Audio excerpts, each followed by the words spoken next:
Okay. Okay, we'll send you just now. Yeah, I'll get my quick send. Okay, thank you. Right. And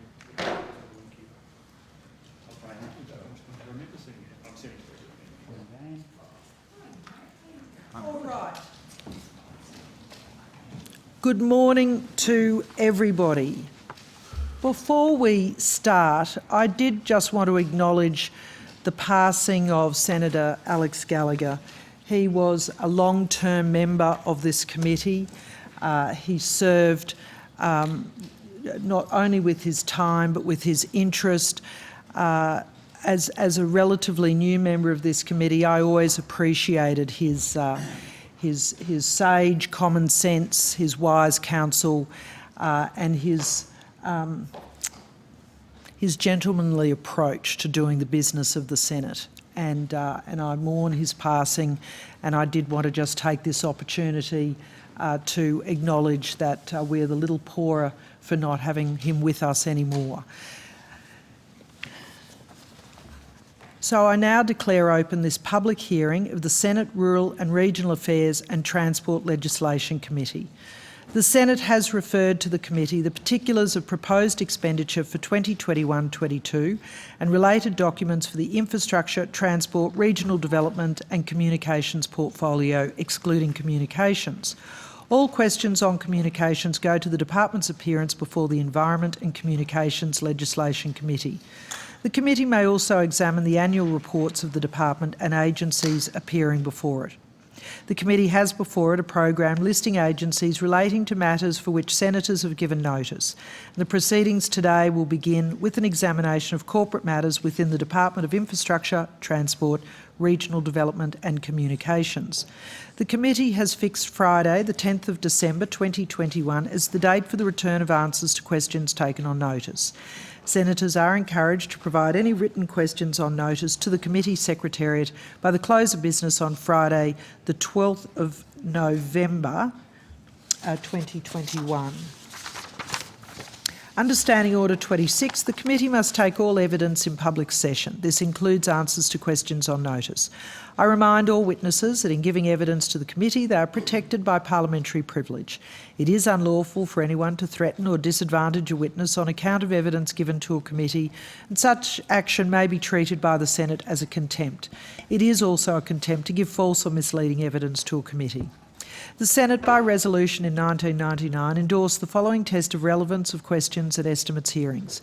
Any questions going to the operations or financial positions of the departments and agencies which are seeking funds in the estimates are relevant questions for the purposes of estimates hearings.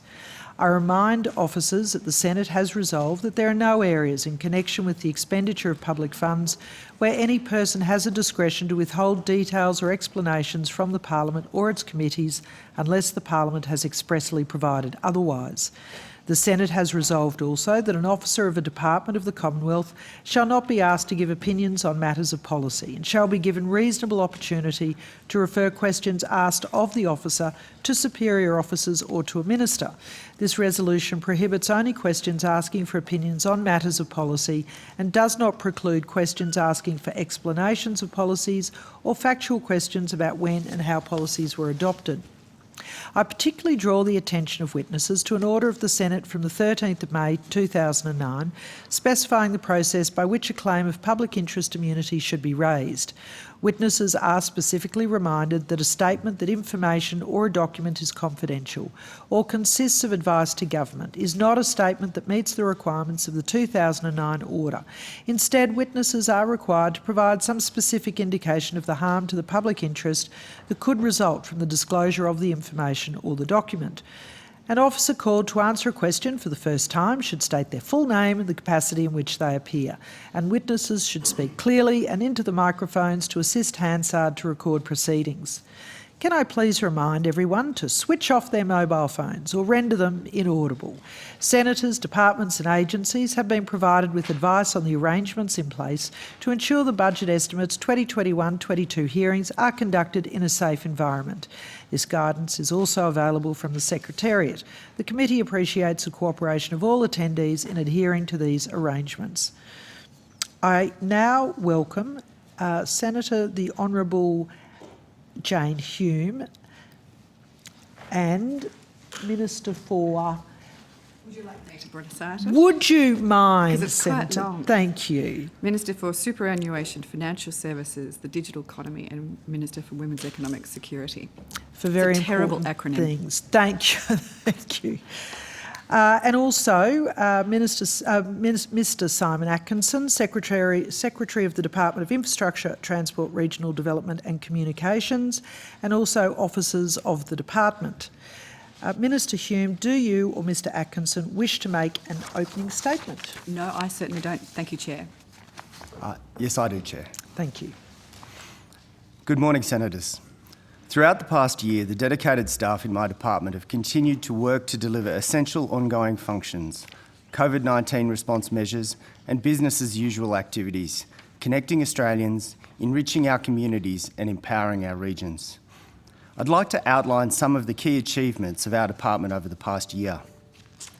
In the last financial year, my department, in collaboration with our 28 portfolio entities, has delivered more than $19 billion of investments across our portfolio to support our objectives in the major infrastructure, transport, communications and arts sectors. We've delivered more than 130 programs. In 2020-21, our total transport infrastructure investment was $12.1 billion.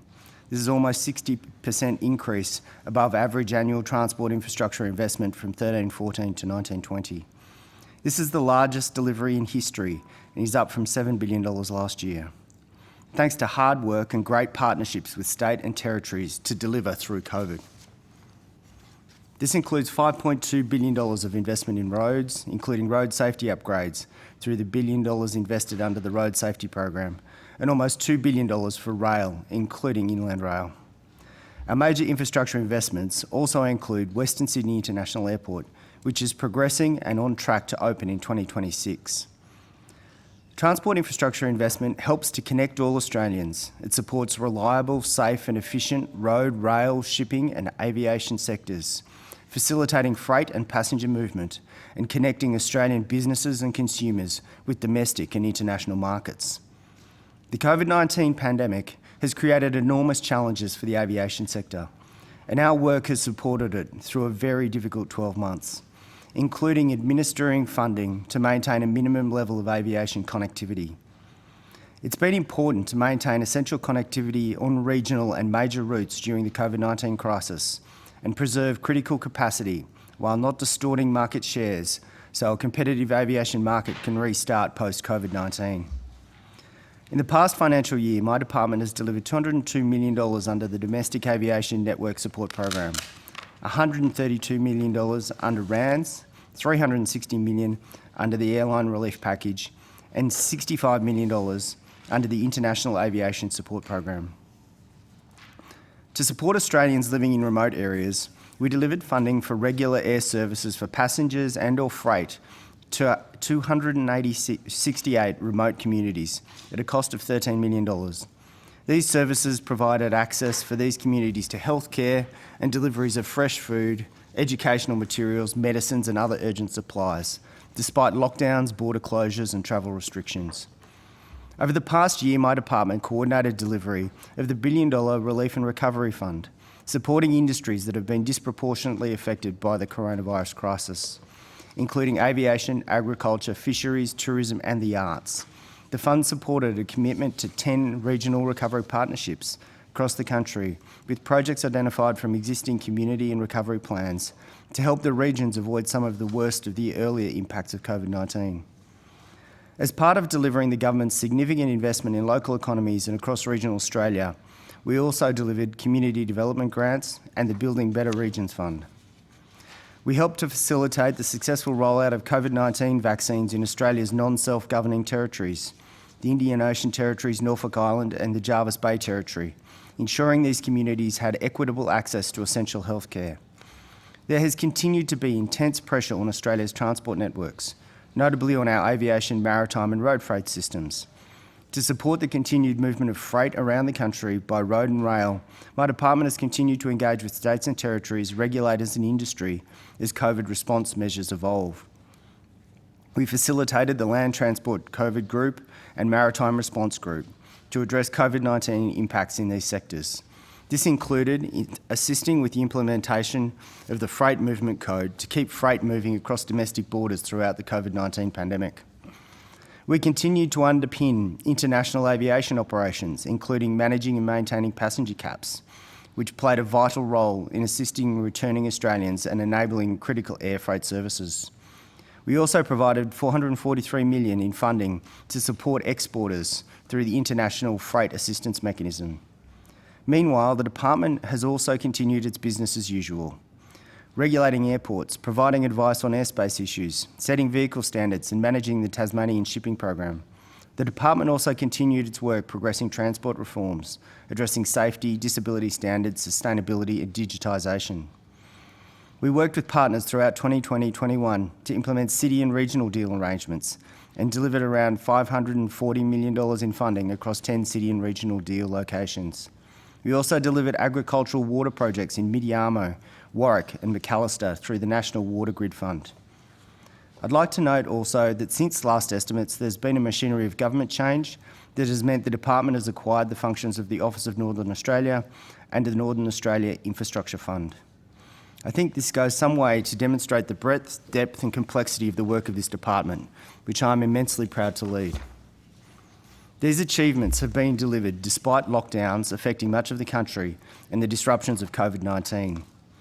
The COVID-19 pandemic and its wide-reaching impacts have stretched public policy making and delivery all over the world. I'm proud of the ongoing commitment and professionalism of my people, ensuring throughout this period of disruption the department has supported Australia. I'd like to thank the people that are my department, most of whom I've not seen in person since early August, as well as our portfolio agencies for their extraordinary efforts. A strong and well-functioning public service has been a key part of Australia's effective response to the crisis. I've been impressed by the commitment and willingness of our staff to step up and serve the people, businesses and communities of Australia during this challenging time. In response to a request from Senator Sterle, I'd like to table a number of documents relating to program expenditure across infrastructure investment, regional development, local government, cities and COVID response funding for aviation support, targeted road safety projects and local and community infrastructure projects. The information provided is consistent with what we've provided in response to previous requests. It doesn't include some of the additional information requested beyond what we provided previously, given the work that would be required to prepare beyond what our current reporting systems provide and the very significant workloads our team are managing as they roll out the critical funding to Australian communities and businesses. And I'd like to table these documents. This is just one set as agreed with the Secretariat, and it will be emailed by my Chief of Staff to the Secretariat now. Thank you very much, Mr Atkinson. Right, okay, if we're ready to commence. Senator Sterle, I just want to acknowledge we have 4 senators online, Senator Antic, Senator McCarthy, Senator McMahon and Senator Sterle, but Senator Sterle's going to open the questions today. Yes, thank you, Chair, and I do really wish that I was there in Canberra with you, but unfortunately it's not to be. Mr Atkinson, thank you for the information, but I had requested a different format, but in your opening statement you said that you couldn't do that. Is that correct? And nor could you provide some additional information? Yes, Senator, I'll get Ms Dacey to go into it in a bit more detail. The information that we've provided for the last couple of years at the start of this is based on what we were able to do using the way our systems currently hold the program data. And so we're dragging it out. There is some manual work to create the overview reports, but the change in format would have been a very, very substantial diversion of resources to do. Even if government had asked us to do that, we would have had to push back and ask for prioritisation of not delivering other things. So what we keep providing you each hearing is what our systems, is how our systems actually hold the data at the moment. But I'll get Ms Dacey to go through that in a bit more detail. Christine Dacey, Chief Operating Officer. Senator, I can confirm for you the template page that you attached to your request has been replicated for each of the state programs in the Infrastructure Investment Program. We've also provided the information that you asked for the Heavy Vehicles Program, the Inland Rail Program, the Black Spots Program, the Bridges Program, as I said, the infrastructure investment by state. There's also the overview of the financials for the II program per se. Where you might see some differences is in the local roads and community infrastructure program, but I sort of did a cross-check yesterday for you, and it gives you the state, the description, the project cost, the funding required. It also gives you the dates of construction commencement and anticipated completion. I can confirm that in the regional space, BBRF, CDG, DCP, DCPE, NSRF, RGF, RGIP, are all done, and regional partner recovery partnerships, and RGIP are all done in accordance with the template, so you have all the data fields that you've asked for there. The regional recovery partnerships, I have that they give you the name, the funding, the Commonwealth contribution, the status, the description, the electorate. The financial assistance grants gives you everything that you asked for. The city's information is also as you requested. The aviation information that you asked for is fundamentally structured in a completely different way to the II program, and so we've always presented the information to you in the same format that we've given it to you this time around. So you'll be able to track back on other tables, so nothing's changed in that space. So we've had a pretty fair go at it, and we used the template page that you provided as the basis for pulling as much as we could. Okay, Ms Dacey, thank you for that. I just want to ask this then, when you say, Mr Atkinson was saying that the systems don't allow, in today's computer age, what does that mean in English, that the systems don't allow? Is there not enough buttons on the keyboard, or what's wrong? No, it's about which fields the data's held in and what reporting templates they're in. So, for instance, an aviation program data set is held very differently to a community grant, right? But And Mr. the Atkinson, request actually asks for commonality across them when they're actually very different. so Mr Atkinson, it just makes my ears prick that the government had asked the same information. You'd have to push back for what you have a lack of resources. It was more about the diversion of resources. Creating new reporting standards would be across all of our programs largely, would be quite a significant diversion of resources if I was requested to do that. Both IT So- resources and business resources. Yeah. Okay, so there's a lack of resources in the department at the moment to garner certain information at the flick of a switch. I wouldn't characterise it necessarily that way, but proceed, Senator, sorry. So, sorry, Mr Atkinson, how would you categorise it? There is a lack of resources. How would you tell us another way then? Senator, I think you have the information on tens of thousands of projects consistent with what we've provided previously based on the data holdings that we have. We have the resources that we need to deliver our programs for the Australian people. Well, Mr Atkinson, I appreciate that and thank you, but this is nothing new to the department. This is a massive department. This is a department that has so many ongoing things year in, year out. I know COVID has put a strain on a lot of people and a lot of departments, and I understand that, but if there's a serious lack, if there is a lack of resources, we have to acknowledge that, because quite frankly, and I do appreciate the work that's done, but it's not as though we've sprung it on you at the last minute. You know, as you did say in your opening statement, Mr Atkinson, that we've been requesting this via letter under my signature for the last couple of years. So, all right, now but I would just ask one thing, Mr Atkinson, earlier in the piece, This department, under previous secretaries and yourself, I've always praised your effort in returning our answers to questions on notice. But you know my discomfort over the last rounds of estimates. I don't think for 1 minute the department hasn't provided the answers, but they've been lost. We've been getting questions taken on notice and answers given on the day of estimates. Is it being held up in the Minister's office, Mr Atkinson? Is this where all these questions? It's just, I've never experienced so many questions, one, taken on notice, and then so many late answers coming back once estimates have started. They're all up in the Minister's office. I'm not sure that we endeavour to answer all the questions that were asked at the table, and we answer, well, certainly myself appeared for 14-hour days of estimates at the last hearings, and we prepared deeply and answered lots and lots of questions. I'm not sure about the proposition of taking more questions on notice. That's not my observation, certainly. Matters of detail we sometimes do take on notice, but we try to answer everything in the room. I might get Ms Dacey to talk about the answers to questions on notice, noting that there actually has been a very large number of questions submitted not during the hearings as well. So I'll pass to Ms Dacey to talk about that. Senator, I can confirm that at the last hearings, the budget estimate hearings of 24 to 28 May, we had 654 questions on notice. And that included actually 2 spillover hearings, one on the 7th of June and one on the 19th of June. That included questions from both this committee and the Environment and Communications committees. And 40 of those questions required coordination across our 28 portfolio agencies.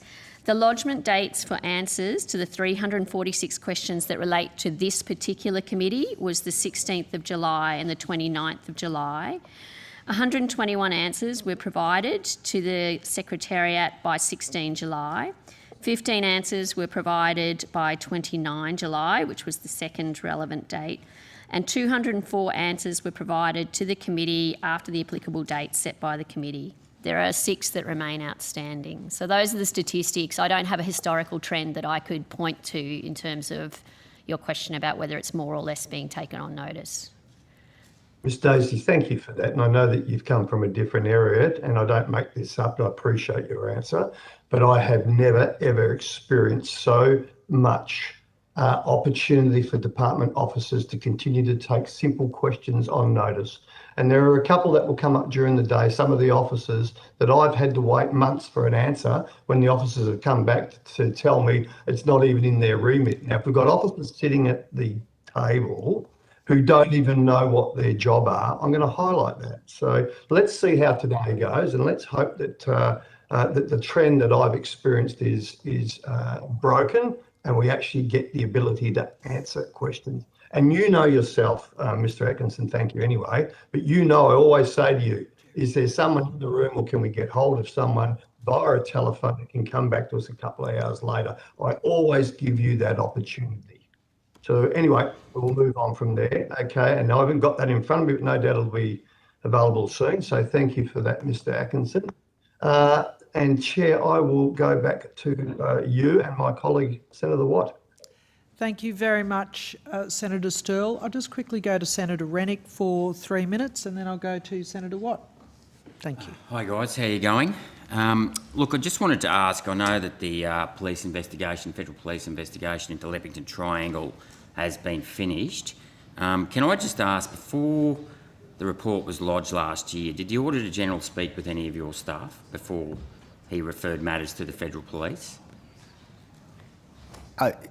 About that topic? Yeah. Not that I'm aware of, no. So he didn't actually speak to anyone in the department before referring it on to the federal police, hence muzzling you and your ability to actually put your side of the story across. So the ANAO participated with the department about the audit itself. Yep. I'm not aware of any, and there wasn't any discussion about the referral to the AFP with anyone in the department. So, but he did speak with people in the department before he lodged that report referred the issue to the federal police? Not about that. Not about Leppington Triangle? No, not about the referral to the AFP. but obviously the ANAO was talking to the people in the department about the report that they were working on. Okay, so can you provide me with records of any conversations you had with the Auditor General? And the reason why I ask that is that I've asked the Auditor General for records of conversations that he's had with your department. He says he won't provide them. We'll see about that. Sorry, questions before... Yeah, the question sorry, before... about his referral to the AFP? No, about the investigation into Leppington Triangle and the audit report itself. Oh, so you're talking about correspondence between the officers of the department and the ANAO in the course of the audit? Yeah. I'm pretty sure that is...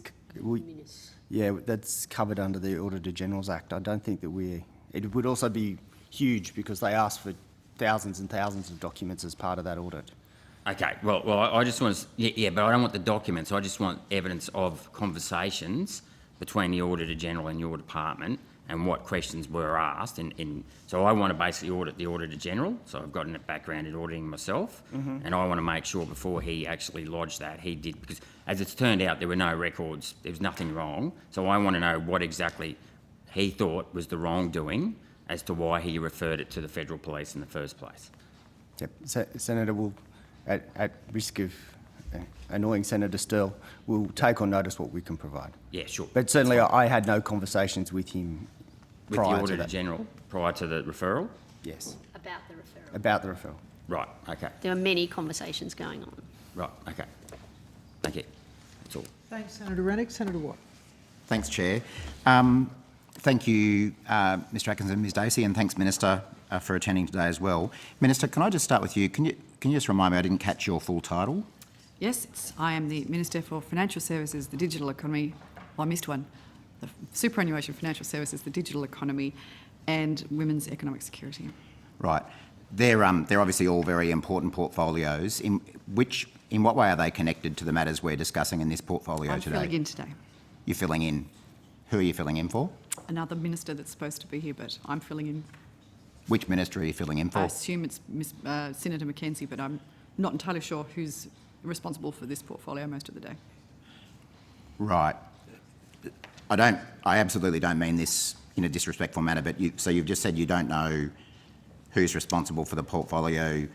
Are you in a position to answer any questions Yes, about this absolutely. portfolio? Yes, absolutely. Even though you don't have any responsibilities in this portfolio? Well, I represent Minister Fletcher in the Senate, so if there is anything that falls under urban infrastructure, I can answer those questions. But the remainder, you're not the representing minister in the Senate? Well, sometimes when senators are away or ministers are away or unable or have other issues on, they are temporarily represented by other ministers.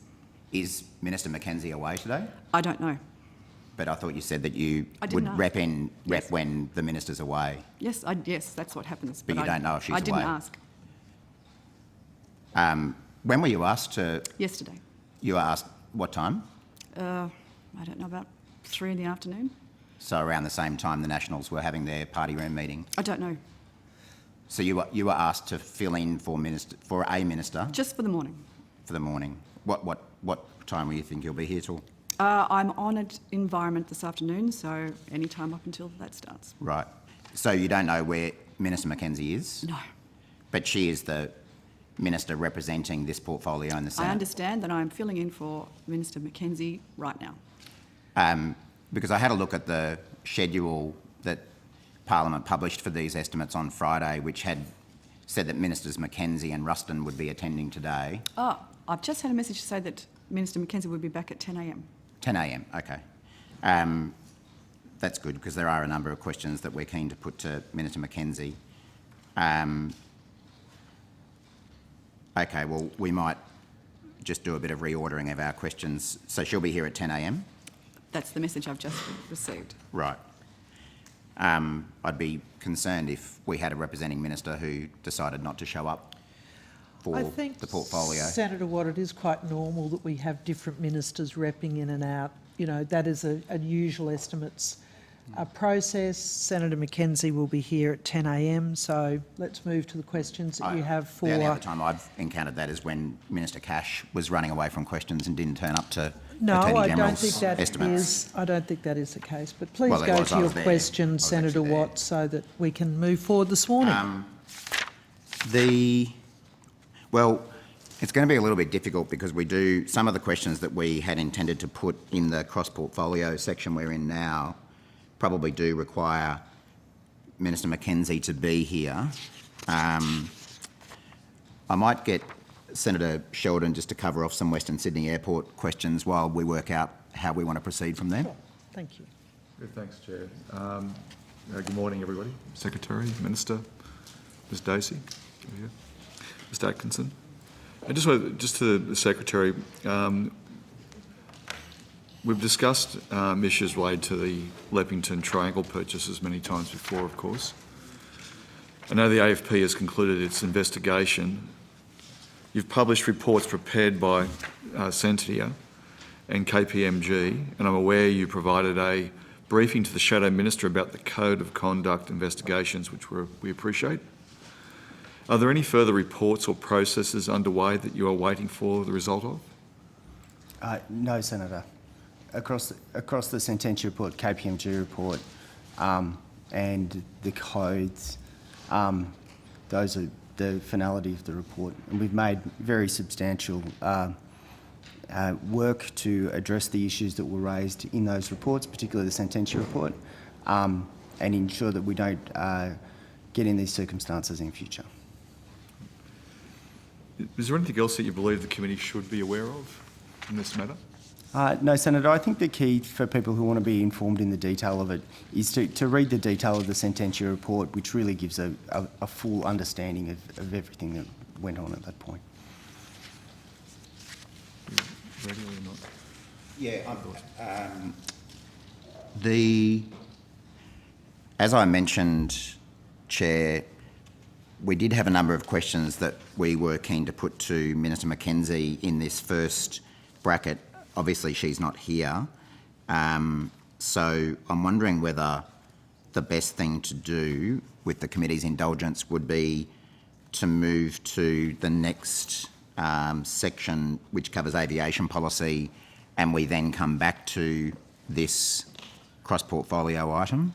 It will be difficult for us to cover the questions that we wanted to ask in the absence of Minister Mackenzie. We will have, yes. Sorry, Senator, could I make a suggestion? Would it be useful to do any urban infrastructure questions you have while we have the Minister who represents Minister Fletcher here? I do have the people who can talk about urban infrastructure here. I appreciate they were scheduled for later as well. We could probably spend the next half hour on that, or 25 minutes until you have to go, Minister. I might just need to work out where in my pack those questions are. Obviously, that wasn't the order we had intended to go in. Is that okay with you, Chair? Yeah, of course. I mean, I'm just thinking of other senators who are arranging their day around, what's been scheduled. So Senator Rice will be back with some questions. But I think let's do that. I mean, I know that Senator Hume is well briefed. She will be able to cover off on the questions that you would have had for corporate matters for the next half an hour. But by all means, find your questions and we will keep going. Okay, as long as we don't end up having an argument later about whether we can ask the cross-portfolio questions, because we would have done so here if Minister Mackenzie was here. Senator Hume is briefed to do cross-portfolio questions. We will have different repping ministers over the next 3 days of RAT. So I think if we are going to wait for specific ministers, then we will be delayed. So whatever you can direct to Senator Hume, yeah, that seems to that's a pretty sensible suggestion. So that would include the Urban Congestion Fund? Yes, except for you know how the branch heads usually do the individual detail of the individual projects? Yep. They won't be here until the actual infrastructure this afternoon. Yep. But okay. But we could let's just say ones we can't answer now, we'll put to the infrastructure session. Is that all right? Yeah. But as long as we stay away from specific projects, we should be okay.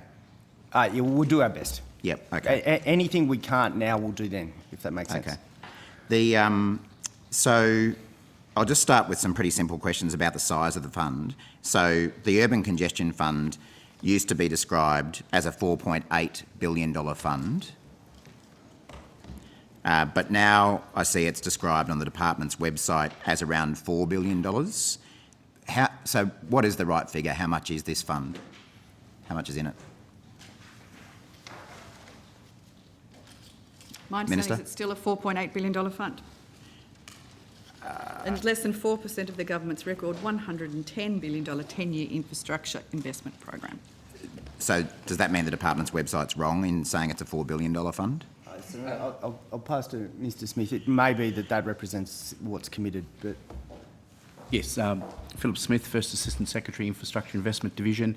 That's right, $4 billion has been committed. Right. It's $890 million of the fund has not been committed at this stage. Okay. When do you expect that remainder to be committed by? The commitments will decisions of government. So as government adds new projects, that money will be committed on an ongoing basis. Probably in the run-up to the election, Minister?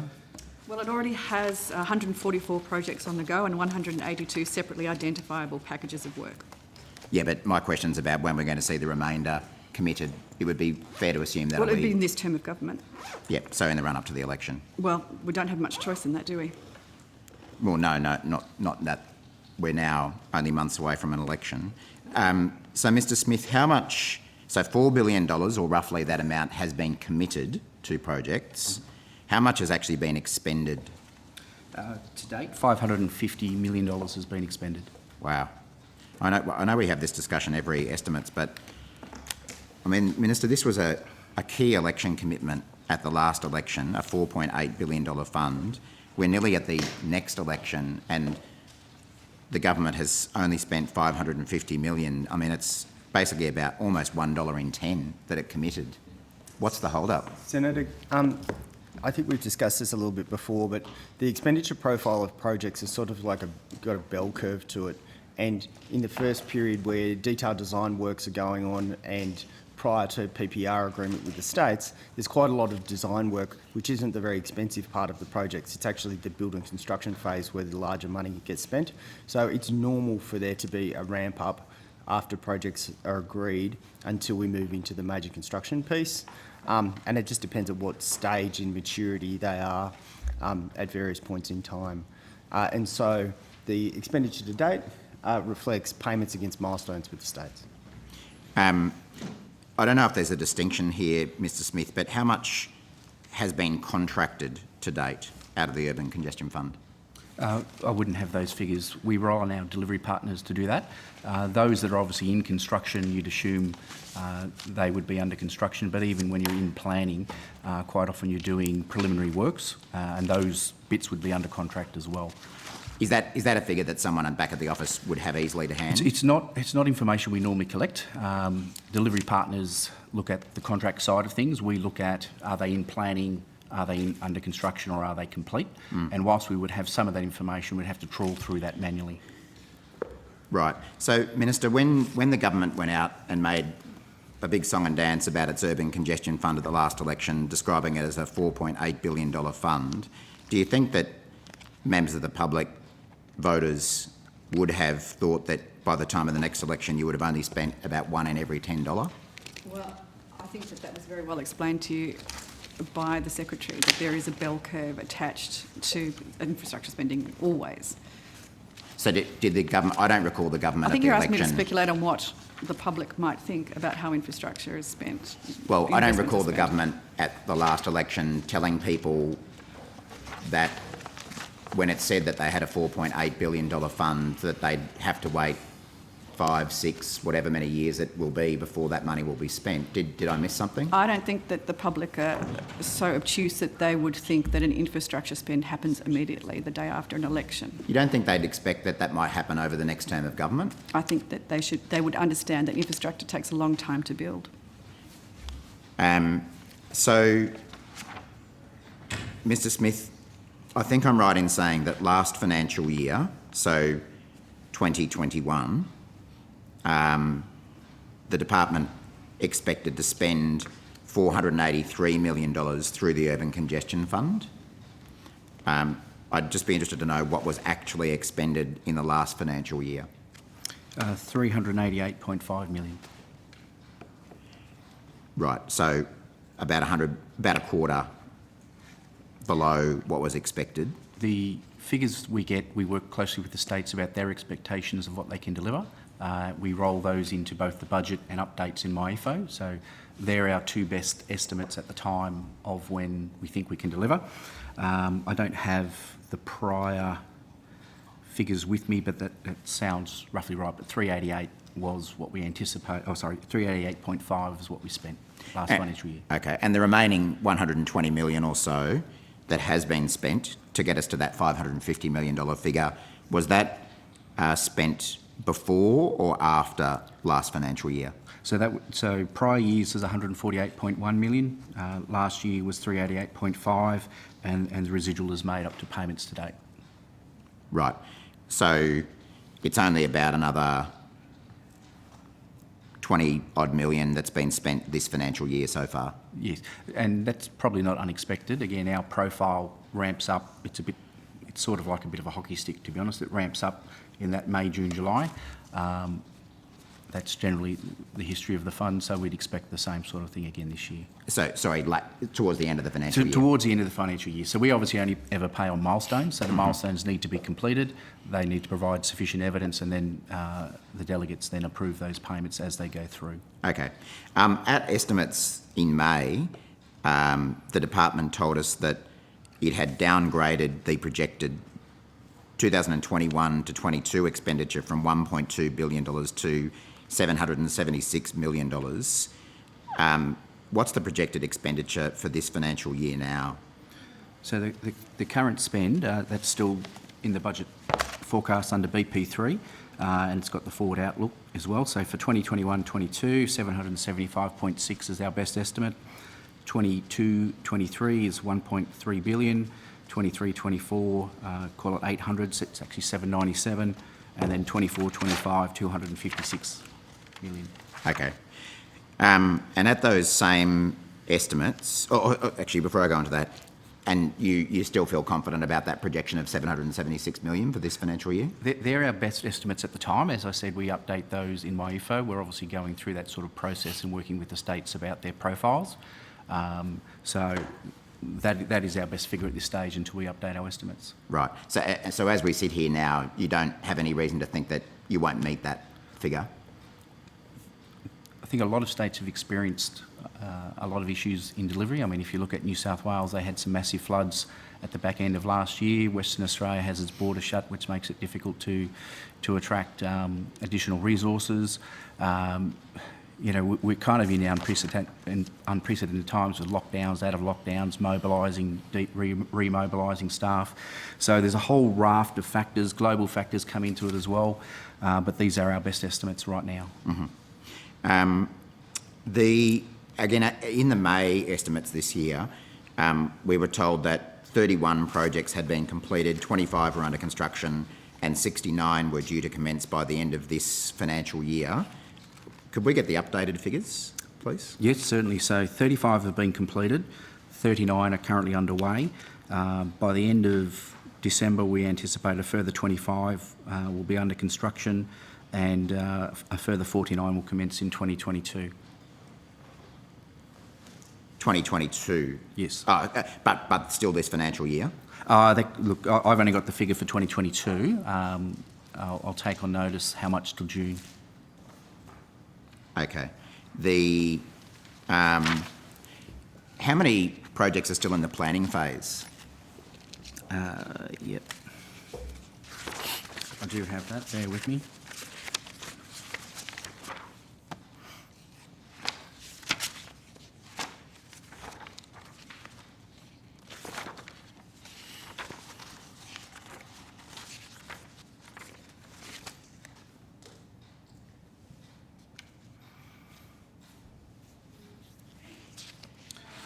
Can I come back to you in 1 second? I cannot see it. I know I've got it somewhere. Someone will text me shortly with the answer. Sure. Thanks. If someone does have a figure as to the number of projects you expect to commence in the first half of next calendar year, that would be helpful to get as well. Are there any projects that don't have a delivery partner? To the best of my knowledge, all all urban congestion funds have a proponent for the current stage that they're in. Otherwise, no work takes place. So if it's in planning, we have someone who's undertaking the planning work. If it's under construction, then we have a proponent for the construction side. Right. Is that the way it's done, that you essentially contract each stage? So the planning, you might get a delivery partner for that part of the project, and then you have a separate process for the construction with a different delivery partner? No, it's normally the same partner Right. as we go through. Every now and again, you end up with something slightly different. It does depend on the project itself. For instance, you might actually, when you undertake the feasibility studies, find out that there should be a state versus a council might be better off delivering that particular project once you've done the feasibility studies. But it is generally the same partner that works all the way through from planning, design through to Right. construction. So just so I'm clear, and you said, understandably, to the best of your knowledge, obviously, if you can let us know if it turns out different. Does that mean then that every single project that's had funding committed out of the Urban Congestion Fund has a delivery partner for the entirety of the project? For the stage they're at, I mean, you can have a hypothetical, for instance, where you look at a site, you think you go along and you decide between ourselves, the state and the council, that maybe the state's better off delivering that one because it happens to be on state land. So you could end up with a slight change of delivery partner, but that's why you collaborate amongst the relevant parties there about that, but Okay. not at this stage. No. You've given us a figure for the number of projects that you expect to commence in calendar year 2022, which was 49. Mm-hmm. As I say, if we can get a breakdown of that for the financial year as well. But how many projects will then be completed after the end of this financial year? I don't have the details of when some of the ones that are already under construction finish, but again, we can sort of give you our best estimate of that later this afternoon. Okay. And the 49 that are due to commence in 2022, will there be further projects that commence after 2022 that are funded out of the Urban Congestion Fund? Yes, our estimate is about 34 will commence after 2022. Right.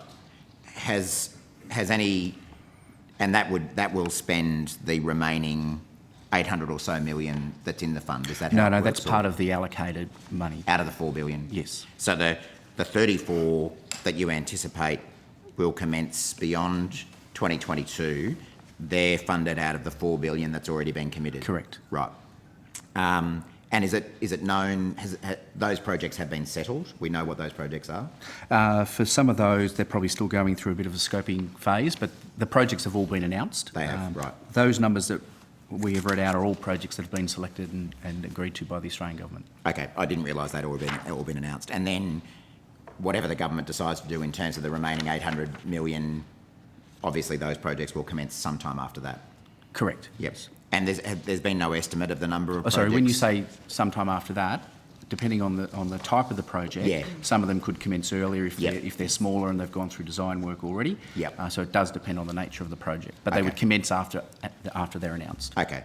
Has any work started to identify what projects could be funded out of that remaining $800 million? By the department, Yep. we provide regular advice, ongoing advice around all programs and projects. Particularly in the lead up to budget and MyEFO, which is generally when government announces new projects. Right. So you have the department has provided a list of potential projects to be funded out of that remaining funding. Senator, any list like that would go through as part of the infrastructure investment considerations through ERC, through the normal MyEFO and budget processes. Yeah. But a list has been provided through that process. I didn't say that, Senator. We can't go into the detail of what advice we provide into ERC for consideration as part of MyEFO. And Senator, can I come back to your question? So 35 are expected to start by June? Oh, this is of the 49? Yes. 35, 35, yes. with the remaining 14 to be Would in be the in the second second half of half. next calendar Correct. year. Yes. Right, thank you. Okay, so has any estimate been provided as to the number of projects that will be funded from the remaining $800 million? Senator, that would be completely dependent on how big each project was, right? Yep. And so Yeah, so that's the there subject hasn't- of future decisions. Right. Has any coloured spreadsheet been provided to government to accompany the list of projects? Any spreadsheets with respect to projects on it would be part of the ERC normal considerations. I'm not aware of any, but But does the department provide the famous coloured spreadsheets as part of the process, or does that get done by ministers' offices? Chair, I think that we're getting into some rather glib questions. Well, no, we're getting into uncomfortable territory for a government that's famous for You rorting. knock yourself out, Murray, but this is a really glib line of questioning. No, you no. know that for the well, department. I don't think that members of the public who are pretty sick of the rorting that goes on in this government with coloured Chair? spreadsheets Senator Watt, do you would have regard a it as question glib. for the department, or are you just providing commentary? Well, it's not a Mr. cricket game. So no, you don't, Minister Atkinson. The department hasn't provided colour-coded spreadsheets to government based on margins of seats to accompany urban congestion fund proposals. Senator, certainly we wouldn't do anything that you just described as a departmental document. I didn't think so. Mr. Smith, could you please provide a table? I presume you have a table there listing all the projects funded or committed out of the Urban Congestion Fund, which includes their status, their schedule, start and finish date, and the delivery partner. I think that's in the information. I was going to we gave ask, Senator so that you Steele. think that's in that bundle? That's all the Urban Congestion Fund projects that's are listed in there, and they've got all that information. So they include status, schedule, start and finish date, and the delivery partner? They probably don't have the delivery partner, but they have got certainly the state they're being delivered in. They've got the amount of the commitment. They've got the funding profile for those projects, which will give you a good indication of start and stops. So that should have all that relevant, or most of that relevant information. Okay. And does that include the commuter car park projects? Yes. And does it nominate whether a particular site has been selected for each of those projects? No, it doesn't have the site-specific information. It's got the project name, and obviously, depending on the status of the car park, some are in feasibility, so they might be looking at more than one particular location as well. Right. How many of the commuter car park? Can you remind? I'll have some more detailed questions about commuter car parks later this afternoon, but I've forgotten how many have been announced. So there's 48 that have been announced. Right. And how many of them have been cancelled? 6 were de-scoped and announced as de-scoped in the last budget. What does de-scope mean? The money has been reallocated to other urban congestion funds and in particular commuter car parks. Right. So the projects that were announced ceased to be? Yes. Right. How many of them are under construction? Current, there, so 4 complete and 5 are currently under construction. 4 complete, 5 under construction. And how many do not have a site selected? I'd have to take that detail on notice. Do you know how many don't have a delivery partner yet? No, that's the same answer as before, where depending on the stage, we've got somebody delivering it. I think the important thing is the department doesn't actually do the delivery, so we must have a delivery partner for that work to be taking place. Perhaps you could come back with an answer on that this afternoon. Yes. How many don't have a site selected or delivery partner? I'm not sure whether Senator Rice was aware we did a bit of a reshuffle of the program. If you had some questions on urban infrastructure, do you want to? I think we'll be able to come back to it later as well. But Well, no, I want to be careful about whether or not we're coming back to it later or not. If Senator Rice has got corporate affairs questions, wouldn't you rather that she does that now? oh, okay, sure, that's fine. And we might then do our corporate affairs ones when Minister Mackenzie arrives, if Okay. that's okay. Senator Rice. Thank you. Thanks, Chair. And look, mine are also about the Urban Congestion Fund and and where the money was coming from. So, Secretary, in relation to the department's role with the Commuter Car Park Fund, the ANAO report found that the assessment work underlying the department's advice to award funding to the selected programs was not to an appropriate standard. And if I understand your response to the ANAO correctly, it's basically because you're arguing that all 34 of the projects were announced during the election and they were election commitments, so that your role was purely to implement them. So is that correct? Is that the correct understanding? I think that's a slight generalisation, Senator. Firstly, you said me personally. Obviously, this was before my time.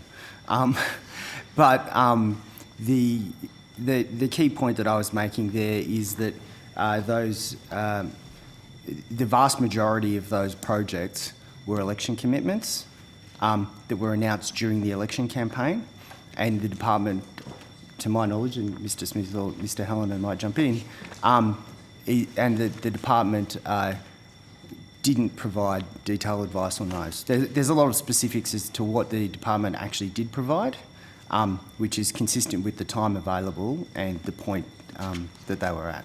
But, so you say the vast majority? Do we have a breakdown as to which of those projects were, you know, election commitments and which were pre-existing commitments? I think Mr. Smith might be able to give the numbers. It's in the ANAO report. Okay. Just near the bit that you're talking about. I think it was like 80% of them were on that day. But so there's the ones that were announced during the election, but then there's the situation of projects that were funded out of unallocated government funds.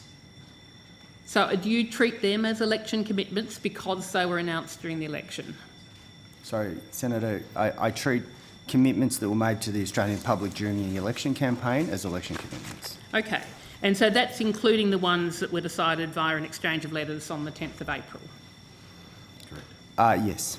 So Senator, just to assist, I think the ANAO's got a summary table, table 3.1 on page 41, which spells out the number of projects and the dates of the decisions. Yeah. And so the department considers those, so the ones that it decided via an exchange of letters, which is 27, and they were announced during the election, and the 7 that were announced during the election campaign without any prior decisions, they're all election commitments. For the purposes of implementation, they're treated as election commitments. Okay. The two things aren't mutually exclusive. They can be a formal decision of government that's in the books and a commitment made to the Australian public during election campaign. But the issue is what the role of the department is then in the decision-making process and providing advice to government as to whether they're appropriate projects. So essentially, if they're election commitments, you say they're election commitments, your role is to implement them.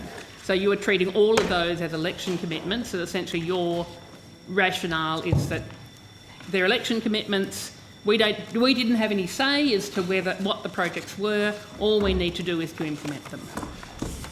David Hallinan, Deputy Secretary. I think there is room for nuance here, Senator, and I mean, in any budget process or cabinet process, departments do provide advice. Sometimes that advice can be more limited than others. In this case, the Audit Office identified the information and advice that was provided by the department in the cabinet processes attached to identifying these projects. You've identified the 27 that were agreed via exchange of letters, I think it was the 10th of April. The department did provide advice into that process. I think it's articulated in the audit itself as to what that advice was. We usually wouldn't explain those situations publicly because it does go into a deliberative process of the cabinet. For the purposes of the audit itself, we were quite clear that anything that was announced in the election period is an election commitment. We think there's a little bit of a semantic argument around what's an election commitment and what's not. We want to clearly separate the difference between a department providing advice into a government process before an election period, before any proroguing. That's distinctly different, and the audit report clearly identifies what we did do in that circumstance. This is back a few years, and how we implement a project once it's been announced by a government or an opposition in an election period as an election commitment. They're just a slightly different treatment post-election, Senator. Yes, and so to summarise then, the department treats differently projects that you classify as election commitments. because they are decided by, as they're basically, you don't have a say in choosing what they are. As a general principle, once if a project or if a policy is announced in an election period, yes, our role at that point after an election is to provide advice on how to implement that policy. And in this case, there were 27 car parks, I think, agreed the day before the election was called. They were announced through the election period with an additional 7 that there was no previous process on, that the department had no involvement in. Yeah, and so all of those, that 27 plus the 7, the department basically didn't have you didn't provide advice, and which is why the ANAO basically said the assessment work undertaking the department advice to award projects of selected projects was not to an appropriate standing, because in fact you viewed them as election commitments, and so you didn't have the opportunity. Obviously the timing was very tight to be providing that advice. No, I wouldn't say that. I'd say in the lead up to the election period, the department provided advice that it could within the time constraints that it had. And I think that's articulated clearly in the audit report. Minister, glad that you've joined us, and I don't know how much you're on top of the issues associated with the commuter car park funding. Don't represent Minister Fletcher. Okay.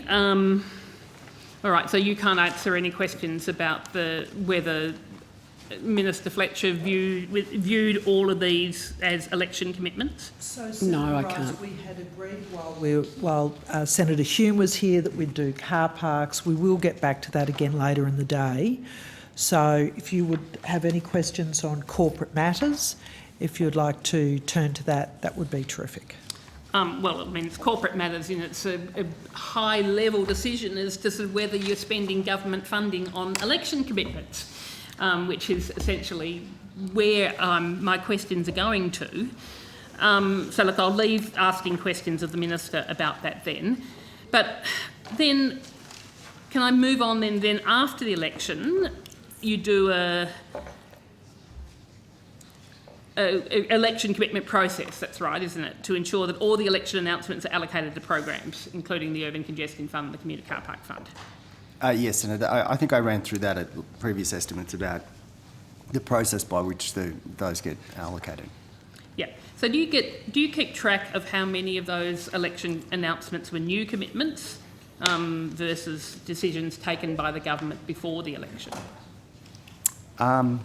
So we would implement them all as election commitments and track them as election commitments. So even, okay, so you don't differentiate. So again, it goes to this position of the projects that were decisions of, where there was advice from the department versus ones that the coalition decided to announce as election commitments. So you don't differentiate between the two of them.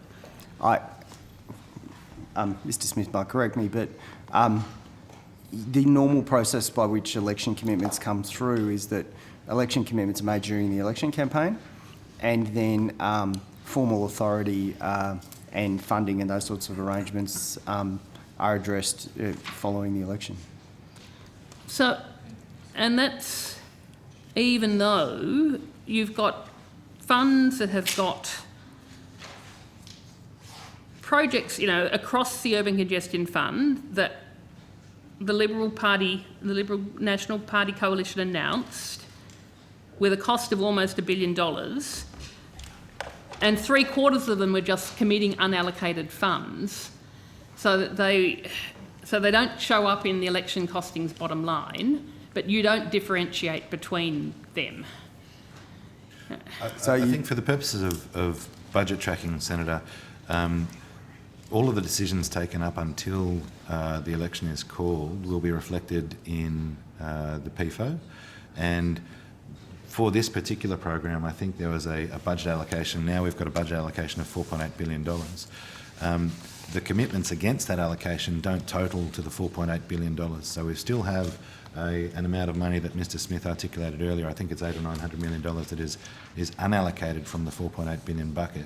So any of the projects attached to the program, the UCF program, through the election period or in the lead up to the election period, were being taken from the $4.8 billion that is already reflected in the forward estimates profile for the budget. But the question is that that's unallocated funding, but with that bucket of unallocated funding, does the department have a role in providing advice as to which projects should be implemented out of that unallocated funding?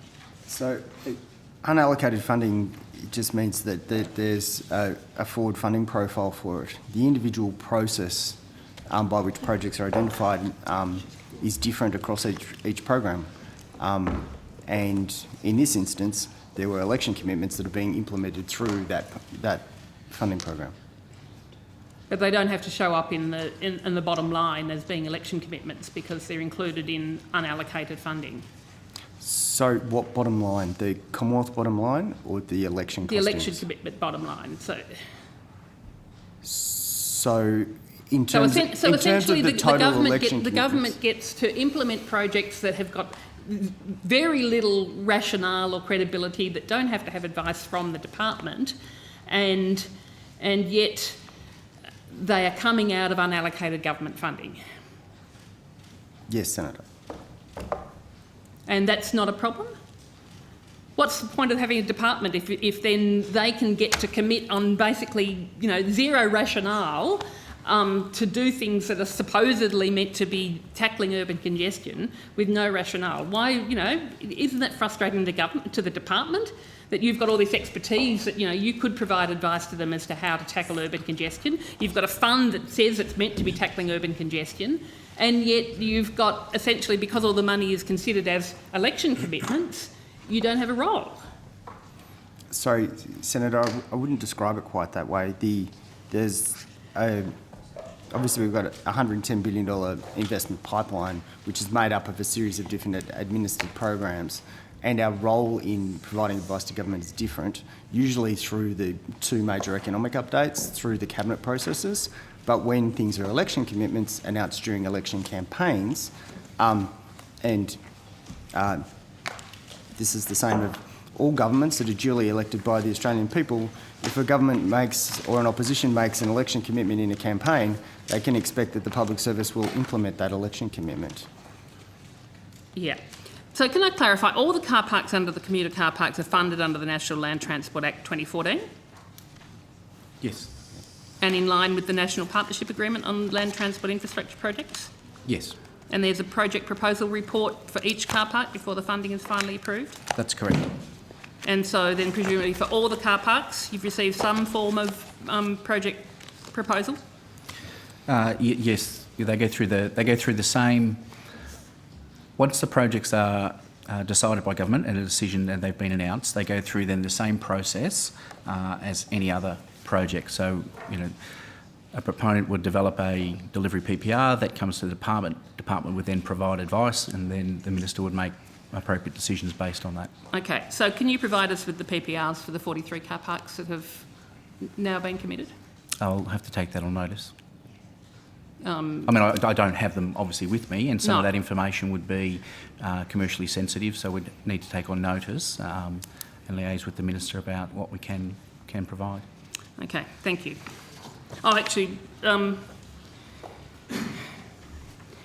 a few things following up from previous questions on notice. In answer to an earlier question on notice, you said that you received legal advice in relation to intermodal facilities and car parks on the 23rd of May 2019. What was the prompt for seeking that advice? I'd have to go back and check the records, but it's not uncommon as we implement programs to go get advice to make sure that it can be delivered under the Act, and then obviously ongoing as well throughout to make sure if there's a grey area or something different pops up, to make sure again we can deliver under the Act. So I think in relation to car parks, we've got advice on a number of occasions to make sure we're consistent with the Act. Okay, thank you.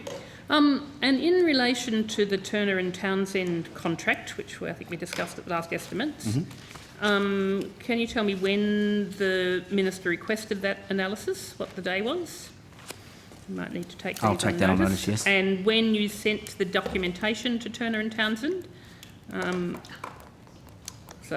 then you received their response on the 17th of June 2020. And then did the draft response that they provided go to the Minister's office? Okay, I'll have to take that on notice, yes. Okay, and Mr Atkinson, could you provide a list of all the projects that the department's aware of that were approved on the 10th of April but then announced during the election campaign? Yes, I presume we could do that, yeah. Okay, including both the Urban Congestion Fund and the Community Development Grant Scheme projects. Yeah, I'm not sure whether there were any CDG in that space. It's certainly not captured Not for- in the, it's not in the audit in the report. audit report that we're aware of, Senator. That That's was a completely specifically different into thing. the Yes, I know, communicate but I want to know whether, I mean, the Oh, you are- CDGs also come under the department, so whether yeah. there were CDGs that were approved on the 10th of April and then announced during the election campaign. Okay, so, yeah, okay, so that's a separate question. Yeah, I understand. Yep, thank you. Thanks, Chair. Okay, Senator Rice, thank you. Senator Watt, you're going to return to corporate affairs, and we're going to hope to move through that reasonably quickly because Senator Waters, I'm aware, has questions for transport. Senator Waters, hopefully you heard that and you can stay with us just for a little longer. Thanks, Senator Thank you, Chair. Thanks, Chair. Good morning, Minister. Great to see you. It's always a pleasure to see you, Senator. Indeed. It's unfortunate that the committee was unaware you were going to be missing for the first hour. I think the this committee morning. was aware. I informed the Chair. Oh, okay. That just wasn't conveyed. I'm sorry, my apologies for not rolling through the repping ministers. I'm quite used to ministers coming in and out representing throughout estimates, so I put my hand up. That's my failure for not informing the committee. Any reason you weren't able to join us at the start today, Minister? I'm here now, so let's Yeah, go but to is there any questions, Senator. like you're the repping minister, and I'm we not came the ready for repping cross-portfolio minister questions. for Minister Fletcher. You're not the repping minister for Minister Joyce? Yes, I am. Murray, isn't that out of order? It's really none of your business where she was before 10 o'clock. Well, Well, I think the minister's quite capable of answering questions for herself, Senator Rennick. It's just unusual to not have the minister who actually represents the main portfolio that's being asked about to not turn up for cross-portfolio questions at I'm the here beginning of the now day. for cross-portfolio and corporate matters that you have. So I don't know if you heard, but Senator Hume let us know that she was only asked to fill in for you this morning at about 3 o'clock yesterday. Is that right? I'm not aware of what discussions took place between officers. So you didn't message Senator Hume yourself? Senator, To do you ask if she have could questions about the portfolio? Yeah, I do. It's going to be but a I'm long just... day, and I'm sure the committee, RRAT usually likes to run seamlessly. So when did you become aware that you would not be available to represent Minister Joyce first thing I'm this morning? representing Minister Joyce. I'm here to answer questions. I know, Let's but go. Senator Watt, we do have this happens quite often, that ministers are delayed because of meetings or whatever, you know, so if Was we there could another move to the urgent questions, National that Party meeting, would be terrific. There's Minister? Every National Party meeting is urgent. Was there another one this morning? Senator, I'm here to answer your questions. Let's go. Okay. So, Mr Atkinson, you would agree, no doubt, that the transport sector generates a lot of emissions in this country and around the world? The transport sector has a contribution to global emissions, yes. Yeah, I think I've seen reports that it's roughly about 15% of Australia's emissions. Does that sound about right? The total emissions of the transport sector, you probably need to ask DISA about that. But sounds about right. It's fair to assume that any policies around emissions reduction will have some implications for the transport sector. Yes, Senator. Thank you. But, sorry, it depends on what those policies would be. Sure. So, Minister, my question to you then is the Morrison government committed to net zero emissions by 2050? So that's a matter that's coming before Cabinet. So the National Party has made their view clear, as has the Liberal Party. But we don't as yet know whether the Morrison government is committed to net zero emissions by 2050. Well, I think both parties of the Morrison government have been very, very clear in pursuing a policy goal of net zero emissions by 2050. And that'll form the basis of the Prime Minister's trip to Glasgow. What is the National Party position on net zero emissions by 2050? As the Deputy Leader, the Leader, myself, have made very, very clear yesterday in a statement that we support in principle net zero by 2050, and we want to make sure that rural and regional Australia is protected as we move towards a low emissions future, and we want to make sure that any opportunities that are presented through that move are secured for the regions. Because I was watching the Deputy Prime Minister's press conference that a number of you were at yesterday after the meeting, and what he said was that the National Party was committed to a process to work towards net zero emissions targets that was dependent on a cabinet submission. So does the National Party actually have a position? Well, I don't have a transcript. Would you like to table the transcript of the Deputy Prime Twitter. Minister, because I don't have it in front of me. I can send you the tweet. And I haven't memorised every single word. Maybe I should memorise every single word the Deputy Prime Minister says so that I can verbatim quote him at opportunities such as this, but I'm here to actually answer questions about the infrastructure portfolio. Well, they are about the infrastructure and transport portfolios, because we've just heard that net zero emissions does have implications for the transport and infrastructure sector, which is why we're asking. So what's your question? So the direct quote from Mr Joyce after the National Party meeting is, "We are in support of a process going forward that would go towards a 2050 emissions target. Obviously, that's dependent on what we see in the Cabinet submission reflecting the conversations and agreements between myself and the Prime Minister."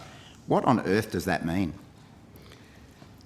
As you know, the National Party had a meeting yesterday where it considered seriously the proposition of moving to net zero by 2050 with a technology not taxes plan, and ensuring that any move in that regard sought to protect the regions and secure future opportunities for the regions.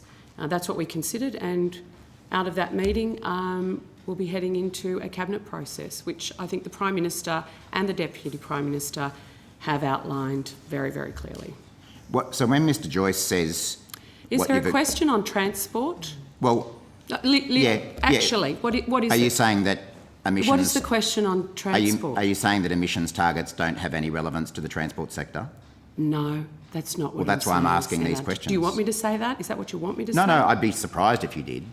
But we've confirmed that... I'm just not clear. Why don't you want to talk about maybe emissions? You missed the press conference, maybe you missed the front page of The Australian. I can understand you might have. I'm just struggling Probably to not the understand what paper on you earth your turned policy to, is. As first and foremost. I'm just struggling to understand what on earth your policy is, given what we've I'll been tell you told what, is that Senator it would Watt, go I will towards take it a on 2050. notice and clarify with the Deputy Prime Minister his quote. So you can't... You're the leader of the Nationals in the No, Senate, I've and you given can't you- tell us what the Nationals policy is. I've just told you, Senator Watt. So what does he mean when The it's Chair about can going clarify towards... further. What does Mr Joyce mean when he says your policy is about going towards a 2050 emissions target? Does that mean that you're not actually locked in? You're working towards it? Senator Watt, I think we've just said, you've described the Deputy Prime Minister's words. We've got a whole department sitting here poised to answer your questions. The Minister's ready to answer your questions. Yeah, The I'm Deputy asking Prime questions. Minister's words are, you've quoted, we've gone over it 2 or 3 times. Unless there's something additionally that you want to ask specifically. It's been, could we Minister, move to it's been some reported questions? that the vote was 12-9 in favour. Is that correct?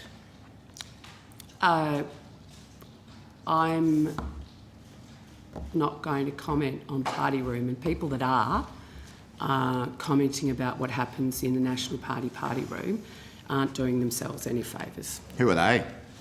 I can't tell you. Who's quoted? Well, you'll be surprised to hear it's anonymous. Shocking. You would never... I'm shocked it's anonymous. You would never have commented on your National Party I always put colleagues my name. anonymously, would you? Senator Watt, Was it a majority? I'm actually buoyed that you are so interested in the National Party. You're almost obsessed.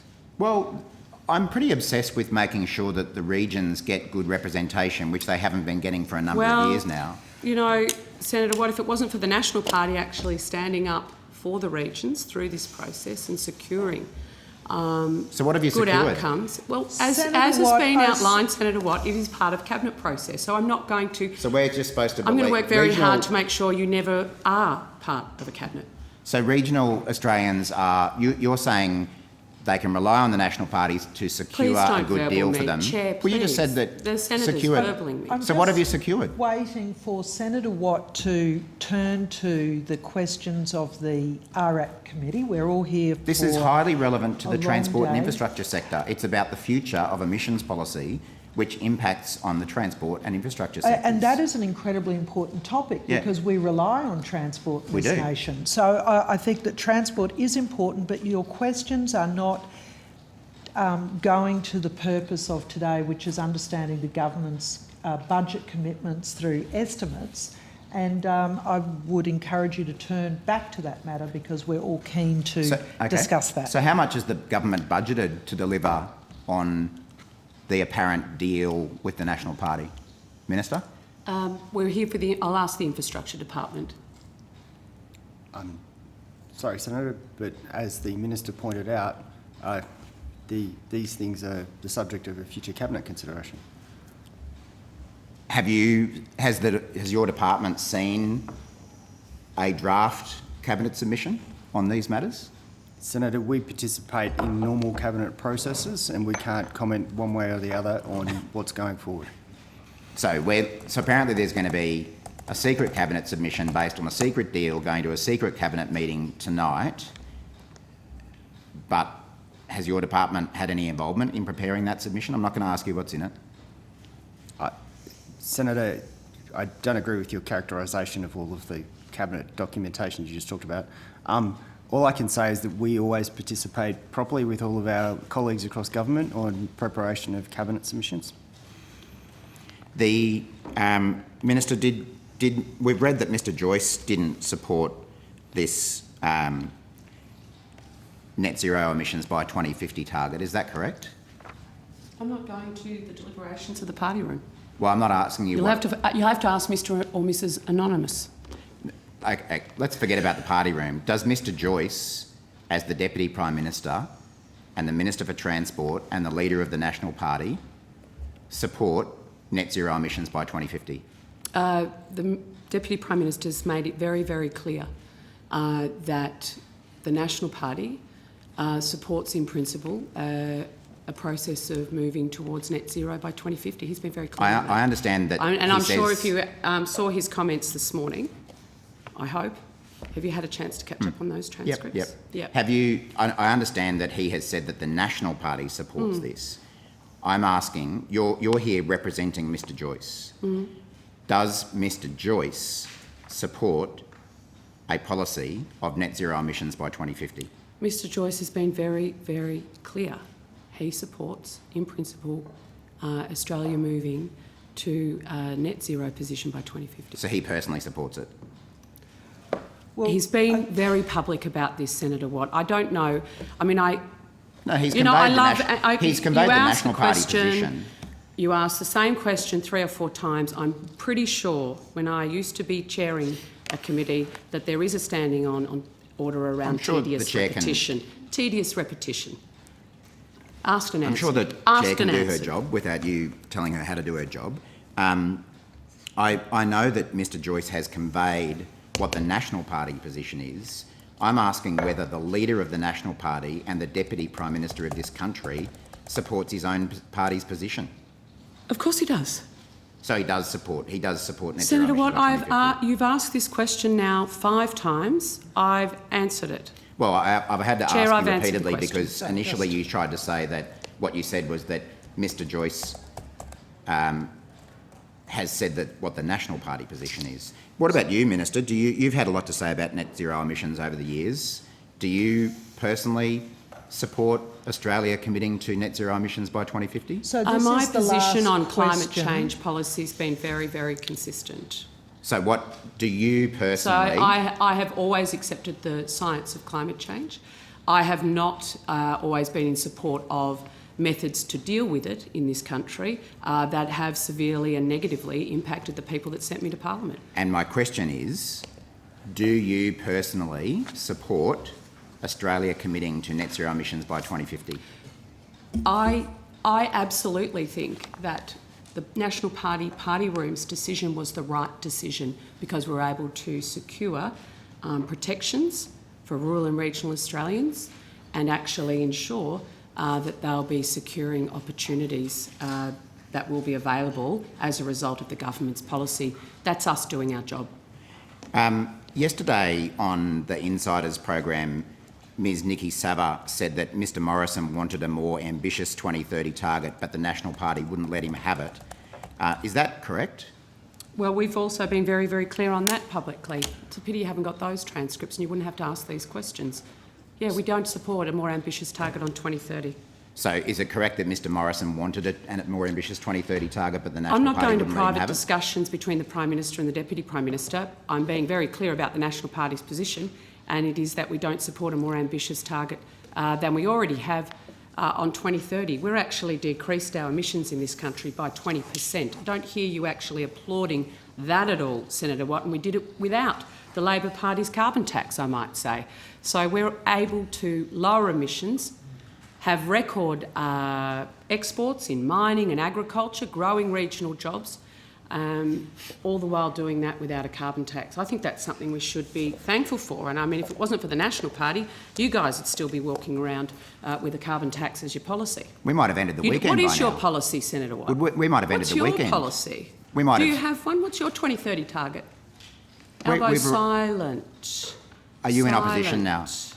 Are you in opposition now? So I think that once we start talking about policies, this is the rabbit hole we go down. This is- Senator Watt, do you have any questions for corporate matters? I do. For the department? I do. Because we did flag that we would have time constraints I around did. that. You did. So please, Well, I again, encourage we you would to have turn back to dealt with that. this matter between 9 and 10 a.m. if the minister had shown up, as she Well, the was, minister as she has was shown expected up to. and the minister is The here. reason we're asking these Desperate- questions now, later than we desperate to should have, answer is your because the minister questions, Senator didn't want Watt. to turn up first thing this morning. Senator Watt, Minister- why is it that you keep talking when I'm talking? I'm trying to provide some guidance to this committee as the chair to move us to asking questions. Please turn to corporate matters and ask those questions. Well, I will get to those. Minister, yesterday the Deputy Prime Minister said the National Party Room received a document from the Prime Minister which contained his response to your net zero demands. Can you table that document, please? Senator Watt, we actually don't get to those questions on corporate matters. We go to them now because that's our agenda. That's the meeting that we've agreed to No. today. There is nowhere else in the agenda that we can ask questions about net zero emissions policy, which has a major bearing on the transport and infrastructure sector. This is the appropriate place to ask them, and I would have asked them an hour ago if the minister But had Senator been here. Watt, you're asking the minister to table documents that is not in her purvey to do. Well- but she is here to represent the department, represent the minister for this department's corporate affairs. I think you've had quite ample time to ask about net zero policies, which we have covered with the same question several times.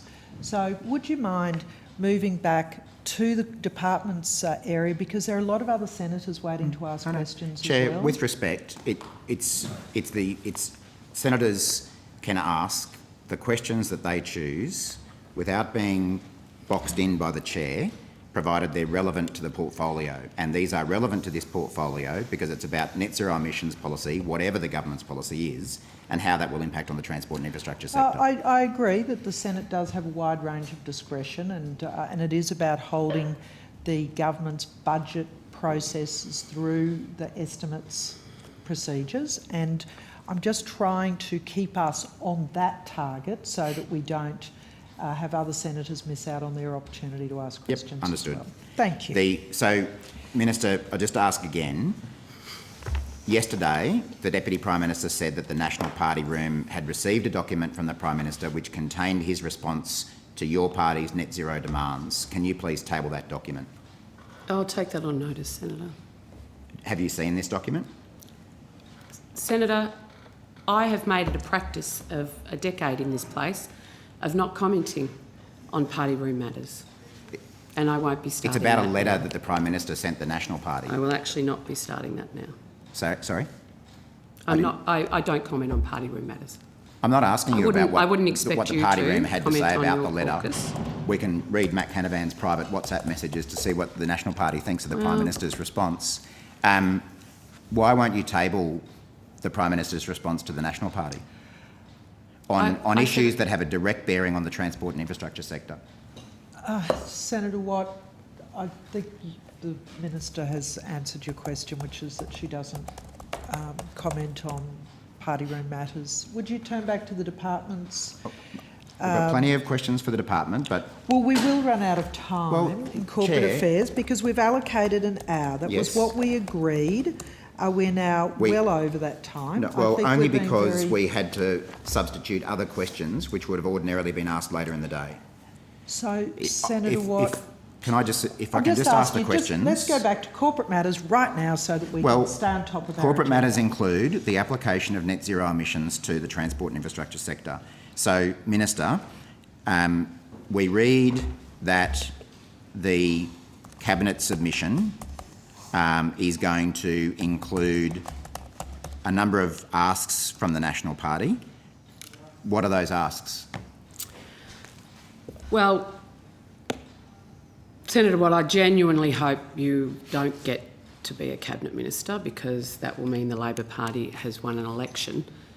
But the process of Cabinet means you don't actually disclose what's going to Cabinet for very good reasons. Does the National Party list include Senator Canavan's call for a mortgage tax, that people should have to pay more on their mortgages? You have a call for a mortgage tax?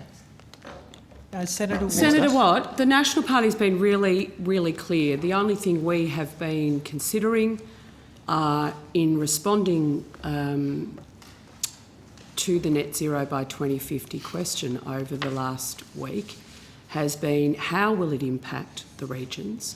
How do we do our job by sensibly, maturely and rationally protect the regions, not just to the next election, but over the next 3 decades? And how do we ensure that we can secure future opportunities? That's the lens we've put to this question, and I'm very, very proud to be part of a political party that's taken that incredibly seriously on behalf of the nearly 30% of Australians that don't live in capital cities. So we've been standing up for them for 100 years, and we're going to keep doing that. So on the 7th of October, Senator Canavan told Sky News in relation to climate change, if we're forced to pay a little more on our mortgages, we should do that. Is that one of the things that's being proposed by the National Party? I'm actually Senator not Watt, sure, Chair, Minister, that please. Senator Canavan Minister, if you'd is in just any like of these to folders. stop for a moment, please. Senator Watt, we are here to answer, have the Minister answer questions on the behalf of the Minister for Infrastructure and Transport and Regional Development. We have the department here. Can we turn back to that, because we're straying into things that are not the purpose of this estimates hearings, and I don't want you to waste your time not focusing what specific on... asks have been made by the National Party Senator that Watt, relate to the transport and infrastructure sector? But we've already covered off on that the issues of the party room will not be discussed here, that this is... Why don't the people of Australia get to know what the National Party's getting to buy it off, Minister? Senator Watt, I think we've discussed... I've been super clear. The party has been incredibly clear. The leader, the deputy leader, myself as Senate leader, of what our whole purpose and goal and lens has been in thinking about and discussing with our party room. It's now a matter for Cabinet. I've got nothing more to add. You've been super clear that we don't know what you're asking for. Senator Watt, it's not the subject for estimates. Please, Minister, just wait. This is not the subject for estimates. The subject for estimates is corporate matters that we're trying to deal with now. Please turn back to that so that we are not wasting our time. You've asked this question in various forms several times. I think we're done. Please move back to corporate affairs. Does the list include a pay rise for Minister Keith Pitt and promotion to Cabinet? Senator Watt, what did I just say? Senator Watt, the list is not for discussion because... and securing a positive future. Is it about securing anyone's regional job other than Keith Pitt's? It's about protecting the regions and securing future growth. But Keith Pitt's the only person who's had his job protected out of this deal. I've just made a ruling on this, and if, Minister, if you want to keep talking, we will keep doing this. Please stop. Senator Watt, please move on. I know it's uncomfortable for the National It's not Party. uncomfortable. to have- It is a waste to of have- time. It's not. I don't think people in Australia regard it as a waste Our of time to find is out whether precious today to a cabinet ask minister's questions getting of the department. appointed. Please What ask portfolio will questions Keith Pitt of have? the department, of the minister repping the department, please, because other ministers or other senators are waiting online for their opportunity to ask questions. I know, and we're still within the hour that was allocated for cross-portfolio, including. No, the because time we that did had ask asked some first. cross-portfolio Yeah, we did. questions And we're this still morning within that. because we within had an a hour. repping minister here for that period, as is normal practice during estimates. Looking at net zero and its application to the transport portfolio, does the coalition agreement say anything about net zero and how it relates to the transport sector? Senator, I've been clear about all of that. Will any 2050 target be legislated and therefore be binding on the transport and infrastructure sector? Minister? It's So- a matter for Cabinet, Senator. Senator What's Watt, the National should Party's- I ask It's a matter for if there are any Cabinet, other Senator. senators who have questions for corporate That was affairs? clearly around, I phrased that question specifically very in relation to the careful. transport and infrastructure sector. So, Minister, what's your position on whether the net zero by 2050 target should be legislated and have implications for transport and infrastructure? Senator, as I've said several times, this is a matter for Cabinet and I won't be discussing it prior, as is appropriate. So, Mr Atkinson, I've asked you whether your department's had any input into this cabinet submission. Are you aware, there have been media reports in the last few days that the government is in receipt of modelling on the impact of adopting a target of net zero emissions by 2050. Are you aware of any such modelling? Senator, anything to do with that would be the subject of what would be going to Cabinet, and it would be a matter for the industry portfolio. But has your department undertaken any modelling on the impact of a net zero by 2050 target on its portfolio matters, transport and infrastructure, or regions? No, Senator. So the Department of Transport, Infrastructure and Regional Development, or whatever the correct title is, has not undertaken any modelling on the impact of net zero targets on transport, infrastructure or the regions. Senator, as I said earlier, we would work appropriately across government with all of our colleagues in development of advice to government for consideration through cabinet processes, and I can't go to any of that content, positively or negatively. Have you provided advice to government about the impact of emissions targets on the matters within your portfolio? Senator, what I said was that we've worked appropriately with all of our colleagues across government to provide advice into cabinet considerations, as we always do. And that includes the impact of any targets on the matters within your portfolio? Sorry, Senator, I can't go into the detail of what our advice does or does not include.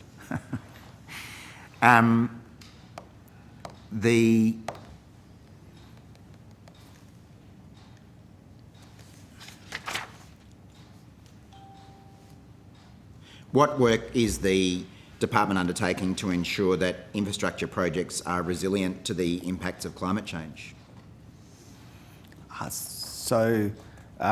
Senator, I think that this is a completely separate discussion to what you've just had. As part of our normal infrastructure investment program, we work with the states and territories on planning parameters around infrastructure that take into account what's happening with respect to those geographies. So that includes the impact of climate change on infrastructure? Well, I suspect it's more on planning, but... As in where projects can be located and planning flood risks? Planning parameters, flood risks, margins, risk profiles, that sort of stuff. What about existing infrastructure though? And the impact of climate change on existing infrastructure? So what type of infrastructure are you talking about? Well, roads, bridges, dams. We tend to look at it through the, if we're talking about current stuff, through working with states and territories on maintenance and replacement schedules, because you're talking about wear and tear, right? And weather events. Yep. Yep. So has the department undertaken any modelling on the impact of infrastructure projects on emissions? Sorry, Senator, So I think I answered at that. times, the construction of infrastructure projects or the production of materials that are used for infrastructure projects generates emissions. Cement, for instance. Yeah. Has the department done any modelling on the impact of construction of infrastructure projects on emissions? So, Senator, I think that what you'd be talking about is the impacts that we would see on our infrastructure investment pipeline would be, I think you're talking about things that will come through in pricing. Is that what you're talking about in terms of global cement prices and steel prices? And Well, it's partly about prices, but it's also about the way that cement is currently produced, for example, generates a certain number of emissions. Yep. If we were to adopt emissions targets, that may have implications for how cement is produced, what kind of materials are used in infrastructure projects. Has your department done any work to analyse any of that? So, Senator, if you're linking back to the government's climate policy position, as I said before, that will be a matter for cabinet consideration, as the minister has said. Mm-hmm. And what about, in terms of electric vehicles, what work is the department undertaking to advise on the uptake of electric vehicles in Australia? Yeah, so we're working with the states and territories through the Infrastructure and Transport Ministers meeting and from the senior officials group that sits under that on the uptake of electric vehicles. We're also working with the electric vehicle strategy with the Department of Industry, and we're doing regulatory and safety standard setting on autonomous vehicles as well. And a key element of that will be rolling out charging infrastructure and consistency of charging infrastructure across Australia for electric vehicles. Right. So that was my next question. How's the government ensuring that the required charging technology is incorporated into road projects to allow the transition to EVs to take place? Yeah, so we're working with the states and territories on those parameters for rolling out charging technology. Does the department believe that electric vehicles will end the weekend? Sorry, Senator? I can understand you being incredulous at that question. Does the department consider that electric vehicles will end the weekend? Are you asking me for a piece of policy advice? Yeah. Have you provided policy advice that electric vehicles will end the weekend? I'm confused, Senator. I'm sorry.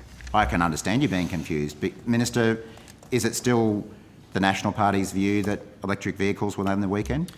Senator, we Seems can to be go round changing. and round the mulberry bush on this question. I haven't asked These that are at all. now a decision for Cabinet, and as a Cabinet Minister, I'll be respecting that process. I'd ask So you it's- to do the same. So As a Cabinet- party of government, I would ask you to do the same. So is Cabinet to decide whether electric vehicles will end the weekend? That is a nice grab. That is, I hope you got that. I'm just trying to I hope they understand got your it. answer. What? So I've answered the question. No, you Senator. have. So I actually have. what You is- don't like the answer, but I've answered it. No, my question was whether the National Party still believes that electric vehicles will end the weekend. You've told me that's a matter for Cabinet to consider. Because it goes to the issue that you've been debating all morning.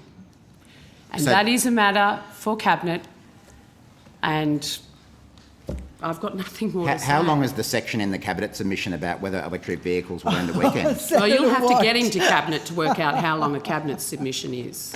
Are you seriously suggesting that there's a Cabinet submission that's going to be considered that deals with whether electric I'm vehicles... seriously not That is suggesting not anything to what- you about what may or may not be in a Cabinet submission, because that would actually not be the right thing to do, as you know. I think that So it's we've too been cute by very. half, Senator. I think the committee's been very patient. We've extended the period to ask questions. Senator Watt, do you have any questions Senator of corporate Watt- affairs, please? Will Well- Senator Watt... Does this Cabinet submission deal with whether the government should fund No, a new Let me coal-fired see. power Am I station. going to tell you, Senator, what's in a cabinet submission? Well, are you going to fund a tough. new coal-fired power The station? first rule of Fight Club is not to talk about Fight Club. Well, your government certainly is a fight club. There's no doubt about Senator that. Watt, come on. Corporate affairs. Let's go to corporate affairs, please. We will have a number of questions later in the day about Building Better Regions Fund. That won't surprise you, Minister. Another fund It's a great fund. Another fund that's been Supporting the highly regions. by this Supporting government. the regions. But moving to I wanted to another section. just the reason I did want to touch on this here because I want to deal in a general sense about grants processes within this department, and I'm hoping you might be able to help assist us, Mr. Atkinson, before we get into the detail. I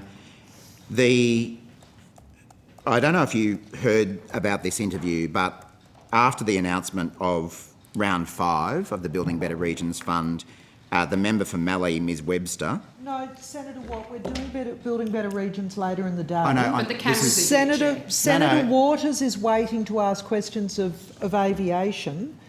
Let's just keep to the agenda, I'm not please. going to be going to specific questions about particular grants. That's obviously for later in the day. My questions are about the general grants processes that have been adopted by the department. So, Ms Webster, after the announcement of round 5 of BBRF, appeared on Flow FM in South Australia, radio station, and I'll just quote you what she said in relation to BBRF. So, the Department of Infrastructure goes through every project application, they make a list, and they do colour code them in green and pink. Green is for projects that actually tick off on the criteria for the fund, and pink, they don't quite. But if an MP wants to really push the project because it's important for the community, then you've got the opportunity to do that. And then there are those, of course, that don't meet the criteria at all, for whatever reason, or certainly not a percentage of it. Mr Atkinson, is Ms Webster correct? Does the department provide a colour-coded list of projects to the government? So, Senator, I can't comment to the specifics of that quote, but what I'll do is I'll get Dr Bacon to just actually quickly run through what the process is. Thanks, Secretary. Rachel Bacon, Deputy Secretary, Regional Cities and Territories. So, Senator, we received a very large volume of applications for round 5 of the BBRF. There are 1,085 applications for this round. The onus was really on the department to organise briefing material in the most efficient and accessible way. And we use tools like spreadsheets or colour coding to convey large volumes of information in the most efficient way that we can. In this case, our briefing included a large spreadsheet where green shading represented projects that were eligible and value for money, and pink shading represented projects that were eligible but not value for money. And all projects selected by the ministerial panel were assessed as eligible and value for money, and no projects were selected that the department did not categorise as eligible and value for money. Okay, so hang on. So green means eligible and value for money? For money, yes, Senator. Pink means eligible but not value for money? That's correct. And presumably then there's another category that don't get a colour because they're not eligible? So for projects that were not eligible, we didn't include them in the spreadsheet. Right. Because they were not eligible. And did you say that all projects approved in this round were eligible and value for money? That's correct, Senator. So they were green?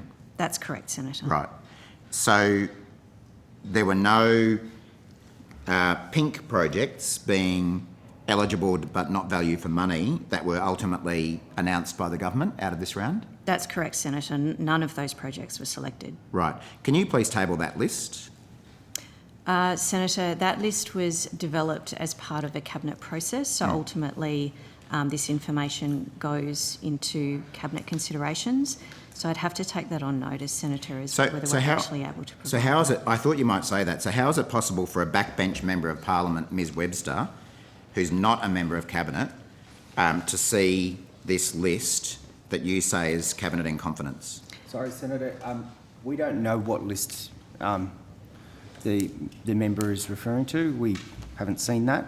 We know what our advice to government was, and that's what Dr Bacon's talking about. I'm not sure what list she's referring to. Yeah, I mean, Ms Webster, who's not a member of Cabinet, seems pretty well acquainted with this colour-coded spreadsheet, but no one else, no other senator can see it, no member of the public can see it because it's gone to Cabinet? Senator, it could be that I genuinely have no idea what she's seen. It could be an extract of some projects or something like that. I don't know. I couldn't speculate on that. Minister, were backbench members provided with a copy of the green and pink colour-coded spreadsheet for BBRF? I'll have to take that on notice. You don't know? No, I don't know. Were you provided with a copy? Senator, I sat on the ministerial panel that is part of the decision-making process. So you saw the colour-coded spreadsheet? Well, I saw the advice from the department. Which included a colour-coded spreadsheet? I've answered the question, Senator. Well, can I pin you down on that? I know what you're wanting to pin me down on. Well, can you answer the question, please? I have answered the question. I have answered the question. I know. Clearly. I know colour-coded spreadsheets is a bit of a trigger word for you, but did Not you? at all. Did you see? Not at all. You haven't read my submission, have you? Did you see should. the colour-coded spreadsheet in this instance, Minister, for BBRF? Sorry. Can you repeat the question? I Have can't you believe I'm seen- asking that. I know I'm going to get it another 5 times. Have you seen? Here's a free well, kick. if you give direct answers, then I won't have to. I gave you a very ask direct questions. answer. Have you seen the colour-coded spreadsheet for BBRF round 5? Senator Watt, I've answered the question. I saw advice from the department as a member of the ministerial panel. And did that include the colour-coded spreadsheet? I've answered the question. I don't think anyone Murray. saw you. I accept that you saw the department's advice. Yeah. But you haven't said whether that included the colour-coded spreadsheet. I've answered the question, Chair, 5 times again. Is the department aware of any non-government members being given the opportunity to see this colour-coded spreadsheet? Sorry, Senator. As I said before, we can't confirm any of what has or has not been seen by other people. We know what was in our advice. So that, from the department's point of view, you provided a colour-coded spreadsheet for this funding round to our Minister's office? So we provided through the Cabinet processes a list, I think I would describe it as, that delineated the eligibility and value for money characteristics of individual projects. Okay.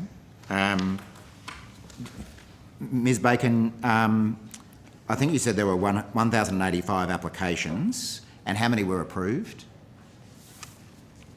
I'm just checking my notes, Senator.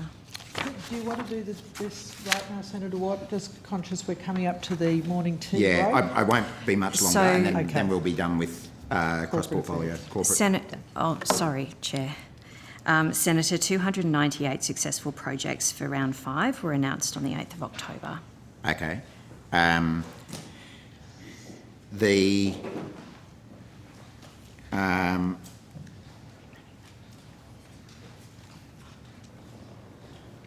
So are you aware of any advocacy by government members for pink projects to be funded in this round? Senator, the process is that we prepare briefing material for the ministerial panel to consider, and that briefing material takes into account all of the applications that have been received and assessed by the Grants Hub, which is the relevant department that assesses the applications, and we package that up and we provide all of that briefing material to the panel. And understand that, but Ms Webster has flagged that members of parliament, at least within the government, have the opportunity to lobby for pink projects which are eligible but not value for money. Did the department receive any representations from MPs to fund those pink projects? We weren't engaged with members of parliament. Right. The department was not engaged with members of parliament. So if that as part occurred, of it would this have been directly with process. ministers' offices rather than with the department? I assume so, Senator. Okay.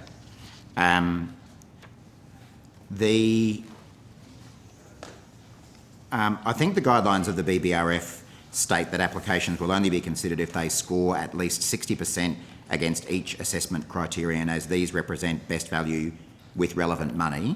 is that the value for money criteria that you were referring to before? That's essentially the value for money criterion, but I'm sorry, Senator, I don't actually have a copy of the guidelines here. My colleagues will be appearing for the regional part of the program at 2:15. Yep, we can so go we'll into be that able with a to bit more answer your detail. questions more fully about the guidelines then. Yeah. Do you know, but, okay, that's probably about as far as we can take it at this point in the program, I think. Terrific. Thank you very much. So that is the end of corporate affairs. And given that we've got 5 minutes until the morning tea break, Mr Atkinson, do you have members of the department who can answer questions on domestic aviation reform and surface transport policy? I'm conscious that Senator Waters has been Yes, Senator. waiting patiently for some time. Yes, we do. Senator Waters, would you like to start in the 5 minutes that we've got Yes, available please. before the break? Okay, just give the department a Yes. moment just to shuffle around and then I'll go straight to you. Thanks, Chair.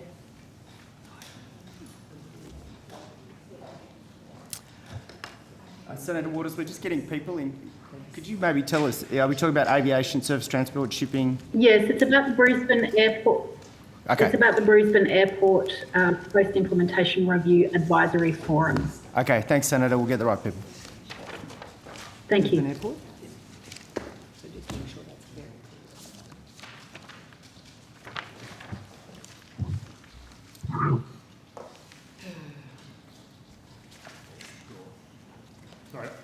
All right, Senator Waters, if you'd like to start with your questions, please. Thanks, Chair, and thanks to the departmental folk for making yourselves available. How many members of the Independent Brisbane Airport Post-Implementation Review Advisory Forum, how were they selected? So Phil McClure, Assistant Secretary of the Airports Branch. There's 5 members of the forum that were invited by the Minister to participate.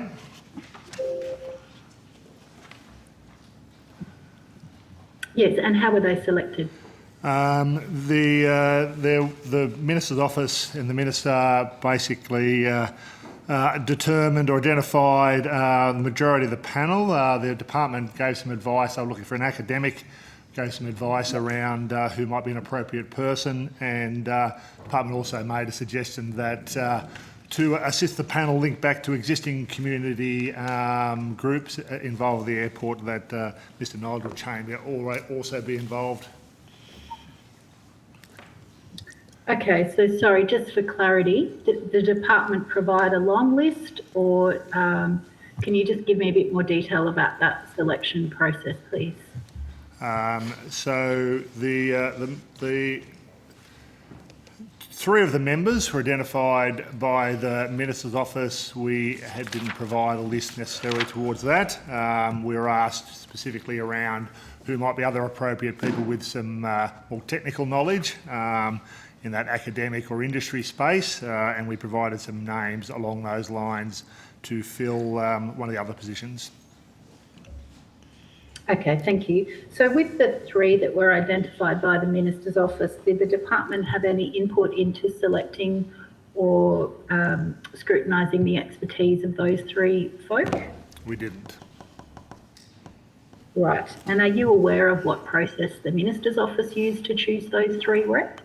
Not exactly. The Minister's office, my understanding, they're looking for prominent people who could represent the community, were well versed in those types of roles. So there's, and they were looking for some bipartisan type arrangements. So those well-established community representatives were identified.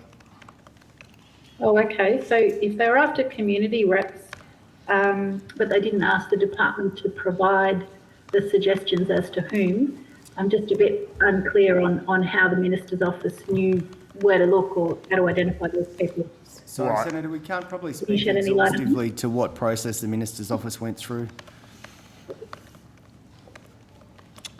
Okay, well, thank you. Can I just ask now, and I'll try to get it done in the time frame because I'm conscious there's morning tea break coming up, what budget has been allocated to the work of that advisory forum?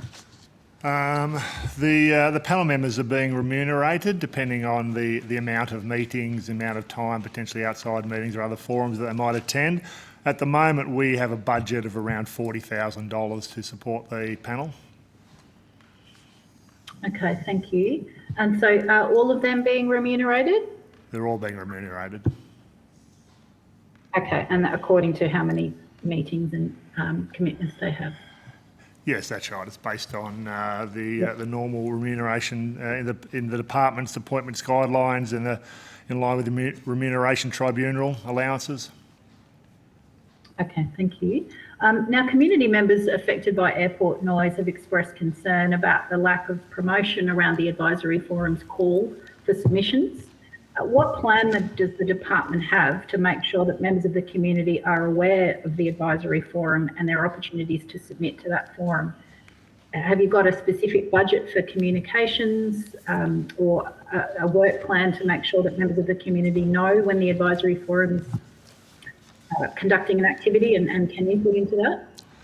So it's fair to say that the forum has been set up independently, so they're making decisions for themselves around engagement, but following the first meeting, an advertisement went in the Courier Mail, making it known that they were happy to take submissions. Some information went out through the existing Community Action Group chair to known community representatives. I think there was some reaching out to local members in the area to make them aware, and there's information on the department's website about the engagement and how the community is able to engage with the forum. Senator Waters, would you mind if we take the break and come back to you immediately after our morning tea break? Possibly, Chair. I've probably got about 3 more minutes and then I have a different committee that I need to attend. Well, then let's do 3 more minutes. Yes, we'll do the 3 more minutes and then we'll go to the break. Thank you. Thank you, Chair. I appreciate that. What support will the department provide the... Sorry, Senator. So we've lost you, Senator. Oh, Senator, you've gone to mute, I believe. Could you just check your settings?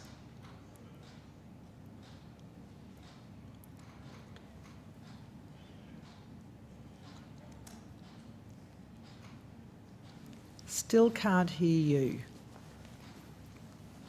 Just checking. The connection we can see you, you're moving, but we can't hear you.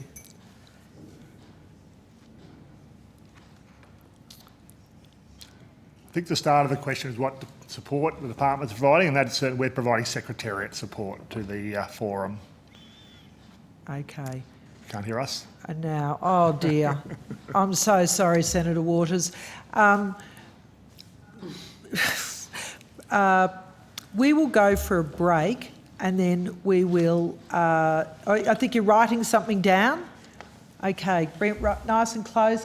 Can't hear. I'll come back later after the break. Excellent.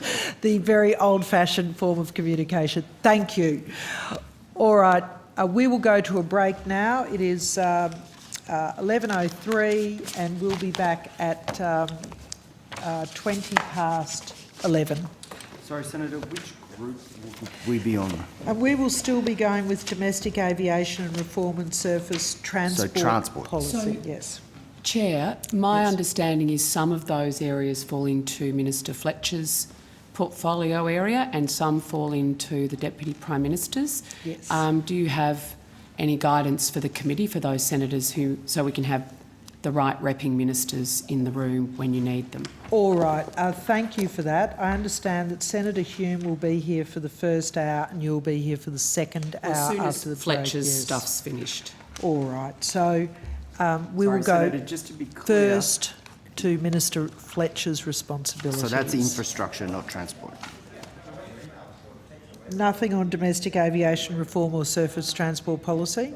No, they're the deputy. They're all me. So... Right. So we're just going to have to keep moving with Senator Hume here in the chair, because that's the agenda that we've agreed with the rest of the committee, and that's what the other senators who are trying to log on and off to ask questions will do. Because we scheduled for infrastructure from 11:15, which would be Senator Hume if we're starting with Minister Fletcher's. So you're suggesting that we will go to infrastructure investment next, and see what other questions there are for domestic aviation reform and surface transport policy to come back to.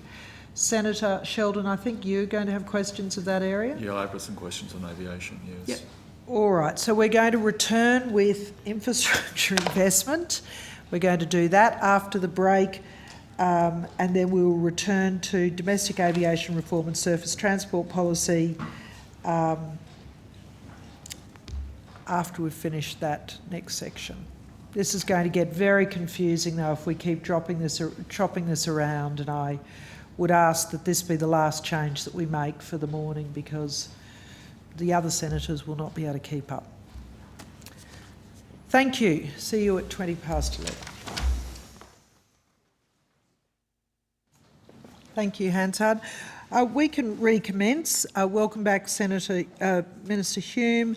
We, just for people who are watching, we have moved to the infrastructure part of the portfolio. We're examining infrastructure investments, major transport and infrastructure projects at this moment.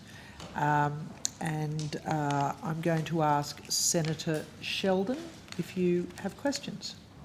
I would just be sure that I'm on the right track here. So Infrastructure Australia are able to ask questions at this moment.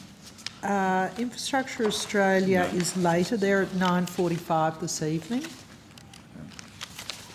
This is infrastructure investment, major transport and infrastructure projects.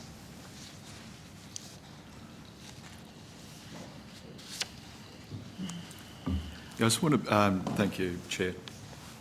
Well, first of all, can I ask just about the third crossing of the Hawkesbury River at Richmond, for which was announced by the Prime Minister after the May budget?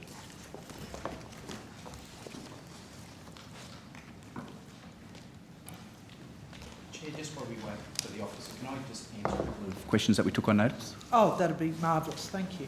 No worries. So firstly, there was a question from Senator Rice about the procurement for Turner and Townsend and the timeline for that. So we were requested by the Minister in June 2020. We commenced the procurement on the 10th of June 2020, signed the agreement on the 17th of June and the draft, on the 12th of June, and the draft brief went up on the 19th of, on the 24th of June. We briefed the Minister with it. Thank you very much. And there was another question from the Senator about number of projects that were in planning for UCF. So of the 182, we have already answered that 35 are complete, 39 in construction, 25 further are in delivery approval, and that leaves 83 in planning. Thank you. That was the Senator Watt question on notice. Thank you. Is there a capacity to table a document that reveals what you've just Yeah, I covered? can certainly table one. I don't obviously have a document with us now. That was just people back in the office sending it forward. Sorry. So we can certainly table that later. Smith. Thank you, Chair. Thank you. Okay, Senator Sheldon, I think everybody's at the table now. So just want to ask a question about the third crossing of the Hawkesbury River at Richmond, funding for which was announced by the Prime Minister after the May budget. I hope you might be able to answer these questions, because I understand that they've been put on notice in the House of Representatives as well. Has the project been assessed by Infrastructure Australia? Senator Robin Legg, Assistant Secretary, New South Wales ACT and Targeted Roads Branch. No, I don't believe it's gone to Infrastructure Australia as yet. It would normally go as part of the delivery phase, and that project's still in development.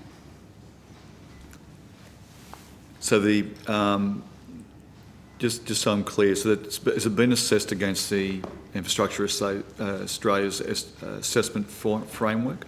No, not as yet, Senator. When would you expect that to happen? I think we'd expect that to happen after the final route community consultation is complete and the project scope is settled, and that would normally happen to align with the delivery PPR assessment process. We expect that the delivery PPR would come in late 2022, so I expect that IA would probably see it a couple of months before that So late 22. Can you tell us just on what basis the government decided to commit an initial $200 million to this project in 2019? The scope was modified at the request of New South Wales to incorporate not only the bridge between Richmond and North Richmond, but also the supporting roads to bypass the town centre and some additional road upgrades. So that's why there was an additional commitment made. Probably just so I'm clear, because you may have answered this in your question, but I just want to be really clear. Why is it 200 million instead of 150 or 250 million? What's the logic? The original commitment, just make sure I've got the exact amount.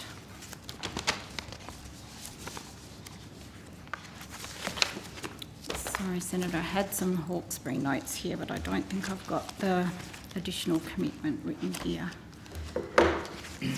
But essentially, the additional commitment was made following further community consultation, Senator, which then included the route taking a bypass of those town centres.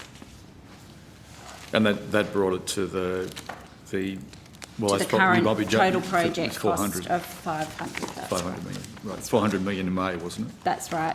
And 500 million. And 100 New South Wales government. Right, thank you.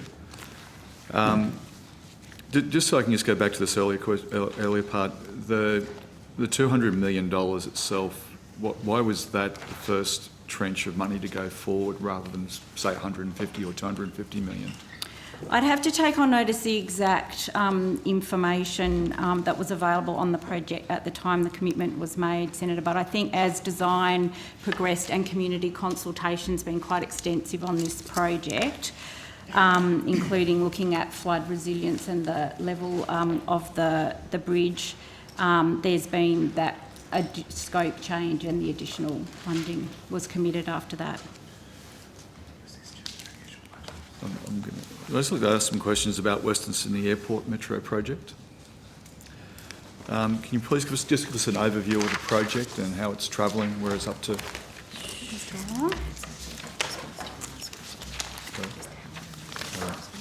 Sorry, Mr. Hallen, I think you were going to respond to that question I just asked prior to this one. Is that a? I think you wanted to say something prior to the question that No, I was Ms. Lee. just conferring with Ms. Lee. The Sydney Metro Western Sydney Airport project, that's a commitment of $10.5 billion, which is a 50-50 share between the Australian Government and New South Wales governments.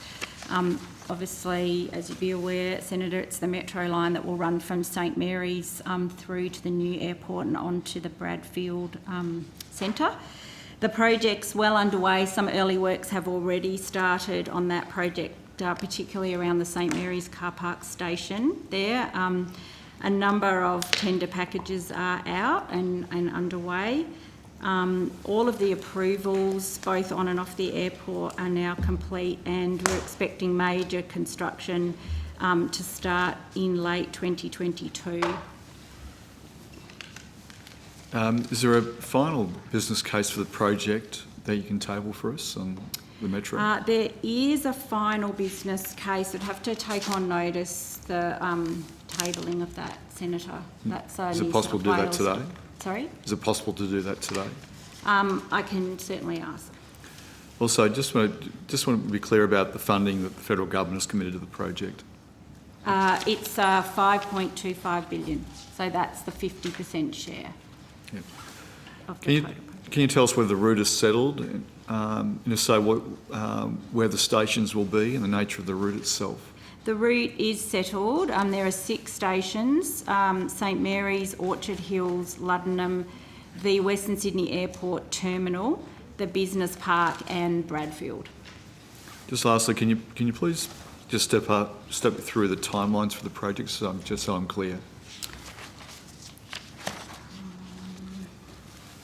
So I have some of the key dates, Senator. If I don't have them all, I'm happy to take them on notice. So the joint announcement of the project by the Australian New South Wales governments for the Metro, which included a $50 million business case, was in March 2018. Then between March 2018 and March 2020, the Sydney Metro undertook development and scoping of the project and business case. In March 2019, I think that's when New South Wales formally announced their commitment, and in that same month the Australian government announced its commitment. At that time, I think the first commitment made was for $3.5 billion. Then the final business case was completed by Sydney Metro and submitted to Infrastructure Australia in February 2020. In May 2020, Minister Tudge agreed, the then Minister Tudge agreed to an additional amount of $10 million for the business case, which brought the business case to $60 million in Australian government funding. Then there was a further commitment by the Australian governments and New South Wales governments in June 2020, additional funding of $1.75 billion each. The environmental impact statement was released for public consultation between October 2020 and December 2020, and early work started in December 2020. IA's evaluation of the final business case was released in March 21. In June 21, the Commonwealth environmental approvals were provided. In July 21, the New South Wales planning approvals. And in September, most recently, the Western Sydney Airport plan variation was approved to authorise the Metro's construction on the airport site. Thank you. In answers to questions on notice from the last estimates, the department stated the construction of the Illawarra Main Road upgrade is expected to commence in late 2021 and expected to be completed in late 2023. Has construction of the Illawarra Main Road upgrade been commenced yet? Sorry, I'm not aware. Does the project have a different name, Senator? I'm not aware of it by that name. No, I'm not aware of any other name other than that. Illawarra Main Road. Illawarra Main Road project update. So Illawarra Main Road, maybe just, I don't know if that's... We'll try to come back to you. That's okay. I'll certainly ask my colleagues if they have it referred to by a name that I've got information on, then I'm happy to provide an update. Yep, can you just go to the update and also when the finalisation, if it hasn't commenced, when it will, and Sure. What's the finalisation date that's expected? Sure.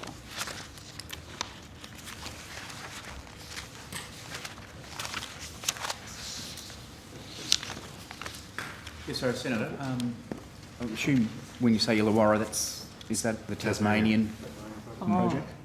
Yep. Okay. Sorry, with New South Wales, so there's a bit of confusion. It's easily confused, sorry. Thank you for that. Yep. We just get Mr. Bradley. Sorry, wrong board.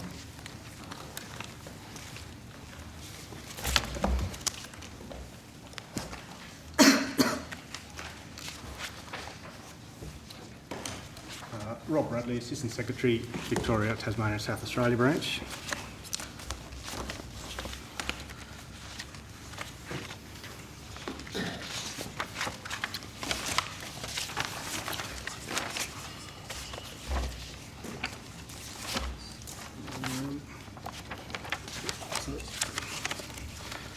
So could you just repeat the question again? I'll answer this. In answer to the questions on notice from the last estimates, the department stated that construction of the Illawarra Main Road upgrade is expected to commence in late 2021 and expected to be completed in late 2023. Has the construction of the Illawarra Main Road upgrade commenced? So, Senator, that project, those dates remain the same. It's still expected to start in late 2021 and finish in late 2023. The department has received a project proposal report in September and is currently under assessment. Will you provide that report? We'd need to take that on notice. Just go to another question about, again with Tasmania.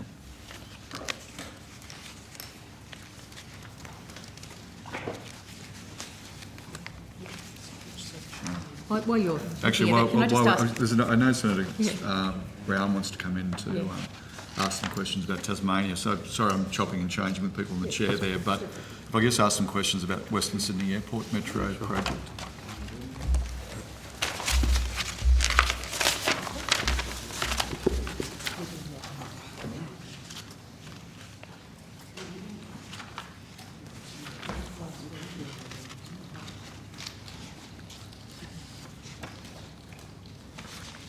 Sorry, Ms. Lee, you were telling me before about the timelines for the project.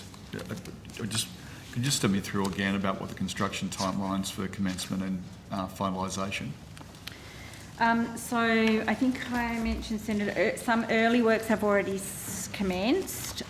Major construction, let me just confirm, I think is at the end of 22. Major construction to commence late in 2022.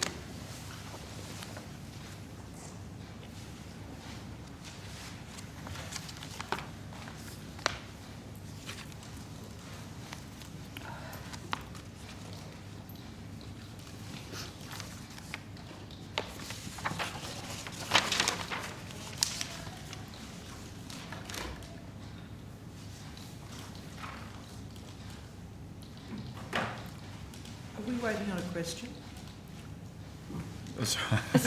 Sorry. I thought you saw you were going through your pages. Major construction to commence in late 22. And apologies that I had my mask on, Senator. I'm not sure if you heard that. I think Senator Brown wants to ask some questions. Senator Brown, okay, well how about we go to Senator Roberts and then back to the opposition, Senator Brown then. Senator Roberts. Thank you, Chair. My first question is about copper string. Sorry, about Iron Boomerang, I beg your pardon. Can you give me an update on where the Iron Boomerang project is at, please?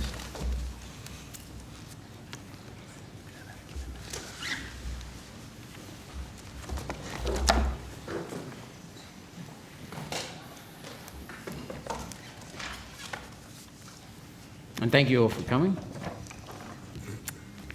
Thank you, Senator. Shona Rosengren, Assistant Secretary, Northwest Infrastructure Investment. So the Iron Boomerang, which you're talking about, is connecting the Northern Australia with a rail line. Currently, there's no Australian government funding for that project, Senator. Has there been any work done on it? No, Senator. Okay, thank you. Next question. Just a follow-on question from that. It's because to get on the infrastructure plan, the state governments would need to bring that forward, wouldn't they? That's right, Senator. So, Senator Roberts. Has there been any interest from the Queensland government? No, Senator Roberts. It has not been raised with me, Senator. Thank you. I wasn't having a go at you then. Yeah. Can I ask about Copper String 2 here? Sorry, Senator, I'm not aware of that project. I don't think it's a road or rail project. No, it's electricity supply. That's not under this portfolio. Industry Department. Industry Department, okay, thank you. I've got questions on Inland Rail. In August, I contacted the RRAT chair, Senator Sterle, and asked for the big four accounting firms, Ernst & Young, KPMG, PricewaterhouseCoopers and Deloitte, to attend a hearing of the RRAT committee to explain their data that underpins the entire Inland Rail project, the 24-hour turnaround time. So I just want to get this straight, Minister. Inland Rail is Australia's largest infrastructure project since the Snowy Mountain scheme. Is it correct to say that you are refusing to show the committee or the Senate the data that justified the spending on $25 billion in taxpayers' money? Is that directed at me, Senator Roberts? Yes. I'm afraid I can't answer that question because I represent urban infrastructure and Inland Rail is not an urban infrastructure project. Is there anyone that can answer the question? Senator, I'd just clarify that it's a $15 billion project. Still the largest in Snowy? I think there's one bigger right now. Well, let's argue about that. It depends on how you measure it.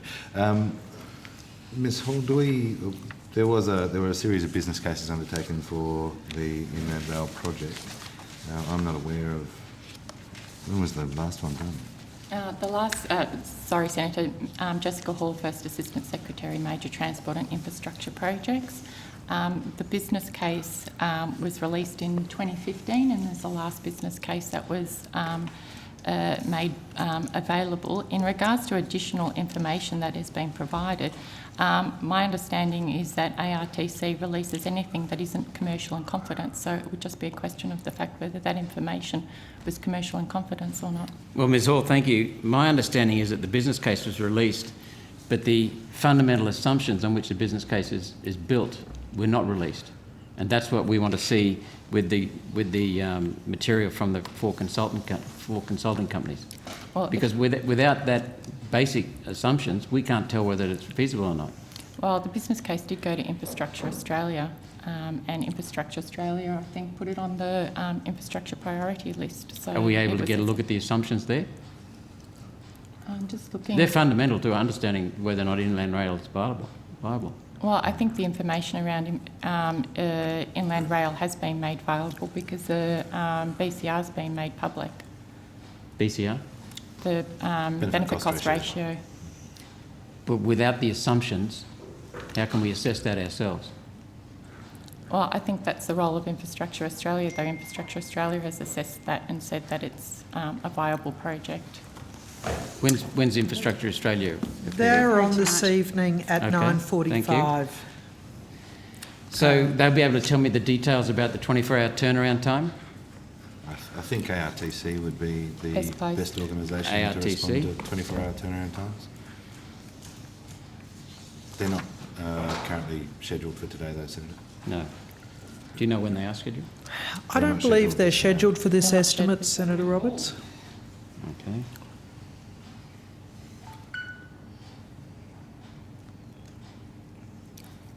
So is there any possibility that the real figure for compensation for loss of property rights along the Inland Rail route is ever going to be made public before the project is built?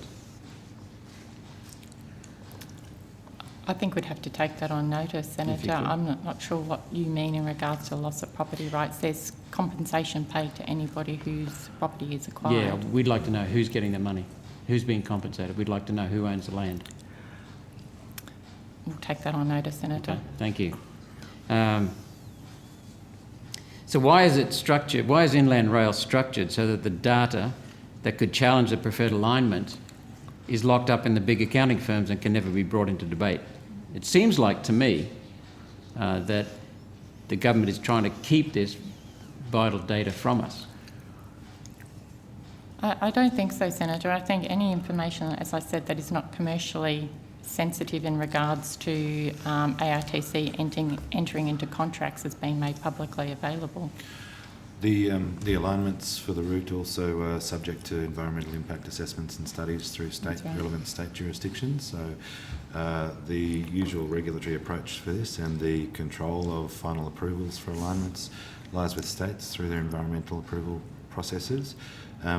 More appropriately, ARTC can probably answer in detail on this, but of the 13 major project elements of it, each of those will be subject to an environmental and consultation process that then goes through the relevant jurisdictions' approval arrangements, which is subject to different state and territory law depending on which state it's in, and it crosses Victoria, New South Wales and Queensland. So you're saying it's not finalised yet and it'll ultimately be in the hands of the states, the environmental approval? Yes, environmental approval is in the hands of the state jurisdictions. And that could affect the route? It can, yes. Yeah. Okay. We think the route is currently set, and the environmental approval processes are underway. The final detail of the route, though, I think is a question best for the ARTC. That'll be to do with engineering solutions around particular creeks. The route has been set. So the route has actually been set. The purpose of the environmental assessment processes are to give confidence to the communities and to the states and to others about what provisions ARTC has to put in place to make sure that the environment is actually protected. Right. Will we ever know who owned the land that was purchased for the Inland Rail and what price was paid for it? I'll take that on notice, Senator. We should be able to get you something in regards to that. Thank you very much. So just to clarify, because Senator Sterle has made a valid point about questions taken on notice and the amount of time and blah, blah, blah, but just to be specific, because I'm not entirely sure what that question is that you've just taken on notice. So are you talking about in Queensland? Are you talking about the entire route from Victoria? Yep. So what you want is the names of the people, the names of the property owners, correct, and the amount they're being paid yes, for their acquisition of the Inland Rail route through their property. And I've taken on notice to see what information I can provide in regards to that, because there'll be a whole lot of issues in regards to personal information being provided. Yes, I would imagine that not everybody wants that to be. It's quite a complex request. It's 1,700 kilometres of route traversing a lot of different territories. In the communities and among our constituents, there are a lot of questions being asked about that. Yep. A lot of questions. Yep. I understand. And I appreciate that. So I guess it's just being clear about what is the, if you can narrow that, that would probably be helpful if you want a question and answer back quickly. Well, I think what you've done is help narrow that process. All right. Is that the end of your question, Yes, thank Senator you, Chair. Roberts? Thank you. Senator Sterle. It's Senator Brown here as well. All right. Senator Brown. Sorry. Okay, Senator Brown, over to you. Yeah. Thanks, Chair. I just want to turn to some questions around Tasmanian infrastructure. And I would like to start with the Hobart Urban Congestion Fund. When did the Northern Suburbs Transit Corridor Working Group last meet?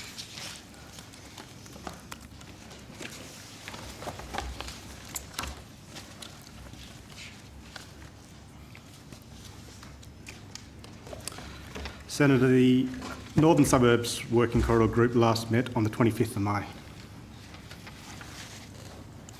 25th of May. That's you normally met more regularly than that.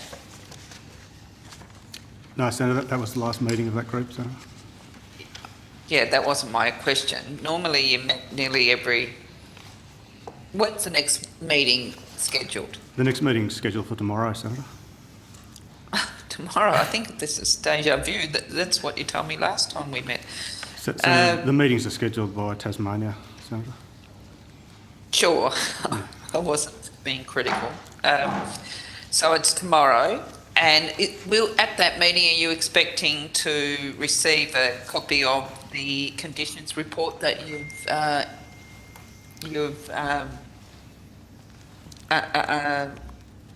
undertaken? So I'm expecting that we'll have a discussion about the draft conditions report.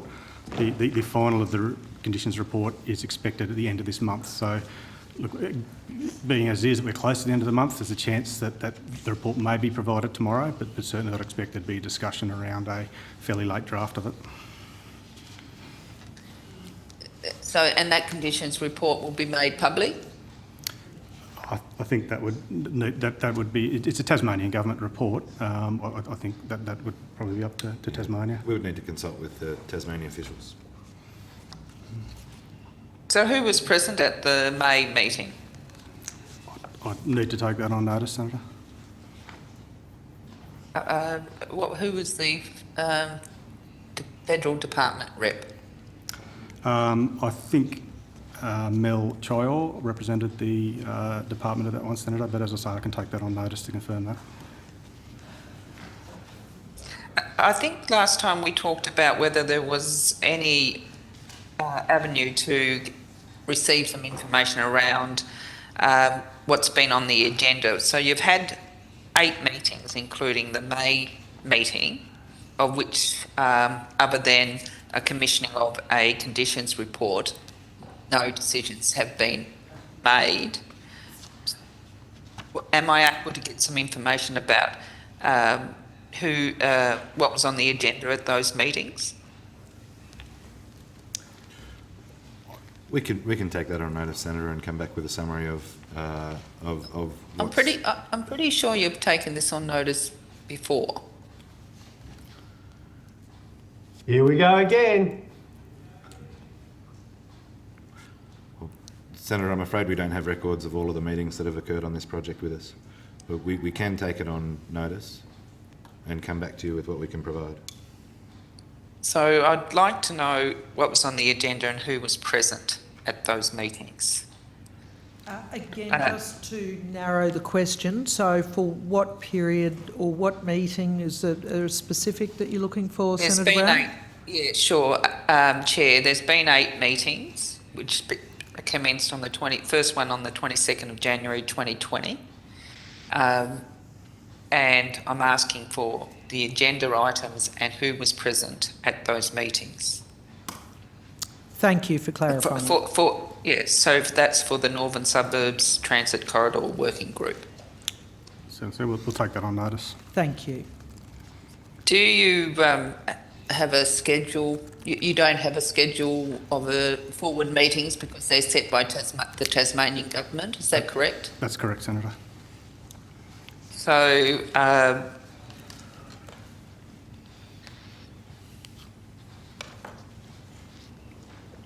when did you say the conditions assessment report was going to be finalised? Do you have an actual date? Don't have an actual date, Senator, but the advice from Tasmania is that we'll receive a final by the end of this month.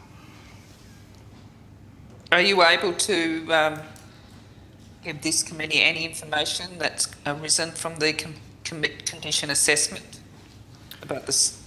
Anything about the state of the existing rail track or rail crossing infrastructure? Anything at all? I think it's probably best, Senator, to wait till we see finalised conditions report to see what's. There was some discussion around an early draft, which sort of indicated that obviously the existing tracks with the disused freight rail tracks would need to be removed to allow a new project to go in there. But I think the details around the costs and sequencing of undertaking those works, we're expecting to see that in the finalised condition report. So, what was given to, who undertook the conditions report? So the Tasmanian Government commissioned that work. I believe it was undertaken by. I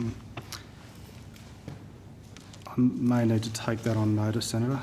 Was that GHD? I believe it was. GHD was the name Yeah. I was going to say, but I didn't have that in my notes, but I think it was GHD, yes. And the cost of the conditions report, the funding of it was by the Tasmanian government? Well, the Australian government has made $2 million of the $25 million UCF commitment available for that work. We haven't paid any money down to that yet, so it'd be usual that on receipt of the report and the finalisation of costs, that's when the Tasmanian government would submit a milestone payment to the Commonwealth for payment of that report. So we've made available $2 million for that report, but we haven't paid any money against it yet. So yes, Tasmania will have covered the cost to date. So are you telling the committee that it's cost $2 million to commission this report out of the $25 million commitment the federal government's making? So, Senator, I'm saying that the Australian government's made $2 million available. I guess at the completion of the report, that's when we'd expect to receive a claim from Tasmania. Depending on how far the conditions report go. We've seen with a lot of planning studies and when they sort of go into geotechnical and other investigations and environmental, there can be significant costs involved. Our early estimate was around $2 million, but the cost will be finalised once the report's been completed. And so whatever the cost, that will reduce the amount of money that the federal government's given in terms of the Hobart Urban Congestion Fund. It is being funded out of that fund, so yes. So do you have any information that you can provide the committee as to what exactly you asked GHD to do? So, Senator, it would have been the Tasmanian government that would have asked GHD to undertake the work. That work was around looking at the existing rail freight corridor from Glenorchy to Hobart to understand what sort of work would have needed to be done to bring that corridor to a stage that a future, I guess, to activate that corridor to get it to a stage where you could build a future transit project on top of it. The work would also involve looking at sort of the sequencing of what other funding could be funded through the remaining $25 million commitment and whatever contribution the Tasmanian government may wish to contribute to the works. Right, sorry, can you just go back to, it's also looking at what projects can be undertaken with the remaining funds, is that what you said?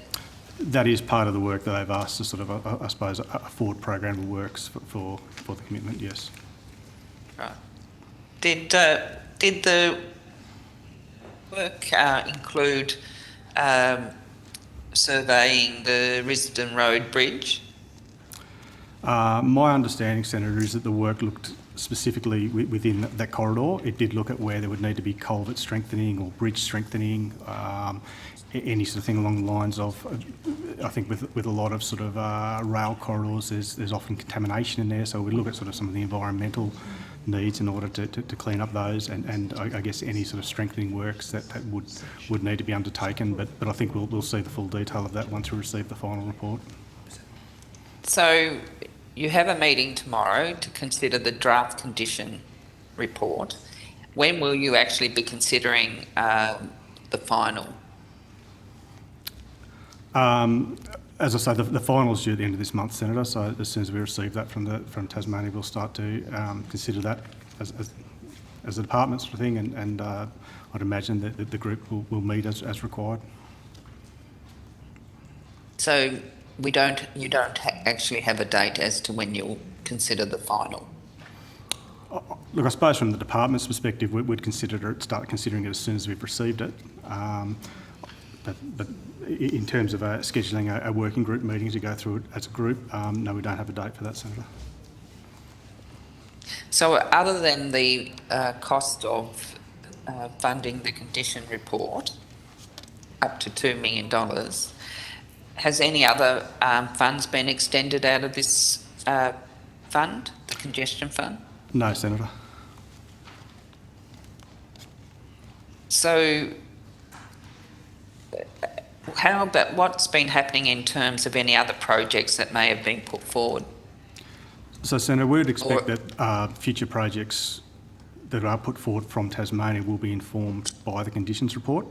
Our expectation is that once the conditions report is provided and it provides that sort of scope of works that needs to be done within the corridor, Tasmania would accompany that with a proposal for the next scope of works that may be eligible for funding through that $23 million that remains.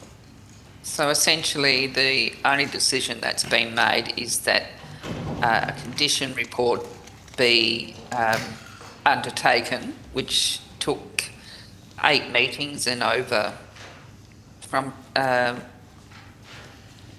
went from 18 months. Was it 18 months? 18 months of meetings, and then you got to the point where you decided to have a commission report. So I'm assuming that from that point, from that only decision that's been made by the group, there's been no other discussion about other projects. That's what you're telling me, because now you're going to base, well, maybe the working group might make a decision based on the conditions report. So, Senator, I think that's a bit of a sequencing issue there. I guess it's difficult to sort of make commitments to other projects in that corridor without first sort of understanding the condition of the corridor and the works that would need to be required to bring that up to a state where we can start to construct other projects. So, yeah, there is that sort of sequencing matter that we do need to get the corridor report finalised before we sort of start to look at what that might lead to next. Right, so do you have any understanding of when actual substantive works may commence? I guess we'd need to be a little bit driven by Tasmania in terms of they'll need to put forward proposals for us to consider and give advice to government, Senator. You must be somewhat frustrated. I can assure you Hobartians are quite frustrated with the fact that there's been a funding commitment of $25 million and not one project has been agreed upon. And not only that, we now hear that up to $2 million will be taken out of the $25 million funding. It won't be used directly on projects, but has now been used for a conditions report. Undertaken 8 meetings on, 18 months I think it is, from the very first meeting. So, Senator, perhaps I can cover a little bit of that. I think at a previous estimates hearing, the Minister representing the portfolio gave some insight into the complexities of the arrangement in terms of the meeting itself. And in terms of money coming out of the fund, all projects require a level of feasibility and design work done. Otherwise, you really don't know what you're building, and that's important work. And I think if you look at all the literature, the more work you do up front ultimately results in better work at the end. So this work should help inform that committee make appropriate recommendations for council, state government and the Commonwealth Government to make appropriate decisions for future projects. But that's not really necessarily the case, because what you've done here, it's not particular projects that you're going in and having a look at and assessing. It's a conditions report. And so if there are projects that are selected arising from the report that the committee, the working group then consider, I'm assuming all those surveys and reports that you've just talked about will be undertaken for those individual reports. So it's not necessarily the case at all. So what we've actually seen from the 22nd of January 2020, first meeting, nothing has happened since that time. And I know you must be frustrated, because last time at the estimates, there was an indication, and forgive me because I don't have the name of the person that answered the question, they were actually going to escalate the issue themselves, pick up the phone, as I understand it, to give their counterpart a call to say, you know, we've got to get a move on this. Senator, that was me, and I did make the calls through to my counterparts. Following that, there was the meeting of the committee that we've been discussing and an agreement to establish the conditions report. We think the conditions report's an important piece to understand exactly what projects might be viable to undertake in the area, and we think it provides a good basis on which to make further judgments going forward. The challenge with this is we're having a discussion right before we would anticipate having another meeting of that group, and also right before we would receive a final conditions report, which is hopefully going to be informative for making judgments about the set of projects or individual project ideas that may be viable along the route. Still, we still have up to $2 million reduced from the amount for projects, and in fact probably even more given the answers that you have given. But how many calls have you made? I've spoken in terms of escalating. I've spoken to my counterpart about this one twice since the last estimates hearing. And what did they indicate was the problem? It's been quite difficult to get agreement between the various parties in Tasmania that would need to agree to what the projects are, and in order to make an informed judgment about what viable projects there would be, doing the groundwork and understanding the state of the transit corridor itself, the state of any intersections or crossroads, bridges, those sorts of things. I don't have full detail on every intersection, Senator. Would need to be understood, and I agree with that position. I think it's a sensible thing to do the conditions report and then to use that information on which we would then have to base judgments on potential projects along the transit corridor. But why did it take 18 months to get to that point? Why did it take? I mean, it's astonishing to me that they can't agree, the representatives at the work on the working group can't agree on a project, and yet it takes 18 months to get to a point where they decide to do a conditions report. Whose idea? Who came up with the idea of the proposal to undertake a conditions report? Senator, that was on the advice of the Tasmanian Government that's the next appropriate step with this project. And that was based on their frustration because no projects could be agreed. I'm not sure that's the case, Senator. I think that a conditions report would be the appropriate step to understand what's required to bring that corridor to a standard that we can look at doing future projects within it. But does that take 18 months? I mean, I'm assuming people that are working on these have a great deal of experience. Surely, if that's the case, this would have been undertaken in the early stages, in early 2020.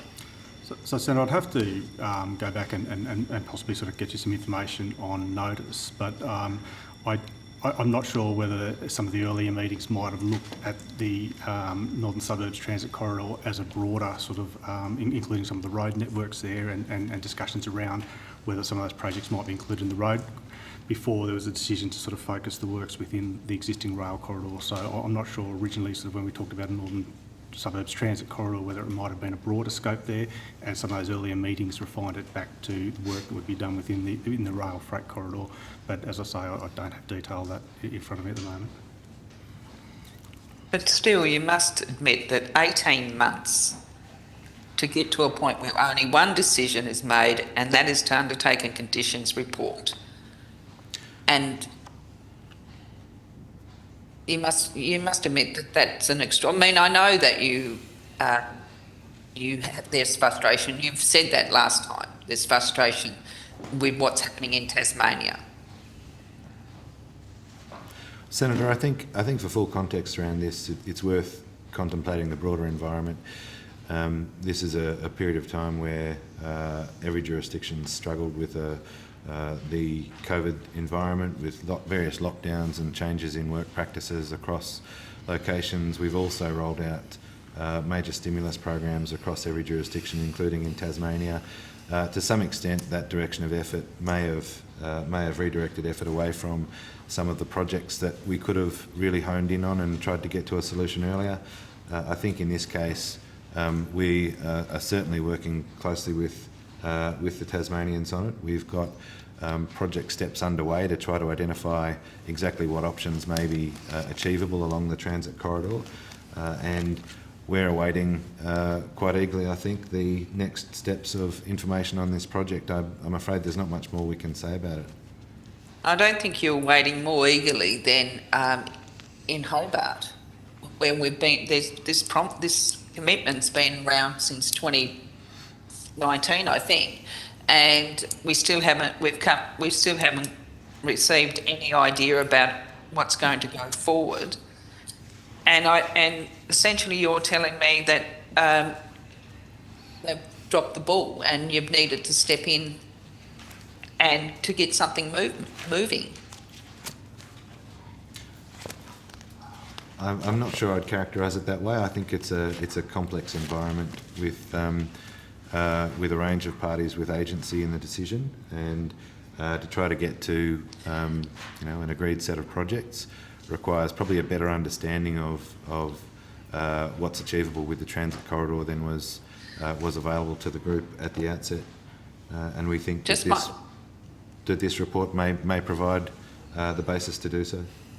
Well, let's hope so, but we also now know that there's an amount of money that's not going to be available for projects. But going back to the issue around COVID, you've still managed to have 8 meetings in 18 months. So the meetings were continuing, just nothing was happening. So if you could give us a list of what was on the agenda and who actually attended, that would help the committee. We have taken that on notice, Senator. Okay, all right. Thank you. I now just have a few questions, Chair. They shouldn't take long, around some of the other projects. The Mornington roundabout.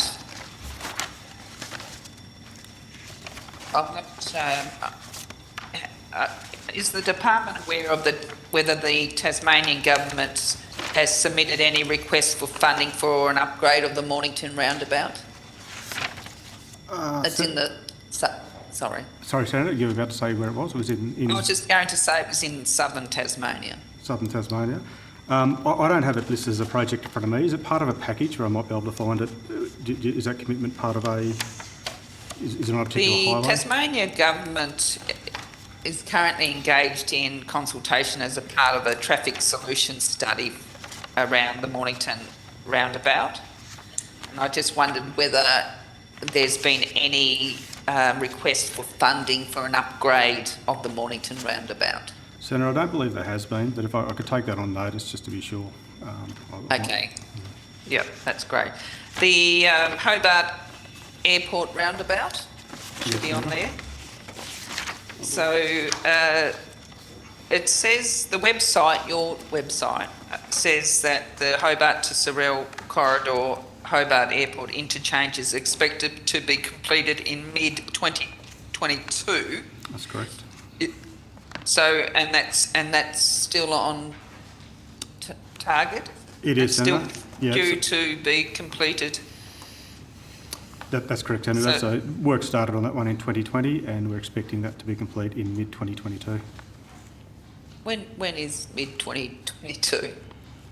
Is that June? Oh, by June? I don't think we can provide a more specific date than that, Senator, but it's around the middle of next calendar year, May, June, July, August. I'd probably take that that period as indicative.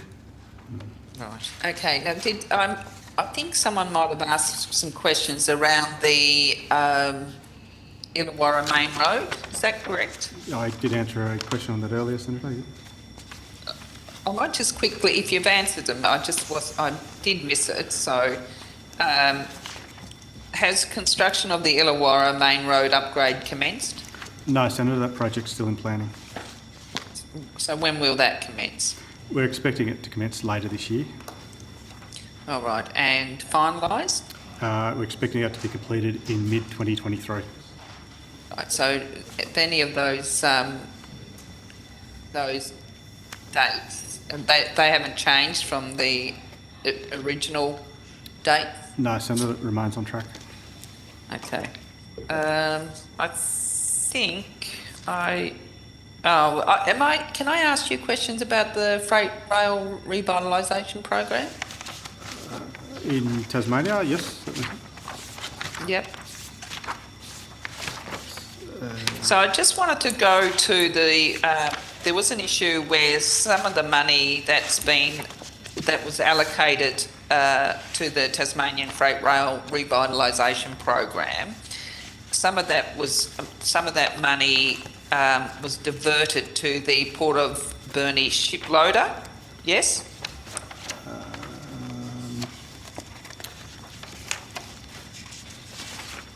Taken out of tranche 3 of that program, revitalisation program.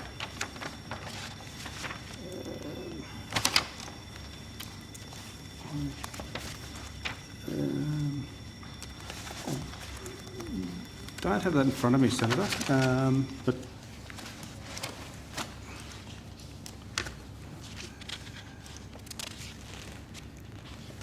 What's that? I said, sorry, Senator, I don't have that one in front of me just at the moment. Have you got any information about the Port of Burnie shiploader? I'm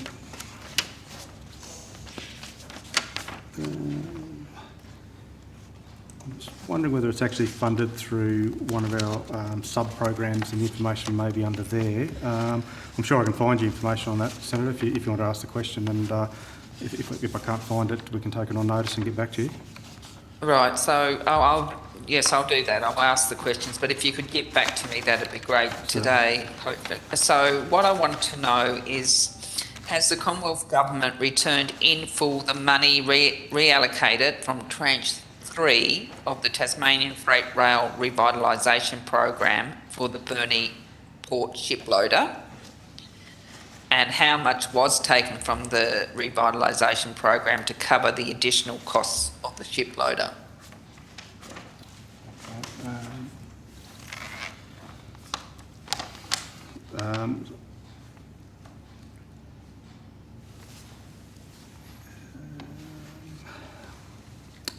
So I might come back, take those on notice and come back to you with an answer on those. Okay, So just to clarify, you're specific on that question on notice? Clear on what the parameters are?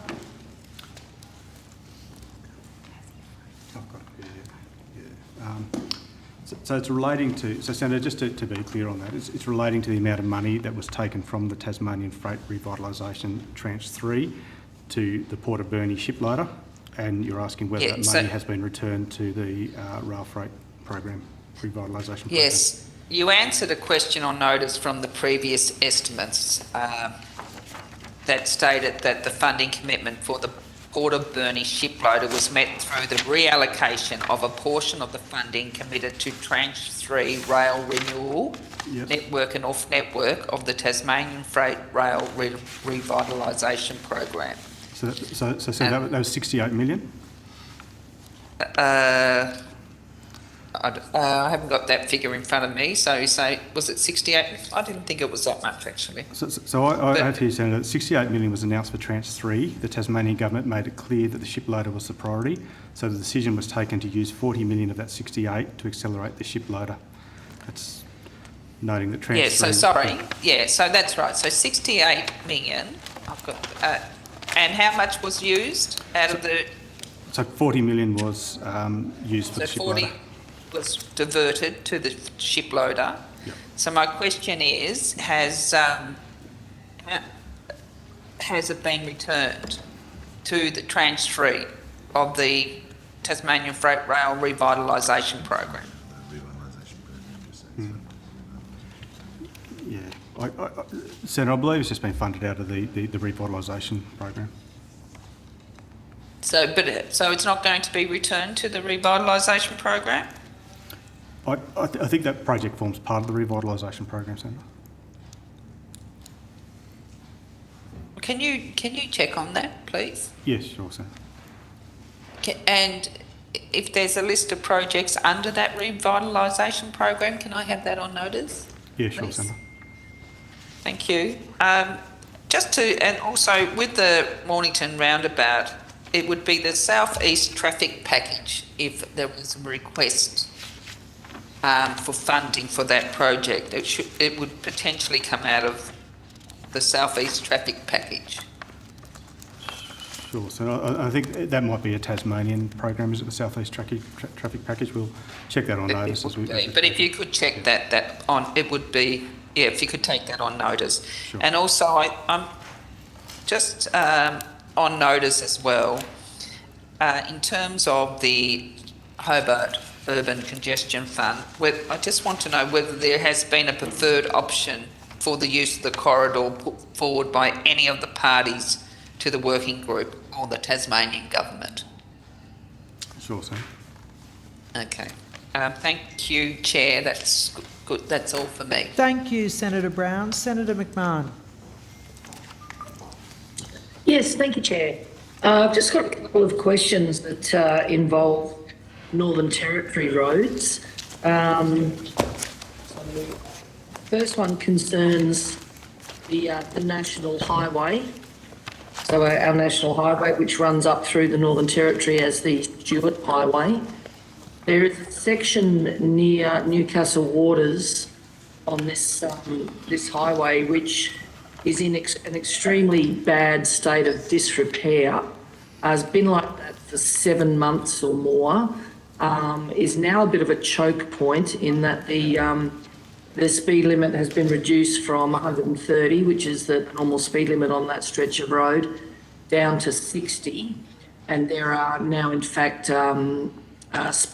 signs concreted in place indicating that it's a rather permanent issue. Now, I understand that a tender was let by the Northern Territory Government to repair this section of road, but the tender was then cancelled. Do we have any information on when this section of road is likely to be permanently repaired? Hi, Senator. So I'm not aware of that particular location. We do have what we call the Roads of Strategic Importance, which covers the Stuart Highway with $162 million of Australian government funding. Certain projects have already been identified along that corridor, but I'm not aware that the Newcastle works are part of that. There's also a series of safety works that were funded under the stimulus project that are currently underway, and that included some turning lanes and sealing works. I'll have to take on notice the specifics. It could well be a maintenance project, and if it's a maintenance issue, obviously that's funded by the Northern Territory Government rather than Australian government funding, and we give them an annual allocation to contribute towards that.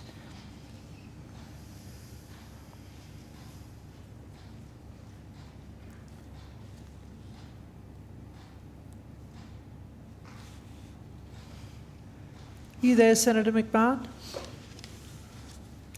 Oh dear, I think we have lost her. We'll come back to Senator McMahon when she's able to reconnect. Senator Rice. Thank you. I've got some questions about the McCoy Street overpass in Wodonga. So this overpass that's that's estimated to cost $210 million, of which the estimated to cost 224. Anyway, there's money that still needs to be allocated, and it's a project that's still underway. So what I want to know is a couple of questions about the process so far. So what process of consultation has taken place with businesses near the proposed overpass before the announcement was made?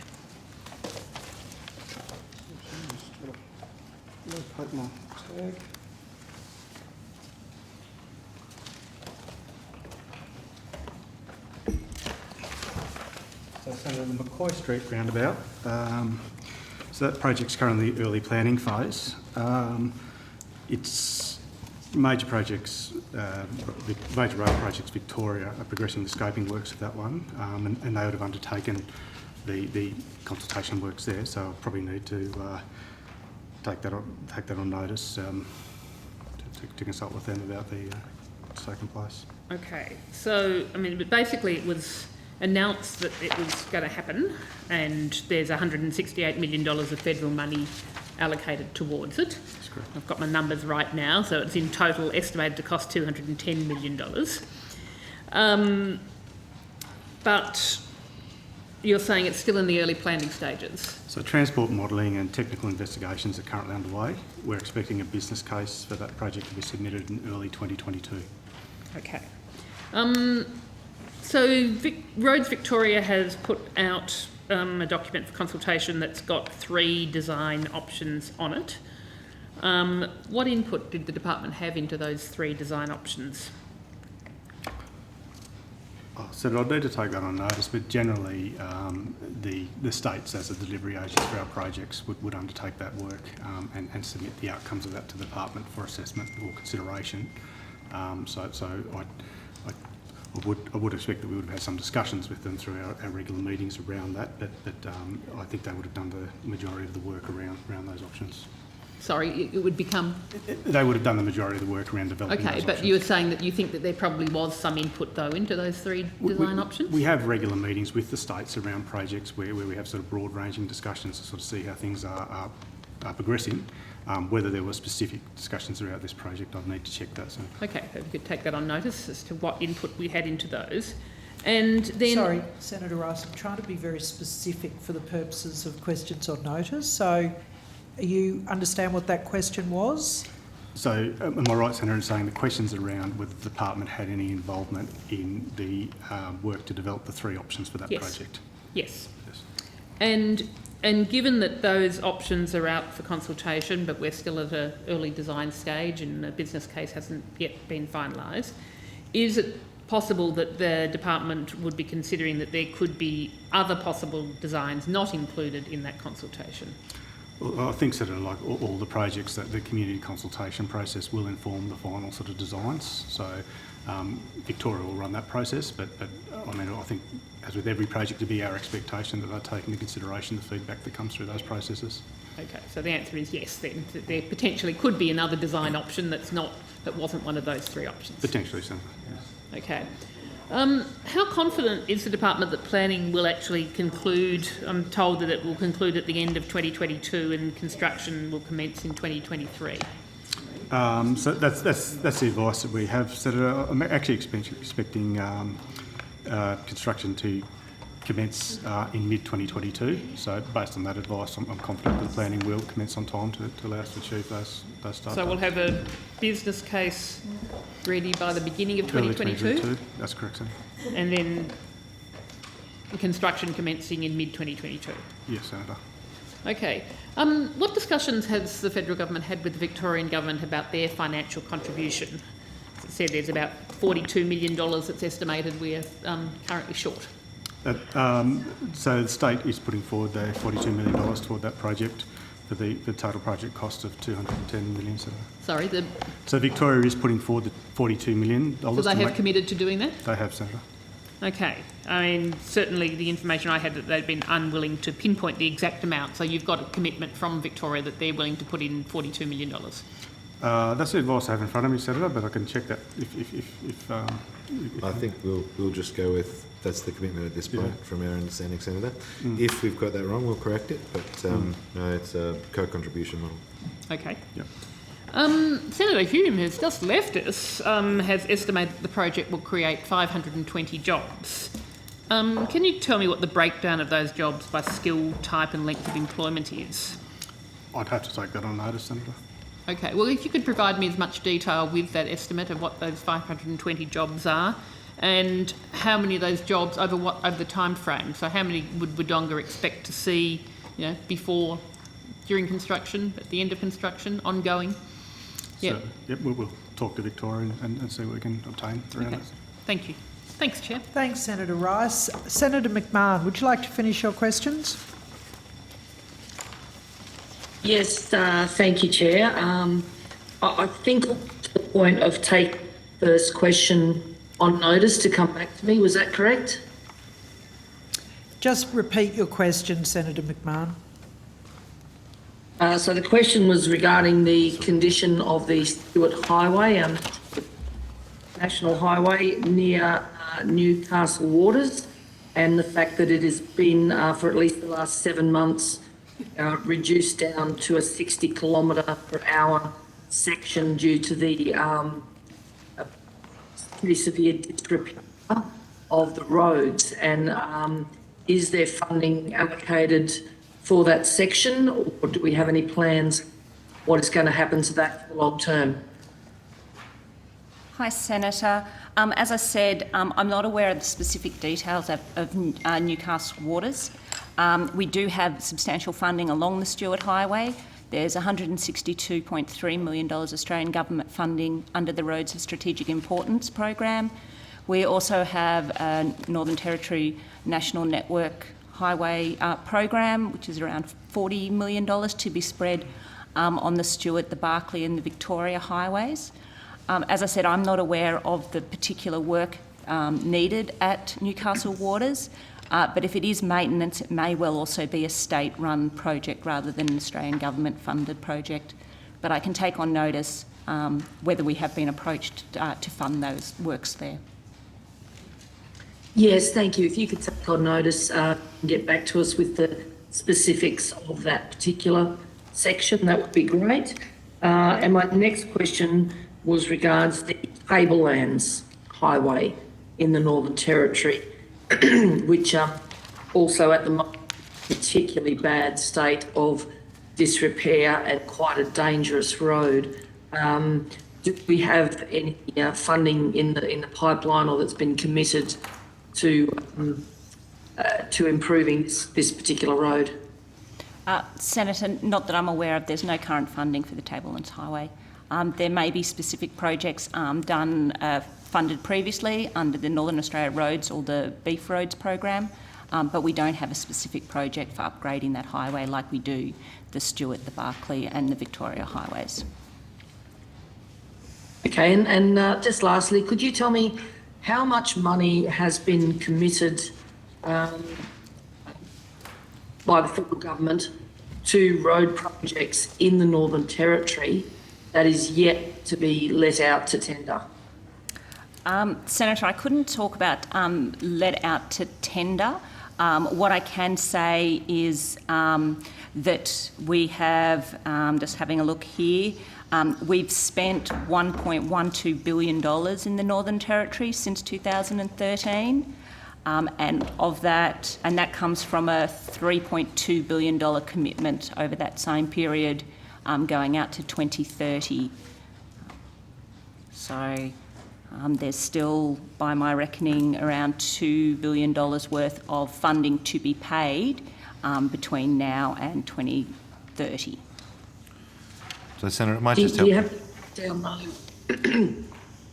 sorry, do you have any breakdown of what, say, has been committed over the last 10 years that is still outstanding in terms of the work actually being done?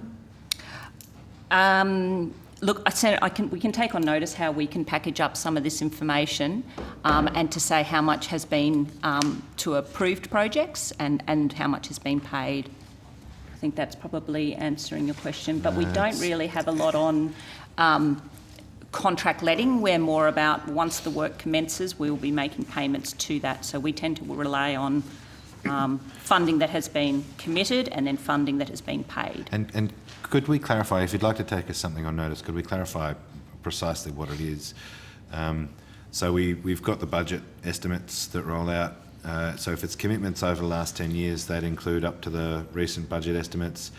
Our forward estimates profile for infrastructure spending it usually stretches beyond a 4-year period, and we talk about a 10-year rolling program. So there'll be, in effect, there'll be $1.9 billion worth of funding committed across the next 10 years into the Northern Territory.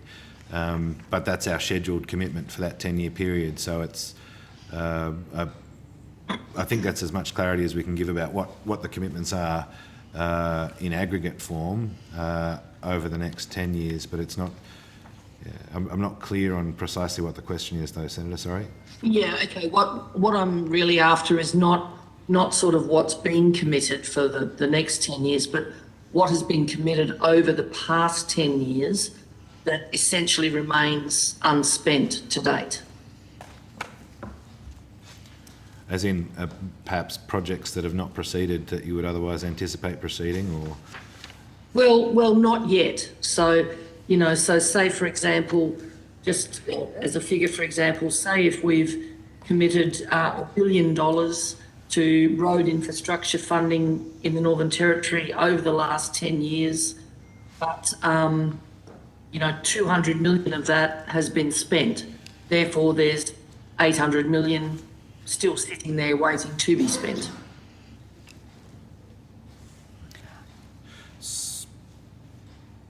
I think that the challenge will be obviously because we're not, we will make commitments for projects in the future because we're planning for them.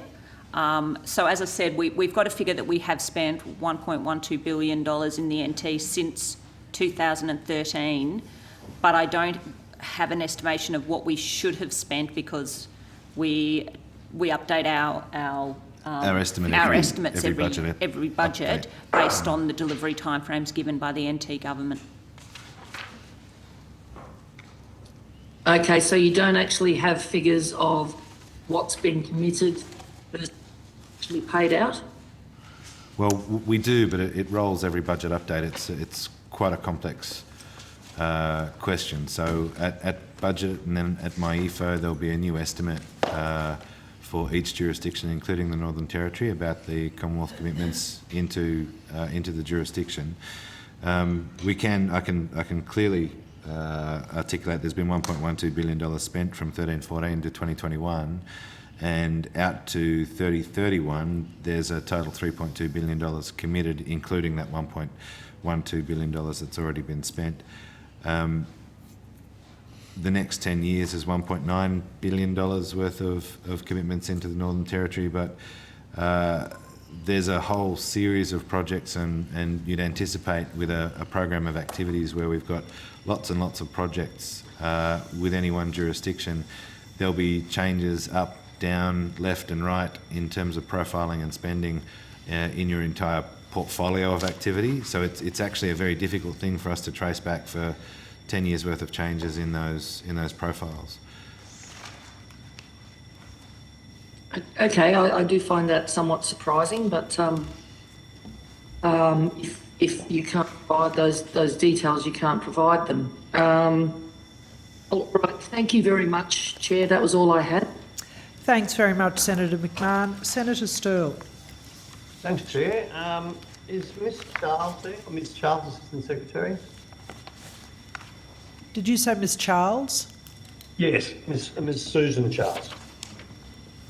Is she there? And I'm sorry, with this technology, I can't see any No, nameplates. that's right. Mr Atkinson is just coming back to assist. Okie dokie. Yes, Senator, Ms Charles is a member of our corporate group and was here at the start. I'm not sure if she's here now. She's not in the room. Okay, well, if she's in the back there, just that I really don't want to go unnoticed. That's why. Thanks, Mr Atkinson. I want to talk about Ms Charles, or Assistant Secretary Charles, penned a letter on the 18th of June to a heap of people down in Tasmania, re the Tasmanian Roads Package, Evandale Main Road duplication, Launceston Port to... Can anyone articulate that interference in this shit technology? It's doing my head in. That's a technical term. We miss you too. Technical term for the technology, Senator Sterle. We're just bringing the right person. Okay, Mr Atkinson. Right, it's gone quiet. Sorry, Chair. I've been listening to this interference for the last hour. Can anyone else hear it? It's the bells, I think, you'll find. Did I ever tell you I hated this technology? You have mentioned it once or twice, maybe more, yes. And it's only early. How am I going to go by 8 tonight? Okay, so sorry. So Ms. making her way back. Mr Atkinson, were you able to assist Senator Sterle with that question? No, so Senator Sterle, you were asking about Ms Charles writing to... Yes, right. Yes, yeah. On the 18th of June. To Tasmanian, was it the public or to... No, to just community people. It's sort of public, to the public, community organisations, locals, got a letter from her about the Tasmanian Roads Package, Evandale Main Road duplication. Okay. Are you aware of that? So what I'll do is, Ms Charles has gone back to the department because she was part of corporate group this morning because she's in charge of communications. But if you have a question about that, in the break, I'll come back. If you ask the question now, I'll come back. Yeah. All right, let's try that, yeah. I'm really baffled because there's emails that have followed up too, and the department has engaged some mob called Wells, Haslam, Mayhew Strategic Public Affairs, WHM. Are you aware of them, Mr Atkinson? Who are they? Senator Sterle, if you just ask the full question, I'll get the answer for you from Ms Charles. Well, I did. Who are they? I've got a few questions. Sorry, Senator Sterle, this is the Building Our Future campaign, which is in the corporate stuff at the start. Ms Dacey's still here, though, so she'll be able to assist you. Good. I'm all over the place. I'm trying to keep up with what's going on there. So I'll wait for Miss Dacey. Is she there? Yeah, she's here. Great, thank you. Miss Dacey. Hi, Senator. Hello. Can you tell me who this mob are? Sorry, what was that question?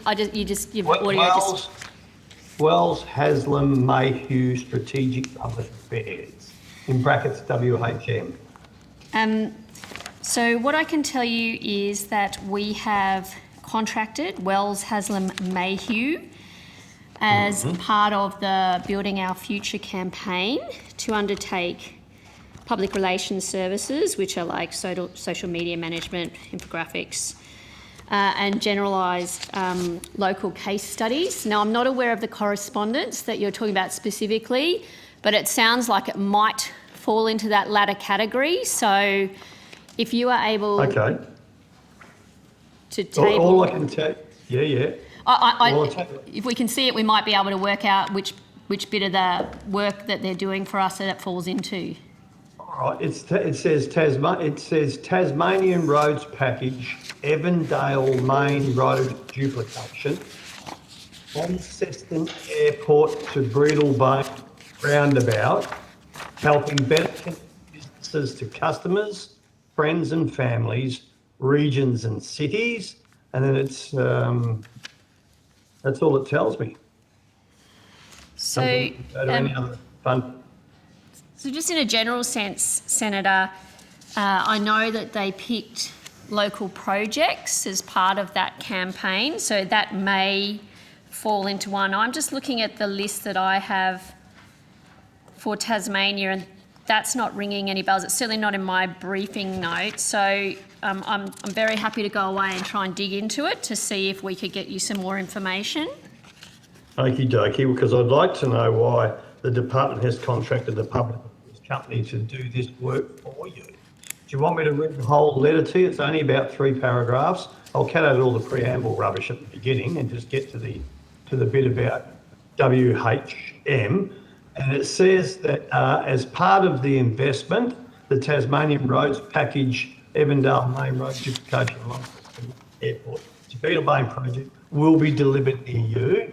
It goes on to say that to show how this project will benefit your local community, this public affairs mob has been engaged on behalf of the Department of Infrastructure, Transport, Regional Development and Communications. It says WHM has prepared a stakeholder kit accompanying this email, which we encourage you to utilise. Materials have been provided which you are welcome to share through your communication channels to increase awareness of the local benefits infrastructure projects will provide to your community. Please refer to WHM's email for instructions on how and where to use these materials. So, Mr. Davis, I'm thinking to myself, why has the government engaged the public affairs mob to do political spouting? This is the work of the department. Senator, who's the addressee of that letter? I don't want to tell you at this stage. You'll have to take it on notice. No, Senator, I've actually managed to find a little bit more information. So, as I said, Wells Haslam Mayhew Strategic were appointed to manage the public relations activities for the campaign, and there were 30 projects selected. So I've gone and found another list of what they were. And in Tasmania, the Tasmanian Roads Package, Evandale Main Road Duplication, Launceston Airport to Breedalbane Roundabout is one of the ones. And one of the activities that is included under this contract is the production of stakeholder kits. Kits were sent to a number of stakeholders. The campaign was what they call hyper-localised. So they identified these projects, they did these stakeholder kits, and they were provided to stakeholder groups. And they were advised that they could share in largely the way that you've just described through that correspondence, through their local channels. So that's in accordance with the advice that I have here. Okay, but my question is why? Why have we outsourced the work of the department? Does this happen very often?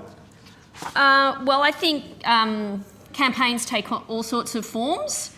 Sometimes it's mainstream advertising, sometimes it's what has been characterised as public relations activity, and this was just one of the elements of the Building Our Future campaign. So how often has this been done over the years? Sorry, Senator, I just struggled to hear you a bit. So how often has this been done over the years? How often have you engaged public affairs companies and encouraged them to publicly support these projects with their list of contacts and community people rather than the government do it itself? So, Senator, the advice I have here is that there were activities that we are calling public relations activities in the financial year 18-19 and in the financial year 2021. So those are the 2 years that I can advise you that I've got expenditure recorded against this campaign. Yeah, so sorry, so how many times has this been done before? Well, according to the table I'm looking at, twice.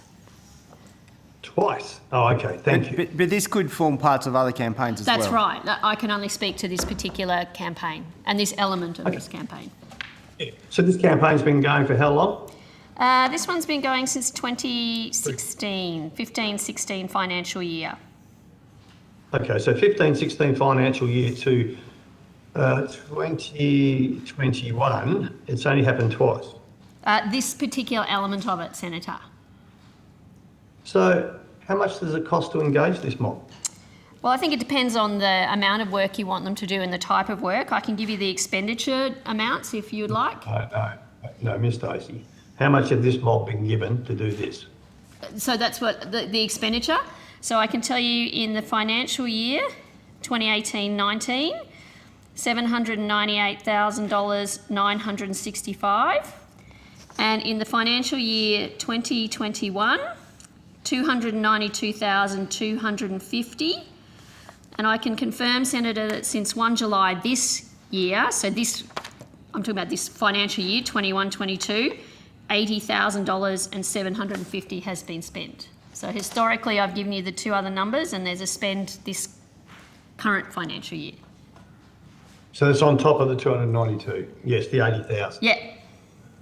Okay. What was for 799,000? That was the amount that was spent in the financial year 2018-19 on the whole thing that's called public relations. So it won't just be about these sorts of kits, it'll be about the social media management, et cetera, but that's the rolled up figure. And that's not all to this one mob, is it? This WHM? I will need to just take that one on notice. We did do a separate tender process in 2020 from which Wells Haslam Mayhew is contracted. I'm just having a look to see if this gives me any advice on earlier years about who was contracted. If you just bear with me. Sure.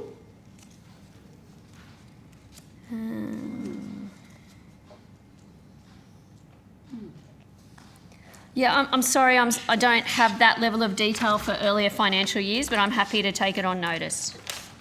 Yes, all right. Okay, and that means coming back to us today, Ms Stacey? Yeah, I'll try and make a phone call and see if I can get that information for you today. Great, thank you. I don't want to burden the department with any more extra on notices that I've already put up today.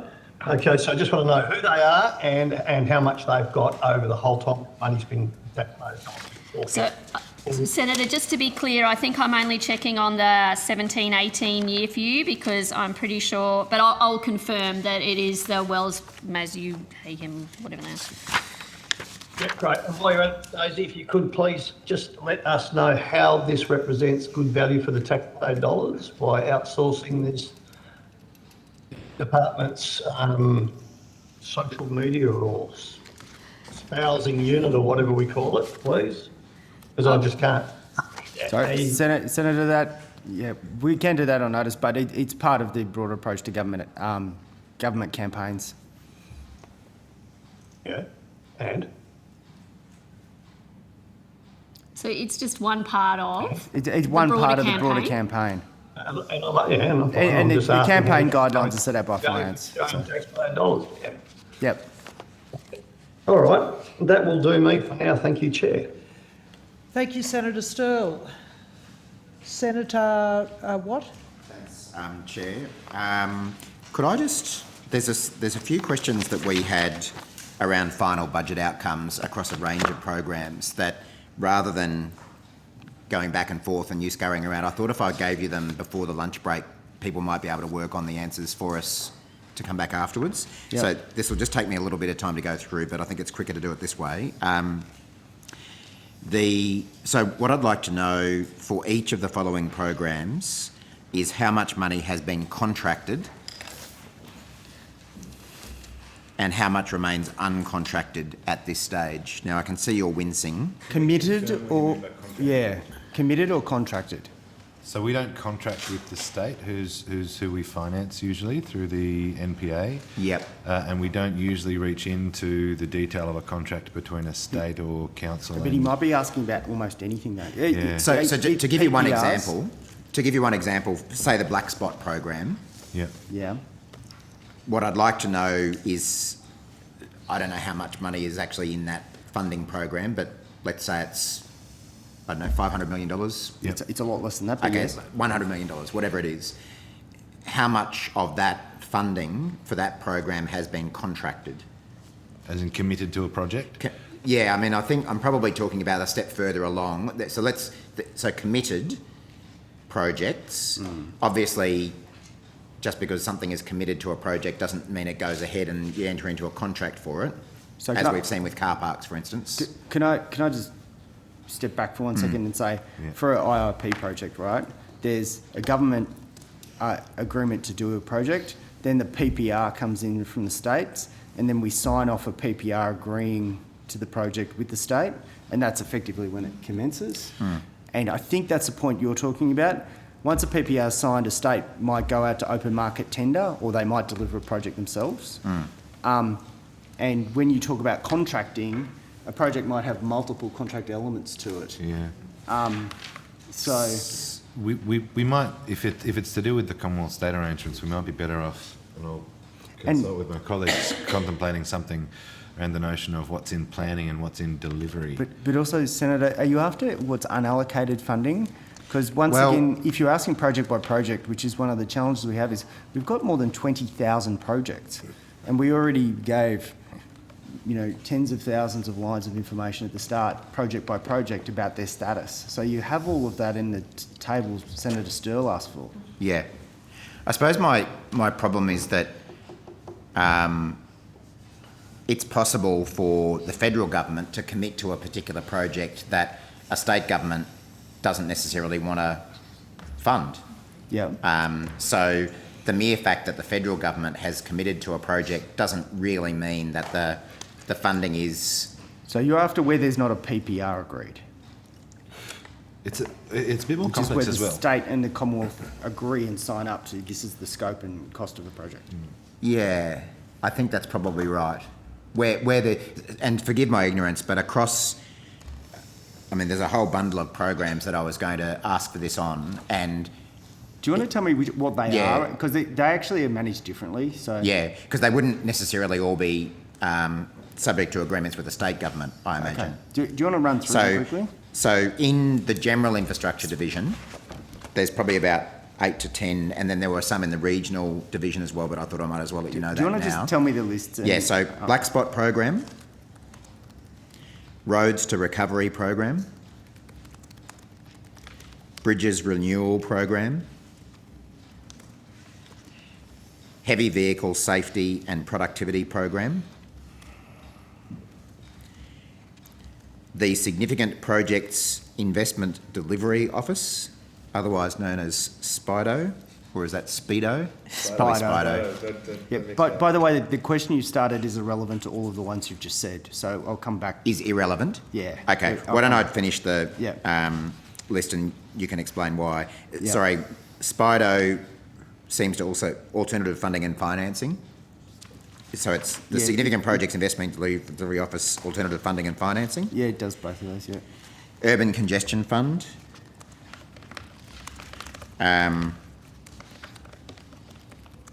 Roads of Strategic Importance Initiative. Delivery of Inland Rail. Inland Rail Interface Improvement.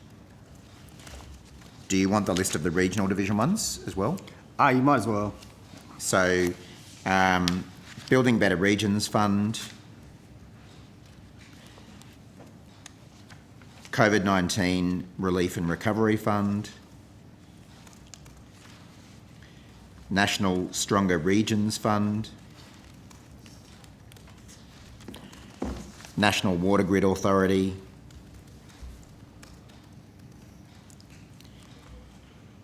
National Water Grid Fund. That's the same. Right. Regional Growth Fund. regional jobs and investment packages, regional recovery partnerships, and rebuilding regional communities. Okay. Yeah, all right. So this looks to be so there'd be several thousand projects in what you've just talked about. So you've got everything, every minor program that's not in the tables that you got at the start, which took weeks to put together. You must have a sense, though, of how much. So, just if you're after unallocated, is that? Well, I'd like to know that, but my issue, really what I suppose I'm trying to understand is the amount of money in particular funding programs that has not been the subject of a contract, a binding contract. Because as we've already established, a government of any flavour will announce a fund, and from that fund it will make announcements, which otherwise called committed funding. But we don't actually know that a project's going to be delivered or that funding is truly committed until a contract is entered into. So what I'm trying to understand is how much is left over. You want to understand the line, where the line is between ripping up contracts and changing commitments, right?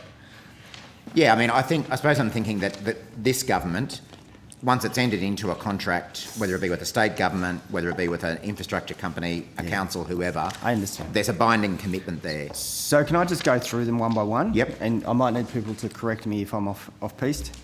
So the Black Spot program is a round-based program for small works, like safety works, like sometimes it's site benching, sometimes it's traffic light upgrades. You're talking very small projects, and they're running in rounds. I think it's, and it's decided by a panel. Yeah, and it's allocated on a state-by-state basis. I've never heard of any controversy in a project in one of those small black spot projects. What we could probably find out is how much is unallocated in the financial year. By the same token, usually it's fully allocated and fully expended, but it's tiny, right? It's like 60 million. In the table that we tabled this morning, there is the black spots and how much is unallocated across the forward estimates. Yeah. Which was... It's slightly different conceptually what I think you're getting at. I suppose I'm You're talking sort of about the thinking east-west that links and things, aren't you? for the management of government finances, you must have a sense of how much money has been in a particular fund has been uncontracted, as opposed to, because as I say, like a fund is created, announcements are made, so therefore money is committed, but it's not until you get to signing a contract that there's a binding obligation to fund it. We use the word funding agreement for what you're calling a contract. Yep. So a PPR, an agreement with someone to commence a project, right? Okay. Where they can rely that the Commonwealth has agreed that the funding will flow if they deliver something, right? So is it possible for each of the programs that I listed to find out the funds that are not subject of a PPR or whatever other term a particular fund might use? It's really hard. So R2R has 20,000 projects in it, which is the next one you just listed, and they're all tiny. It's like replacing culverts and stuff. Yeah, but you must have a sense of how much money. Like I don't need to know every individual project. You may have already detailed that in the tables, but you must have a sense of the money that's left over in that. So is that Roads to Recovery? So Roads to Recovery, for instance, is entitlement driven, and the legislation sets out the entitlement for each local government under it. And they pretty well spend 100% of it every year. Yeah, but it's legislatively allocated to that council. Yeah. What they do with the projects is more an eligibility question, not a can you have the money question. Is it, and the eligibility is it a road project and is it in that local government area? And they're tiny, so it gets processed through a really simple application process. If it's a road project, etc. Yeah. It gets ticked off in the system, and then the local government can go and fill the pothole, and then a culvert is better than potholes. Yeah. But and then they come back and then they acquit it. Yeah.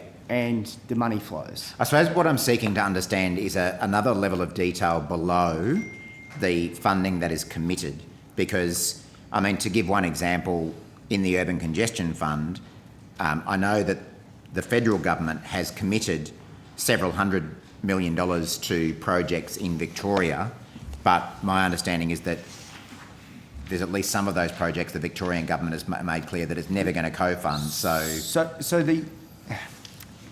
the issue you're honing in on actually probably only exists inside the UCF. But it must be in some of the bigger infrastructure programs as well, where a state has said they will not support a program. We have had or it they're before. still deciding whether they. I think East West Link was. Well, there's the two contingencies, East West Link and Perth Freight Link. And Perth Freight Link. So those are the two where there's been disagreement between. But there'll be other projects where the federal government has said we're prepared to give 50% of the funding for a particular road upgrade or 80%, whatever it might be, subject to the state government committing the remainder. And there might be, I'm sure there are some projects that the particular state government is still making up its mind whether it wants to do that or not. So they mightn't have said no, but they might just still be making their mind up. So I would say that there's nothing like that in black spots, roads recovery, bridges, heavy vehicle safety. I think those are all, that they will be, none of those fit that. Then the UCF, I think, is possibly the place where there's ongoing discussions. Or Phil, have we got PPRs for everything there now? Not everything, no. Most, but the next one down would be Rosie, where we've allocated money to corridors, but not necessarily individual projects. But yeah, but that's not what the senators are after. How about, do you want to just have a bit of a think about it over the lunch break about what can be provided along these lines? Hopefully I've clarified what I'm looking for. Can I just talk to you at the start of lunch so I can understand it a bit better? Yeah, sure. Yeah. Yep. In the meantime, I think Senator Sheldon had some other questions on infrastructure. I know Infrastructure Australia is appearing later in the day, but we had just a couple of questions that we thought probably could be handled by the department. Yep, sure. Thanks. Thanks, Senator Sheldon. Good, thank you very much, Chair. Just want to ask some questions about to the Secretary regarding the appointment of the CEO of Infrastructure Australia. I assume you'll have the details with you, but if you don't, could you please seek quick confirmation to them for someone in the department and report back later this afternoon. This is fairly straightforward. I appreciate the Board of Infrastructure Australia is independent of government, but is still one of your portfolio agencies. And given that we don't have the opportunity to question the current chair, well, I hope you can help me with these questions. Can you advise the date that the former chair of Infrastructure Australia, Ms. Alroy, finished her term? Julian Alroy, do you have... The 31st of August, Senator. Thank you. Can you advise when the current chair, Mr. if I'm pronouncing it correctly? Acting chair, yeah. Acting chair, Mr. Balnavis? That's correct. Balnavis, yeah. Yep. Commenced in his role? Well, I commenced as the acting chair, or is the acting chair? Same day or next day, Senator. So what's the length of that acting chair's role? It was a 3-month appointment.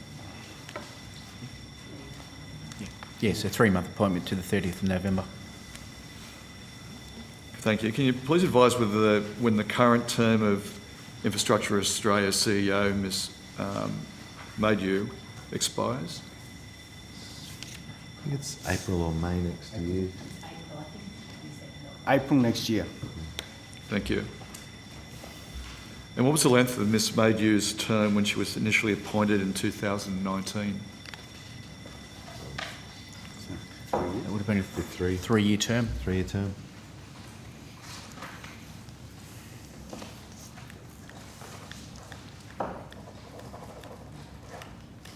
So she hasn't been reappointed, has she? Not at this stage. There's a process underway. Good. And when is it expected to make a decision about extending Ms. Madew's contract?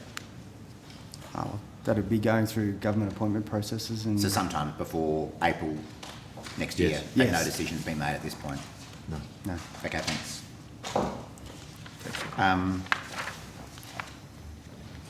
So we might, I know we've got lunch coming up soon, we might go back to Urban Congestion Fund, and there's a number of senators who've got specific questions about projects, but should I just cover off a couple of general things? Yeah. Earlier this month, it was revealed from FOIs that almost $400 million for 27 separate car park projects were signed off on by the Prime Minister at a stage when the Infrastructure Department was unable to advise whether the projects had any merit or could even be built. Can you confirm, Mr Atkinson, that is the case? That's what the FOIs said. Senator, I think you're referring to the projects that were signed off that Senator Rice was talking about before that were announced in the election campaign? Yep. I might get Mr Smith to give the precise wording. Was what the Senator just said, the precise wording of the advice that was given up? No, so if you refer to the audit report, paragraph 3.40, it refers to the actual advice that they extracted and reproduced, and it talks about for the 26th of March, the Department is not in a position to recommend allocating funding, and for the 5th of April, similar type wording. So that, if you're referring to the news article, that news article is regurgitating what's in the audit report. Okay. So it is correct that these projects were signed off by the Prime Minister before your department had advised whether they had any merit or could even be built. Senator, I'd just like to use the words that Mr Smith used because they carefully represent the advice that was at the time. Can you say that to me again, Mr Smith? It's on page 49 of the audit report. So in the audit report, it's quite a few paragraphs if you want me to read it out, or... Well, what's the gist of it? Oh, well, it's public. So 26th of March 2019, advised the Department is not in a position to recommend allocating ... funding ... or provide detailed advice on the relative merit, scope or funding profiles given the limited time and information available. Instead, we provide high-level comments on proposals at attachment A based on the existing information and transport modelling previously conducted. On the 5th of April... That's probably all I need to know, Mr Smith. So, I mean, is this the only funding program within this department where either the Prime Minister or the relevant minister signs off or approves funding for particular projects before your department has provided advice on whether they're beneficial or whether they can even be built? Is that a common practice?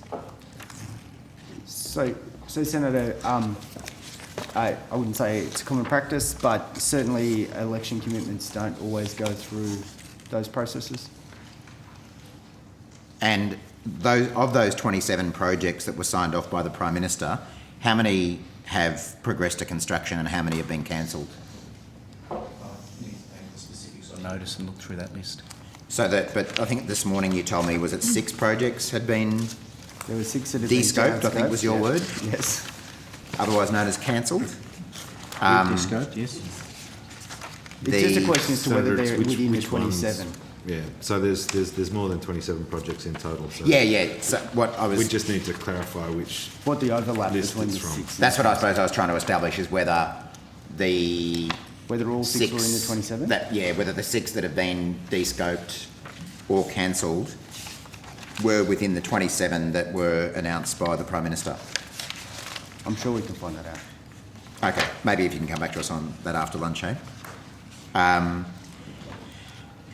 I don't think we've asked for this already. Could you please table information on all 47 projects that were initially announced? Actually, I think you told me this morning it was 48. Yes, 48. So can we get, this might be in the stuff you've tabled already today, what I'd like to get is information on all 48 car parks that were initially promised, including current status, predicted start and completion date, whether a project location has been identified and who the delivery partner is, and the estimated cost per car park for each project. Is that contained in the information you've already tabled? Not the cost per car park, and probably not necessarily the location of the sites. Because there are some where you're still working that out. Well, also the table doesn't necessarily locate the sites. Okay. Record the Well, sites. could you, ideally, I imagine that's not that hard to find, if you can table that information that you haven't already tabled on the car parks? We probably don't have that just sitting around in a format. No, we'll have to produce that.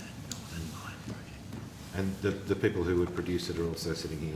Yeah. So it might be difficult for us to do across lunch. No, that's quite a bit. So we'll take that bit on notice, if that's right. Okay. How many project proposal reports has the department assessed against the relevant NLT Act and PGPA Act requirements?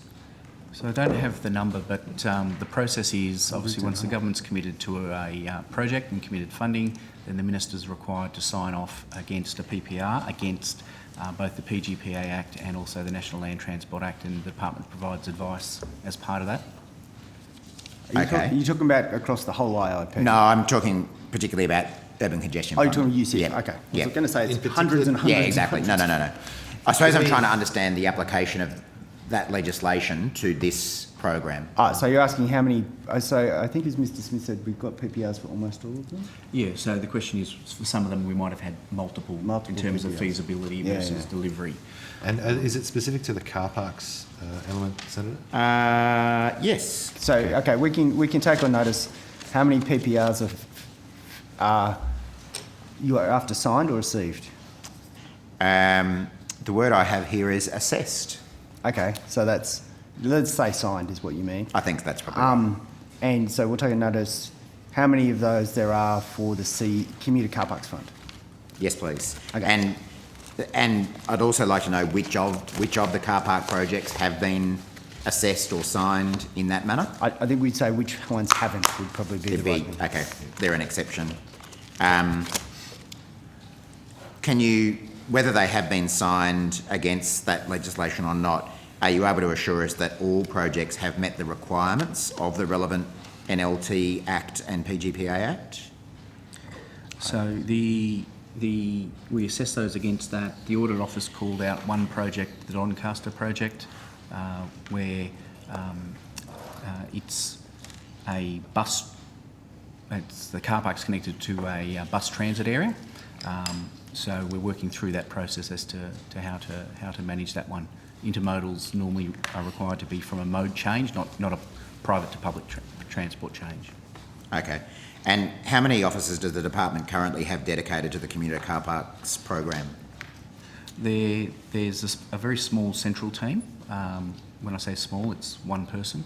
But the projects are managed in the state teams, and the state teams look after everything from ROSI to Urban Congestion Fund to other things as well. So it's intermingled in there. So it's difficult to break up a number. It's done on a state relationship basis as opposed to a program basis. So are any of those state-based, or officers who are assigned to state on a state-by-state basis, are any of them full-time working on the commuter car parks program, or would that be just one of the things that they handle? I think for most it'll be one of the things, but I will double check that. Right. Chair, we were probably about to move into specific car park projects. Maybe now's a good time to break. I think that seems like an excellent idea. So we're going to... Oh, sorry, yep. So one question, yes. I think, Mr Atkinson, you indicated that signing off on these commuter car parks might happen in a different way when they're election announcements rather than when they're in the budget. Sorry, I didn't say signing off. Could you just explain to me what you meant when you put the clarifying statement? He was asking... As an election... Yes, thank you. Yeah, he was asking a question more broadly about projects being agreed, whether or not there's full advice from the department prior to that. And I said that election commitments in election campaigns don't have departmental advice with them. Thank you very much.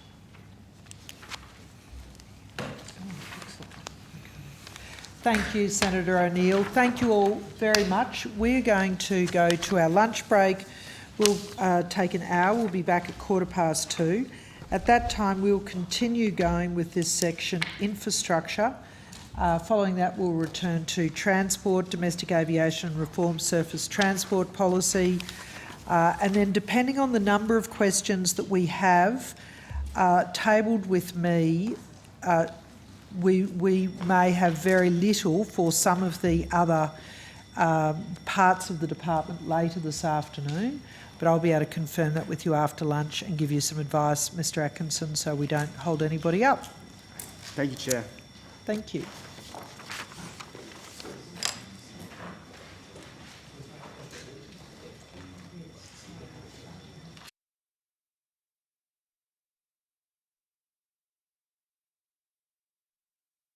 Atkinson, do you want to start by reading into Hansard your answer to question on the question you'd gone away to research? Yes. Is that what you were just asking me about? I feel no, like no, I've now there's, caught you... Ms Dacey's actually going to... Oh, I'm sorry. That's okay. Just in relation to the information I provided earlier about expenditure for PR services. So I told the committee that $798,965 was spent in the 18-19 financial year, and that was provided to a company called OPR. PR, that's what they're called. I asked if OPR stood for anything, and I am reliably told that it just stands for OPR. And then I can confirm that the other amount that I gave you advice on, the 292,250, is the Wells Haslam group that we were talking about at that time. So that was the information that we were asked to, who was the money contracted with and in what years, and that's that. That's terrific. Thank you. They were the questions that were asked by Senator Brown. Senator Sterle, I think. And Senator Sterle. And Chair, I've agreed to try and come back today with the number of projects and dollars that are unfunded, not subject to a funding agreement. Yes. And or not subject to a PPR in the case of those projects, across a series of 5 programs. Yes. And you will do that later today? Yes. As the information becomes available, I'll read it into the Hansard. Terrific. Thank you, Mr Atkinson. I don't think we're going anywhere. We're finishing terrifically early today, so there will be plenty of opportunity for you to come back and do that. Chair, I'm more than happy to finish early if that's the committee's will. Thank you very much for that generous offer. All right. We are now ready to recommence, and I'm going to ask Senator Sheldon if you have questions. Good, thanks very much. Thank you. Thanks, Minister. Thank you for all joining us back. Last month, Minister Fletcher announced additional projects under the program across the northern suburbs in Tasmania. How much has been committed to these projects? Victoria, I should say. Epping, Melston, Sunbury, Water Gardens and Greensborough. So, Senator, just while the officer comes up, they were part of the original $70 million Northern Lines commitment. But I'll get Mr Bradley to run through the details. Yeah, certainly. Before I answer that question, did you want me just to come back to a couple that I undertook to come back on prior to the break? That would be great if you want to read those into Hansard. And were they Senator Watt's questions? I think some of them may have been from Senator Rice. Senator Rice. Okay, well, if you read them into Hansard, that's terrific. Yeah, so I think there's one question around the Burnie ship loader, and I confirm that that's $40 million payment was out of the rail freight revitalisation program, and in Tasmania, so that funding is not intended to be returned to that program. There was also a question about the McCoy Road, the roundabout there in Albury, around the 3 options that were developed for that project. Those options were developed by Victoria and were not in Wodonga there. The department did not provide input into those options. The final question was around Mornington Road in Tasmania, and I can confirm that that is a Tasmanian project where the Australian government hasn't received any requests in relation to that one. That's all? Yes, they're the 3, yeah. Thank you very much for that. Yeah. So, Senator, I believe your question's around the Northern Lines commitment in Victoria. That's correct. And how much has been committed to each project? Yeah. So, as Mr Smith said, those projects, there are 7 sites on the Northern Lines.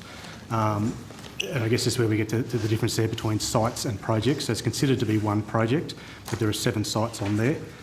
3 of those sites, Craigieburn, Epping and Hurstbridge, are complete. There's a site at Water Gardens, which we're expecting to commence in 2021.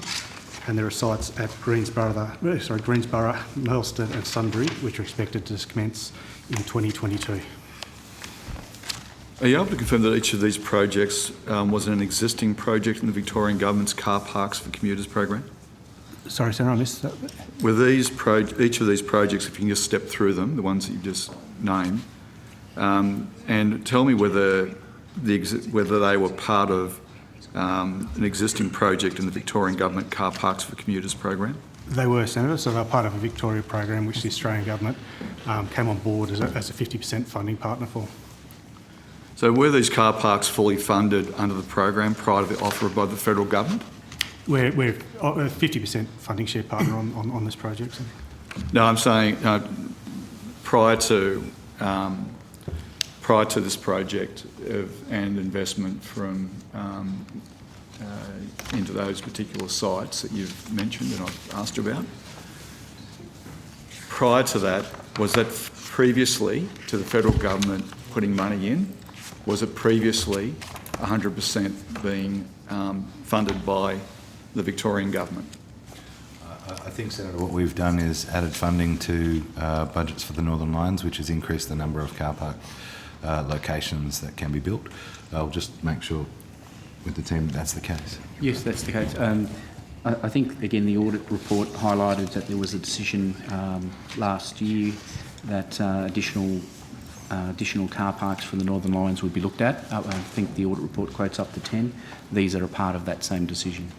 So what would be helpful, so you're saying they're all part of the same decision to put money towards that project and they're going towards the car parks. How much money did you put towards the projects that was previously, because you're putting money towards, as I understand, the commuter stations specifically, the car parks. How much of that money was previously being covered by the state government, Victoria? Senator, I think the announcements, this is part of a negotiation with Victoria. I don't think that full line was announced as it stands. The Victorians had plans in the longer term to add projects to its car park program based in Victoria. What we've been able to do is work with Victorians and increase the number of car parks that would otherwise be provided out of their program through the Northern Lines. So they had projected funding arrangements for the car parks and for the line itself. So I'm still trying to get to the point, and that is that in the previous car parks, and there is, as you mentioned, there's additional car parks. Yeah. The previous car parks, and how many of those are there? So, Senator, there were originally 2 within this package. The latest approval added 5 more projects to that for a total of 7 on the Northern Lines. Right, so of the previous stations, which you might just list off to me that the Victorian government was proposing, are you giving 50%? Are you funding those 50% as well? We are, Senator. It's the Commonwealth commitment to those projects is $70 million. The total project cost is $140. Right, thanks. Now, with those particular stations that were previously, prior to this last round of additional stations put forward, was it intended, are you aware of it's intended of the Victorian government to have paid for those stations? So they're going to pay, and then all of a sudden the federal government says we'll pay half. So we've been in discussions with the Victorian government since November 2020 about the location of sites along these lines. So the Victorian government was working to develop and in some cases construct some of these projects. Like, they didn't hold up to wait for us to come on board as a funding partner. So I guess whilst we've been having these discussions about the scope of projects will be involved and that would form part of our shared funding package, work continued on these projects. But so those projects that you said that some of the construction work had started on those projects before any funding arrangement had occurred with the federal government. So the Victorian government was aware that they, at that point, and leading into that point, mindful that they would be paying or could be paying for all the car park. that's right, Senator. We had a total project amount commitment there on a 50-50 basis, and the negotiations were around what projects would form part of that package. So there's probably a language point of clarity I'd make here, which is the Northern Lines is what we're describing as the project. There are a series of car parks along the Northern Lines, and we're a 50-50 funder of the projects along the Northern Lines as a Northern Lions project. So if there are 7 there, and the Victorians may have been able to build 2 or 3 with the budget they had allocated for it, we're now building 7. So it's a negotiation across that line, Senator. Can you confirm the Epping station upgrades were completed in April 21 before the government committed funding to the project?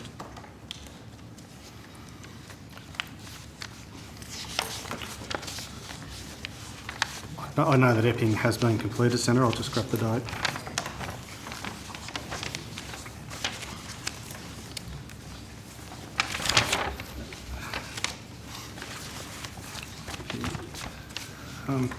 Epping was completed in April 2021, delivering 74 new spaces. So that was before the government committed funding to the project, is that correct?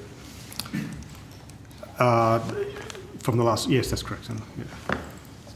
Yeah. The Commuter Car Park Fund is intended to reduce congestion in urban areas. How is that goal being met by paying for a car park project which has already been completed?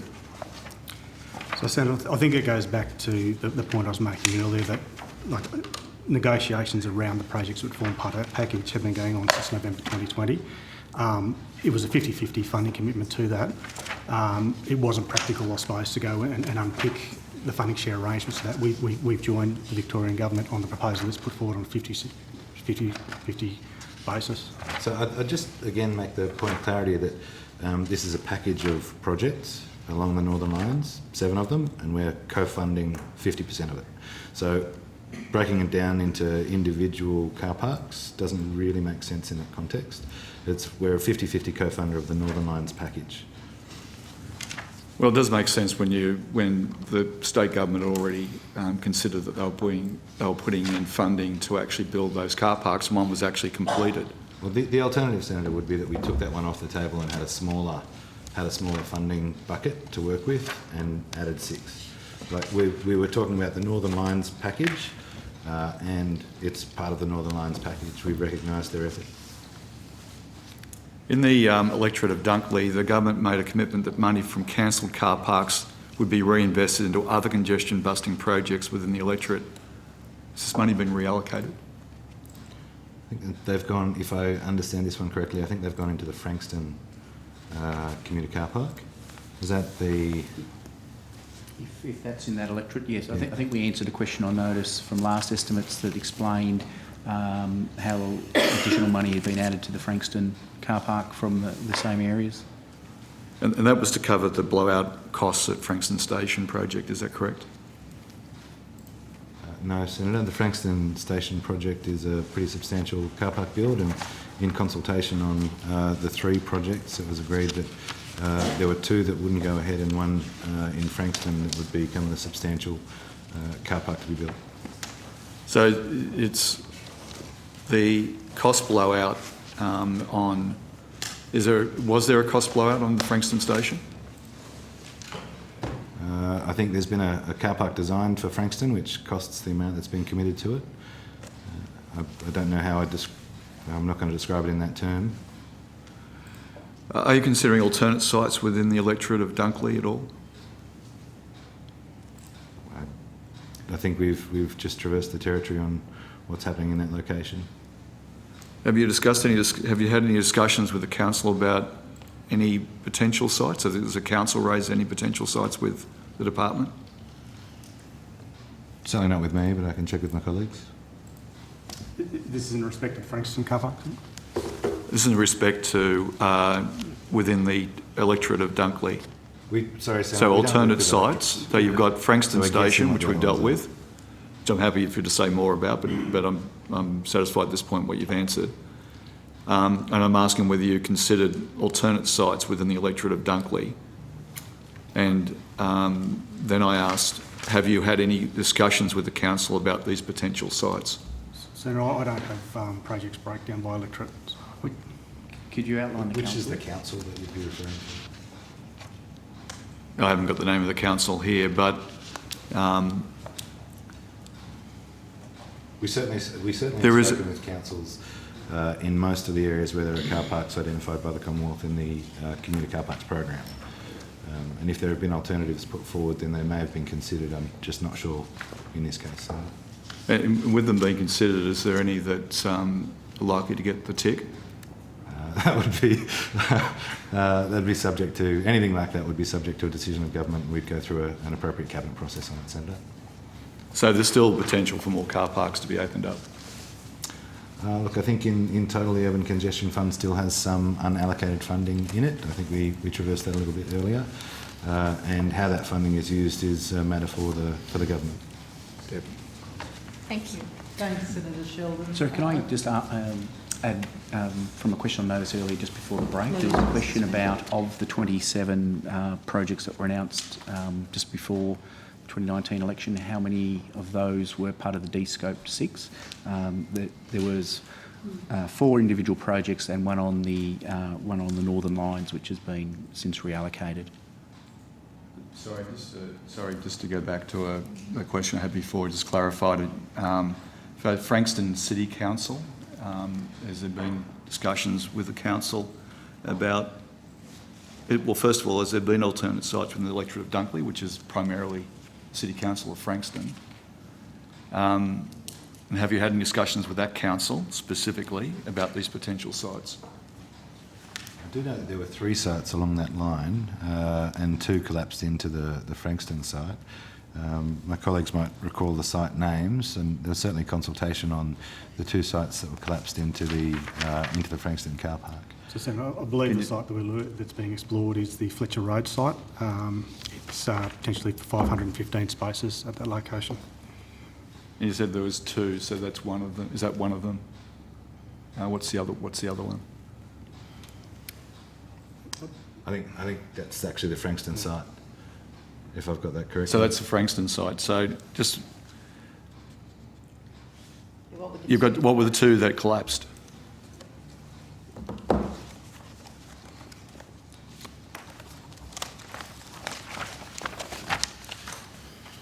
Kananook, I think.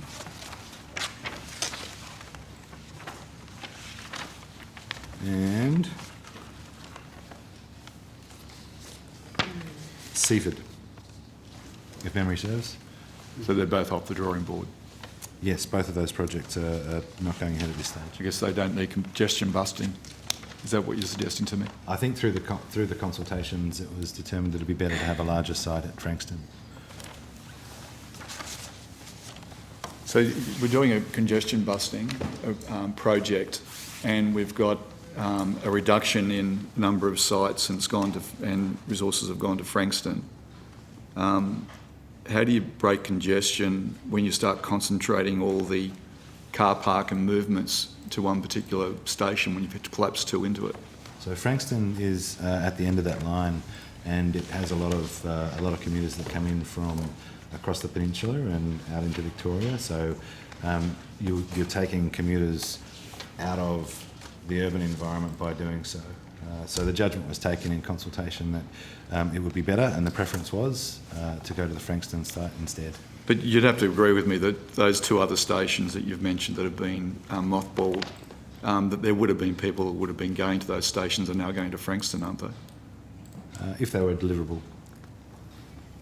So the evidence we gave around both Kananook and Seaford was the sites were very, very constrained, and there'd be significant additional cost, and the government made a decision that money would be best reallocated to a car park further along the line. Just ask So to be clear, because I don't live in that area, and I'm going to ask about Central Coast where I do live, but I don't live in that area. To be clear, the government announced these sites. What were the names? Kananook. Oh, sorry, I pronounce it Kananook. I'm assuming that's Kananook roughly right. and Seaford. And the government made an announcement that they were going to actually fund car parks there. Mm-hmm. So all the people in the lead up to the election got the message in the flyer in their letterbox and said, "You're getting a car park." Is that true?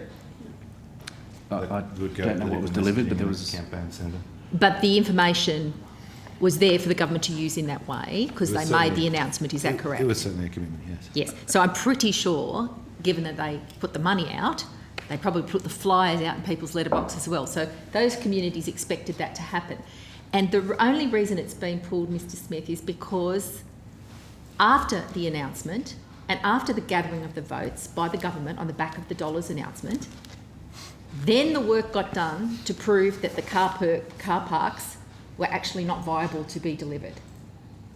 Is that a fair description of the sequence?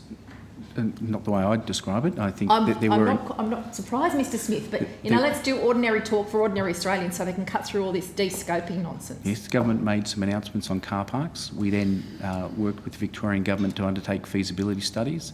Government then made decisions based on that information, decided that the money was best reallocated to other car parks. After they'd already bought the votes, essentially. Then they figured out they couldn't do what they promised. I'm not going to comment on election campaigns. Thank you very much, Mr. Smith. Can I go now to something? Can I just ask one other question? Yeah, there's a pattern. Was there a response from Frankston City Council to the 2 car parks being no longer engaged that had previously been announced by the government? So in the case of Kananook, Senator, as Mr Smith mentioned, Victoria undertook the feasibility assessment in April 2020.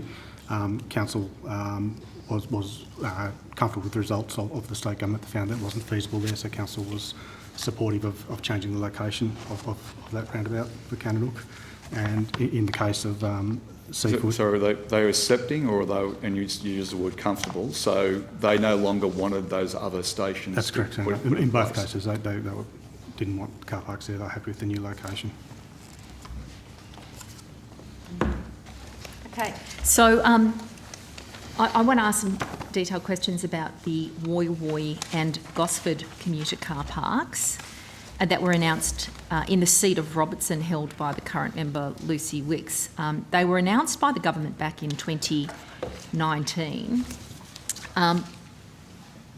Media reports have noted that the department originally advised against these projects, saying that the department is not in a position to recommend allocating funding or provide detailed advice on the relative merits, scope or funding profiles given the limited time and information available. What's the usual amount of time needed by the department to appropriately review such a project? As a general principle, Senator, we would work with the proponent and identify a project, work through the project. Usually there's a proponent for a project that will have identified a location and have the sorts of information that we would usually have to say that this is a deliverable project where we can make an assessment.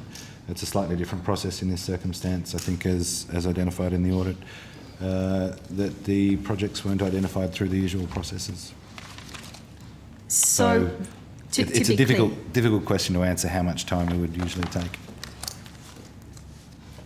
Okay, so let's go through what you've just said, because the first part is a proponent would normally come to you and with an ID location and information that would say, we have done a lot of work and we think that this is a good project, and then they seek the government's support. Is that the normal process?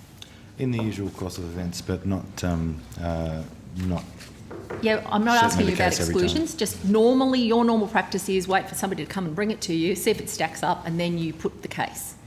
In this case, we had a reverse engineered model, though, didn't we? So the government told you that they wanted money for Woy Woy and Gosford and asked you to provide advice, and you went back to the government in 2019 before the election and said the department is not in a position to recommend allocating funding or provide detailed advice on the merits, scope or funding profiles given the limited time and information available. So that information comes from the audit into the program. Yes, and it's which was scathing. Yeah, that's I think a direct quote out of the audit, and it's a direct quote from one of the department's pieces of advice into what was a cabinet process. It was a cabinet process. So to be very clear, for people, I'm mindful that I'm not a political staffer before I came here, and I'm mindful that people out in the general public, commuters who are getting into the car park at Gosford at 4 o'clock in the morning to get their spot, they want to understand what's really going on here. They got told that they would have $5 million and $30 million allocated. And they voted on the back of that, believing that that was true, okay? I'm here to find out what really happened, and were there any detailed submissions, any serious work of any kind that enabled the government to make that determination of a 30 million and a 5 million allocation that they then used to campaign on. My community needs to understand. So, as Mr Hallinan outlined, advice was provided in the process, in a cabinet process, so we obviously can't go into the deliberations of that process. Government made a decision for funding for both Gosford and Woy Woy, and we're currently working with the relevant parties to try and deliver on those commitments. So the government made a decision, but it was not based on any recommendation from you, Mr Smith, or your department? Well, I can't go into the details except for what's been in the audit report. Well, how would you characterise what it said in the audit report, Mr Smith? I think I've read that into Hansard earlier today. I'm happy to read that again. Well, I'm asking you just to answer my question in a way that a commuter getting on the train at 4 o'clock or 4:30 in the morning understands. They don't read documents like this, too many of them on the train at 4:30 in the morning. They just want the answer. In simple language, these were election commitments. Thank you for saying that. They were election commitments. Now, And we're implementing them as such. can I just go to the certainty about were they election commitments or were they budget commitments? Because one thing Ms Wicks has continued to say on the Central Coast is you need to understand these are not at risk. They weren't election commitments, they were budget commitments. Can you explain to me what's a budget commitment by comparison to an election commitment with regard to how much involvement you would have in the planning? So, once again, now we need to get back into technical language because you're asking about very technical language. I'm assuming, Mr Smith, correct me if I'm wrong, that these were part of the 27? I can get the dates, but... If they were, then... Can I just give you a couple of dates that might help? Yeah. On the 26th of March, the day before Mr Morrison announced the $35 million for car parks at Gosford and Woy Woy, the department noted it couldn't recommend funding. Oh, so they were beforehand. Sorry, Senator, I mistook these for being part of the 27, so they're in a slightly different category. So what do you need to correct? I'd said that in essence they were election commitments, but these were before that, if they're not part of those 27 projects. Correct. So Gosford was on the 27th, as per the announcement of March. March 26th? Yes. Okay. So the 27th of March was the actual announcement. And so this was the sort of project that is not an election commitment. It's not something that's just thrown out in the middle of an election.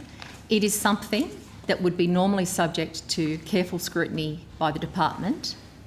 It would be subject to the advancing of the project by a proponent, such as the Central Coast Council or the state government. Then there would be an ID location, there would be all sorts of information, and then a determination would be made.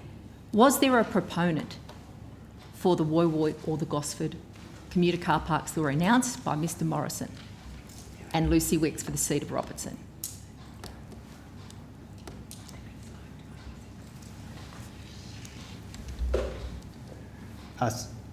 So they're being scoped by the New South Wales Government's my understanding. Sorry, Mr Atkinson, I can't hear what you said. It was my understanding they were being scoped by the New South Wales Government, but... That's correct. They're on the New South Wales schedule and we're working with the New South Wales Government. Now you are. Okay, so I'm interested to hear about that. But my question goes to, this was a budget commitment and an announcement that was funded in the budget after the announcement on the date of the 27th of March. Was it a recommendation of your department? Did it have a proponent? Were there IDs of locations? And was there all sorts of information, as you said, already in place to make the case for this government announcement of the $5 and the $30 million at that time, Mr Smith? At the time, I obviously can't go into the deliberations of Cabinet, but the government made an announcement for $30 million for Gosford and also a commitment for Woy Woy. And we've partnered with New South Wales Government, originally with the Council for Gosford until they went into administration on let's not go to delivery. Post the announcement. I just want to be clear at the point of the announcement. Had the department had any input into the declaration of location of Woy Woy and Gosford, and was there a proponent at the point of time when the announcement was made, Mr Smith? So, as I've said, I cannot go into the deliberations. I'm not through asking you to go cabinet into the processes, deliberations of Cabinet. But all our briefing was in the context of Cabinet. The So- context of Cabinet and Cabinet in confidence is two different things. I'm simply asking you, and you get paid by the Australian taxpayer to do the work, did the department do work? Did it create a brief to the government with a proponent partner, with an ID location and all sorts of backup information prior to the government making this announcement on the 27th of March or not? Senator, you're asking for a whole bunch of detail from several years ago. We can go through the documents or notice and find out. The audit report identified that the department didn't identify the car park projects that were announced, Senator. Thank you, Mr Hallen, because that's the truth, isn't it? There was no proponent, there were no partnerships in place, and the work of the department had not advanced to a point prior to the election, even though the money was allocated in the budget. Senator, that's what I read out into transcript before. Do you want to read it in again, just so we're clear? There was no proponent. Page 49. There was no location.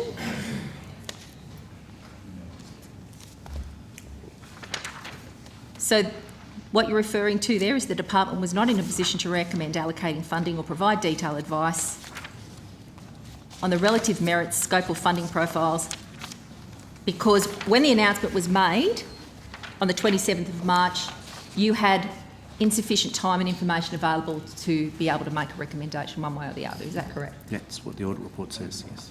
And the audit, do you dispute the audit report or do you accept it? I think it's a reasonable basis of what was in the briefing. Okay, so let's go back to the 4:30 person on the train.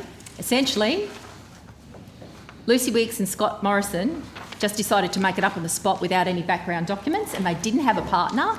The council wasn't a proponent, the Central Coast Council was not a proponent, and neither was the state government. Right, let's fast forward a little bit. It just strikes me as ridiculous that if you've been in the government for 8 years, that you couldn't have been aware of these processes and get the work done, but it didn't happen.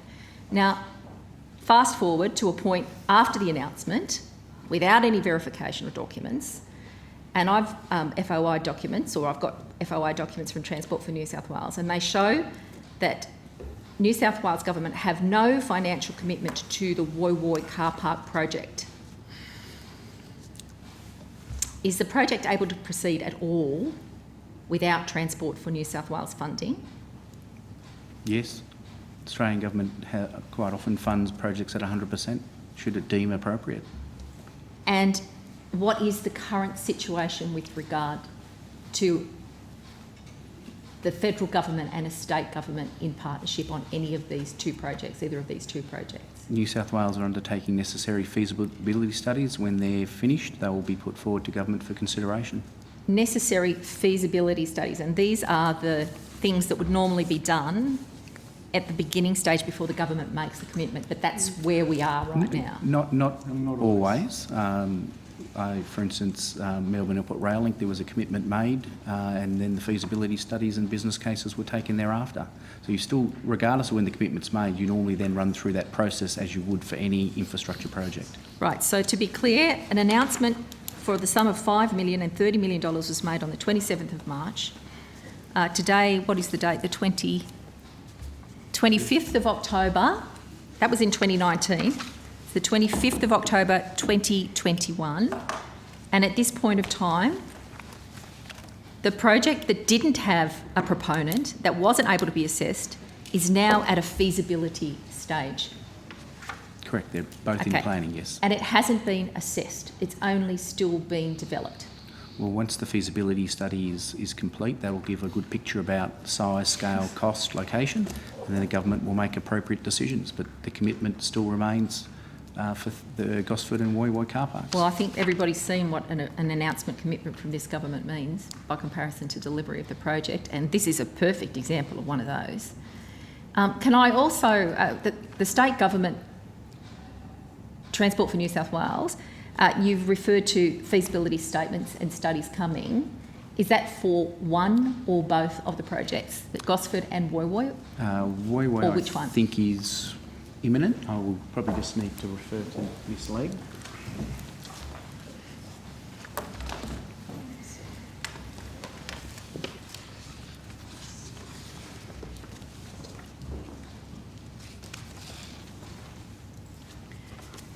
Afternoon, Senator. With regard to Woy Woy, I think I mentioned at the last estimate hearing that New South Wales had conducted a rapid viability assessment and identified 4 sites for further scoping. Minister Tudge, who was the minister at the time, then approved that scoping phase PPR. And Transport for New South Wales continued their work. During that process, they undertook a multi-criteria analysis and have shortlisted from 4 to 2 for further scoping. These 2 sites we expect in the development PPR before the end of this calendar year. And once that's assessed and approved, we expect community consultation and planning approvals to commence for the preferred site. So at this stage, it's still in consideration stage, and it's been narrowed down to From 4 to 2, to 2 correct. possible sites. Correct. But there's no guarantee that the sites will be suitable in terms of engineering, cost, partnership. So the sites that have been further scoped from 2 to 4 have dismissed 2 that were not viable. So the 2 that are currently being looked at are viable, and I understand 1 is a preferred option, and that's assuming that comes in the development PPR and is approved, that will be the one that community consultation begins on shortly. Okay, after. so there's an assumption in there that it's actually going to fit within the guidelines that were never established prior to its announcement. But there's a chance, like other ones, that it could be cancelled or de-scoped, as is the new word for it. Because it's not accepted yet. It is not approved. The project has been approved by the Minister. The scoping PPR has been approved, and we're expecting the development PPR. So scoping money's already been paid out for this project. Yes, but scoping is not an agreed project ready to build. It is still a consideration of whether it is possible. Let's be clear about that. Correct. But there is an agreement in place with the New South Wales Government to deliver the program, the project, assuming it makes it through each of these stages. Assuming. Well, I think we're going to have to be careful about assuming, because it's still not there. Can I table a letter from the acting CEO of the Central Coast Council to the department announcing that the council will be unable to proceed with the Gosford car park? Do you have those documents to table? Have you seen these No, documents? we're aware of that. They went I think into it's addressed administration, so that's why we're partnering now with the New South Wales Government on feasibility studies for delivering the Gosford car park. So, shouldn't the council have been engaged before the announcement to find out if there was a possibility of delivering this project?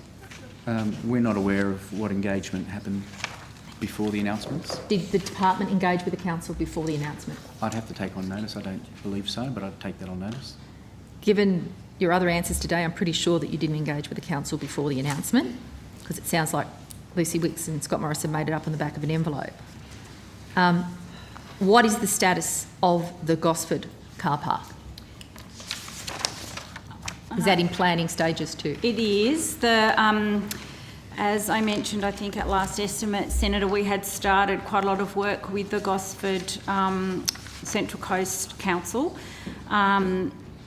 to scope a number of options, and in October 2020, when they went into administration, we sought clarification from them as to whether or not they'd be able to continue to be in a position to scope and deliver that car park. And in March, which is the subject of the letter, Senator, you've tabled, they formally advised us that they were unable to deliver it. So on that basis, we approached the New South Wales Government, and they're currently scoping options for the car park, and we expect to get a scoping PPR from Transport for New South Wales by the end of this year. So that's also still in the planning stage? It This hasn't one been is still at de-scoped or scoping. cut Woy yet? Woy's Woy was in coming up for development stage PPR. Gosford is in planning at scoping. Right. And let's talk timelines. When will the community actually find out the truth about whether this is actually going to be a real thing or just an election promise that never gets delivered? So on Woy, Senator, as soon as we get the development PPR and it's approved by the Minister, then we would expect... Which Minister? Minister Fletcher. Okay. And what's the situation with the Minister at New South Wales level? Does the Minister at New South Wales level have to do anything with this process? No. It will come from Transport to New South Wales to our department for assessment, and we will assess and brief our Minister. Right. And this is the Woy one, which is the 5 million? So we're expecting that development PPR by the end of this calendar year. Just in time. And at the moment... To re-announce it for the next election. We'll have further idea about the exact timeframes once we see that, but at the moment the advice of New South Wales is that construction would start in late 22 on the Woy car park. So, announced without any paperwork. So, can I just ask, because we'll go through each of these projects individually, but what is the process in between a project being announced and before construction commences? What are the steps? How long does this normally take? We must have some information across all of these projects rather than doing each one individually. I think unfortunately it does depend on the complexity, but the process is, in regards to the car parks, because the decision was made on the funding, that we then negotiate to get it onto the schedule of the states, identify the relevant delivery partner. They need to then submit a project proposal report, which the Minister then needs to approve. That way we can allocate funding from that, and then from there you go through those next stages of the various studies, undertaking the design work, and then into construction. Obviously, if the site is a very complicated site, if it's constrained or it's going to impact the community, there's a lot more work that needs to go on than if it's a dead, flat, easy car park site. All work that's carried out by the jurisdiction, the state or territory that it's in. Correct. If it's being delivered by the council undertake that work. If it's being delivered by the state will undertake that work. So you're not talking to the contractors, talking to the... No.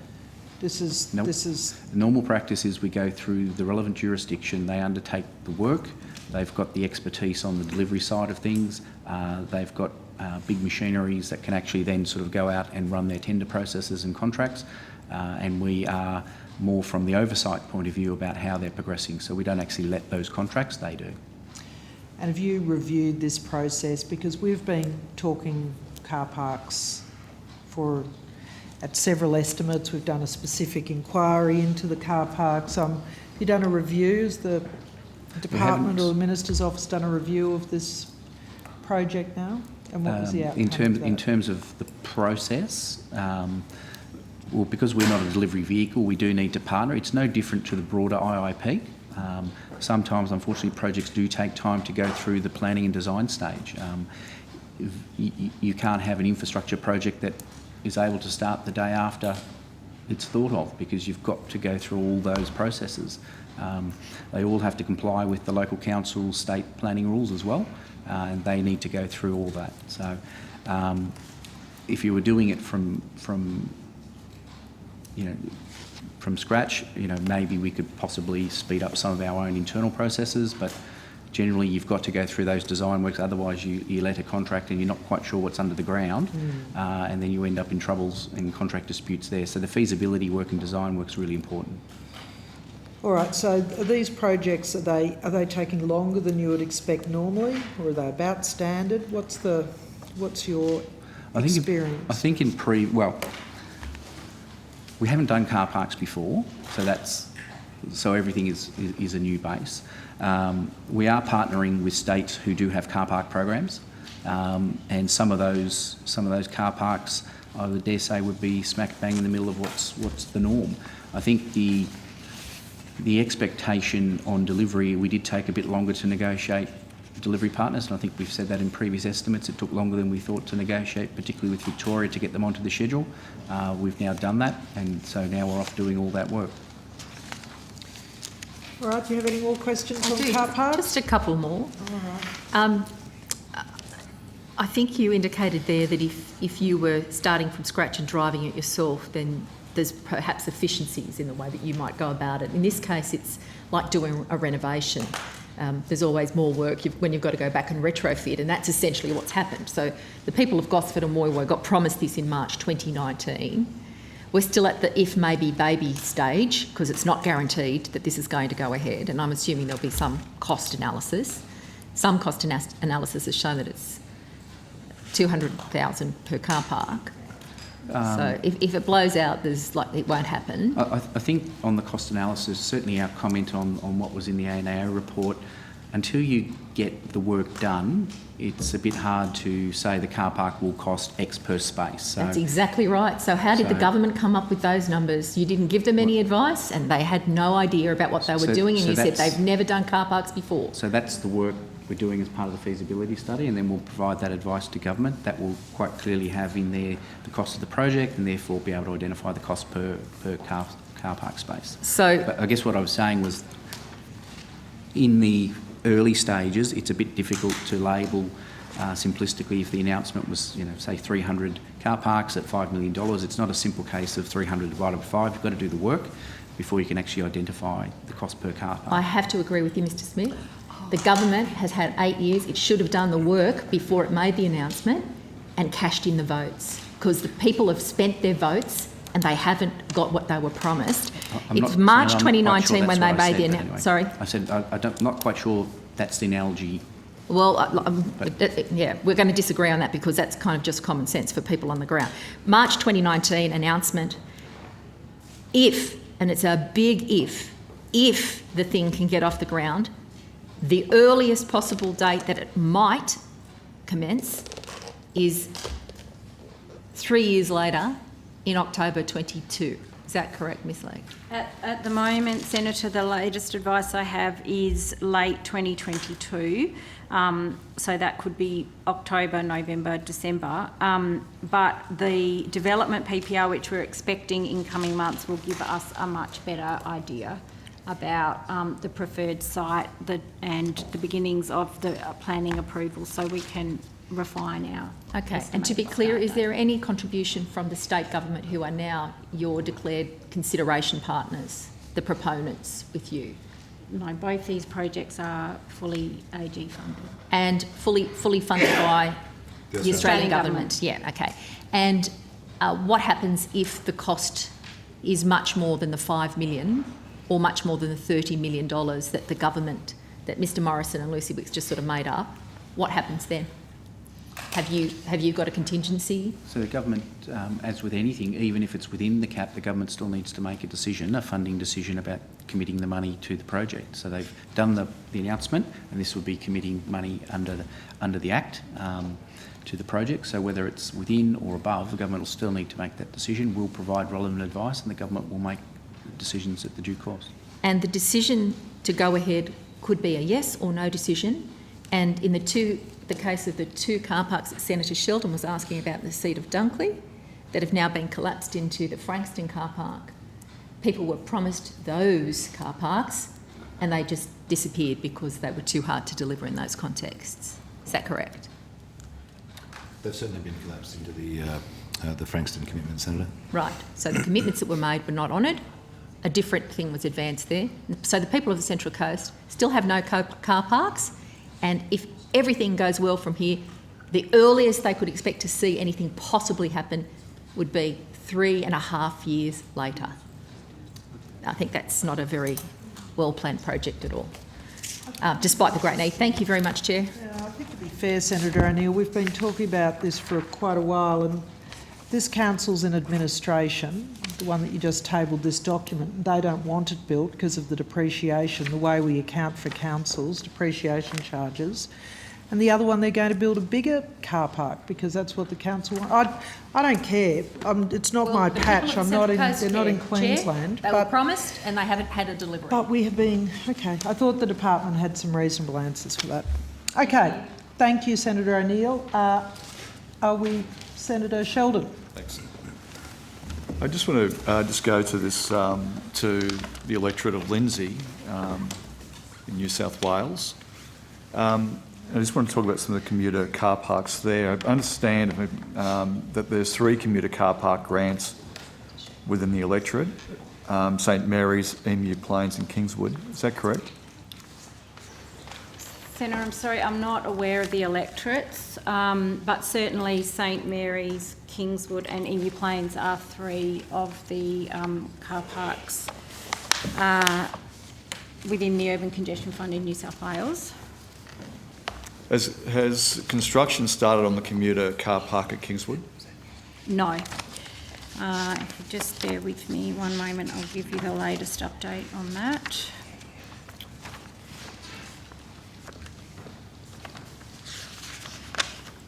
So in the case of the car park in Kingswood, Senator, we are working with the Penrith City Council.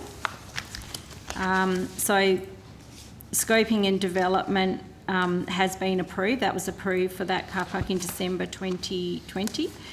And planning's underway, and the council is currently looking at options to maximise the car parking design. So what's the date you expect that there'll be actual dirt turned on the site? Construction, the latest information I have, Senator, is that construction's anticipated to start in January 2022. January 2022? That's right.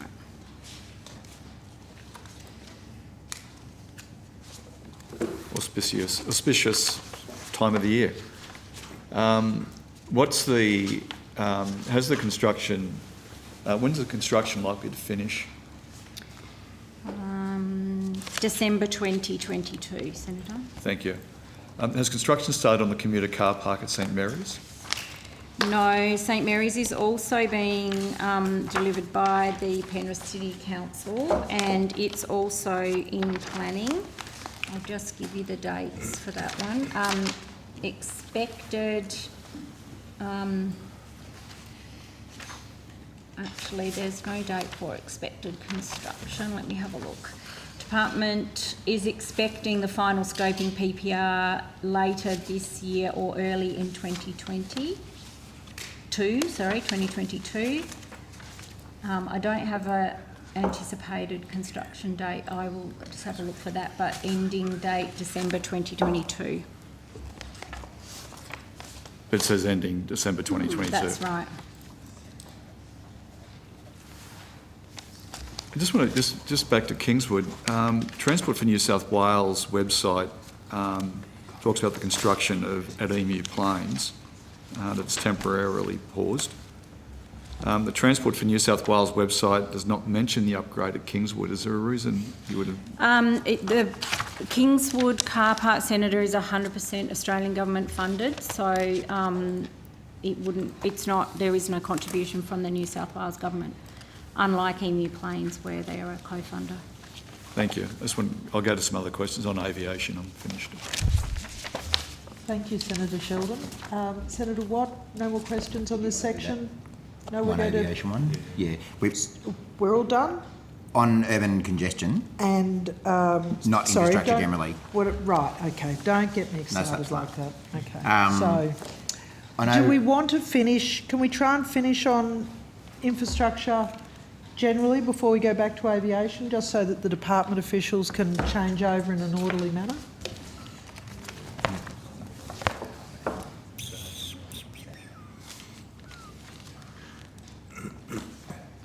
We'll try and get the rest of infrastructure done as quickly as we can. Thank you. I think Senator Chisholm's keen to step up. For infrastructure? I had some inland rail questions. Yes, I think that's infrastructure. Terrific. Thank you. Just keeps it tight for all the other senators who are looking for indications when to come. Just while people are getting to their seats, I just had one question I was curious about. I was reading the Courier Mail a few weeks ago, and the advertisement for the Chief Executive of Inland Rail was there. I just wanted to get a sense of how that process gets appointed. Is that a cabinet? Does it go to cabinet? Yeah, it's a significant appointments process.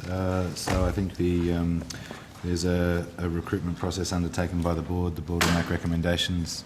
The board will make recommendations through to, in this case, the shareholder ministers, which is the Deputy Prime Minister and the Finance Minister. And then there's as a significant appointment, there's a process through cabinet to confirm an appointment. Okay, so it goes. So inland. So the ARTC do the recruitment process, and then it gets put up to the shareholding ministers. Is that the? That's correct. Yes. Okay. So Mr. Wenkmuller announced he was retiring on the 5th of February. Is my recollection? Not sure of the exact date, but that's probably not far off. Okay. Yeah. So there's a media release. ARTC board has begun the process to replace Mr. Wenkmuller, dated 5th of February. And then there was a global search that was done to find a replacement for Mr. Wenkmuller. I think that was done through the executive search firm Spencer Stewart. Is that correct? That's my understanding, but it's undertaken by the ARTC, so I can't answer that definitively for you, Senator. Okay. So I suppose I'm just curious as to how that happened in February, and we've seen additional media from the ARTC confirming that Mr. Wenkmuller was leaving on the 30th of July. So I'm just wondering how it sort of went through February to July announcing that Mr. Wenkmuller was going, and then I see an ad in the Courier Mail from a different recruitment firm, Egon Zander, I think it is, from the 21st of August, 2021. So I think the board has made some recommendations through to ministers, and ministers have asked for a further additional search to be undertaken, just to ensure that the field has been tested completely, Senator. Okay. So looking at the timeline through this process, would it be true that one of those shareholding ministers changed from the start of the recruitment process to the end of the recruitment process is still going?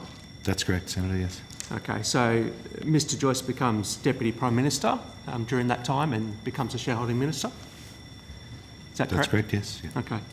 So there's also media from the 15th of July in the Courier Mail, which I'll bring up.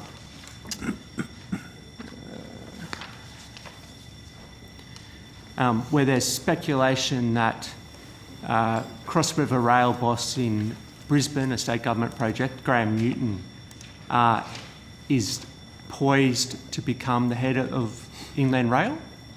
Are you aware of that? There was certainly media, yes. Okay. So was he the name that went forward to the shareholding ministers? Look, I don't think I can answer that, Senator. It's subject to a process that goes through Cabinet, and we are where we are. Okay. Senator McKenzie, do you know if it was Mr. Newton was the name put forward by the ARTC as for the CEO's position? To Cabinet, Sorry? Senator? The name put forward to Cabinet? No, put forward to the shareholding ministers. That, as the officials have said, any of those sort of appointments are significant appointments and would have to go through Cabinet. So you're actually asking me to reveal a Cabinet discussion. Is that what you're asking me to do? No, I'm asking if you're Good. aware if they went to the shareholding ministers, if that name went to the shareholding I'm ministers. not discussing, again, and you weren't here earlier, but just so for everybody's awareness, I won't be talking about matters that have been before Cabinet until they're announced publicly. Okay. So we've got a media story from the 15th of July suggesting that Mr. Newton will quit for the Inland Rail CEO job. From what I can work out, since the process started in February, the only change in in decision-making was that of Mr Joyce throughout that whole period? Oh, I don't know if I'd say that. I don't think in February there was there was a process underway. I don't think there'd been any recommendations made to any other minister. Are you aware that Mr Newton was at one stage the director of the Traveston Dam project in Queensland? No, Senator. Are you aware of that, Minister? No. That Mr Newton was at one stage the director of the Traveston Dam project in Queensland? No. Okay. Do you recall whether Barnaby Joyce was in favour of Traveston Dam or opposed to it? I don't recall, Senator. Well, No. I can remind you that as a Queensland Senator at the time, he set up a committee to look at Traveston Dam and campaigned vigorously against I was it. probably lecturing in Victoria at the time, if he was still a senator. So you're aware that Mr Joyce at the time, Senator Joyce at the time, campaigned vigorously against the Traveston Dam being built in Queensland? No, I'm not aware of that. Okay. So do you think that there's any connection between Mr Joyce coming back as Deputy Prime Minister and becoming the shareholding minister and Mr Newton seemingly put forward by the Inland Rail Authority to be the CEO and then missing out once Mr Joyce came back? I wouldn't draw that conclusion. Okay, you just think it's a coincidence that poor old Mr Newton happened to go up for appointment after Mr McCormack had been rolled? Well, you've drawn that assumption, I haven't. Okay. So can you tell me where the process is at, given that we're talking about February when Mr Wankmuller said that he was retiring, and we're in October now and we still don't have a CEO of the Inland Rail Authority? Well, I think the officials have outlined appropriately where the process is up to. Okay. So would it normally take such a period of time for, Well, given these that appointments Mr. can take a raft of time. It seems that Mr. They're important. They're important roles. Government should take its time to get the right person. But it would seem Mr Wankmuller did the right thing by giving government significant time of his retirement. You would have thought that you'd be able to get things in order to appoint someone Well, Senator within the Chisholm, time the frame. officials have gone through the process that the government's undertaking and the shareholder ministers, and that's where we're at.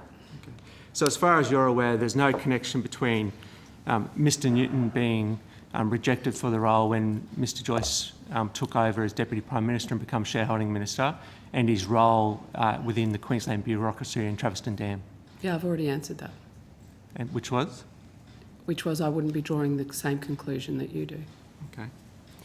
I just wanted to go on to ask if there's any documents that can be provided to us, and this may be something you want to take on notice about the recruitment process.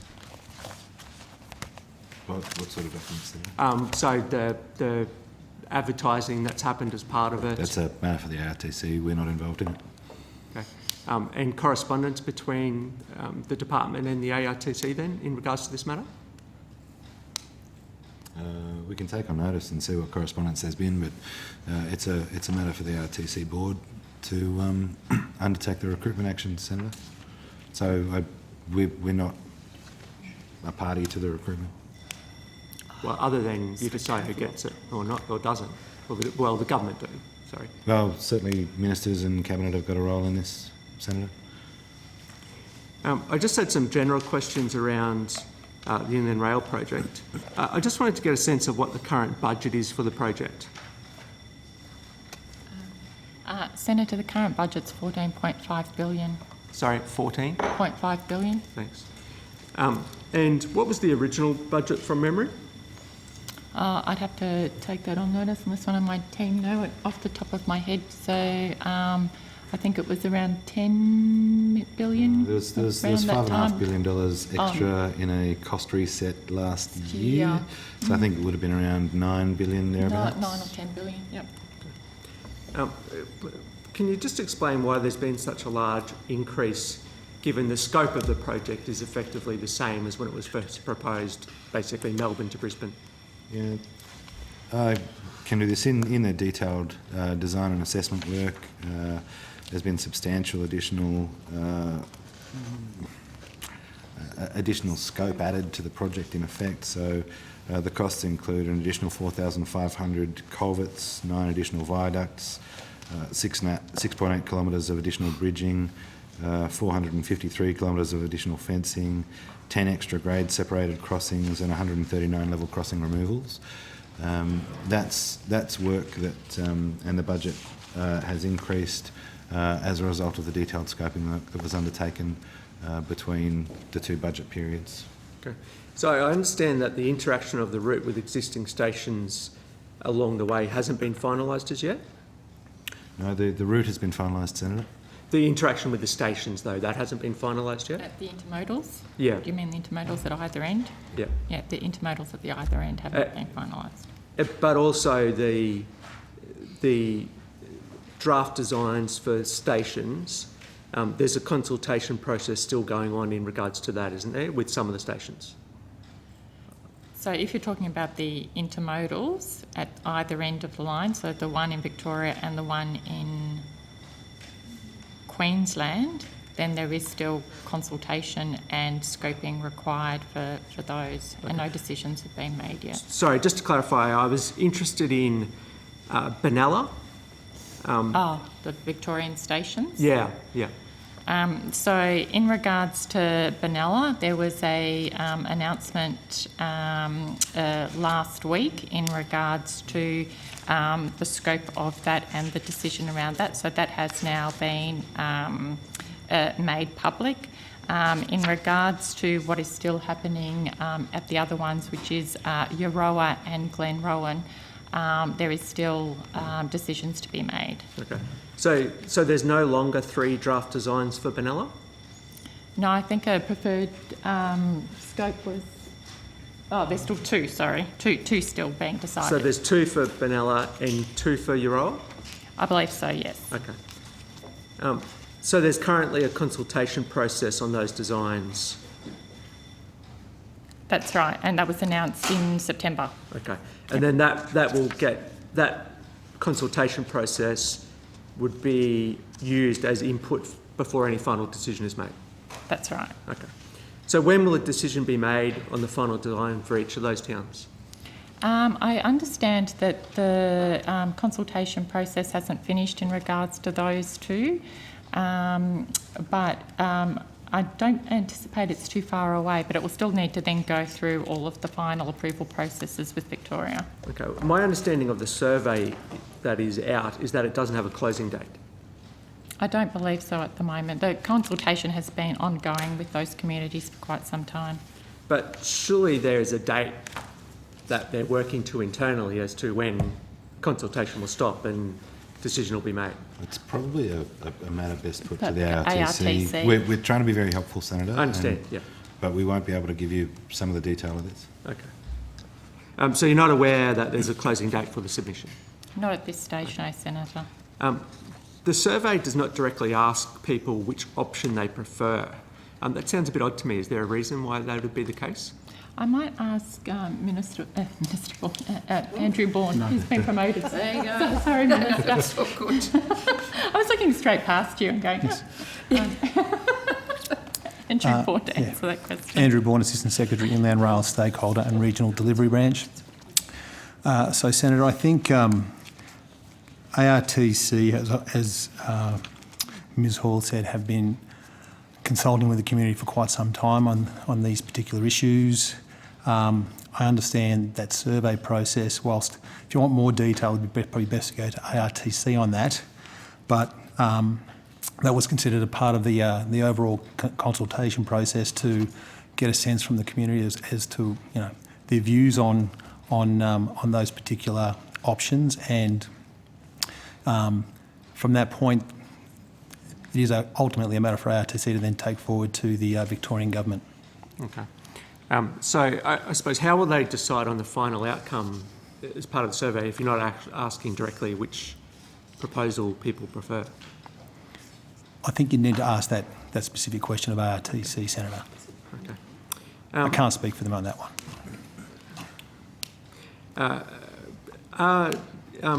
Has the department responded yet to the Senate report into Inland Rail?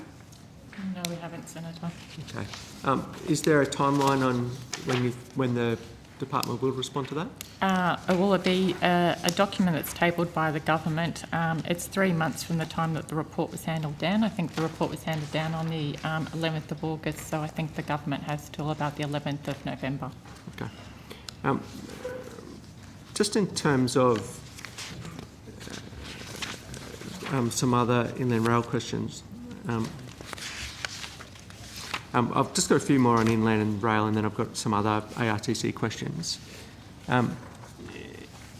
In terms of the recent announcement by the Deputy Prime Minister around the feasibility study to Gladstone, so I think it was $10 million that was proposed as part of that. Is that correct?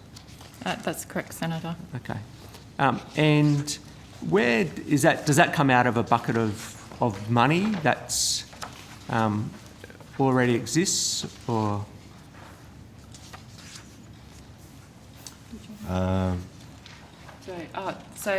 It comes out of the funding that's in the infrastructure investment program. Sorry, it's a business case. It's a business case funding. So it's just where all business cases are funded? That's right. Sorry.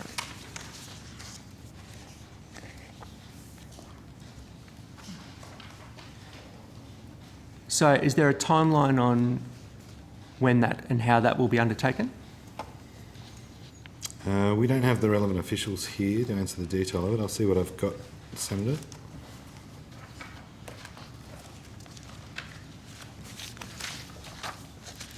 We're anticipating it'll be complete by mid-2023. And it's funded from the Major Project Business Case Fund. Okay.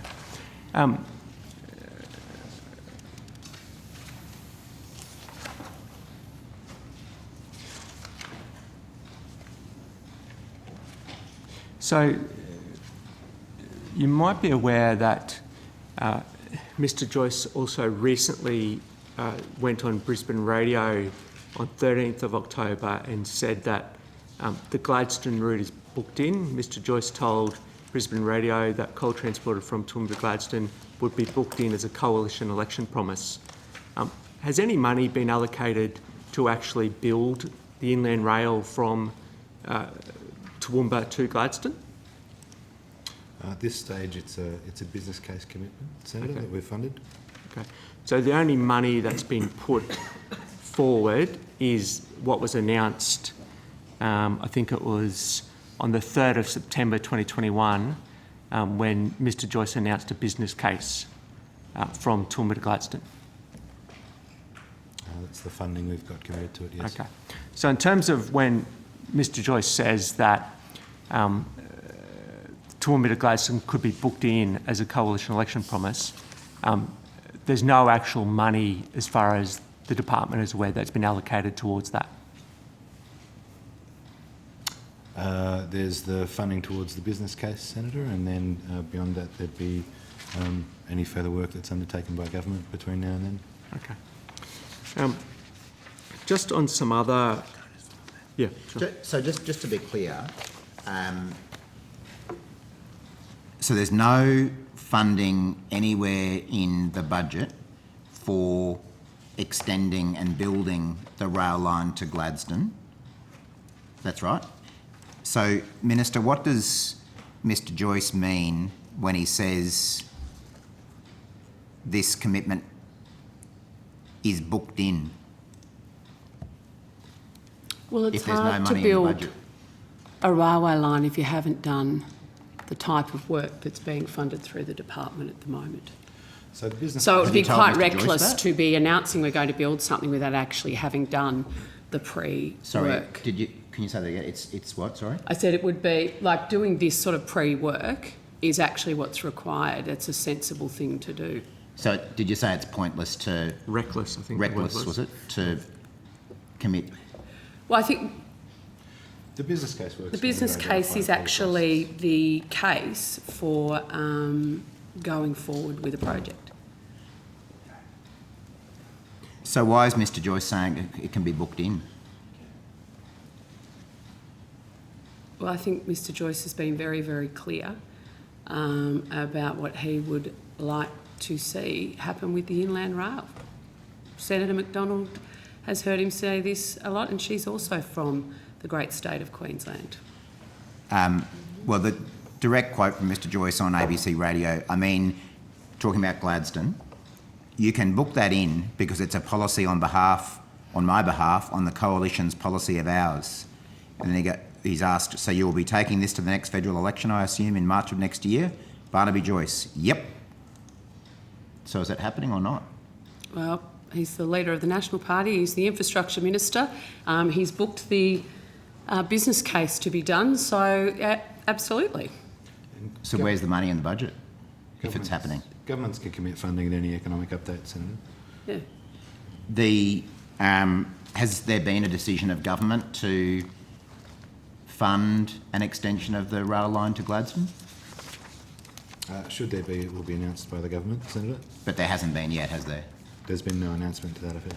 Has there been any consideration by any committee of government to approve funding?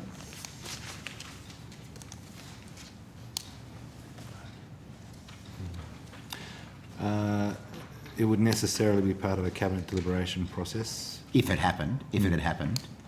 But if it hasn't happened, there's been nothing go to cabinet or a cabinet committee. Look, I can't confirm it or deny it. There are lots of cabinet processes that occur, Senator, and we're just speculating about what could be in them. I think we all know what's going on here. Back to Senator Chisholm. I just had some other questions about the ARTC that I appreciate if you can do your best to help understand the circumstances. The ARTC is completing its upgrade of the North East line to Victoria Passenger Class 2 standard. The ARTC has previously indicated that maintaining the track at the new higher standard will require additional funding to the tune of around $5 million per year. Has the federal government committed to funding this to maintain the new track at the higher standard? So, Senator, the issue of maintenance of the line is currently a conversation that's going on between ARTC and the Victorian Government. So Okay. it's ARTC's usually maintains the line and they negotiate that with the relevant jurisdiction. Okay, so it's not something that the department are involved with, it's something the ARTC right. are handling. That's right. So are you aware that they are working with the Victorian Government to secure an agreement for maintenance funding? Would that be correct? Yes, absolutely. It's been raised in Senate estimates previously. If there's not additional maintenance funding, how long will it take before the track falls back to below the new passenger Class 2 standard? You'd have to ask ARTC that question. It's a technical question. I wouldn't be able to answer. Sorry, Senator. I just had some rolling stock questions about the same line as well. Feel free to ask, but I might not be able to answer them if they're specific to ARTC. Will that line have an increased passenger capacity as a result of the upgrade and the new rolling stock? My understanding is that, rolling stock is definitely an issue for Victorian Government. So Victorian Government buys their rolling stock for all of their lines. So that would be a question for the Victorian Government. Okay, but my understanding is 6 3-carriage trains will be delivered for the North East line, and the 3 car sets can run coupled together for a total of 6 carriages. Is my understanding of how it will work? Is that?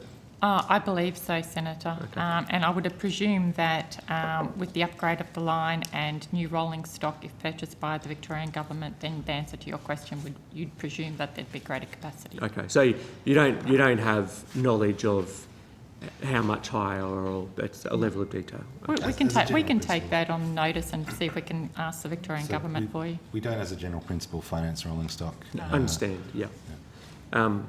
So I was interested in how many services per day, what is the passenger capacity for each service, and how does this compare to the current day? They're all questions for the Victorian Government, but we can see what we can come back with you for. And in terms of when a new timetable would be announced, would that Again, be... that's a question for the Victorian Government. Okay. Just a question that relates to the $8 million business case into the fast rail to Wodonga. announced just weeks before the 2019 election by Minister Mackenzie, I think at the time. And I think this is quite, a fast rail connection will be catalytic for the region as evidenced by other international regional capitals. This is enabling infrastructure that will connect Albury-Wodonga to the rest of the nation and globe. Right now, the National Faster Rail Agency website says that the business case should be completed by late 2021. Is that still the case? Sorry, Senator, I think that's a question for the National Faster Rail Agency that also hasn't been called today. Okay. So it's not something anyone here has awareness of? I would not wish to mislead the committee, Senator, so I don't think we can answer it. What about the Minister, given the Minister made the announcement? Is it something that you've continued to follow closely, given your interest in the issue? Well, I think if you're interested in that, you should put it on notice or maybe get the agency you want to ask questions to actually attend estimates. So no, not something you're aware of where it's at? The business case? I'd have to ask the agency. Okay. That's all I had. Thank you, Senator Chisholm.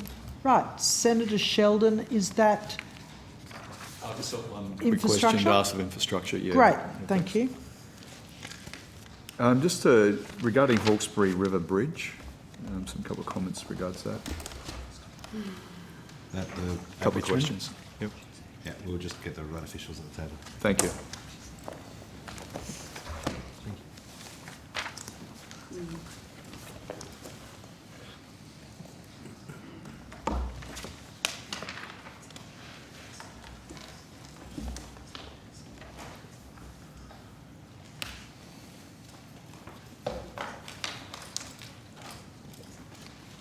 Good, thanks very much. I just want to clarify a matter that's sticking out, and that's that if the PM has announced a $400 million commitment to the Hawkesbury River third crossing, why does the document you tabled this morning on page 703 of the PDF list only $200 million as the Australian government contribution? Senator, understand that the documents this morning were based on the, they are at budget. Right. Yes, that's and correct. the announcement for the additional funds was made post that. So you're saying there is 400 that's been committed? Correct. The total project cost is 500 million, of which 400 is Australian government funding and 100 comes from Yeah, I New think you South told me that before. Yeah. Thank you. You did tell me that before. I just want aviation is where I want to go. Terrific. So does that bring us to the end of the infrastructure section? It might, the procurement stuff might be done here too. Sorry? The procurement stuff might be. Yeah. I've got to Yeah. Okay. Can I just really quickly on procurement? Does the department have any figures on the percentage of work and materials that is used in federally funded infrastructure projects that is locally made or Australian made? Not at hand, Senator. Do you keep that sort of data? We do have some data about that. Is that publicly available now, or? I think we've provided a submission into a House of Reps committee that's looking at procurement practice across the construction sector. We might be able to drag something from there. And we work with the state and territory governments on Australian input in tendering. So we will have information. Okay. Do you have a specific question, or is it just... Well, no, I was just actually interested to know, for federally funded projects, do you know what percentage of contracts entered into or dollars spent goes to either locally based firms and workers, or as opposed to multinationals, as opposed to interstate?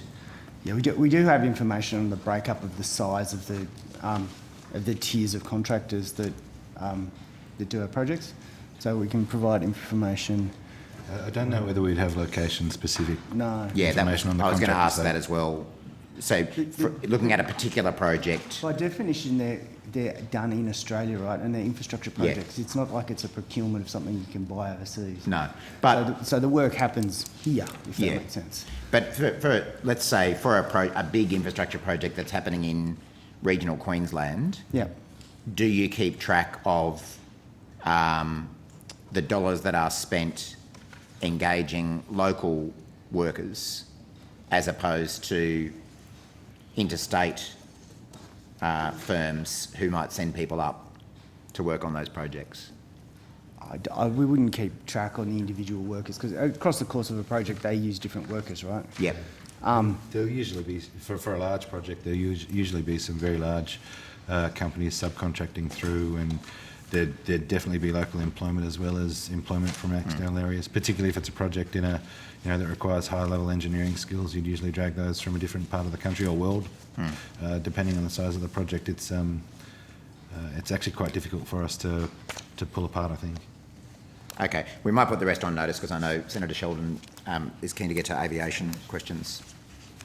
Thanks. Thank you. So that means that we will complete the infrastructure investment and major transport and infrastructure projects section. We return now to domestic aviation and reform and see how we go after that.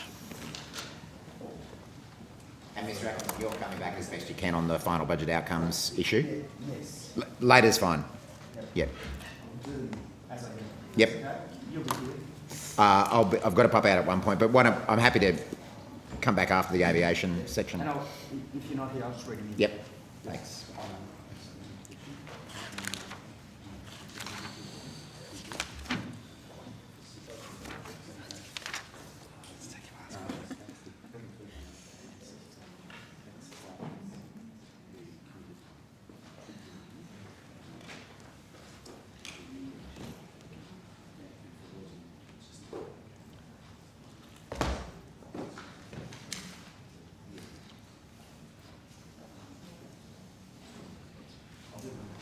Senator, what?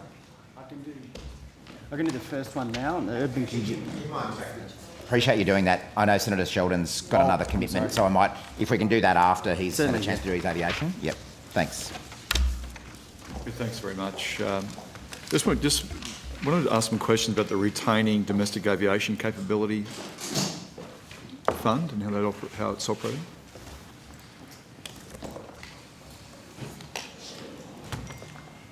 Now, I understand from the department's website that the RDAC is intended to assist airlines maintain core sovereign domestic aviation capabilities through the retention of essential aviation sector skills and knowledge.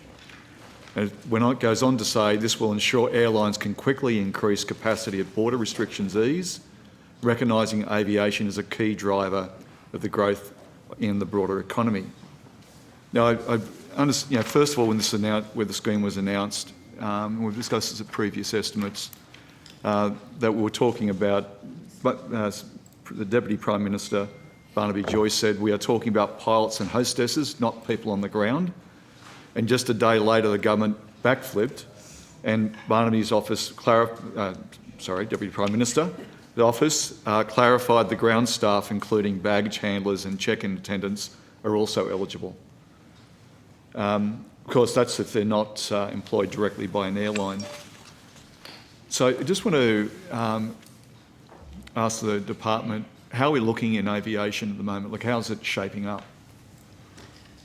Certainly, Senator. Diane Brown, Acting Deputy Secretary, Transport Group. So I think it's fair to say that it's still a bit mixed in the aviation sector, and still quite activity is still quite suppressed. I've got some figures here. Week ending the 17th of October, domestic regular passenger transport flights were around 38% of pre-COVID levels. Flights between capital cities were particularly low. However, some regional routes, those in particular in Queensland and WA, were stronger than that and performing better. So we're still seeing variability in the performance of the sector, and it's still suppressed, and we're recognising that in the payments in our programs as well.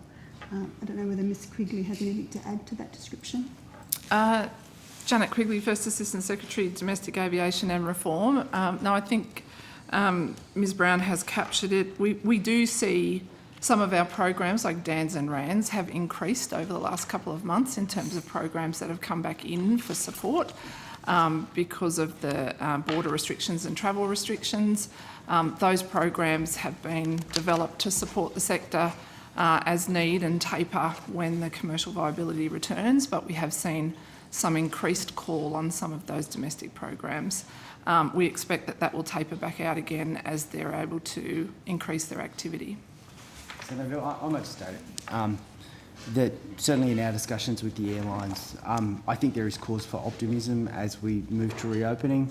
I know that I've said that before the last time we were hopefully reopening, but I think that we will see certainly there's significant demand, and when we get into a situation where people who are vaccinated can travel and we see the reopening of all the states, I'm expecting that we'll see material increases in the amount of aviation activity, which will be great. And when is that upswing likely to really get in full swing? How's that?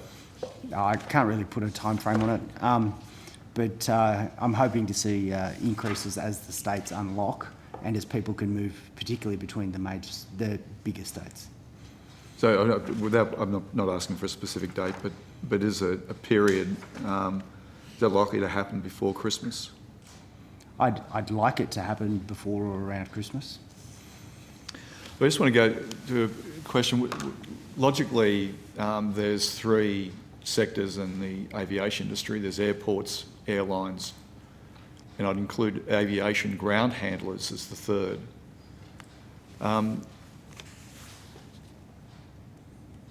The government's, and just before I get into those, I want to ask about the government support for aviation sector that I'd like to run through. Are outsourced aviation workers still excluded from the retaining domestic aviation capability payments? Yes, they are, Senator. Does that include all outsourced workers, be they cabin crew, ground handlers or the like? That's right. So employees have to be directly employed by the airline to be eligible for the RDAC program. Now, the Australian Aviation Ground Handlers Alliance wrote to Minister Joyce on the 5th of August, pleading for the support payments to be extended to 9,000 workers who had been excluded. The Alliance told the RAT COVID-19 aviation inquiry on the 6th of September, over a month later, they had not received any response. Are you aware whether Mr Joyce has responded to the letter yet? Yes, I believe the DPM had responded on the 6th of September with correspondence back to the peak body. Can I get a copy of that? And has there been any other correspondence since that date between the parties? Not that I believe, no, not since that date. Are you able to tell us what the essence of that? There was a series of concerns about not being included as part of the package for aviation workers to keep them connected. Did the Minister make any undertakings regarding what he would be doing for those large number? 80% actually of the industry is not directly employed by the airline industry, airline companies. So you've got 80% of aviation workers, 9,000, that are receiving payments. So did the Minister make any commitment to rectify that problem? I have to refer back to the letter. I'm sorry, I don't have that in front of me. But we do have a program. So there's about a dozen different COVID programs that have been established over the last 18 months, all developed for particular purposes. And we do have a program about skills support, which is directly targeting ground handlers. But nothing regarding retaining wages. That's correct, isn't it? Senator, the only thing I would just add is that those workers that are in the lockdown declared areas are eligible for COVID payments. Yeah, but we've also, as you'd very much appreciate, Mr Atkinson, that there is, the aviation industry has a regional network, intercity network. Yep. And a number of those areas weren't locked down, so they weren't receiving that COVID payment. That's correct, Senator. However, the work was affected because of the lockdowns that were occurring, have been occurring elsewhere in the country. Yes, Senator. Sorry, I was stating that point. But it's particularly important in the Sydney Basin. Minister, I'm just wondering if you're familiar with the proportion of ground staff, both check-in and customer service staff, and ramp, baggage and below wing staff that are outsourced? No, I'm not. Would it surprise you if I told you it was 80%? 8%. 80? 80. Would you be surprised with the figure of 80%? Yes, I'm surprised it's 80%, but given this isn't my portfolio area, it's not surprising that I don't know that. That's okay. I'm just going to then ask you just about an integral part of the aviation package and the correspondence that was handed up at RRAT Inquiry of Aviation the 6th of September. And it was a copy of the correspondence to the Honourable Barnaby Joyce, and we just sort of table that. Senator Sheldon, can I ask, is that 80% with all aviation industry? Ground handling, below the wing, so it's ground staff. Yep, okay. So not just airline staff? Check-in staff. Yep, okay. Thank you. So I've got some copies of those statements. I'd just like to... I handed them. You already got them. All right. Now, what was particularly alarming on the 7th of September is this correspondence was then a month old, and it said that the ground handlers, Australia, represent 70% of all aviation handling companies. It's more than 9,800 workers across 51 Australian capital cities and regional airports at the time. We are an integral, critical part of the aviation industry. Without ground handling operations, planes cannot fly and airports cannot operate. And of course, they're not getting the same treatment as airlines. Now, they've also highlighted in their correspondence on the 5th of August and again on the 6th of September at the RRAT inquiry that there was consequences of not receiving that support is that there'd be labour shortages likely to occur in November, December, January, February, at precisely the time the Australian economy is trying to recover. Minister, does that raise concerns to you? Senator, we might just go into this a little bit. I think the key thing that we need to do for the entire aviation sector is to reopen and get aircraft moving again. I think Ms Brown was talking about that we hit 35%, was it last week, of pre-COVID? 38%. 38%. That is a very, very material increase on what we've had for the last few months. And I think that we'll see now, if we're running at 38% of pre-COVID, that's a very big increase on what we've had through this lockdown period. And if we can continue doing that, the amount of business will continue and the workers will be in place in that period in December and January that you were talking about. Now, the problem that the aviation, those companies, ground handling companies, have raised, and that is the retention of capable, experienced, skilled staff. Now, would you be surprised that today, 25th of October, there's a headline saying, you've got this on the 5th of August, you've got this correspondence on the 25th of October, this press statement, and it says that Christmas catastrophe as flights grounded.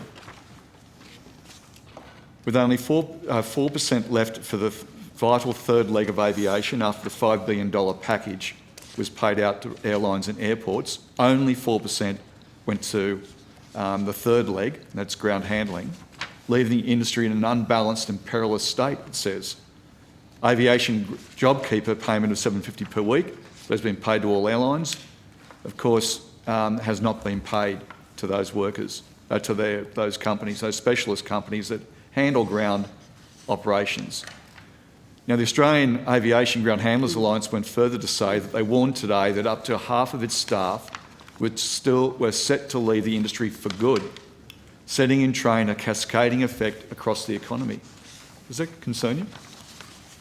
It certainly concerns me, because I don't want Christmas ruined. That's what appears is going to happen. Senator, I think we're in the reopening phase of aviation. I think we're going to see a very significant increase in the amount of aviation activity, and the best thing for jobs on the ground is planes in the sky. Minister, can I just say this, that I've raised that there's three elements to the aviation industry. There's obviously the airlines, the airports and ground handling. Now, I appreciate Mr Atkinson saying that the planes will be up. There'll just be no one there to service them. That's what my fundamental concern is, and more importantly, it's what the concern is that this is going to destroy Christmas. Can you let it shed any light on what the government's doing to make sure that the ground handling companies that are being outsourced, and I note the 2,000 outsourced workers, of course, at Qantas, so it's added to the pressure, but not receiving the support. Senator, could I just add before the Minister does? Sorry, yeah, Minister. sure. I think that the figure of the 38% is really, really important, because 38% of pre-COVID is actually a very, very large amount of aviation activity that we've moved to just with the reopening we've got to date. And those aircraft are being serviced. If we continue in this rate, then the demand for the workers and workers getting paid will be in place soon.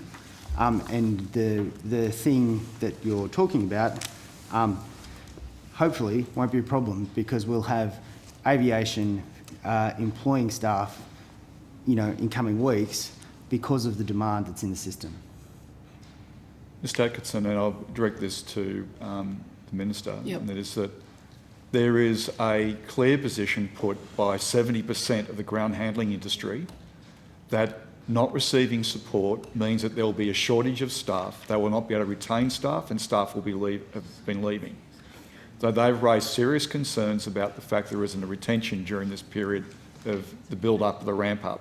As Mr Atkinson had said, hopefully it's before Christmas.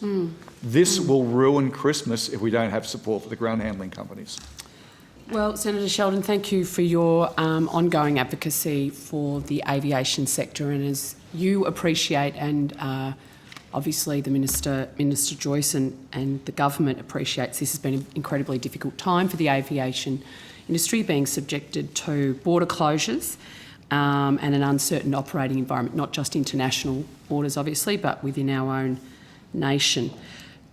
As a government, as we've made our way through this global pandemic, we have continually reviewed the mechanisms and the support measures. And as we're seeing growing vaccination rates, which is absolutely incredible, out of this world, we're going to see the economy rightfully opening up, and those border closures are a thing of the past. And that's going to be the best thing, not just for our pilots, but for our baggage handlers and our support workers right throughout the aviation industry. Doesn't it raise concerns, Minister, that now on 3 separate occasions that we're aware of, that the industry sector that covers 70% of this industry said that there is a crisis regards shortage of labour, skilled labour to do that work, as people have not been retained? Is that concerning to you? Senator, no one's telling me it's not, so I gather Senator, it is. you raise a real issue, and I think it's something that's been exacerbated within the COVID-19 context, that labour shortages are not just being felt within the aviation sector. There are significant, labour shortages in a raft of industries, because we are just simply not getting our usual sources of labour that we would have. And so that we are having a real crunch time, and that's going to continue for a while post our recovery.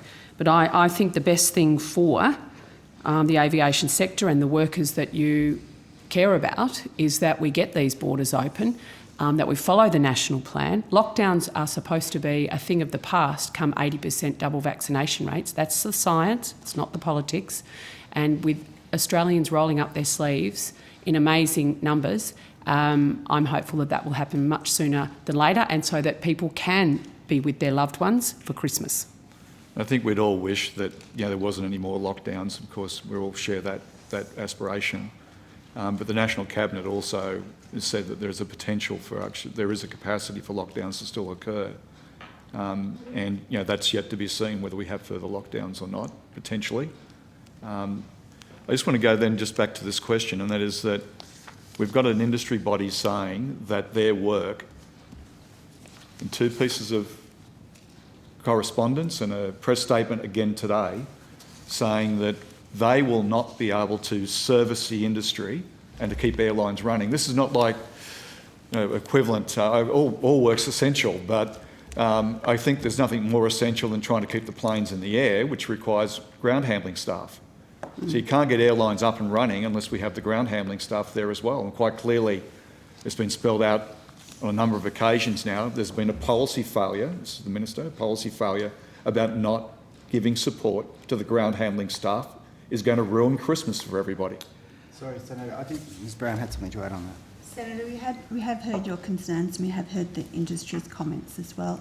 So we have sought to get further evidence from them. As I think, as we've said in previous conversations, policy needs to be based on evidence. We did seek further evidence from the industry, the peak body, as to the number of people that might have left the industry. It is really hard to get reliable data. In their subsequent response to us or conversations update, they indicated that. So that's why I think they talk about there could be risks. Nonetheless, we are still monitoring it. We've also had conversations with the airlines to understand how they might mitigate the risk, because they need ground support staff as well. They also have mitigations and contingency plans in place. So it's an issue that we keep under review. But as the Secretary said, as they get planes in the air, the work will flow to the ground support staff. Thank you, Ms Brown. Ms Brown, the contingency plan for those airlines, you might be surprised to know, is the ground handling companies. And they're saying that there will be a catastrophe leading into Christmas. Now, I've got, can you give a copy of the correspondence that you've had with the ground handling companies? And are you able to refer to the dates now? I wonder whether Ms Quigley's got those dates, or if not, Mr Demosky might have them. So, Senator, we followed up with the ground handlers following the public hearing. I haven't got the date, 16th or, no, sorry, I haven't got the date that we first contacted them, but we followed up on the 16th of September, on the 28th, and then they responded with further information on the 29th of September. So there was about a 3-week period where they were gathering data, and I think, as Ms Brown has said, there is some challenges in drawing this data and extracting it from the various company systems. And also a discussion that we had with the sector, which was, until you go to recall these staff, it's often difficult to know who is actually going to be not returning to the workplace. So the numbers that they gave us had those caveats around being able to validate them in any real way until they were in a position when the people were recalled. Just quickly, your point about recalling staff is a valid point, because everyone knows that the number of people will not be coming back because they've found jobs elsewhere, life circumstances have changed, etc., or don't have faith in the industry continuing on to the degree that they otherwise would do to remain. So if you're saying they don't recall staff, isn't that the question goes back to then, Minister, can you explain why the government decided that outsourced aviation workers didn't need any support, but direct airline employees did? Because if we've very clearly just received an answer to say that we don't know how many people will come back because they're going to be recalled, and yet there's no connection strategy for these aviation companies. There's no aviation JobKeeper. There is a Qantas JobKeeper. There's not an aviation JobKeeper. Sorry, Senator, I do get back to the point that those people during this period, I suspect a very large number of these workers were in lockdown areas and were eligible for the COVID-19 payments. But as I said before, at 38% now, since that happened in September, there's been a material reopening in Australia, particularly with New South Wales. And so the circumstances have changed a great deal. And what Ms Brown and Ms Quigley were actually referring to was caveats to the claims in the letter that you've been talking about here, in terms of the data that it's sat upon. we will continue to monitor these circumstances very carefully, but the most important thing for us to be able to do is to keep consistency in aviation, keep things reopening, and keep confidence that the aviation sector is going to keep growing out of this, that we'll move upwards from the 38%, and we need to stay away from further lockdowns. And if there are further lockdowns, then we will absolutely be relooking at all of this again, so that we make sure that we've got the aviation sector we need on the other side of COVID. Mr Atkinson, you just gave the answer which actually confirms the concern for Christmas catastrophe as flights grounded.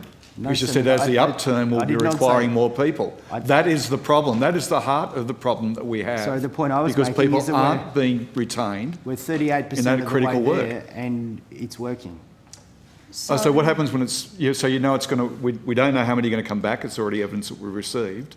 So when's the point where you can actually say 38% is 38%, it's not 50%, it's not 60%, certainly not 90%. But sorry, I'm talking about a recovery and a trajectory of recovery that's very important. This is a circumstance with a clear pathway to growth that everybody in the sector can see at this point. And I want to. They said there's going to be a catastrophe by Christmas. We're going to ruin Christmas. That's what the industry is saying. All right. I think, Senator Sheldon, your point is well made. The industry is very concerned, and you've done a very comprehensive inquiry into aviation, the aviation sector, the COVID impacts. I think we're covering some of the same ground now. Do you have anything else that you want to I've got other things, and progress? I'm very happy to move on and see how I go with Thank you. people identifying that there's a problem. I think that Minister, there was an acknowledgement that there is problems, and in fact there was a plane to Queensland on Friday that landed in Brisbane. They turned nearly everybody on the plane back because they didn't have the right, it's all those things that undermines confidence, isn't it? So anyway, your points are well made, but please continue.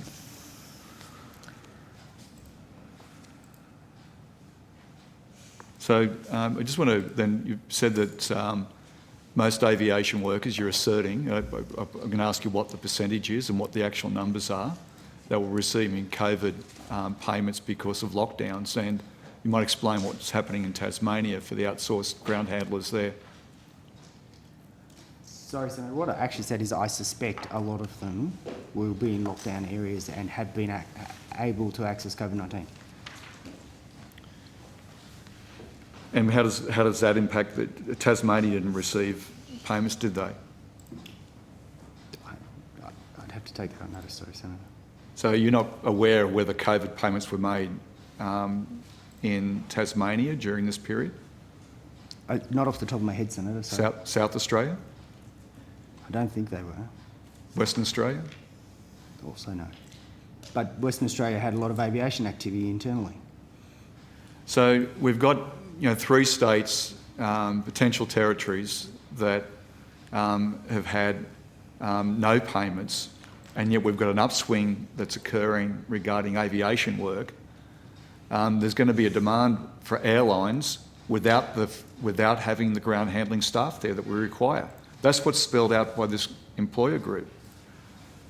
Minister, in case you don't know, it's regional airports where outsourcing is the most prevalent. At almost all regional airports, 100% of check-in, customer service, ramp and baggage staff are outsourced. Why would the party which claims to be for regional Australia deliberately have regional aviation workers out of the support payments? Well, Senator Sheldon, as I've already answered, our government is continually reviewing our support. Domestic border and travel restrictions imposed by state and territory governments in response to the recent outbreaks of COVID-19 Delta variant in New South Wales, Victoria and the ACT have undermined domestic interstate air activity. While some flights continue to operate, to be able to quickly scale up operations will require domestic airline capability to be maintained, and that is precisely what the RDAC and IAS programs seek to do. As I highlighted So before... I seriously, Senator, this support package was not meant to replicate JobKeeper from last year, because as you've seen, it wasn't the whole nation lockdown. It was different state and territory leaders responding very differently to COVID-19 within their communities. And that has had perverse outcomes for many industries. And the point I'm making about perverse outcomes is the government made a half-hearted attempt to turn around and deal with the ground handling question when 80% of it's outsourced. You know, so that goes really to the heart of the problem that I'm raising. Mr. Atkinson saying that, you know, rightly saying, where obviously in New South Wales, ACT, Victoria, that there has been lockdowns and there was COVID payments in some areas. And this puts really to the question about what we're doing for these regional airports in particular, the services that are provided there, where there's nearly 100% those regional airports are having a problem with retaining and retention of staff and people coming back. Well, As Ms Quigley rightly said before, you don't know. If you don't know... I would be calling on state and territory leaders to stop locking people up when they have vaccination rates, which mean they don't require it. Australians are ready to get back in the air. They're dying to get back in the air, visit loved ones, conduct business, and to ensure that our industry is employing the people that were there pre-COVID. But we can't do that whilst people, like premiers, are locking people in and out, not in response to science, but in response to political issues. And so I think in coming weeks, that will actually be a reality, and we'll have the planes back in the air in the numbers that they were before, and people will be back at work. Right, so I'm taking you to the point you've just said at the tail end of your comments, and there's that we'll have people back at work because things are looking good. I'm using my word there. The vaccination rates suggest, Senator, that we should be opening up. Lockdowns should be a thing of the past. Well, Minister, that really goes again to that question that I raised about the 80% of the work is outsourced, particularly almost 100% in regional areas, and there's been a loss of staff to meet your expectation. This is what the Ground Handlers Organisation is saying to us as the senators. It does raise some serious concerns about whether the government's got any preparations, appropriate preparations for ground handling staff and to make sure they're retained. I mean, we paid it, for example, when 2,000 Qantas baggage handlers were employed, and then the 2,000 came off, anyone in their right mind would think, well, that's a lot of people going out of ground handling. When I make a decision, it only goes to airlines. So isn't that isn't there a lack of clarity about whether we're going to have the staff, and that the only clarity is really from the Employer Association saying that there is going to be a shortage, that Christmas is going to be a catastrophe? I think Senator Sheldon, Ms Brown has already responded to that. You've asked her to provide correspondence on notice about the communications that the department's had in this regard. I don't want to cut you short. I am just think that you've made your point. You've made it well. I'm not sure what else can be added to, because this is a nationwide problem of people moving around and moving to where they've got job security, and I'm not for a second taking away from the point you're making, but I do think you've made it well. Thanks, Chair. And you've highlighted as well as the other answers that I've received, and that is that we have deep concern. And this isn't just like any other industry. If you don't have the ground handlers there, it cannot operate to its full extent. That is the economic lifeblood of this country, the aviation industry. And it's quite clear that there is massive pressure on there not being enough ground handling staff, which was warned and warned and warned months ago. Just want to go to a question then, slightly different. Minister, are you familiar with a recent federal court decision that Qantas last year, when it outsourced 2,000 ground handling jobs, was a breach of the Fair Work Act. Yeah, sure. I'll Senator, hand to officials. we're aware of the case, and I'm sure, as you're aware, Qantas is also appealing the decision in the first instance, and so we don't think it'd be appropriate to say anything until we have the final decision of the court. And Minister, you're aware of it as well, eh? Not the details, no. Not in details, but 2,000 workers were laid off. Are you aware of that?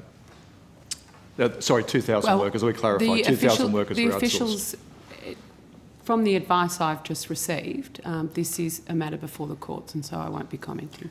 No, those workers have been outsourced. There's been a court case that's been won by those workers, which is under appeal. I'm asking you, are you aware that there was 2,000 ground handling workers that were laid off, outsourced by Qantas? Well, as you're aware, Senator, and I've made very clear, I'm representing the Transport Minister in the Senate, so this isn't my portfolio area, so I'm not actually aware of the details that you go to. So, as we are now out of time, we're going to go for an afternoon tea break. Senator Sheldon, can I release this part of the department now? I've got some more aviation questions. Yeah. Rightio. So we will be returning with aviation and reform after the break. I do ask, I know there are more senators who have questions, I do ask that we start trying to tighten this up so that all those people who are waiting can get their go as well. So we'll see you back in 15 minutes, which is 4:30. Thank you. Senator, could I just ask you, sorry Chair, we've done BBRF as part of regional. We've had a discussion on BBRF at the start. Are we still doing a regional session after this? We are still doing regional session because we have other senators, not from the opposition, who want to ask questions, but the opposition has told me that they have asked their questions on BBRF. Okay. So I don't know what... Yeah, and I've got that one. I took a note. Then I'll come back to Senator. Terrific. Thank you.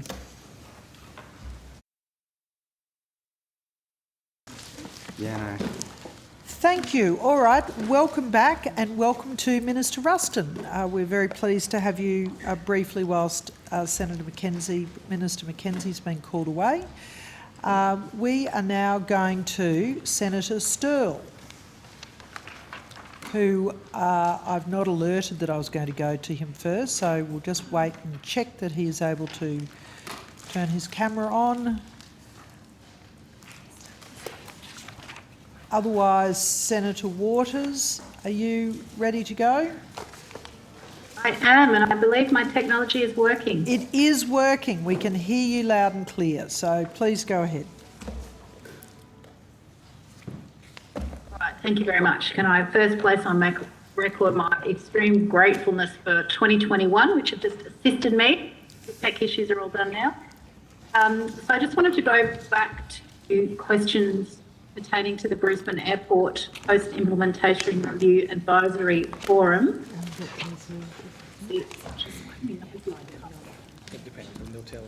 Okay.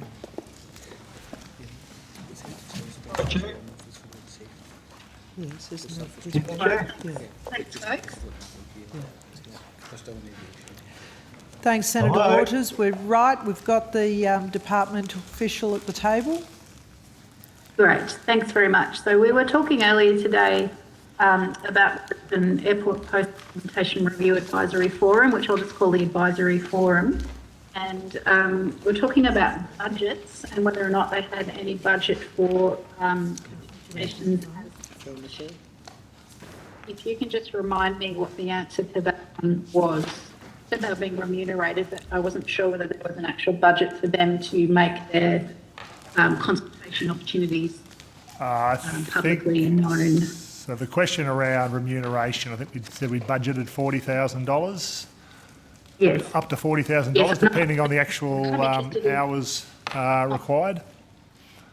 No, I'm interested in whether they have a comms budget to tell the public about opportunities to input into the advisory forum.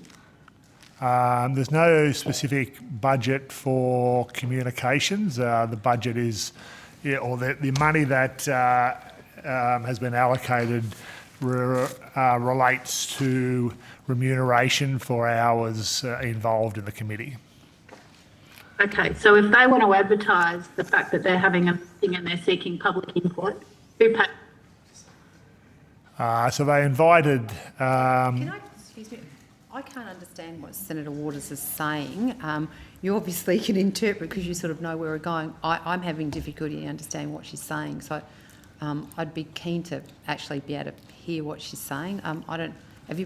Is this a problem we've been having all day? Oh, Senator Waters has had some connection problems, but just try that again, Senator Waters. It's just breaking up a little bit on our end. All right, how's that? Yes, that was clear. Great. So I hopeful the officer followed my question. It was about whether or not the advisory forum have any funding to do communications to tell the public about opportunities to engage with the advisory forum. I think you mentioned earlier there was an ad in the papers. Who pays for that sort of thing is my question. Senator Diane Brown, Acting Deputy Secretary. There's been no appropriation as such, but those activities of that type necessary to support the forum would be funded within departmental resources. Okay, does that mean that, I don't really know what that means, I'm sorry. So the department's providing secretariat support to them and providing necessary support for their activities. Okay, so the department would pay for any comms required? Yes, Senator. Okay, and what's the budget for that?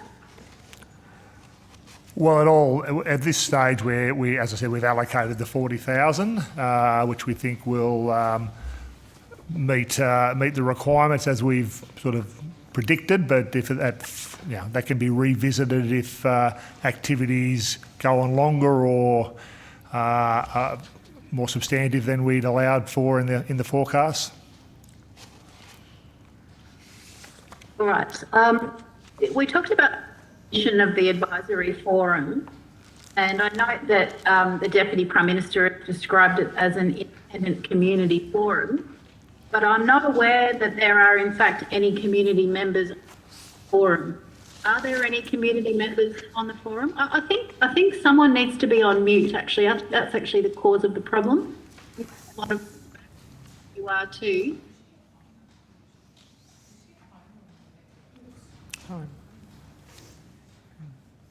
So sorry. Oh, that's better. Terrific. Try again now. Well, I think you'd asked your question. Did you understand the question? I can answer the Mr. question. McClure? Thank you. So the forum that has been put in place to work in parallel with the post-implementation review being conducted by Air Services. The idea is that there are well-established, experienced persons in representing constituents, and they're there to, as far as possible, ensure that where the community is making representations to Air Services, that they can make an assessment, I think, whether they're being adequately addressed through the various parts of the process. So there's an extensive community consultation process that's part of the post-implementation review. There's been community forums over the last week and a half. There's be some more forums early next year. So the idea of the community, the community meetings being staged by Air Services. The idea of the forum was not to replicate that, but to work alongside Air Services to look at how those issues being raised by the community are being addressed and whether they feel that they're satisfactorily being addressed, to provide advice back to Air Services on where they think that some of that process may not be quite meeting the community expectations. Okay, thank you. So are there any community members on the Brisbane Airport Post-Implementation Review Advisory Forum? Is there, no, I'm sorry, it broke up a little bit, I'm sorry. Are there any community members on the forum? Well, the members of the forum live in and around Brisbane and are there to represent community views and to as I said, to make an assessment of whether Air Services are adequately considering those community views that are coming forward through those meetings, through correspondence. They've invited submissions from the public. They're actually meeting right now as we speak in their second meeting, but my understanding is that they will look to have a meeting where community representatives can come forward to talk to them directly. But the bulk of the community engagement will be through the Air Services process. All right, thank you. But are there any community representatives on the advisory? Well, they all live in the community. Are they there as community representatives, or are they there wearing different hats? They're there to ensure that community views and concerns are being addressed. I understand their function. I'm asking about the capacity in which they've been appointed to that forum. Well, they've been appointed because they're experienced persons who live in that area and have interests in facilitating community views. I don't know how you differentiate between what's a community person and what's a person who lives in the community. If it's of any Well, use, I don't know. Senator Waters, if it's of any use to you, the forum, the purpose of the forum will be consulted at key points to provide visibility. So the process to review documents being released for community and stakeholder consultation and to provide visibility of how feedback from stakeholders in the Brisbane community as a whole. So it's not the purposes and the process of the community consultation will be undertaken by Air Services. What this group does is sort of provides an overview in terms of being able to review the process as it relates to what are obviously some quite complex processes that are associated with a process as this. So it's a community-oriented forum as opposed to the specific community consultation being undertaken by Air Services. It would be my reading of the terms of reference and the purpose of this group. Thank you. I was simply pointing out that the Deputy Prime Minister has described it as an independent community forum, but there are in fact no independent community members on there. So perhaps if you could table for me who is on the advisory forum and the capacity in which they are on that forum, that would be helpful. And my last question is, will you extend an invitation to the Brisbane Flight Path Community Alliance to join the advisory forum? I wouldn't expect that there would be an invitation to join. They would likely be one of those community groups that will be invited to address and put their concerns directly to the forum.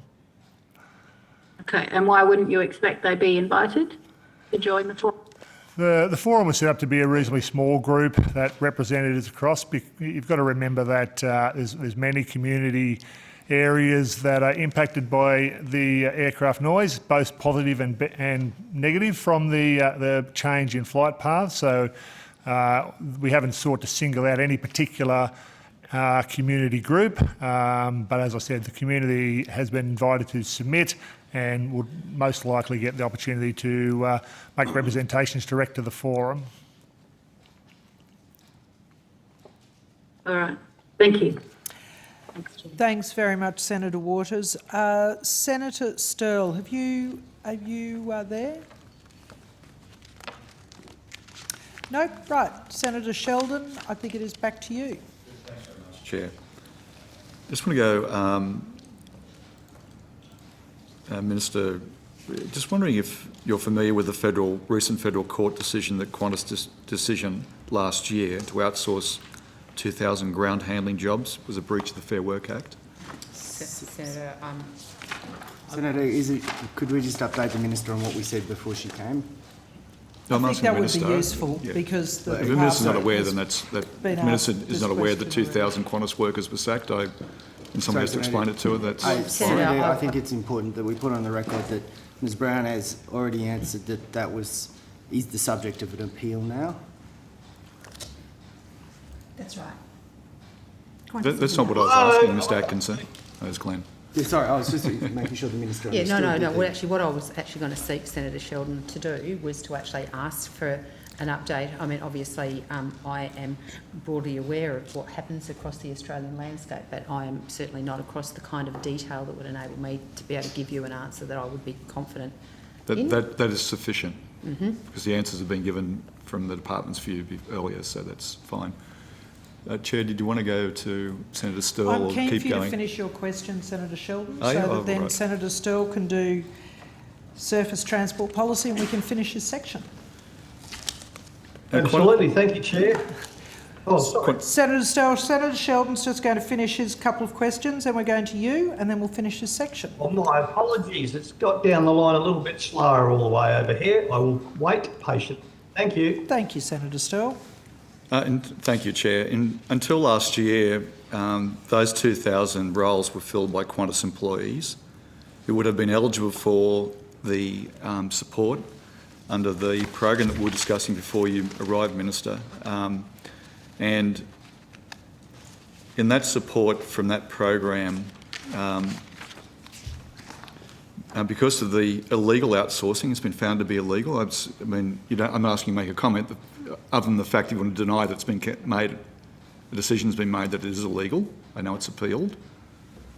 So you're nodding your head, so you're aware of that. Is that right, Mr. Atkinson? Yes, Senator. Those 2,000 roles are not eligible for the support package that we've been talking about for Aviation Keeper. Are you aware of that? So, they're not Qantas employees, so no, right? So if I can go through the history of what I'm aware of, Qantas notified 2,000 employees that it would be outsourcing ground handling operations at 10 airports in November of last year. The employees took action against Qantas, and on the 30th of July 2021, the Federal Court ruled that Qantas had acted unlawfully and contravened the Fair Work Act. Qantas has now said it's appealing the decision. There's a lot of hypotheticals there about what would have happened if Qantas had acted different at points in time. It is something that happened in November 2020. RDAC didn't start till early August. So it's hard to tell what they would have been on the 20th at August when RDAC started, because Qantas could have made a number of different decisions between November and then in relation to those people anyway. So Qantas wasn't aware of discussions about an aviation job keeper prior to the termination of the outsourcing of those 2,000 workers? I don't think you can answer for Qantas, can you? And also, Paul... Well, it was a correspondence between was there engagement from the department with Qantas to that effect? Yeah, I'd also point out that I think Senator Sheldon's used a term that doesn't actually exist. I think you're referring to the RDAC program, are you, Senator That's Sheldon? right. Yes. And so the RDAC program didn't start until August of this year. Yes. So quite a long time after Qantas Just had asking the question. notified those 2,000 employees. Thank you. Did Qantas approach, are you aware whether Qantas approached the department about Aviation Keeper? I'm not quite sure what you mean by Aviation Keeper. Well, you've got, the Aviation Job Keeper program, my apologies. There isn't such a program. I Well, the think RDAC, we've established, yes, that there wasn't an aviation Sorry, that's what I was job trying to keeper. clarify with you, Senator Sheldon. You're referring Yeah, it's to RDAC. Yeah, I'm referring to it, that context, but it's RDAC, yes. So prior to RDAC, government making a decision on RDAC, there were approaches by the airlines around the state of the industry. The Qantas received about around $2 billion from the federal government during the pandemic. In addition to the illegal outsourcing decision, they're now also subject to legal action by the Safe Work New South Wales for a breach of the Work Health and Safety Act. That claim concerns Qantas standing down a health and safety representative for raising COVID-19 safety concerns. Minister, is it a concern at all for the government that a company in receipt of so much public funding, $2 billion, is conducting itself in that way? Senator, could I just ask a point of clarification before the Minister answers? The $2 billion, that's well in excess of anything out of our portfolio. Is that figure... That's the global figure that I understand. Is that including JobKeeper or something, maybe? An IFAM. Well, Yeah, okay. yeah. Sorry, it's just quite a different figure. Including JobKeeper, yeah. Across the whole of government. Yeah, whole of government. I think so. Where did you? Sorry, Senator, I interrupted. Could you please repeat that? More than happy to. In addition to the illegal outsourcing decision that we now have is subject to legal action by Safe Work New South Wales for breach of work health and safety, at the Health and Safety Act, that claims concerns Qantas standing down a health and safety representative for raising COVID-19 safety concerns.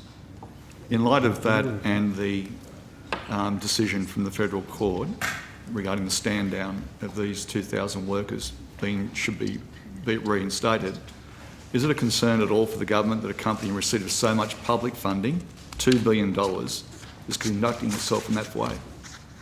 Sorry, so Senator Sheldon, I just want to be clear that we're not prosecuting an industrial relations issue here, because we are trying to get to the, the budgetary process, the estimates process. So, Mr. Atkinson, this is the last question, this line of questioning, but it is the outsourcing question is inconsistent with the questions I was asking before about what is happening to those ground handling companies and those workers, because it's an effect on the aviation industry. It's not a. And we've discussed that that's a subject to appeal now. So I think the department's I'm more made than happy that to answer point. Senator Sheldon's question. I mean, look, obviously, Senator Sheldon, the expectation of the Australian government is that all Australian companies operate within the law. The matter that you're referring to is currently subject to an appeal, and so therefore it would be inappropriate for me to make any further comment. And the health and safety representative that was terminated for COVID-19 safety concerns, where there's a Safe Work New South Wales are pursuing them for the company for a breach of the Work Health and Safety Act. I'm not saying are you finding them guilty. The final decision hasn't come down, but there's been already consideration, similar to the police charging somebody. Is it of concern that Qantas has been charged on these grounds? As I said, Senator, the Australian government's expectation is that Australian companies and any company operating within Australia will operate within the Australian law. Thank you, Minister. What happens to? I just want to go to quite a different matter. What happens to monies refunded where a person has had their flight cancelled or has to cancel due to border closures? Minister, do you want to explain the operation of TANS? So, is this in relation to the to TANS? So, yes.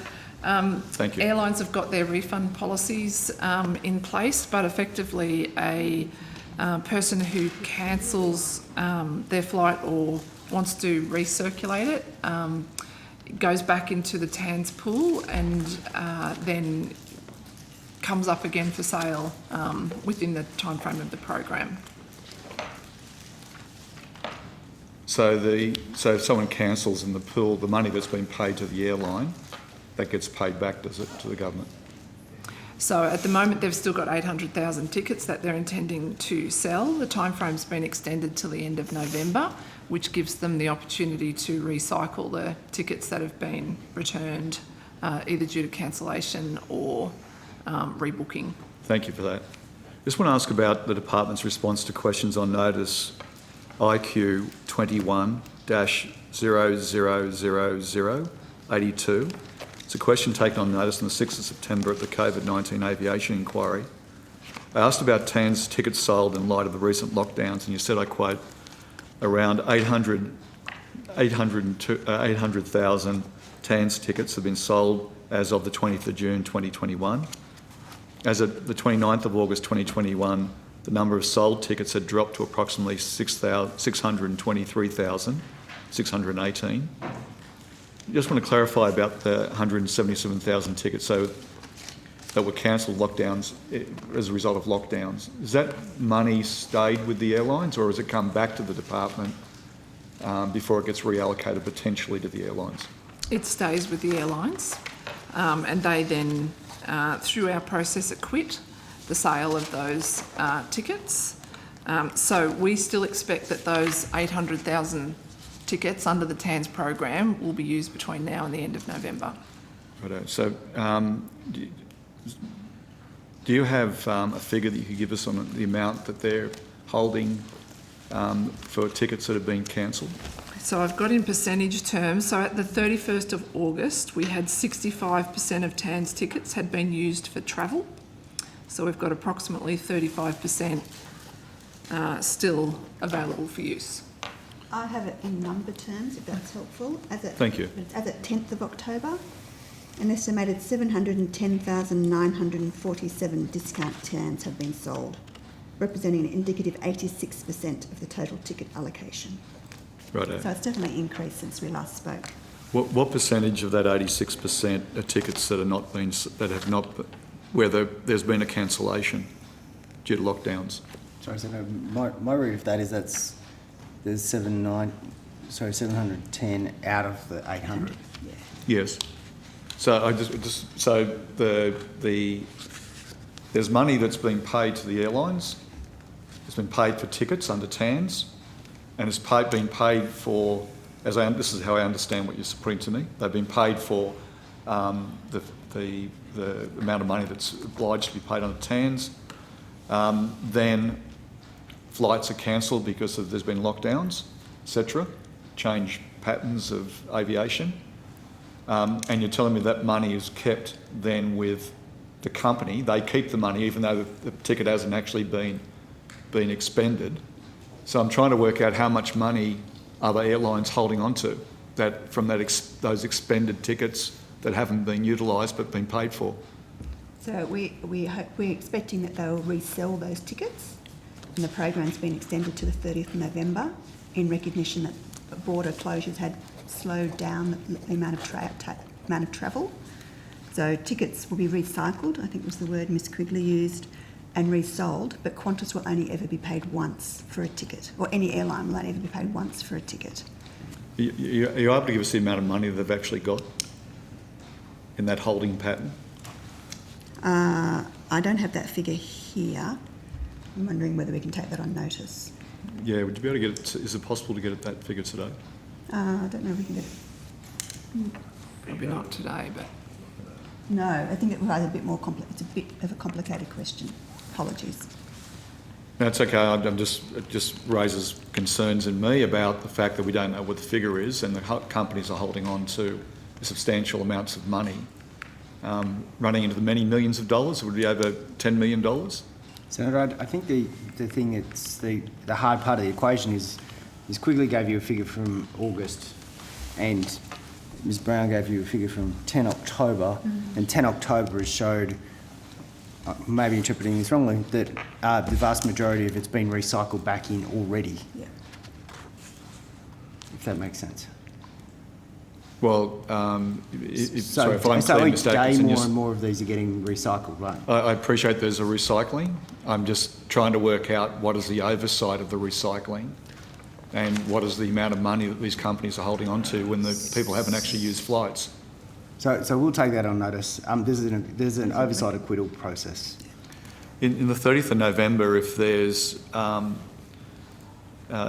monies that are being held by the airlines of this from cancelled flights, is there a recuperation process that exists under the arrangements for TANs? So if tickets aren't sold by the 30th of November, yes, there would be we would engage in an acquittal process, and we would consider the outstanding funds be returned to the department. Right, thank you. I just, in response to, just change this. Presumably entire flights were cancelled once lockdown began and tickets were cancelled. And you've said to me that Qantas, for example, wasn't required to pay back subsidies for tickets on flights, which never happened. And they were allowed to keep the money. On another occasion, I noticed not long after Mr Joyce reassumed the position of Deputy Prime Minister and Minister for Transport, that more than $1 million worth of grant funding was awarded to the airports in New England area. Obviously, I would ask the detail and nature of the advice, but I'm not going to ask you about the detail, I'm just asking for the nature of the advice. But can you please tell us when the decision was made to award this funding? So I think there were payments made under the Maybe Senator Sheldon could tell us what programs they were made under the Regional Airports Program. It's $1 million.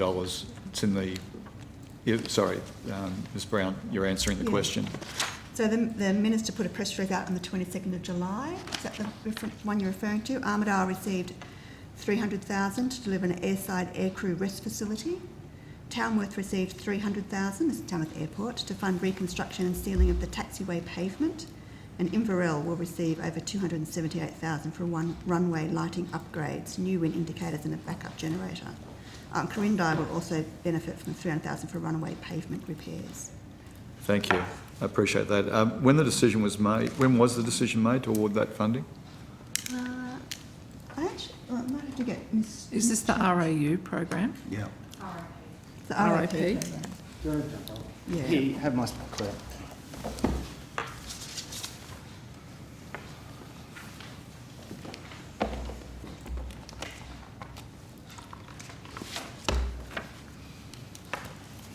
Senator Claire Chappell, Assistant Secretary, Thank Regional and Environment Branch. So those grants that have just been outlined by Ms Brown are part of the Regional Airports Program, and round 2 of that program was announced in July. It was a total of $29.6 million for 89 projects, including those projects that have just been outlined there. Thank you very much. Who was the decision maker on those projects? The Minister was the decision maker on those projects. So if the Minister was the decision maker, can you advise whether his predecessor, Mr McCormick, received advice on these grants? And perhaps they were in his office before he was ousted and then had to be resubmitted. Is that the case? Yeah, so I believe, Senator, that the former DPM was the decision maker for that particular grant round. And the announcement was made when the current DPM. Thank you. Did the Deputy Prime Minister or his office request any changes to these grant recommendations after resuming office? No, Senator. Any questions? Thank you. Thanks, Senator Sheldon. Senator Sterle, over to you. Muting, thanks, Chair. Now I've got questions for the Office of Road Safety. So is Miss Gabby O'Neill there, please? Ms O'Neill is available on video. She's Adelaide-based, so she's joining us by video. Okie doke. And there she is. Much. Yes. Right, tremendous. Now, Miss O'Neill, welcome, and we're going to have a crack this time round because last time you really left me wondering what the heck happens in your little part of the world there, which is the Office of Road Safety. So I really, really hope, Miss O'Neill, you have the answers to my question. And I'm going to be very reluctant to let you take them on notice because you've insulted the Senate and the Senate committee process last time with the terrible answers you gave to a couple of quants, and I'll give you those quants as we work through. So someone, or any of your offsiders can jot down the numbers. Committee question 308 and committee question 307. Don't know if you have them in front of you, Miss O'Neill. Gabby O'Neill, Assistant Secretary, Head of the Office of Road Safety. No, I don't have those in front of me, Senator. Yes, well, I don't blame you because I'm going to throw them in the bin as soon as I finish this part of it because I was that insulted. I didn't even want to hold them. It's just disgraceful. Let's have a little crack, Miss O'Neill. So around road safety, so it's been brought to my attention that the road safety stakeholders have been extremely critical of the draft National Road Safety Strategy of 2021 to 2030 and the associated draft National Road Safety Action Plan. And I'll give you the opportunity, Ms O'Neill, to answer these, but I note these criticisms have identified the draft strategy's lack of measurable actions, identified baselines, targets, deadlines or timeframes, KPIs, clear responsibilities, as well as an absence of any detail on the control measures or mechanisms to hold responsible entities to account for their agreed action. Are you aware of the stakeholders' concerns to the 2021-2030 draft?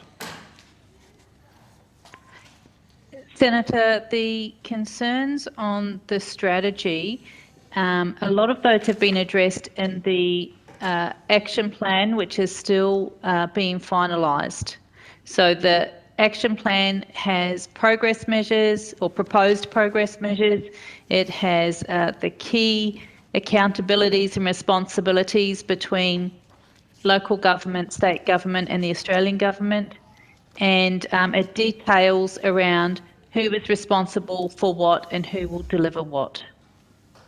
Ms O'Neill, I'll have another crack and I'll ask you again. Were you aware of these criticisms when advising on May the 24th, in your words, that the strategy enjoys very strong support from stakeholders? Just your mind back. Senator, could I just add before Ms O'Neill jumps in there? Obviously, there's lots and lots of stakeholders in this sector, and there's a lot of consultations, and there's people who are happy with the strategy, and there are people who would like to see it go a lot further, and that's in the nature of all of these strategies. I think that the reason why the action plan needs to be released at the same time as the strategy is the two things need to be read together, because the action plan will have a lot of the detail that Ms O'Neill was talking about. In terms of general terms, when you're talking about general stakeholder reactions, obviously it's important to look at the whole field of things, not just the strong views of a couple of stakeholders. But Ms O'Neill, I'm sure, can further answer your question. Well, Mr Atkinson, thank you very much for that pretty poor attempt to deflect my question and cast your mind back, because I'm not going to let this go to my shadow portfolio. When I asked back on May the 24th to Ms O'Neill, was she aware of the stakeholder discomfort and while also saying that the stakeholders showed very strong support? So let's have another crack, Ms O'Neill. Were you aware of it on May the 24th when I asked you? Senator, I received 110 written submissions on the strategy, on the draft strategy that went out for public consultation. We engaged an independent consultant, Elton Consulting, to summarise the findings from the public consultation so that there was an independent process to assess whether there was support or not for the strategy. And so that independent report found broad support for the strategy. It did note a number of recommendations to improve it, including strengthening governance and accountability, pursuing greater ambition in the targets, and the need for sufficient funding to deliver change. But in general, there was support for the strategy. Very strong support was your words, Ms O'Neill, correct? Those were my words at the time, and I should perhaps not have used an adjective, Senator. And at the time, I did not have the consulting report in front of me, which I wish to outlay what the independent consultant provided at the time. Firstly, who was the independent consultant? Elton Consulting. Who, sorry? Sorry, there's paper shuffling I can pick up in the mic. Who was it? Elton Consulting. Who are Elton? ELTON. Who are they? They're a consultant firm that the department had previously used to work out and different public stakeholder forums. They're just used to facilitate that process. And how much did the Commonwealth pay Elton Consultant to do this report?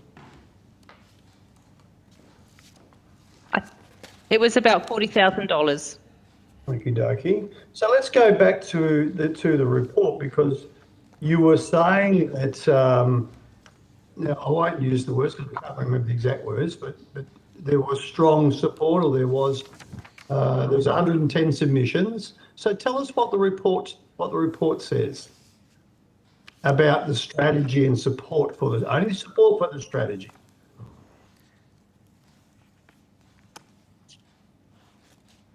Just checking my notes, Senator. Sure.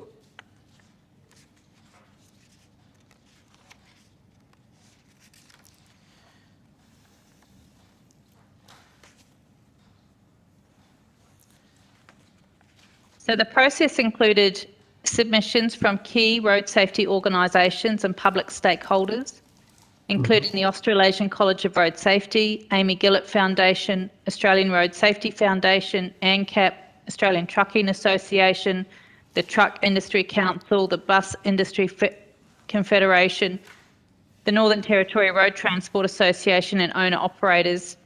All of the submissions are available on the website. The report found broad support for the strategy, noting some recommendations to improve it, including strengthening governance and accountability, pursuing greater ambition in the targets, and the need for sufficient funding to deliver change.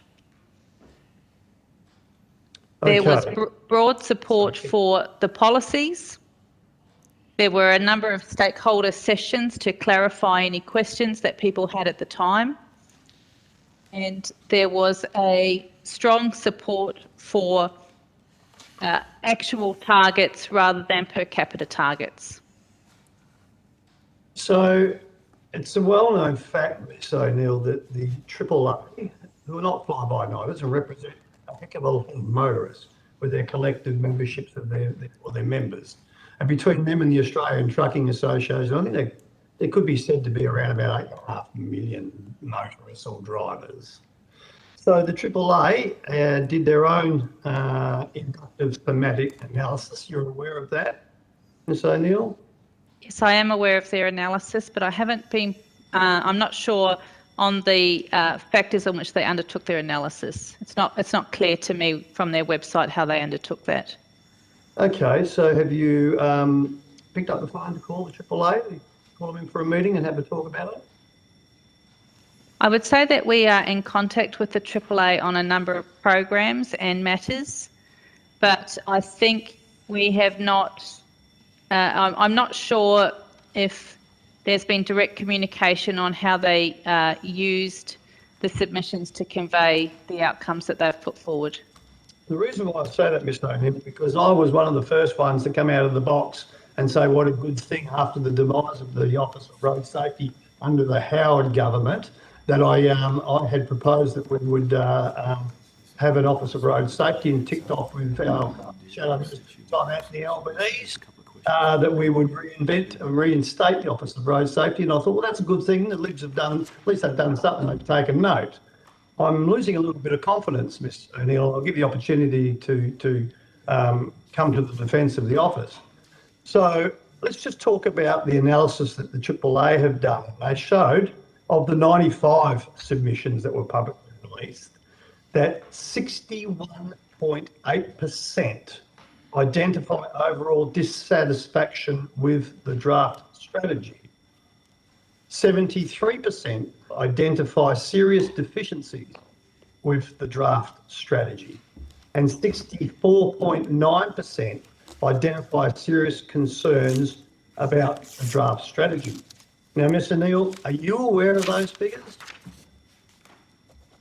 I have read what is on the website of the AAA, but in being in the consultation and in answering questions and meeting stakeholders face to face and working through the issues that they raised, I am not sure I don't have confidence in the AAA's figures, because that is not what I received when I undertook the consultation for the office. Okay, so then I do ask Ms O'Neill if I was the Minister. Senator, could I just add in there, at that point, they didn't have access to the action plan. Better be a good one. Sorry, Senator? Senator? Be a good one. I said it better be a good one. What is it? It was that at that point, there was no the action plan, that they didn't have visibility of the action plan to stakeholders. Now, Mr Atkinson, one of the quants that 307 or 308, I'll tell you exactly when I asked about, I'll digress and I'll go to it. 30, sorry, which one, just give me. Oh, the modelling for the plan, question 308, when I asked Ms O'Neill about it and all that, and the question, the answer had to be taken, or sorry, the question had to be taken on notice. And the question I get back is that it's nothing to do with the Office of Road Safety, it's Ausroads. So how can I have any confidence in what's going on in the Office of Road Safety at the moment? We come back to these figures. So Ms O'Neill, if I was the minister that you were answering to, I would be firstly asking you if that has come out from the AAA, who is not a fly-by-night little organisation that represents no one, as probably the peak industry association. I would, first thing I'd do is say to you, Ms O'Neill, you better get round the table and have a chat with them. Did that not occur? Did not a minister raise a concern about this? Could you repeat the last part of your question, Senator Sturr? That there is some background interference noise. Yeah, that's annoying, I know. So, Ms O'Neill, I'm sorry about that. But as I was saying, if I was the minister, I would want to know from you, why haven't you picked up the phone and made some contact with the AAA? Because you said you're in constant contact with the AAA. It doesn't sound like you're in constant contact with the AAA if you can't tell me what's on their website for all and sundry to see. Did a minister raise this issue with you? Senator, we are in regular contact with the AAA between the department, sometimes the office, sometimes other parts of the department, but we are in regular contact with the AAA, and my team has programs so we fund the AAA, so we're obviously in regular contact. We are aware, and the AAA did let me know that they were putting up on their website the analysis of their submissions. They are looking at the public submissions, which are 74 out of the 110. I'm not sure how they note serious concerns. That has not been defined. I would say that we continue to work with the AAA as an important stakeholder. They are a motoring body, and obviously we listen to all of our key stakeholders. We intend, the part of our process is to receive feedback in order to create a better document and a better outcome. So, Ms O'Neill, when you say we, are you personally in constant contact with the AAA? I wouldn't say personally in constant contact with the AAA, no. I would say the department, I understand the Secretary, the Deputy Secretary, First Assistant Secretaries, members of my team have been in contact with the AAA. I'm in contact often by email or telephone, but I don't recall individual conversations of late. Okay, so... Senator, if I could, sorry, Diane Brown here, Acting Deputy Secretary. I've been in the role 4 months, so I'm still getting on top of the issues in the space. But I did actually meet with the AAA probably 2 or 3 weeks ago. I talked to the CEO, Michael Bradley, and I asked him what were the association's priorities for the coming 12 months and slightly longer, and what were his concerns about the strategy. And we had a good discussion about the need for some of the issues that you raised, the role of the Commonwealth, the use of data to create accountability, and the need to reduce accidents in the increase safety on roads. So at my level, I have reached out to the AAA personally and had a good 45-minute conversation with him probably in the last 3 weeks. Thank you, Miss. Is it Miss Brown or Dr. Brown? Sorry. It's Ms. Brown. Ms. Brown, yeah, sorry, I can't see your name tag. So, Ms. Brown, okay, so did you raise the concerns? Did you raise these concerns that the AAA put on their website about those percentage of submitters who were overall dissatisfied, serious deficiencies and serious concerns? Did anyone sat down and have that conversation with them? I didn't raise their report. I raised more about what were their concerns and what were they looking for in an action plan. So it wasn't specific to their report, but it was definitely asking them what their concerns were and what they were wanting to see in a strategy and an action plan that they could support. Okay, so is there anyone within the department or the office that is actually going to say to the percentage of those submitters who showed those concerns to sit down and have a round table? Because I'm going to give you the opportunity to answer it, but you see, if I was in your shoes, I would be very concerned about that number. That does not express to me that there is very strong support for the strategy. So my question is, you going to follow it up? Is anyone going to follow it up? We let it slide through to the keeper. Senator, as I said, I'm not aware of the definition of what serious concerns are. Well, no, I know you said that, Miss O'Neill, but don't you think you should be concerned? Don't you think that it might be part of your role to go, well, hang on, here's a major player in the road safety advocacy industry who represents a heck of a lot of people in other associations. Would it not be just common sense to say we better try and iron out these bugs and see where the problems are? Senator, can I just add there, I think that's what Ms Brown was talking about in talking to the AAA directly about what their concerns were, and so that those could be taken on board with consideration to the action plan as well. And obviously the AAA's advocacy role is you know, an important part of the system, and so those concerns have been heard as part of those broader considerations. Well, Mr Atkinson, I challenge that because Ms Brown didn't say that she went to, and she will speak for herself, to identifying who those disaffected submitters were. Sorry, Senator, I think that... You said that she had spoken to the AAA on what their plan was for the next 12 months. Road safety is not 12 months. Road safety is ongoing forever and ever. And that's all I'm just trying to get to concern. Hey, look, if it doesn't bug you, if there's those figures on the internet and they don't give you concern, well, that's fair enough. On you go and keep going and knock around. But if I've got to tell you, if I was a minister invested in this, it would be a serious concern for everyone. I'm telling you right now. Senator Sterle, it's Marie Bridger. I'm the First Assistant Secretary, Surface Transport Policy. One of the key things that the AAA were concerned about were the measures and the data that we would collect to support the strategy. And off the back of them writing to me, we actually set up a series of conversations where they actually worked with us to help identify the data that we should be collecting and what we should be focusing on. So we have very much listened to their concerns, how do we measure success in the strategy, and Ms O'Neill's team have been working with staff at the AAA to identify those data points. Thank you for that, Ms Bridges. So what about, and let me make this very clear, the Australian Trucking Association, who are not my mates, let's make this very clear, but they got a role to play when they're talking about road safety. Hopefully with the appointment of Michael Deegan, they might come into the human world. But anyway, have you spoken to the ATA? Yes, I have a number of times. Okay, about their major concerns. You've done that, and that's all. Yes. So you're in open conversation with the Australian Trucking Association, and everything's back on track again? Yes, we're working through the issues that they have raised.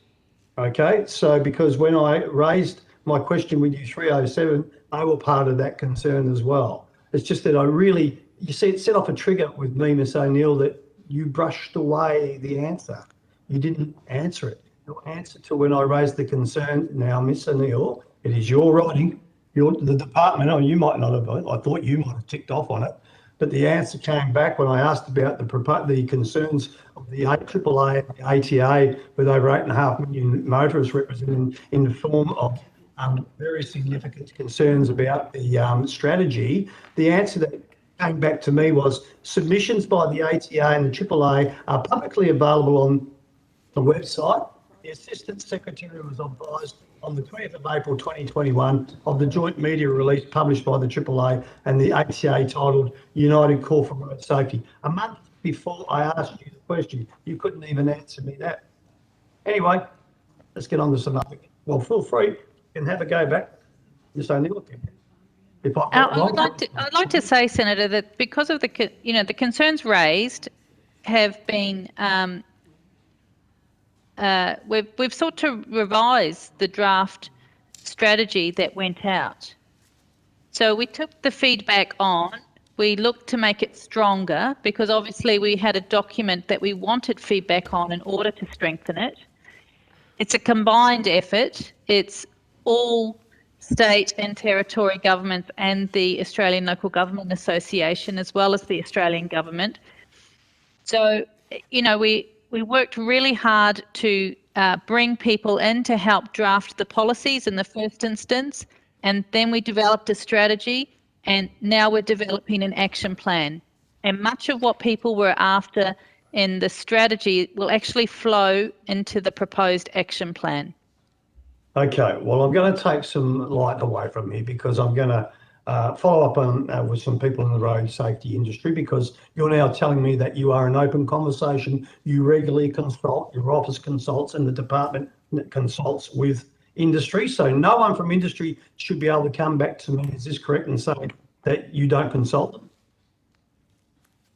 Correct. So of our key stakeholders, we started to draft an action plan after we received support for the proposed strategy, and we took targeted consultation out on the action plan to 12 target key stakeholders. Good. Okay. So going back to when I raised the 61.8%, the 73% and the 64.9% figures with you and others, and you said that you had very strong support. Where did that support come from? Who were the stakeholders that gave you that support? Add something in there, those points of those data. I think as Ms O'Neill said earlier, the definition of concerns, when you read through the summary that she read out to you about the fact that there was, I think she said the word broad support, but it was also with concerns and changes and recommendations, addressing targets, data. She put a whole series of things that said that the support was with those things, which they then tried to put in through the strategy. And so what I don't know is the AAA's definition of what a concerns are. If they're saying that a concern is they think a recommendation should be strengthened or that targets should be bigger, those sorts of things, I think that's completely consistent with what Ms O'Neill said in terms of broad support, but with these other changes. Okay, Mr Atkinson. There's also 36 submissions that are not public, Senator. So I imagine that the AAA reviewed the public submissions, and there are submissions that were provided in confidence. Yes, 95 public ones. Yes, that's correct. Why are the other ones in? Are they from individuals? Are they? Or? That would be from people that, when we asked at the time, would you consent to your report or your submission be made public, provided the answer no. No, I understand how that works, Ms O'Neill, as well as anyone, and I get that. But would I be right in suggesting that the 36, or the majority of the 36 in confidence submissions are individuals? I'm sorry, there's a lot of noise. So did Senator Still ask if they were individuals? Is that? The majority of, I'm sorry, yes, are the majority of the 36 in confidence submissions individuals? Yes, they may have been, and they would be significant individuals. Well, okay, I understand that, but I'm sure everyone's a significant individual, just depends what side of the argument you're on, O'Neill. I'm just saying this. I'm a significant individual. I think Ms O'Neill's talking to standing, but yes. Okay, but what I'm trying to say is, of the public submissions, I'm trying to gauge how many motorists would be covered, or how many motoring organisations, road safety college, the whole lot of them. None of them would have been in confidence, would they? They would have been in the public ones. So therefore, I'm assuming, Ms O'Neill, the majority of individuals, the majority of motorists or associations represented wouldn't have been in the significant individuals that didn't want their name published. Am I right there? Okay. I don't have a list in front of me of who provided a public one and who provided one in confidence. Okay, no, that's fine. I've worked out that. Okay, I know where it's going. All right, so I'm going to come back to you, Mr Atkinson, because you're right. So you've got far more important things to do, Mr Atkinson. I can see the weight of the world's on your shoulders with everything else going on. I get all that. But clearly, can you hear me? Yeah, sorry, I am having trouble hearing, but keep going. I'm getting the gist of it. Yeah, I don't even know where the microphone is on this thing. And it's government you're much provided closer now, so that's good. desk. All right, so what I'm trying to say here, then, Mr Atkinson, from your point of view, as the head Sharang, does that not raise concerns when 95 submissions, public submissions, which aren't individuals, who represent the majority of the road users and motorists, are showing those high figures, that someone should have called them up and say, I think we need to get out there and talk to them again. So, Senator, so there's a couple of things. There's a few statistics you've talked about there that I don't know what the definition of them is. I do know that Ms Brown's had the discussion with the AAA, who you've rightly pointed out represent a lot of road users, and we've heard their concerns. And as Ms O'Neill was talking about, the concerns that were raised through the consultation process have tried to be taken into account in the strategy and the action plan. So it's about hearing the inputs of the stakeholders from various perspectives, and that's what we're trying to do in there. The other thing that I would just like to quickly point out is I don't think the Commonwealth has ever had a $3 billion road safety program before. And I think that the Office of Road Safety has done... Sorry? They've been missing in action all these years. That's right. I think that Ms O'Neill has done a great job in designing and implementing that program that is going to materially impact road safety outcomes in Australia. All right. Let's put a few questions there. Let's. And I welcomed this announcement when I first heard it, but now I've got questions. Yeah. So in terms of that $2 billion safety program and the $3 billion, and the additional $1 billion, over 30 months, correct? So how much of the road safety program funds have been spent to date? I have a figure as at I think August, and it may be September, but about 75% of the initial $1 billion has been spent. It's 740.23 million. I'm sorry, 742 billion? 740.23 million, or around 75%. Yep, very good. Thank you. How much data has been reported by road authorities? I've received a mix of data. I've received, the program has received all of the monthly fatal crashes from all of the states.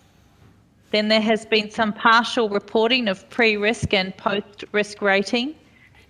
There's a significant amount of data still to come on traffic volume and mix. We're expecting data to be provided in accordance with a rolling monitoring program for volumes and mix.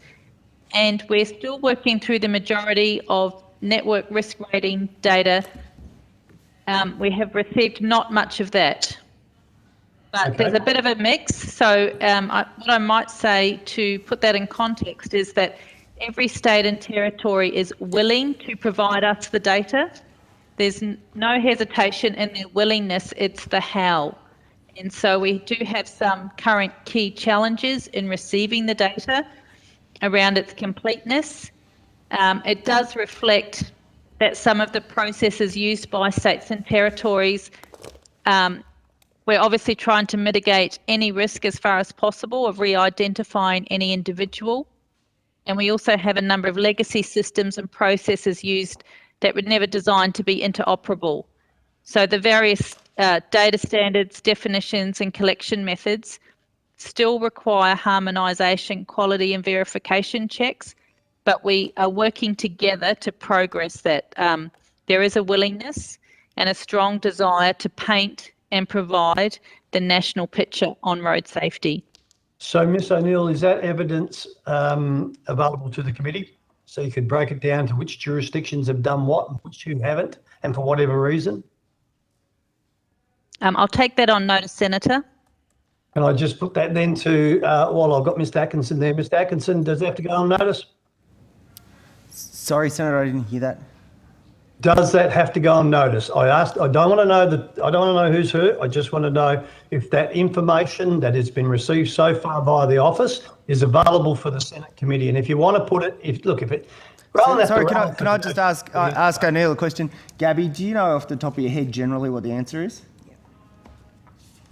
Yes, I've received partial data collections for most things, but not all things, and a bit of a mix between the different states. I'll make it easy for you, Miss O'Neill. You can put it into confidence. I'm not going to put it out in the paper there. You can, if you can provide the info. All right? So who's done what, who hasn't? It has to be in public hearing. Just clarify, Senator Stool. So on notice, you'd like to have the partial data that's been collected across a range of different topics provided to the committee. So, Ms O'Neill, when do you think you'll finish this by? Wouldn't it be better to do this as a complete document, or what's your timeline? I think the challenge is it's going to take a while till we get full data, and I think Senator Steele wants... Senator, am I right in understanding you actually want to see how the picture's evolving? Is that what... Absolutely. Yeah, that's exactly it. Yes. Okay. So, Gabby, I think the best... Sorry, Ms O'Neill. The best thing might be for us to talk to our Minister's office about whether we can provide you directly the information you're talking about, not through a Senate committee, because there's a requirement for us to give our evidence in public here. Beautiful. Would that be all right? And then we'll just send you a letter with the info. Yep, that's good. I'm happy with that. Thank you. I'll consult my minister. And I just would like some clarification if it's around whether you're wanting yes or no they've received it. Is that what you're... No, I actually want to know who's been supplying what, who hasn't, and for what reasons can't they? So we can paint the big picture overall. Let me say this very clearly. The $3 billion announcement is a very good thing, but I want to see it rolling out. Yeah. And you have to understand that there's been hesitation, that we've heard a lot of announcements and things haven't followed up. And I know it's only early days, but if there are jurisdictions that are struggling for whatever reason, it would be very helpful, because road safety is not defined by a dotted line on a map. Senator Steele, we get you completely. Just to give you confidence, the program itself is rolling out very well across the jurisdictions. It's the data inputs that are patchy. Sure. But I'm sure that we'll be able to get our minister's agreement to provide you the information you're after. That's good, thank you. So what public accountability is there for the way the Australian government's road safety program is being spent?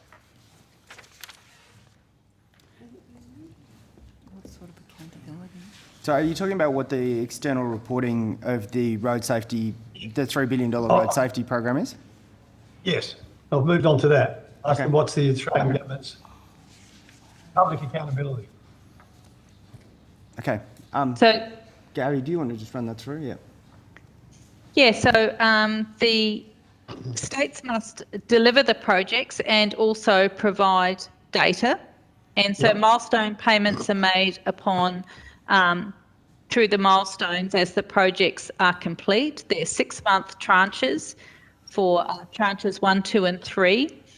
Payments are made in accordance up until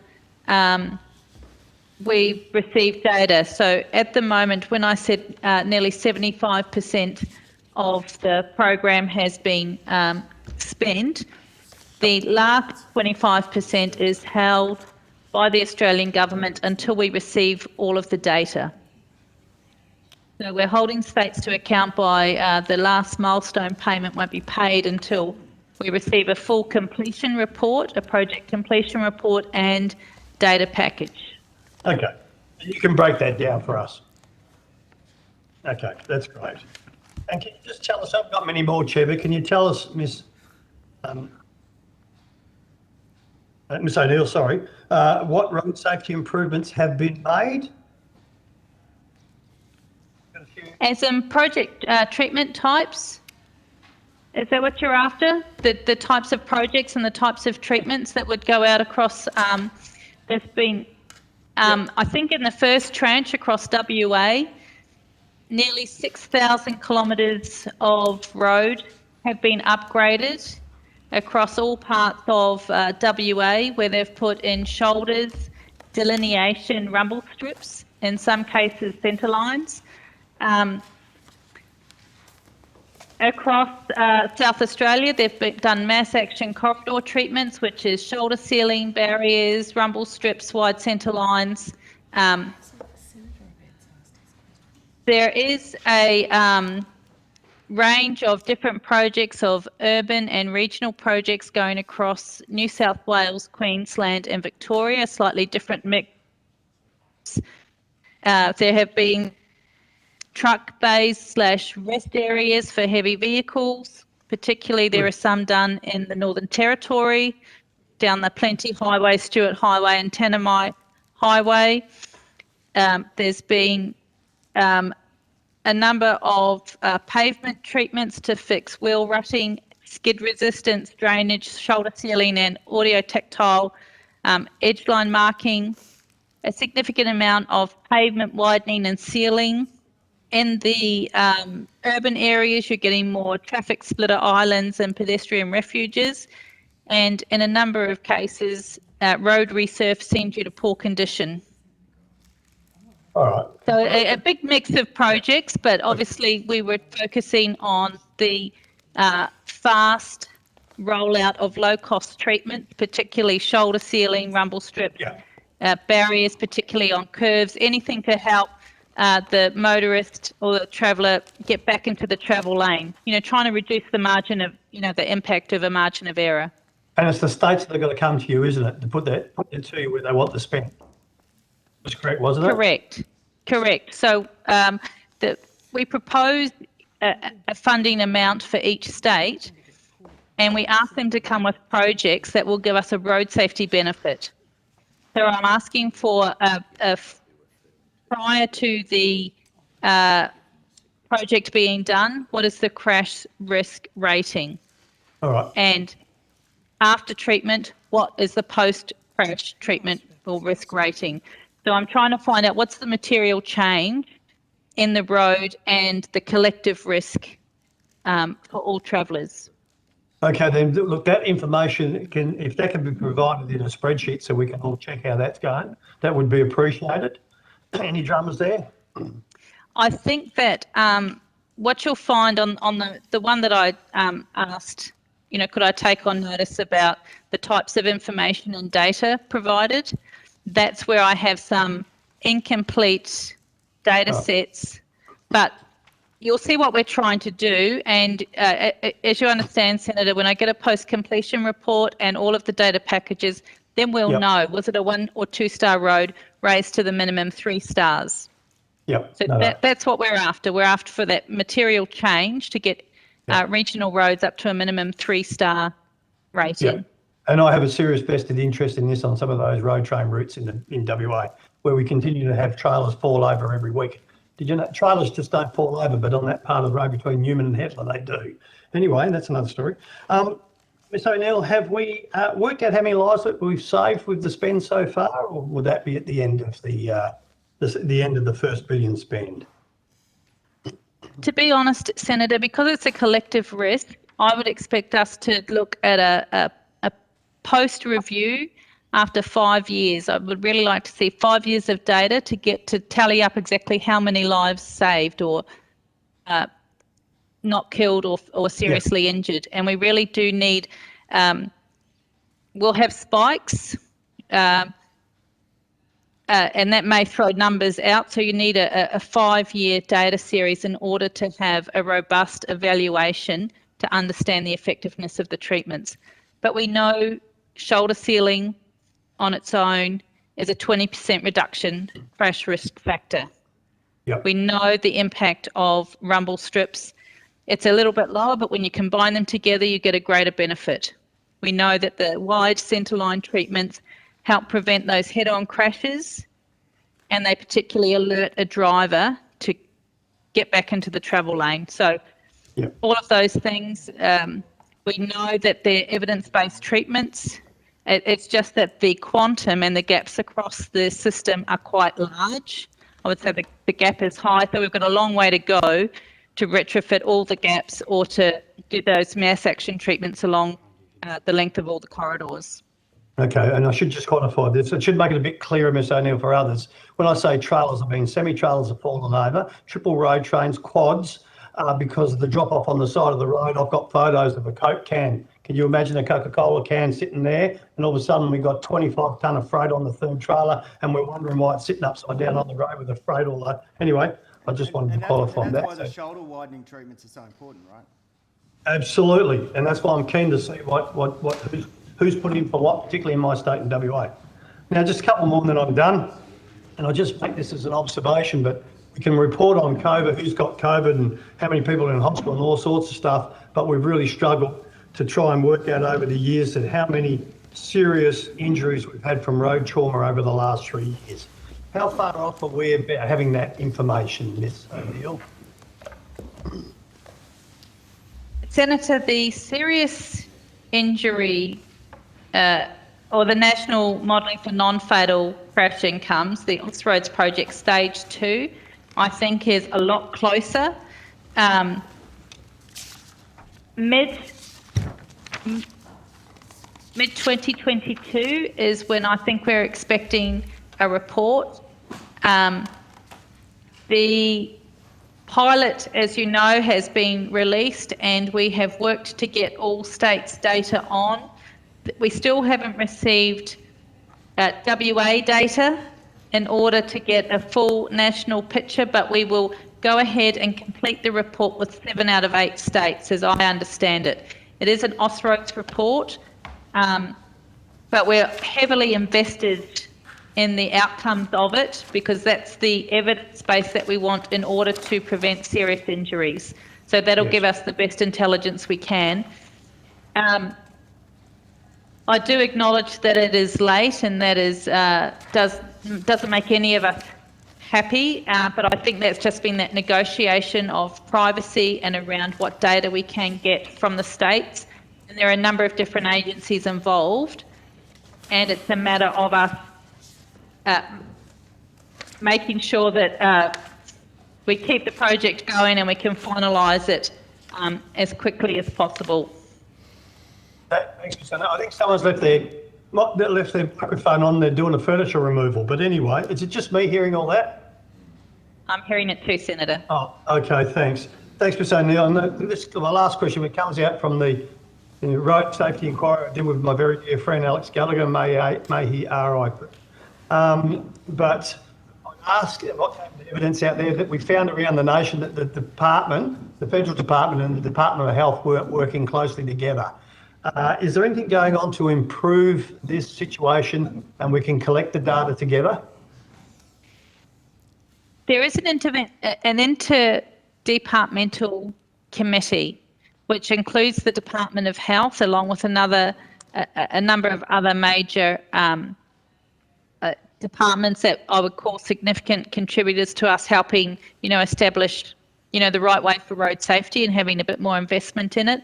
But there's also an intergovernmental agreement that has been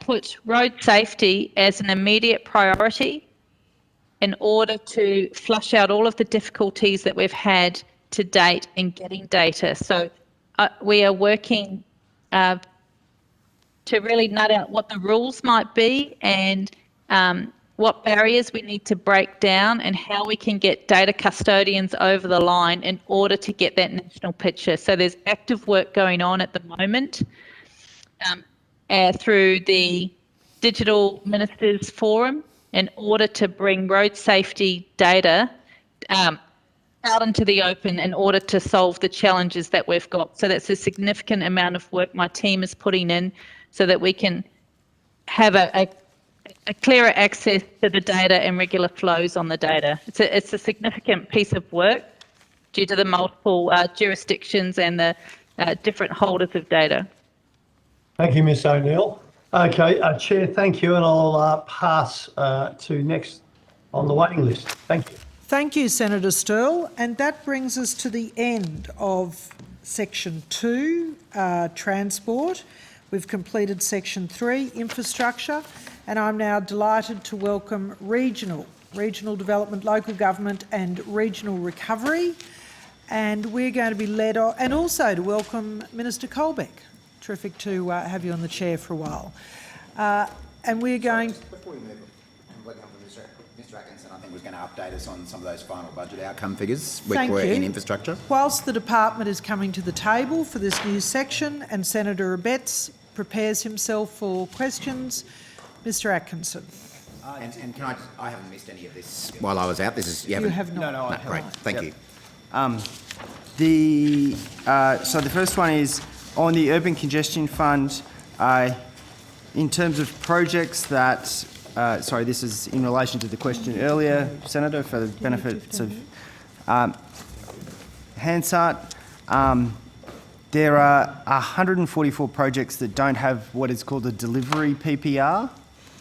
There's design and project PPRs, but the one you're talking about is a delivery PPR.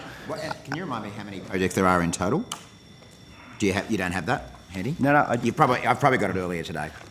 It's certainly in Senator Sterle's tables. Yep. 144 without a delivery PPR worth $2.080 billion. So 2.080 billion. Yep. And that's separate to unallocated funds. That's on top of the unallocated which I funds. think were about 800 million. Oh, what's that 144? Oh, the total. So, my apologies. Yep. It's 65 projects, not 144. 144 is the total. But that dollar figure is correct? Yes. Okay, and I think it was about 800 million was Thank you, Mr. unallocated Smith. as well. And yeah, 890 was unallocated. 890? Yep. Right. Which was in the other tables. Okay. And my regional colleagues are here so that they can correct me if I make any further errors. Oh, sorry. On the roads of strategic importance, there weren't materially any projects that were in the category that we discussed. Right. There was just the unallocated funding, which is 1.748 billion, 1.748 billion unallocated. Yep. And whatever has been committed has essentially been, there are In essence, PPRs there are or some other. PPRs. Right, okay. We don't have the detailed data on that, but it's not a material piece. And then on, Julia, correct me if I'm wrong, on CDG and BBRF. Yep. There are 177 projects under CDG uncontracted. Uncontracted? Yep. Yep.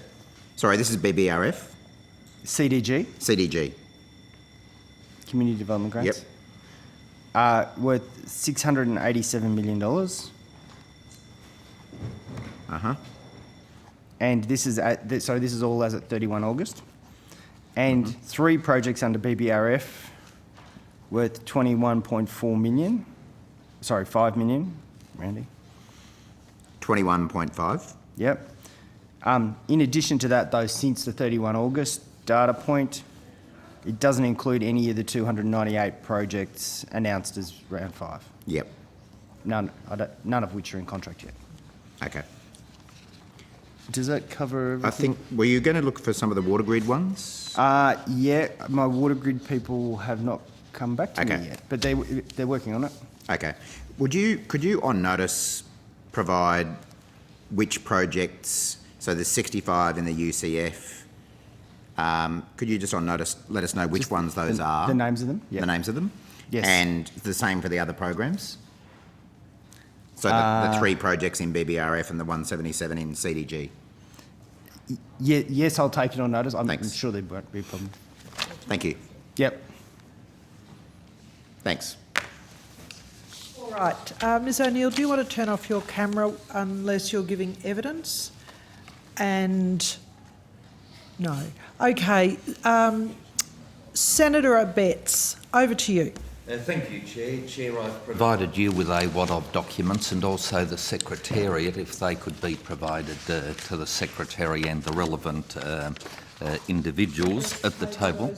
If I may. Thank you very much, Senator Abetz. Thanks, Chair. It relates to question number 65, and that is the first document that is in front of you. And can I ask the Department, can they make available the McGrath Nickel Viability Assessment into the project? And that is the Community Chef program that I asked about. And you'll see the answer that was provided to question number 65 in the 3rd paragraph refers to that particular report. And I ask, can that report be made available? Senator, I've just asked Ms Hibbert, who runs our regional programs branch, to come to the table and she can answer your questions about that particular project. And just noting, Senator, as you know, it was a 2009 project, so the records are getting quite old at this point. Megan Hibbert, Assistant Secretary, Regional Programs. As Dr Bacon has said, the Regional Kitchen project is from May 2019. It was contracted in May 2019. I'm sorry, time is of 2009. time is of the essence. All I've asked for is whether the McGrath nickel viability assessment of this project can be made available. So I was about to say, because it was May 2009, I'll just need to find out where those records are, and I'll have to take that on notice and see if we've, how quickly we can. All right, thank you. And can I make the same request in relation to the department making available its brief to the Minister on the funding of this project? And I assume you don't have that in front of you either? I don't have that on in front of me. I'll take that on notice. If you can take that on notice. And also in the answer, we were told about the completion report for this project. Can you take that on notice then as well and make that available? Also in the wad of documents, if you turn to the very last page, this is a letter signed by the then Acting General Manager, Local Government Programs, 4th of June 2009. And sorry, not the last page, the last paragraph on the first page, my apologies, it's highlighted in blue, that the project was initiated following a statewide review on Meals on Wheels. Can we please have a copy of that review as well? Senator, I'm not sure that we would have that information, but I'm happy to take it on notice. Well, please have a look to see if you have got it. Then, as far as other documentation is concerned, and that is the last line of the answer to question number 65, other documentation held by the department cannot be disclosed without prior consent in writing. Can I ask in relation to that, what is the other documentation?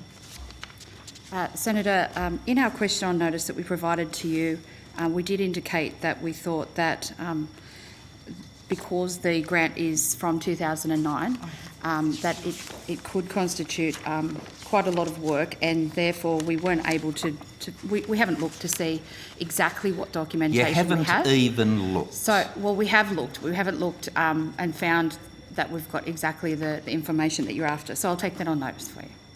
Did you say other documentation held by the department?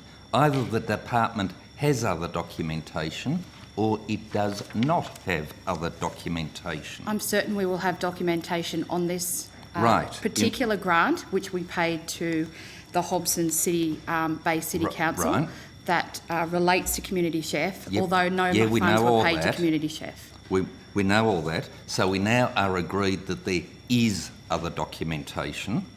How does the department know that there is other documentation unless it has looked and seen and found that there is such other documentation? Senator, I can confirm that we will have documentation in relation to this particular grant from 2009. I don't know the extent to which that document, I don't know what those documents are. I haven't looked at them myself. But I'll take that on notice for you. Thank you. And so who are the other parties to which a reference are made in that last line of the answer? I do know, Senator, that the grant that we did give was to Hobsons Bay City Council, so that's one of the parties. Right. And the other parties would be perhaps the other 14 councils that they represented as the grantee. It could be that we have, and I'm speculating, but would need to come back to you to confirm. Can I ask you, please, to save time, stop speculating, do your homework and tell us the parties, please. I'll take that on notice, Senator. Thank you. And does the department know who the other parties are? And quite clearly, you've got a fair idea who they are. Can you please do the work and find out? Then tell us how many other parties there are. But if it is 14 or so councils, how could it be a diversion of departmental resources to consult them? 14, 15 standard letters to ask them what documentation they might have, etc. It's not exactly an onerous workload that had been requested of you, was it? Senator, I think one of the challenges in this case is it was 13 years ago under a previous government. So it's just going to take us to be able to go into those archives, and we've done it to some extent, but to go further into those archives, assess the nature of material and track down parties from that period. I think that's what Ms Hibbert is referring to in terms of the nature of the work Yeah, but that's what we were told involved. last time, and still no work has been done, and there was an attempt just to fob off on the basis of that this was from some time ago, because I've been able to deliver to you now a document written by iCook Catering with 7 pages of attachments. I've also been able to provide to you a copy of the letter from the department, and if I'm able to stumble across these things, one assumes that the department has these documents as well and have done absolutely nothing to make them available. And I must say that is a matter of some disappointment to myself, because I would have expected the department to have been a lot more responsive than it has been. So can I invite you to take all that on notice and have another look? But in the letter that I've provided to you from iCook Catering Aged Care Services of the 5th of May 2009, it was written to then Infrastructure Minister Anthony Albanese. It has a 7-page attachment detailing the economic stupidity of the grant to Community Chef, plus a reply from Mr Albanese's department seeking to justify it. And given the other questions that I've asked previously, chances are Mr Cook's initial letter has proven to be absolutely right, and the departmental response absolutely wrong, given that the whole show has collapsed and has cost the taxpayer huge amounts of money. And that is why I'm so interested in learning about the actual assessment and the robustness of the assessments that were made in making this grant available, which actually saw a small business with 30 employees go bust, that had been operating in the private sector, delivering good quality meals, and they went bust courtesy of a $9 million federal government grant authorised through the department, which was unable to deliver that which private enterprise had delivered. And I'm sure the department would also be aware that this matter, which is now referred to as Sluggate, is the subject of a Victorian parliamentary inquiry and indeed police investigations. So please treat this matter with the seriousness it deserves. Thanks, Chair. Thank you, Senator Abetz. Senator Whish-Wilson.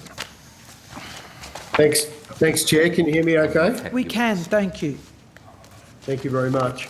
I'd like to ask the department some follow-up questions from last estimates, and I've put a series of questions on notice to the department as well, which I'm still waiting to hear back from.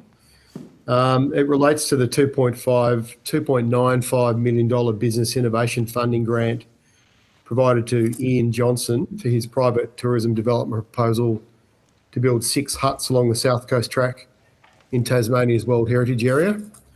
I'd like to start off by asking the department whether they're aware that the grant term was originally set for 4th of April 2018 to the 6th of November 2020, but has since been extended until the 31st of March 2022. Is the department aware of that? Senator, this is Megan Hibbert, Assistant Secretary, Regional Programs. Yes, we are aware. The Department of Industry, Science, Energy and Resources manages this program for us, and they've advised us that they have approved an extension to the date that you've indicated. Did Thank you. Did they say why the extension was requested and approved? I understand that a variation was requested by the grantee in writing, and that was approved just to allow additional time to complete the project and the project activities. Okay, it is interesting in light of the fact that Ian Johnson has decided to sell Royal Island Walks to Experience Company Limited, which I asked at the last set of estimates if the department was aware. Could I ask when was the department first made aware that Ian Johnson had intentions to sell his business, the Royal Island Walk Proprietary Limited? This is the exact business that was awarded the Regional Jobs and Investment Package grant in the first place. So the Department of Industry, Science, Energy and Resources was advised by the grantee on the 3rd of February this year that they were in negotiations to sell their business assets. On the 3rd of February? That's correct. Okay. When was the department first made aware of discussions and negotiations between Royal Island Walk Proprietary Limited and Experience Company in relation to the sale? The department became aware on the same day, the 3rd of February 2021. The 3rd of February, okay. Is the department aware of whether those negotiations have been completed on the sale? No. I don't believe the sale has been completed, is the information that I have, but I don't know any other further detail on that. And as Thank you. I was just going to say, Senator, as at the 31st of May, in our question on notice, our understanding at that point was things were still under negotiation. Still under negotiation. Thank you. I read the deed of contract. It said that under the terms of the contract, the department must be notified of any intentions of the sale. Are you aware of when Royal Island Walks Proprietary Limited began their discussions around sale? No, I'm not aware, Senator. Is that something you will follow up? So, Senator, the Grants Hub manages, where it's a program managed by the Grants Hub, they'll do the day-to-day interaction with the grant recipients. And my understanding from Ms Hibbert's earlier answer is that we were made aware on the 3rd of February. Without having information that's different, Senator, my assumption would be that the grantee complied with the terms of the agreement. Right, okay. Has the department had any discussions or rather correspondence with Experience Company relating to the sale of Royal Island Walk since they've been in negotiations with Ian Johnson?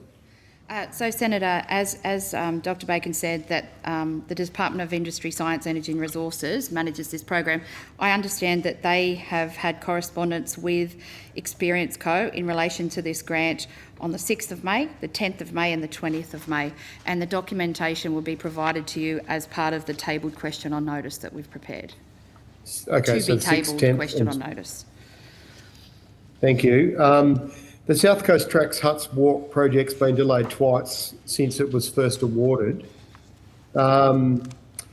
Is that correct? Yes. And were any reasons given as to why there was a previous delay? I don't have the information with me as to why there was a previous delay, but I do understand the most recent delay is a request to vary the timeframe so that the project can be completed. It needs additional time. Was there any reason provided why it needs additional time?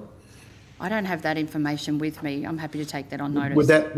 Would that typically be material to the Jobs Hub or the Industry, Science and Energy department that's managing this? I mean, is it common for recipients saying they're going to complete these things in a year or two to suddenly be 4 or 5 years down the track requesting extensions? Is that something that is audited?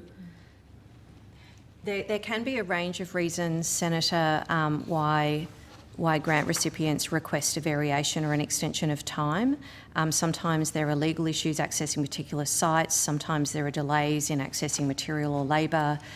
Some projects have been impacted by recent bushfires or floods. Some have been impacted by delays due to COVID.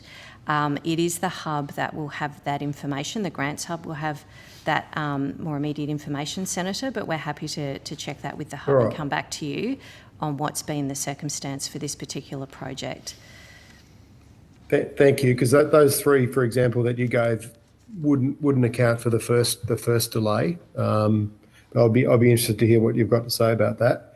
I suppose the follow-up question was whether you've considered undertaking a probity check or audit of the regional jobs and investment package grant, given that's also something you can do in the deed of agreement that I've read. Senator, the department does not consider that a probity check or audit of the project is required at this time. And if there was to be any such audit or probity check, we would work with the Business Grants Hub to have them do that on our behalf. What would typically trigger that? The project hasn't met the milestones that it originally set out. At what point would you consider doing something like that? I mean, do you have the resources to monitor these grants? The Business Grants Hub does have the resources to monitor the grants, and they work very closely with the grantees.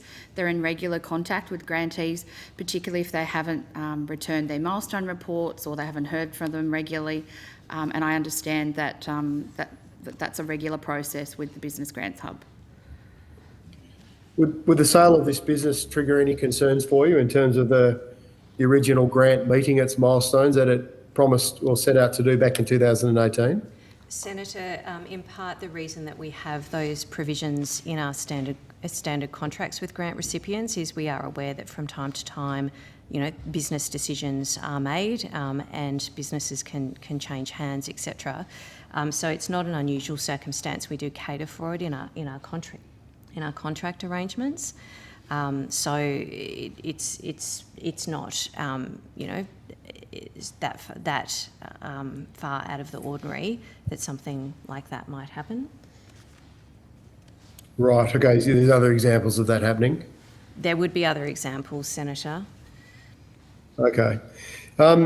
If the Experience Company, who's in negotiations with Maria Island Walks, does purchase that business and doesn't proceed with the South Coast Track projects, which were what the original grant recipient applied for the funds for, would monies need to be returned to the Commonwealth in relation to this grant? Monies that have already been spent on, for example, achieving milestone 1?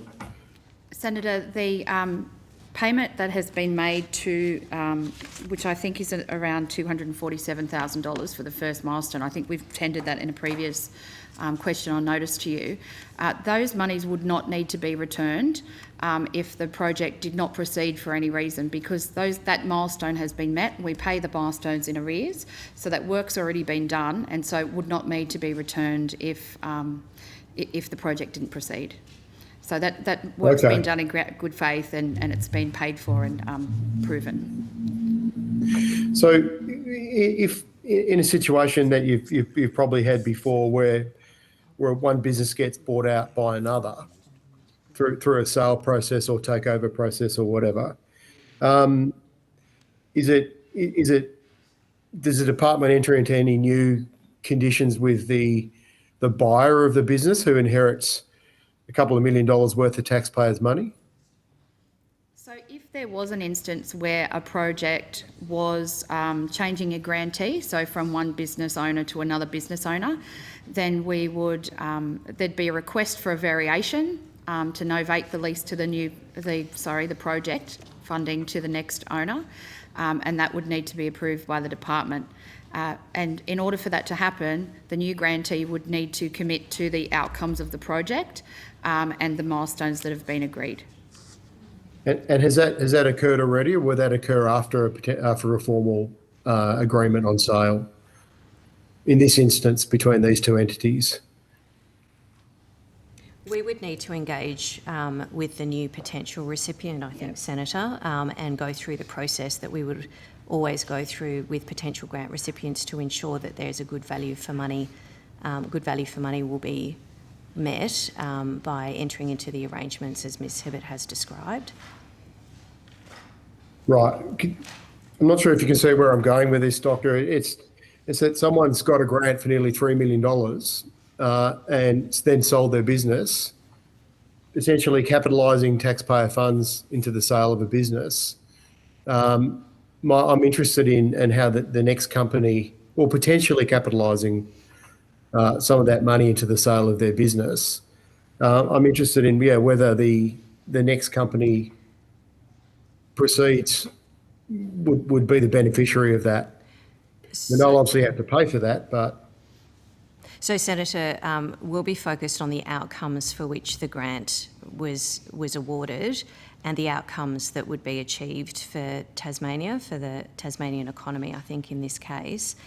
So we'll be looking at can the outcomes of the original grant continue to be met if there is a new grant recipient with all of the conditions that are required to be met in order to ensure that there's good value for money.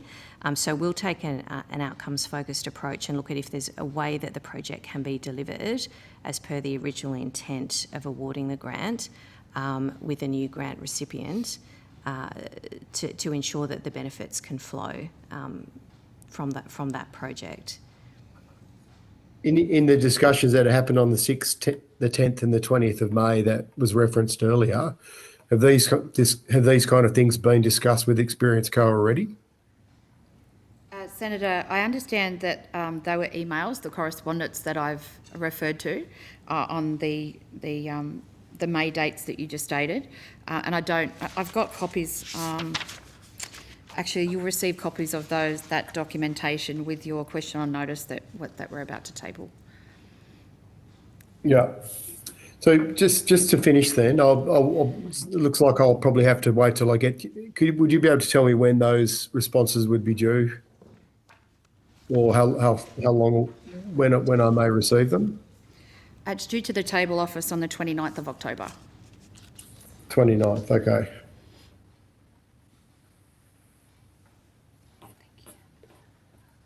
All right, well, look, I might just leave it at that till I get the responses and then I can follow it up with you based on that process. Thank you. Thanks, Senator. Thanks, Senator Whish-Wilson. Senator Patrick. Oh, you're just waiting patiently. Yes, very good. Then that takes it back to you, Senator Watt. Can I suggest if Senator McCarthy is still on the line, she might like to do her questions in this section because she can possibly even get them finished before the dinner break, and then she might be able to make other plans. Terrific. All right. If Senator McCarthy can hear us and come to turn your camera on and ask questions. I've sort of sprung that on her, yes, so I don't know. I know. I'm not sure if she got my text message. Yes. We can probably... Why don't I start, and if Senator McCarthy joins us, I'm happy to hand over to her. Yeah. Sure. Just on the Building Better Regions Fund, Dr Bacon, we covered some of this morning, and I think what you said was that there were 1,000. This is for round 5. 5, Senator. Yeah. There were 1,085 applications in total, 298 successful. You said that all were eligible, deemed eligible and value for money. That's correct. Which meant that on the spreadsheet provided by the department to the Minister's office, they were coloured green. That's correct. As opposed to the pink projects, which were eligible but not value for money. Yes, Senator. At any point in the assessment process, were projects that were initially had one colour change and become a different colour? Not that I'm aware of, Senator. So the way that the process works is the Grants Hub, who are involved in delivering BBRF, they undertake the assessment according to the published program guidelines. So they will do the assessment. The department takes on board, takes those assessments, prepares the briefing material, and then, as we talked about this morning, provides that to the ministerial panel. So essentially the briefing material that we talked about this morning is based on the assessments that the Grants Hub has made. Okay, so to your knowledge, none of the projects that ended up being classified as green were at an earlier stage of the process classified pink or anything else. Is that correct? Not that I'm aware of, Senator, no. And that the officers who were even more directly involved, that's your recollection as well? That's correct. Okay. So all of the projects that were green, Senator, were scored 60% or above in terms of the assessment criteria for each of the assessment categories. And that essentially is our working definition, Senator, according to the program guidelines of value for money. Okay. That's what we mean by value for money. Thanks. So, yeah, well, yep, I'm about to hand over to her, and we're texting furiously. Okay, so the very first assessment of these projects, the projects that ended up being green reached that 60% threshold. Yes, Senator. Okay, thank you. Senator McCarthy, happy to hand over to Senator McCarthy if... Thank you, Senator Watt. Thanks. Senator McCarthy. Thank you, Senator. Thank you, Chair. I'd actually like to go to the Barkly regional deal, if I could. Yes, Senator. We actually have our officers for the Barkly regional deal joining us remotely from the department. So hopefully they can dial in now, Senator. Thank you.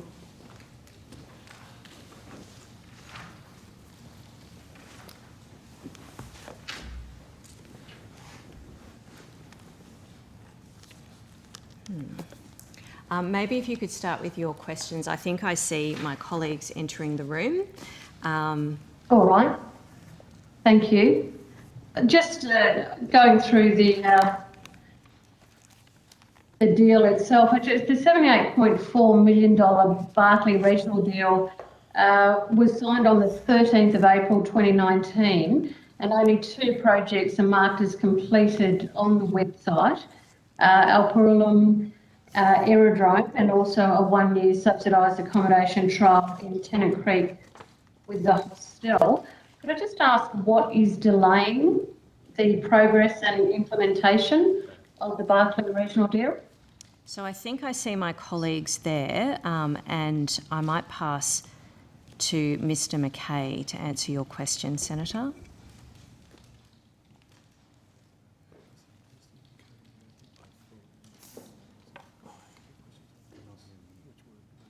Yes, they might be on mute, Senator. While they're figuring out their technology, I might just start to say I think the update from what's on our website, Senator, is that we've now completed 3 initiatives under the Barkly regional deal.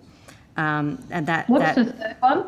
So I'm sorry, Senator, I can't remember the 2 that you mentioned. There's the resealing of the upgrade to the airstrip.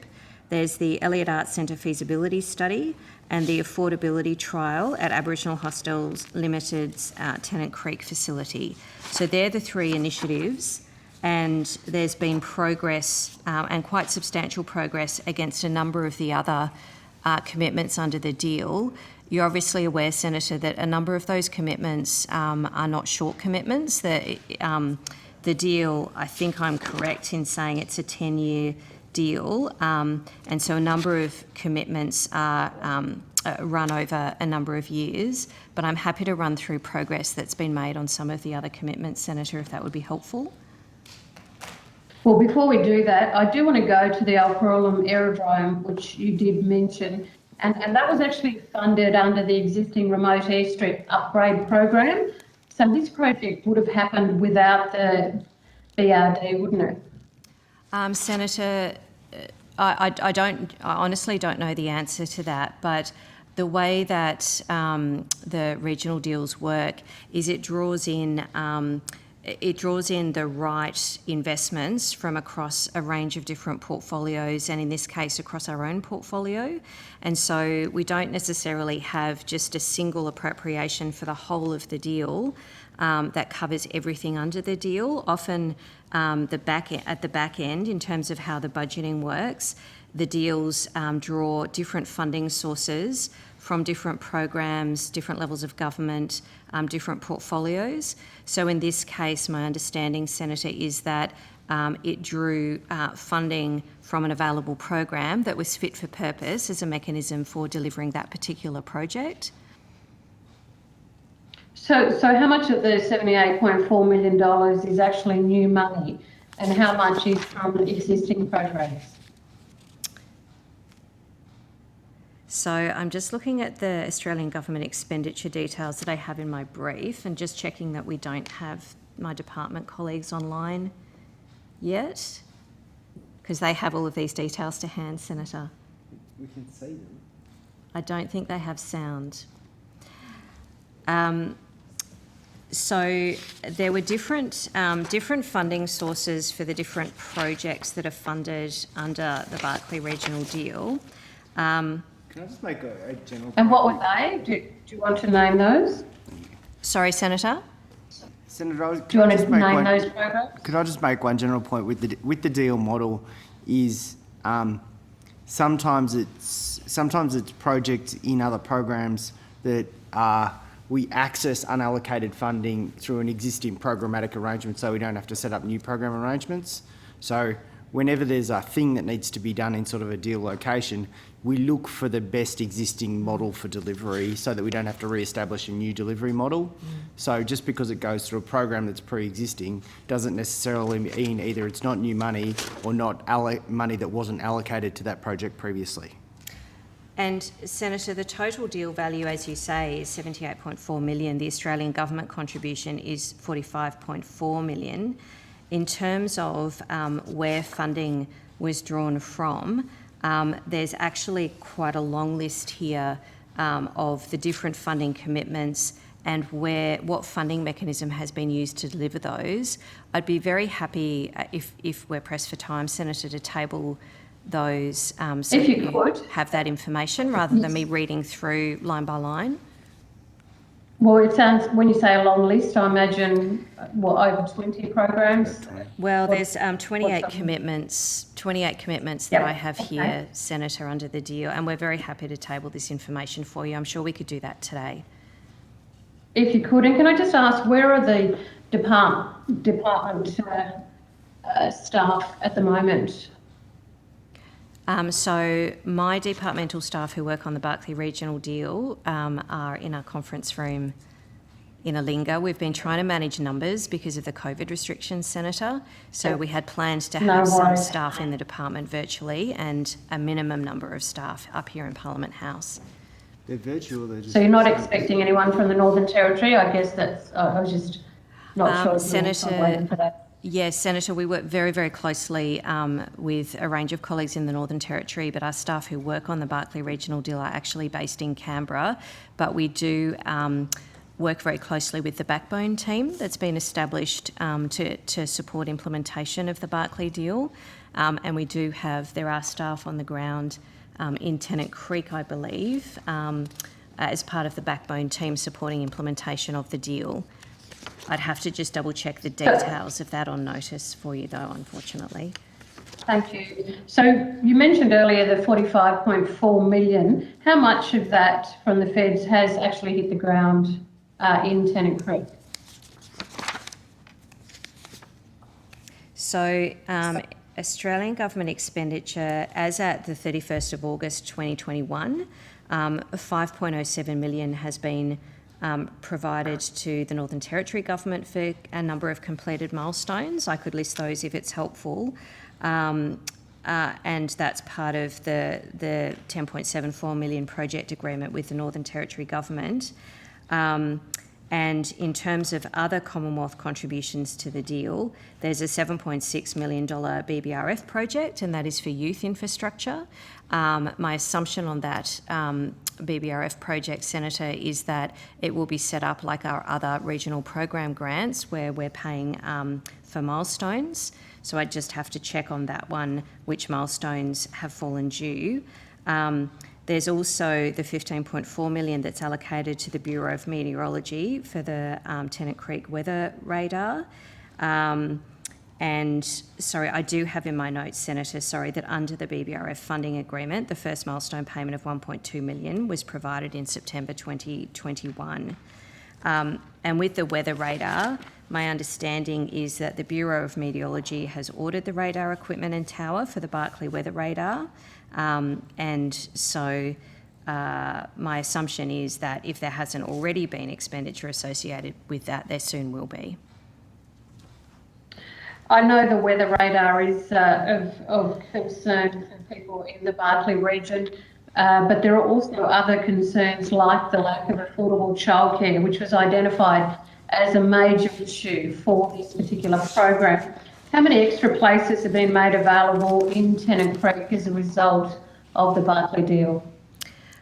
So I don't think childcare specifically was one of the initiatives that was under this particular initiative, under the Barkly Deal initiative, but relevant initiatives, and I am familiar with what you're saying, Senator, around the weather radar and whether that is the same priority for everybody in the community. I understand that it's not.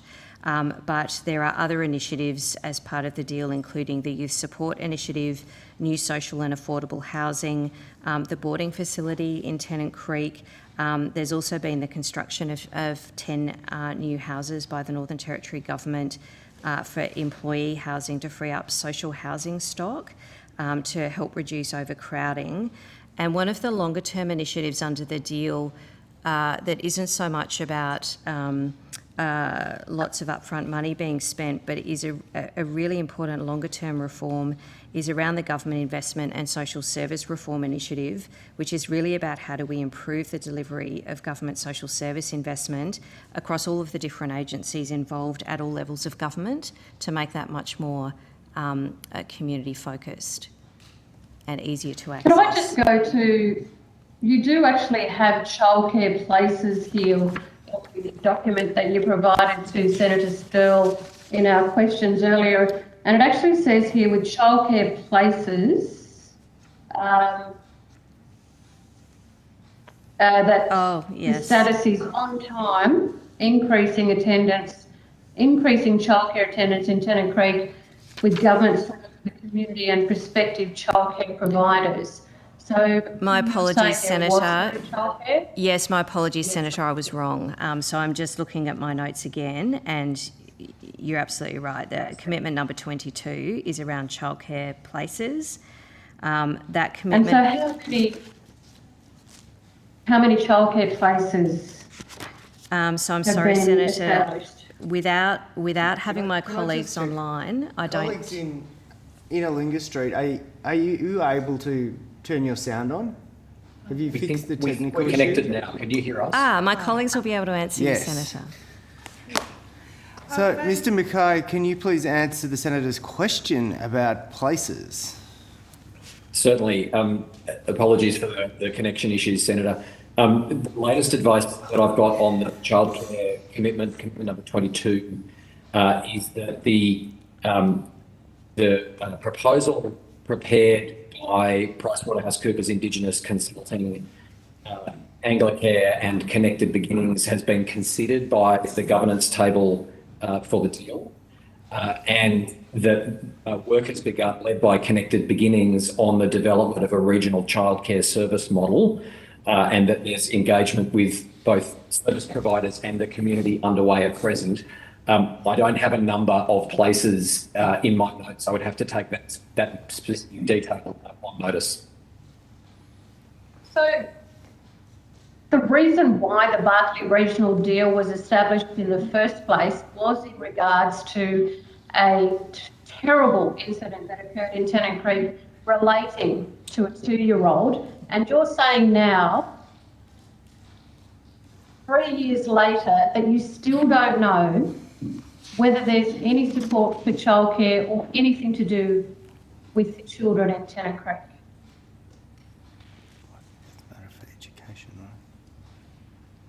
I'm sorry, Senator, there's some paper being shuffled near a microphone and I only heard the first part of your question. Would you mind just repeating the second part of your question? It's been 3 years since a terrible incident occurred at Tennant Creek in relation to a toddler. And you're saying now, 3 years later, since the regional deal was signed, that you can't tell us about any childcare placements or any work that's being done with young children. So, Senator, I would need to take on notice the specific question about number of places. As I say, the development of the service model is underway at the moment, following consideration by the government's table of the report that was prepared on childcare, on the childcare commitment specifically. What are they considering? I mean, this was the whole purpose of the Barkly regional deal in the beginning. So, as I understand it, Senator, they're considering the best service delivery model for childcare in the region, but I would be happy to take on notice more detail of exactly what the subject of the consultation and community engagement is. And this is seriously not good enough. No, sorry. This is seriously not good enough when we consider the incredible trauma that the Tennant Creek residents and those families involved. This all began 3 years ago, and here you are sitting in a Senate estimates and cannot explain A, what has been done, and B, in terms of the care of the children there, you cannot even tell us about that. Senator, we're very conscious of the trauma experienced by members of this community. Part of the intention of the deal was to look at a range of different services and different measures that could come together and work more in an integrated whole, in very close consultation with community members, to look at including childcare, but also look at different youth support initiatives, housing initiatives to address overcrowding issues that are a big issue in the community as well. So really, part of the purpose of bringing all of this together within the deal and to work so closely with the community has been to look at all of the different things that can work together to address the challenges that the community face, rather than do that in quite a separate way, with one department looking at one issue and one department looking at another issue. It's 3 years. When I look at all the other areas across the country that you seem to move on very quickly, it's appalling at how slow this has been here. An absolute disgrace. Can I just ask, in terms of housing, you've mentioned the housing then, let's have a look at that. Where is the new social and affordable housing at, and when will it be built? I'll pass to my colleague, Mr McKay. Just while we're passing, we were moving to a dinner break at 6:30. Senator McCarthy, happy to keep going if you only have a few more questions, or would you like to come back after the dinner break? I have just a few more questions, Chair, and then... All right, if everybody's happy then, if we go till 6:45, and we'll have the dinner break then. Thank you. I'm sorry, departmental person. Yep. So, Tiffany Carlson, Assistant Secretary, Deals and Cities Policy. In terms of the... Sorry, I'm having trouble hearing you. Ms Carlson, you might need to move closer to the microphone. Sorry, is that any better? Yes. Yeah, much better, thank you. Right. Apologies. It's Tiffany Carlson, Assistant Secretary, Deals and Cities Policy. Sorry, was the question about the social and affordable housing? Ms Carlson, we've lost your sound again. I'm not sure if you can move any closer to the microphone. Can you hear me now? Yes, thank you. Fantastic. So in relation to the social and affordable housing private-public partnership, so that's a 1.9 million commitment between the Commonwealth and the Northern Territory government. The Venture Housing has provided a supplementary project proposal to the governance table, which includes the construction of social and affordable housing units in Tennant Creek. The governance table has already provided its in-principle support to the proposal, but there is a condition there in terms of being on the condition that any funding agreement with venture housing is acceptable to all of the parties in terms of benefits to the local Aboriginal people.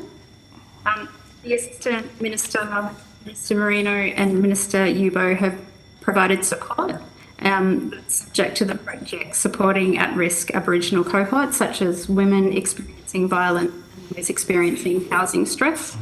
And the Department of Territory, Families, Housing and Communities is working with the venture to brief the Padda community.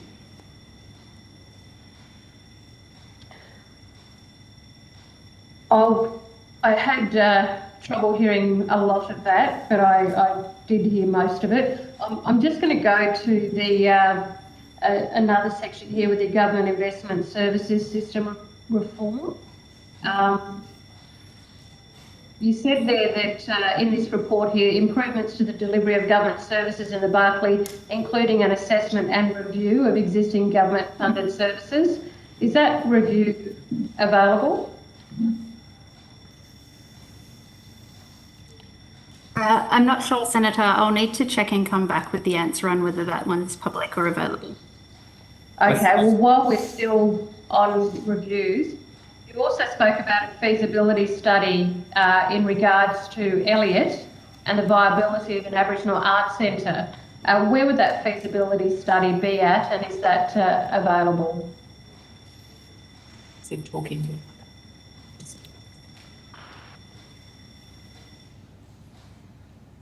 Sorry, so in terms of the Arts Centre in Elliott, so the feasibility study has been done and a private company is going to develop that Arts Centre as part of a new construction in Elliott.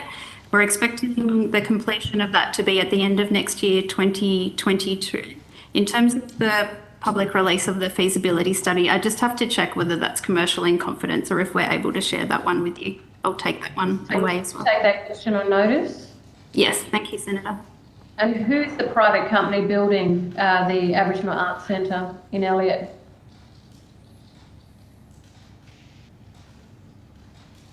I'll have to check as well, so I'll wrap that one into the question and notice in terms of the company and the release of the feasibility studies.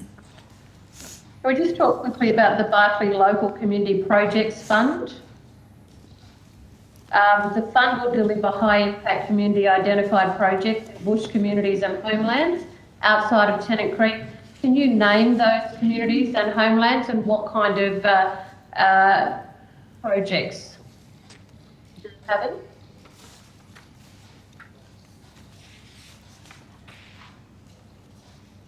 Senator, the most recent update that I've got on the work on the Local Community Projects Fund is that 4 applications have been approved, and I'd be very happy to provide on notice or indeed later this evening which of those applications, which those 4 are. The fund has been worked through with both the Regional Council and the Backbone team that Dr. Bacon mentioned earlier on to share application information with the communities. How many applications were received?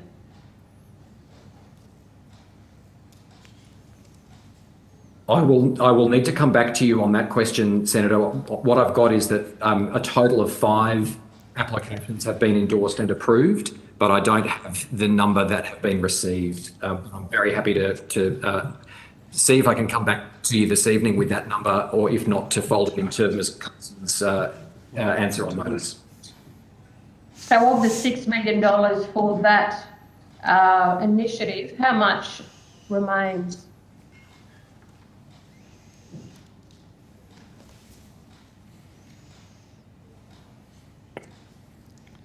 Just going to see if that's in my funding table for the deal, Senator. Otherwise, I will add that to the list of numbers to see if I can come back to you on this evening. And did you say, you said 4 applicants and then you said 5? Is that correct? So which one is it? So it's 5. 4 were approved, were endorsed and approved in the first round of consideration based on local authority identified priorities, and a further application was endorsed and approved by the interim governance table at its July 2021 meeting. And you're going to come back to me with what those projects are, is that correct? That's right, and the total number of applications received. All right. And can I just go back to the housing just quickly before I finish? So when will the houses be built? We're talking about a $5 million project. When will the houses be built?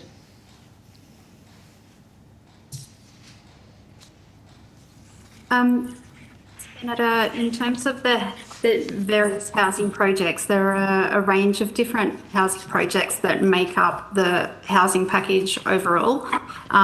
So there's 27.35 million in new housing initiatives in the Barkly. So there's the youth crisis support, which includes safe accommodation.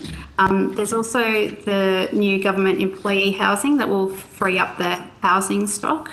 And that will go back to the social housing. There's also the student boarding facility, also a visitor park that will help reduce the overcrowding in homes for seasonal visitors who come in from remote communities. And there's also the social and affordable housing initiative, which will provide new affordable homes for Aboriginal families in low and moderate incomes. So there's a whole range of different projects there that fold into the overall housing package. Okay. And last question, Chair, just with the student boarding accommodation, when will that be constructed? So, Senator, we anticipate construction to start in the second quarter of next calendar year, so from April 2022. Right. Thank you very much, Chair. Thanks, Senator McCarthy. That takes us to the dinner break, except for one last comment from Mr Atkinson. Sorry, Senator. Further to Senator Watt's question previously, they asked about the National Water Grid Fund and projects that are committed but uncontracted. There are $561 million worth of committed but uncontracted projects made up of 61 construction and business case projects, including 40 connections projects announced on the 11th of August. Thank you. All right, we'll take a dinner break now. It's 7:15. We'll be back at 7:45, and we will be returning with this topic still, regional development, local government, regional recovery. We expect that we will last about 35 to 45 minutes on that, and then we'll move to Air Services Australia.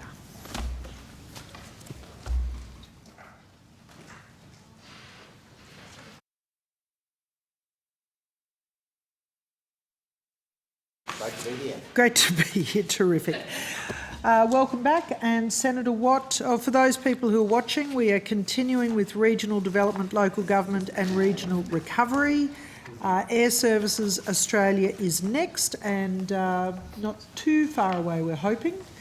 But over to you, Senator Watt. Thanks. Chair, could I just... there's a couple of things we'd like to read in as answers that we agreed beforehand, if that's all right. Mr Atkinson, could I just ask, is it still the intention to call Air Services CASA, AMSA, North Queensland Water Infrastructure Agency and IA tonight? Yes. Okay. It is still our intention. Depends how everybody goes asking questions. So, I've already indicated to the Chair we don't have a huge number of questions for any of the remaining agencies, although there are crossbench senators who have some as well. Okay. Thank you, Senator. I believe Ms Hibberd has a couple of answers to read. terrific. Thank you. Earlier, Senator Whish-Wilson asked about the reasons for the first variation request to extend the South Coast Huts project under the Regional Jobs and Investment Packages. The reason for the first request was that progress on the planning phase activities had been slow because there was a Christmas shutdown during that period. There was also impact on the project of 2019-20 summer bushfires, and there's also legal challenges to the Lake Malbina proposal, which is a separate but related tourism development. And the second thing we wanted to enter is Secretary Atkinson had said that there were 3 uncontracted projects for BBRF from round 4 in response to Senator Watt's question. Those 3 projects that are uncontracted from BBRF round 4 are the Launceston Creative Precinct, which is a $10 million project to build a creative precinct on neighbouring sites in the centre of Launceston. The Ballina-Byron Gateway Airport runway upgrade, which will upgrade the Ballina-Byron Gateway Airport by widening and strengthening the existing runway, and that's a $10 million project. And the Nabiac Aquifer water supply project, the additional of 8 bores. The project is to the Mid-Coast Council, and it's $1.47 million. Thanks for that, Ms. Hewitt. My next set of questions relate to Building Better Regions Fund. I know we covered some this morning, but we've got a few more here as well.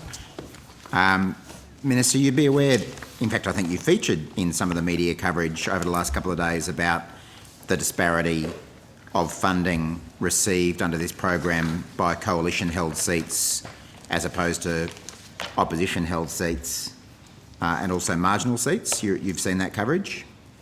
I haven't, Senator. Okay. I saw a clip this So I'm morning. happy to talk about the Building Better Regions Fund and what a boon it is for rural and regional communities. Well, it's a boon for some rural and regional communities, especially those that are represented by government members, isn't it? Minister? Not at all. You don't think there's any disparity between the share of funding that goes to government-held seats under this program and opposition-held seats? Well, the facts of the matter is that Liberal and National Party MPs do hold the majority of rural and regional seats. Rural and regional Australians vote for the Liberal Party MP. They vote for National Party MPs in the main. And obviously there are some exceptions. But in the main, the majority of regional seats are held by Liberal and National MPs. Would it surprise so you it would to only know... make sense then that a larger proportion of existing funding would go to those members. Would it surprise you to know that in fact Labor members currently hold roughly a third of the seats eligible for funding under this program, but received only 16% of the funding available? I know that your excuse is always... No. Your I said excuse is always majority. that So when you say a third, that obviously means that 2/3 are with Liberal and National So seats. why don't And government seats get 2/3 of the funding? I think the main focus of the Building Better Regions Fund is actually to account for geography, not demography. And so when you look at by political party, 73% of Australia is actually represented by the coalition. The ALP represents about 19%. Are you doing and this independents 8%. Are you doing this on square metres now, are you? Well, that's the advice I have, yes. So square kilometres, not square metres, but you know, if you really wanted to put some zeros on it, you could turn it into square metres, but that's way beyond your 8 maths. But it is a fact that Labor holds a third of the seats eligible for funding under this program, but received only 16% of the funding available. Why did a disproportionate share of funding under this program get shoveled to coalition-held electorates? Well, I absolutely reject the way you are describing how this program was run. This is a program that drives economic growth in rural and regional areas. It's been incredibly oversubscribed. It goes through a rigorous process through the department, which I'm very happy for officials to go through how that is run, and then projects are determined to be funded. So of the 298 projects that the Building Better Regions most recent round looked at, 117 of those were for general infrastructure, 80 was specifically for tourism, I which, haven't given asked. the This issues is- around border lockdowns, is important. Minister, and you know 101 were we're for already well community behind, investment. and you're giving me information that I haven't asked for. So would you mind? I'm just trying to with be respect- helpful, Senator. Well, you probably would be particularly helpful if you could answer my questions. Who currently sits on the ministerial panel for this program? We've got a list of that right now. We can answer that, Senator. So I'll just see if Ms Pickworth has that in her notes. Julia Pickworth, First Assistant Secretary, Regional Development, Local Government and Regional Recovery. The ministerial panel for round 5 was the Honourable Barnaby Joyce, Chair of the panel, Deputy Prime Minister. Do you want me to read the titles as well, or just the names? Will be fine. The Honourable David Littleproud, the Honourable Dan Tehan, Senator the Honourable Anne Ruston, Senator the Honourable Bridget McKenzie, Senator the Honourable Richard Colbeck, the Honourable David Gillespie, the Honourable Ben Morton, the Honourable Kevin Hogan, and the Honourable Nola Marino. Thanks for that. So, Minister, it just so happens that a panel, naturally, made up only of Liberal and National Party ministers, government ministers, decides to hand over 80% of the funding to government-held seats when the government only holds about 2/3 of the seats in the country. That's just a coincidence, is it? Well, again, I can go to, these projects are actually around building economic opportunities But across the aren't there region. projects like that in Labor electorates? Senator. So those investing in smaller communities, not just the big regional capitals, is actually an important part of this program. There's small communities in Labor regional electorates. I've been to some of them. And I'm going to go to some fantastic projects that were funded in Labor seats. But just to your point, so by square kilometres, Coalition represents over 70% of the country. By local government areas, the Coalition seats cover 416 local governments, and local councils are one of the big applicants in the Building Better Regions Fund, as I'm sure your MPs have told you.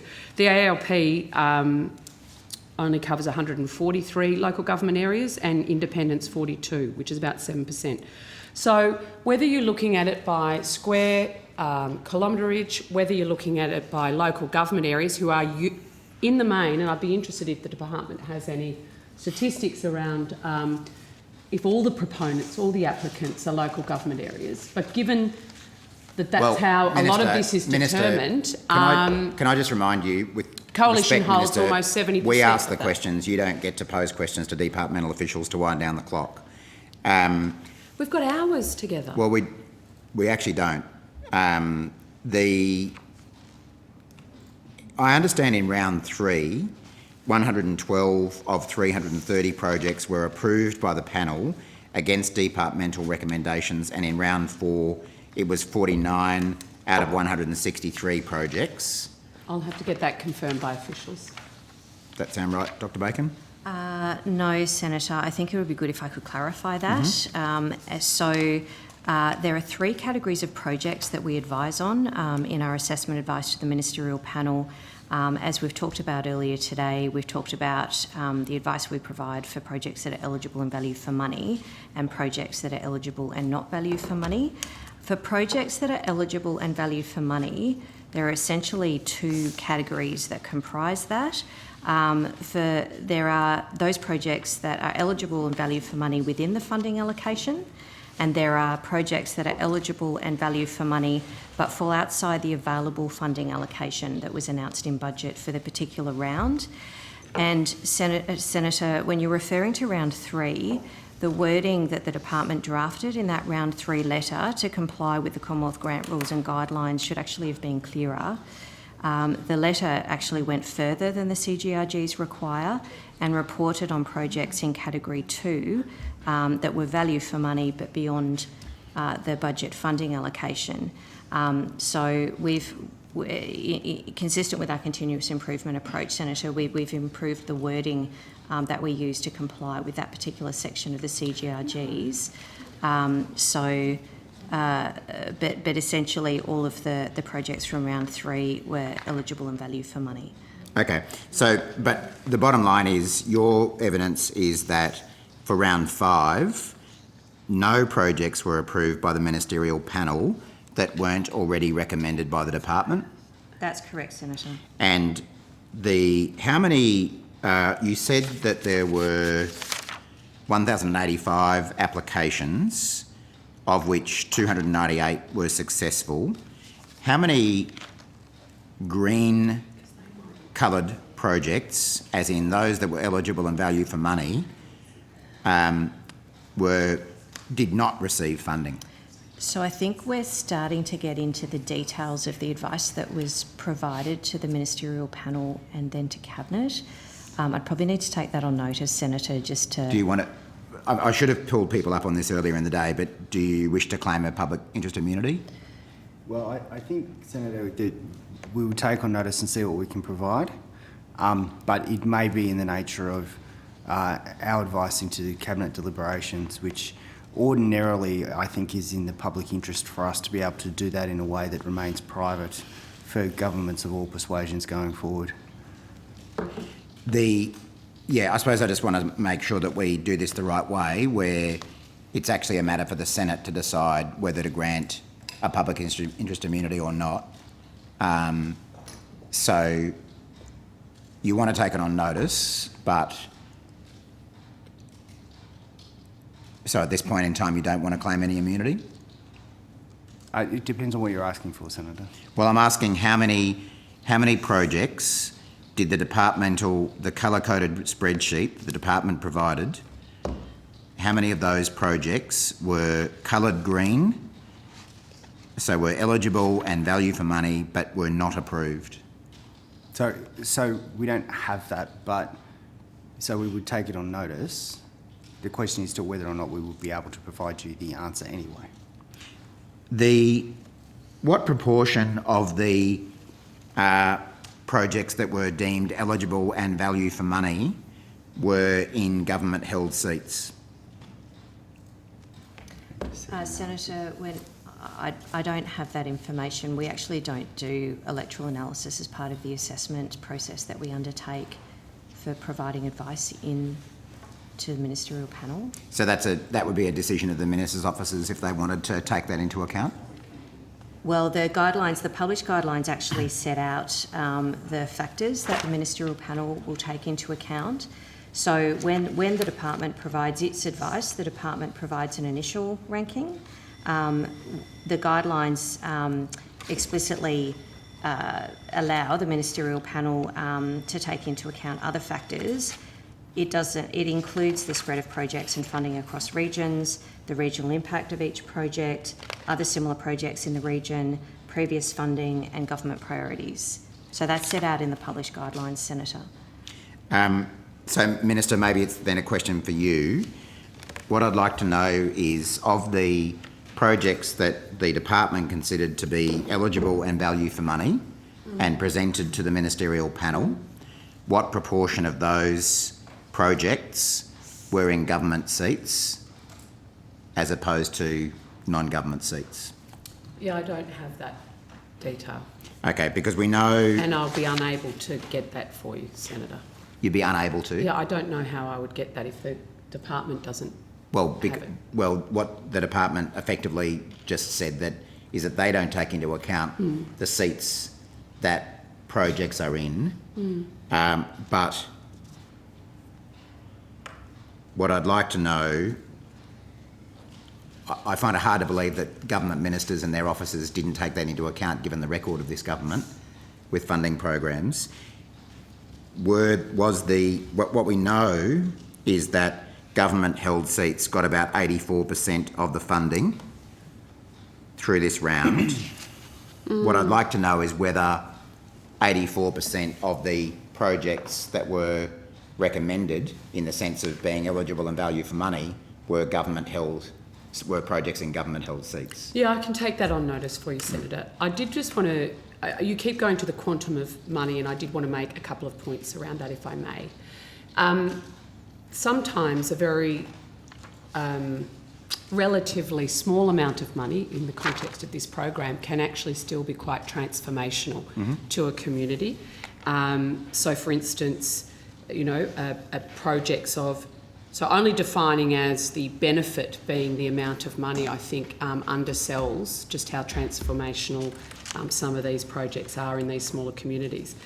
And on my point earlier around local government areas, I think people have to understand that a seat like Durack, held by the Liberal Party in WA, has 41 local councils, whereas, say, Meryl Swanston, one of your own regional MPs, a fantastic Labor MP, I might say, one of the better ones, only has 2 local government areas. So only 2 councils within but it has her the same, electorate. roughly And the same number of so people. when I go to how many it goes to the expanse that these MPs are actually representing. But those electorates have roughly the same number of residents. They may have many different multiples of But councils. they'll have lots of different locales and places, little places, medium-sized places. Whereas, say, Paterson doesn't have the spread, shall we say, of population. It has And plenty of small therefore, communities. That's exactly what the Building Better Regions Fund has been developed to do, to account for that. Because the economies of scale exist in large regional capitals and capital cities that provide that sort of service and economic infrastructure to the residents. Whereas if you're further away and quite distant, then those economies of scale don't exist, and this is what this fund exists to do. It's why it's so popular. So we know that for round 5, an additional $100 million was added to the program. Where did that funding come from? Was it new funding? Was it a bring forward? Was it savings from previous rounds where projects didn't go ahead? That was a decision of government as part of the budget process, Senator. So it was an additional $100 million? It was an additional $100 million to the amount that had been announced in the earlier budget. How much was announced earlier? $200 million, Senator. Okay, so it was another another half again. Okay, so if we look back at the Building Better Regions Fund over its lifetime, over the 5 rounds since 2017, the amount committed under this program is $1.15 billion. Is that correct? Do you have that figure to hand? The total funding commitment for BBRF to date is $1.382 million. 1.382. 0.7 million. Sorry, what was it again? 1.382 billion, sorry. 1,382.7 million. Yep, okay. Yep. And how many projects is that in total? So over the life of the program, I think it's 995 approved projects. Approved projects. Okay. And do you know how many are yet to be completed?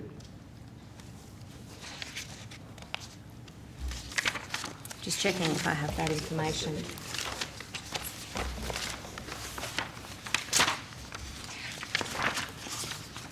So I know we have that information in our notes, Senator. And I'll see if Ms Hibbert can find it quicker than me.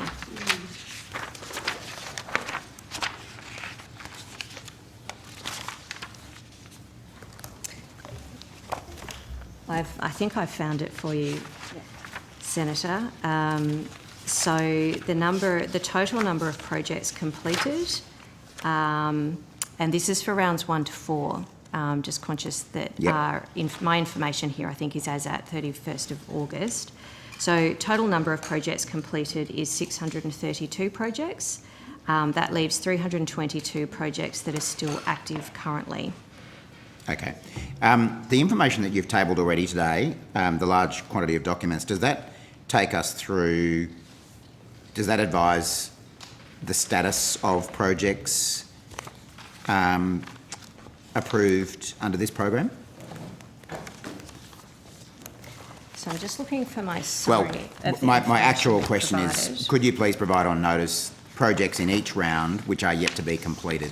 And I suppose I was just trying to establish whether we'd already been given that. Yeah, we've just checked, Senator. The STIL request that we've provided does have the status on a project-by-project basis, so you should have that information. So that will tell us which are the 300 odd projects which have not yet been completed. That's correct. Yeah. Okay, thanks. And again, Minister, are you aware that over the entirety of the BBRF program, only 14% of funding has gone to seats currently held by the opposition, despite the opposition holding about a third of the seats in the country, and nearly 80% of funding has gone to seats held by the coalition, despite only holding about 2/3 of the eligible seats. Isn't this just a massive rort in favour of the Liberal and National parties? Senator Watt, what a ridiculous assertion. What an how can it be ridiculous? Assertion. How can it be the ridiculous? Building Better to assert Regions that? Fund has transformed communities. It is Particularly in driven government-held economic seats. outcomes Not in so much rural in and Labor-held regional seats. Well, in seats held by the independents as well, where Senator McDonald's hometown, up in the seat of Kennedy. So for what's the share of instance. funding So that's gone to independent seats? what so in terms of how many seats independents hold, they cover 7% of local government areas in the country. They represent 8% of the landmass, so a little under half of what the ALP does. What Because percentage of the the ALP's population? regional seats aren't the big Have you been to Lingiari? agriculture Have you been to seats. Lingiari? They're actually, sorry? Have you been to Lingiari? Yes. You think Yes, I that's a have. small seat? No, I'm not saying that. I'm saying en masse. Like, if you say Lingiari, I can say Durack, I can say O'Connor, I can say Mallee, So is it only... I can say Maranoa, It's only I can say Labor-held Barker. seats. So what I'm saying is you've got Lingiari, yes, you've got Lingiari. Hunter's a pretty big seat. And I'm saying in terms of large seats who are based around agriculture and mining, you So have they've a gotta be- handful. so it's gotta be seats based on Otherwise, agriculture it's and seats mining. like Bendigo and Ballarat, regional capitals of in excess of 100,000 people. So That is, they are still recipients, obviously, of this program, but this program has been developed to support medium-sized communities with economic potential. So is whether a seat has agriculture and mining in it a factor, is it? No, Why did you just mention that? I'm describing the sorts of seats that the coalition holds that you don't. That get... So you're telling me there's no agriculture and mining in seats No, like that's Hunter? not.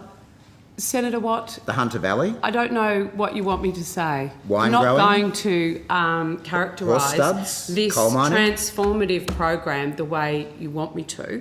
So we can keep, I can keep saying how fabulous it is. You can keep going on about how trashy it is, and we'll never agree. Senator And Short's it'll got be some interesting to questions here see, Senator Watt, what the Labor Party does with the Building Better Regions Fund after the next election. Will you turn your back on rural and regional communities and only fund those seats, that don't back those sort of industries? Isn't that what you're doing? No, not at all. Aren't you favouring The seats that department your has actually government outlined holds? the rigorous assessment process they go through. Have you seen the Auditor General's reports about this program? No, I haven't. You might like to Well, have a I look do at them remember before an you want to Auditor talk about the General's rigorous... report about a former minister, and I was sitting on a committee looking into it when former Minister King held this program. Scathing. I think you'll find it was a completely Scathing. different fund. Well, it was a fund that invested in the regions. Senator Sheldon's got some questions here too, Chair. Thanks, Senator Watt. Senator Sheldon. Thanks, Chair. So you just correct me if I'm wrong here. So what I understand is that, Minister, that you're saying because 70% of the land mass is in government-controlled seats, that it's still okay that there was still only 14% given of the contributions for funding. I think my point was Senator Watt was using one set of criteria. There's multiple sets of criteria to make a case. The reality is this is a heavily oversubscribed program. every single project that was funded was deemed eligible and value for money by the department and went through the proper process. So let's just look at Capricornia and Bendigo, for example. Both are classified by the AEC as provincial seats, meaning they're outside capital cities, of course, as you know. But with the majority of enrolment in major provincial cities, through 5 rounds of the program, Capricornia has received just over $23 million in funding, while Bendigo has just received $2.3 million. The multiplier between those two is 10 times the amount for a government-held seat to a Labor-held seat. So how's that split justified? Well, Senator, you're going to statistics that I don't have in front of me. But I am absolutely confident in the process undertaken by the department. Well, can the department tell us what if those figures that I just gave are correct or not? Senator, I think I might have said to Senator Watt earlier, we don't actually do electoral analysis as part of our assessment process because that's not relevant under the guidelines, the published guidelines for this program. So the criteria for BBRF are set out in the published guidelines and they set out the assessment and decision-making processes as well. So electoral analysis is not part of the advice the department provides in that assessment process. It's just a circumstance of what Sorry, Senator. It's just a circumstance of the minister's deciding where this money's going to go ultimately. So Senator, the published guidelines for this program set out the criteria against which merit assessments are done initially by the Grants Hub that is then packaged and provided by our department. And I think, as I might have said earlier, the ministerial panel, there are additional criteria or additional factors that the published guidelines set out for the ministerial panel to take into account. And I talked about those factors earlier, Senator. So look, let's go to another example then. Maranoa has received around $50 million more in funding than Bendigo. Minister, how would that be justified? Well, I've just made that point earlier, comparing Victorian electorates such as Bendigo, which is a large regional capital, which has benefited from BBRF over the years, funding fantastic facilities such as the Art Gallery and the theatre. You know, it has one local government area, and where you've got, as I said, Durack or indeed Maranoa, you know, with multiples of number of local government areas who would all be wanting to put in an application for their particular passion project, whether it be in Longreach or, you know, Winton, etc. in Maranoa, versus one local government area in Bendigo. So that is actually the reality of how this program works. Local governments say, this is what we really want, and in the main it is local governments that make the applications. So if you are in an electorate that has in excess of 40 local government areas, well then you're going to have potentially 40 times the number of applications in. So it's a no surprise that you get this sort of outcome at all. But isn't it a question of also equity for the regions? Like if you've got a $50 million difference between Maranoa and Bendigo, you've got a multiplier of 10 times the difference for a seat held by the government rather than the one held by Labor. Doesn't this come to a serious question about, you know, how it's justified? Because it does go to again, and why just sort of the question is, I've asked that question before, but the question is, why isn't Bendigo worthy? As I said, Bendigo's had some fantastic projects and programs. 2.3 million. And it is going gangbusters. It's going gangbusters. It's got a great diverse economy, and thanks to the investment from this government and previous governments over the years, it really has some fantastic facilities. But again, I will say it's an electorate of 5,000 square kilometres as opposed to Capricornia, which is 90,000.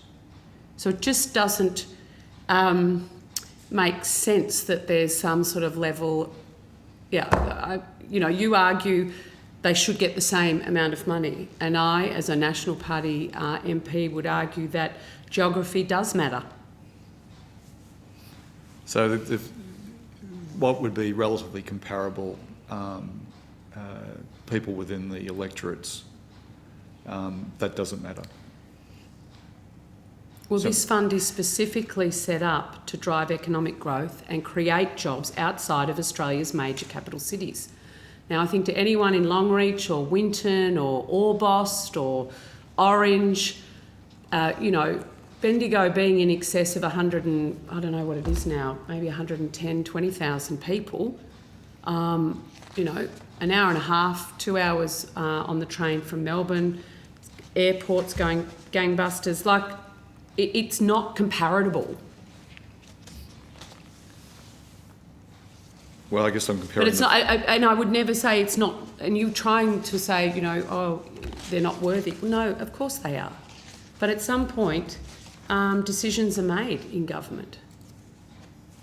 Well, over 5 years... Are you saying the people in Capricornia aren't worthy? Are you saying the people in Winton don't deserve a project? Are you saying Meryl Swanston's electorate shouldn't get what it is just because... So over 5 rounds, the government-held seat gets 10 times the amount, and $50 million is given to... $50 million more in funding than Bendigo. It does sort of would come to the normal person off the street that that's just simply unfair. In actual fact, I understand the ANAO is investigating the BBRF. Is that correct? I can answer that, Senator. So yes, there is a current audit underway by the ANAO of the BBRF program.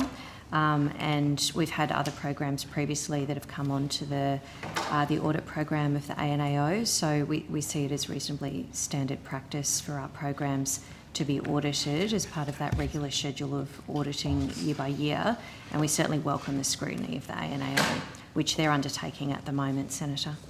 So I'll take that the department's fully cooperating with the inquiries. Yes, we from are, ANAO. Senator. Have you got any suspicions about what the findings might be?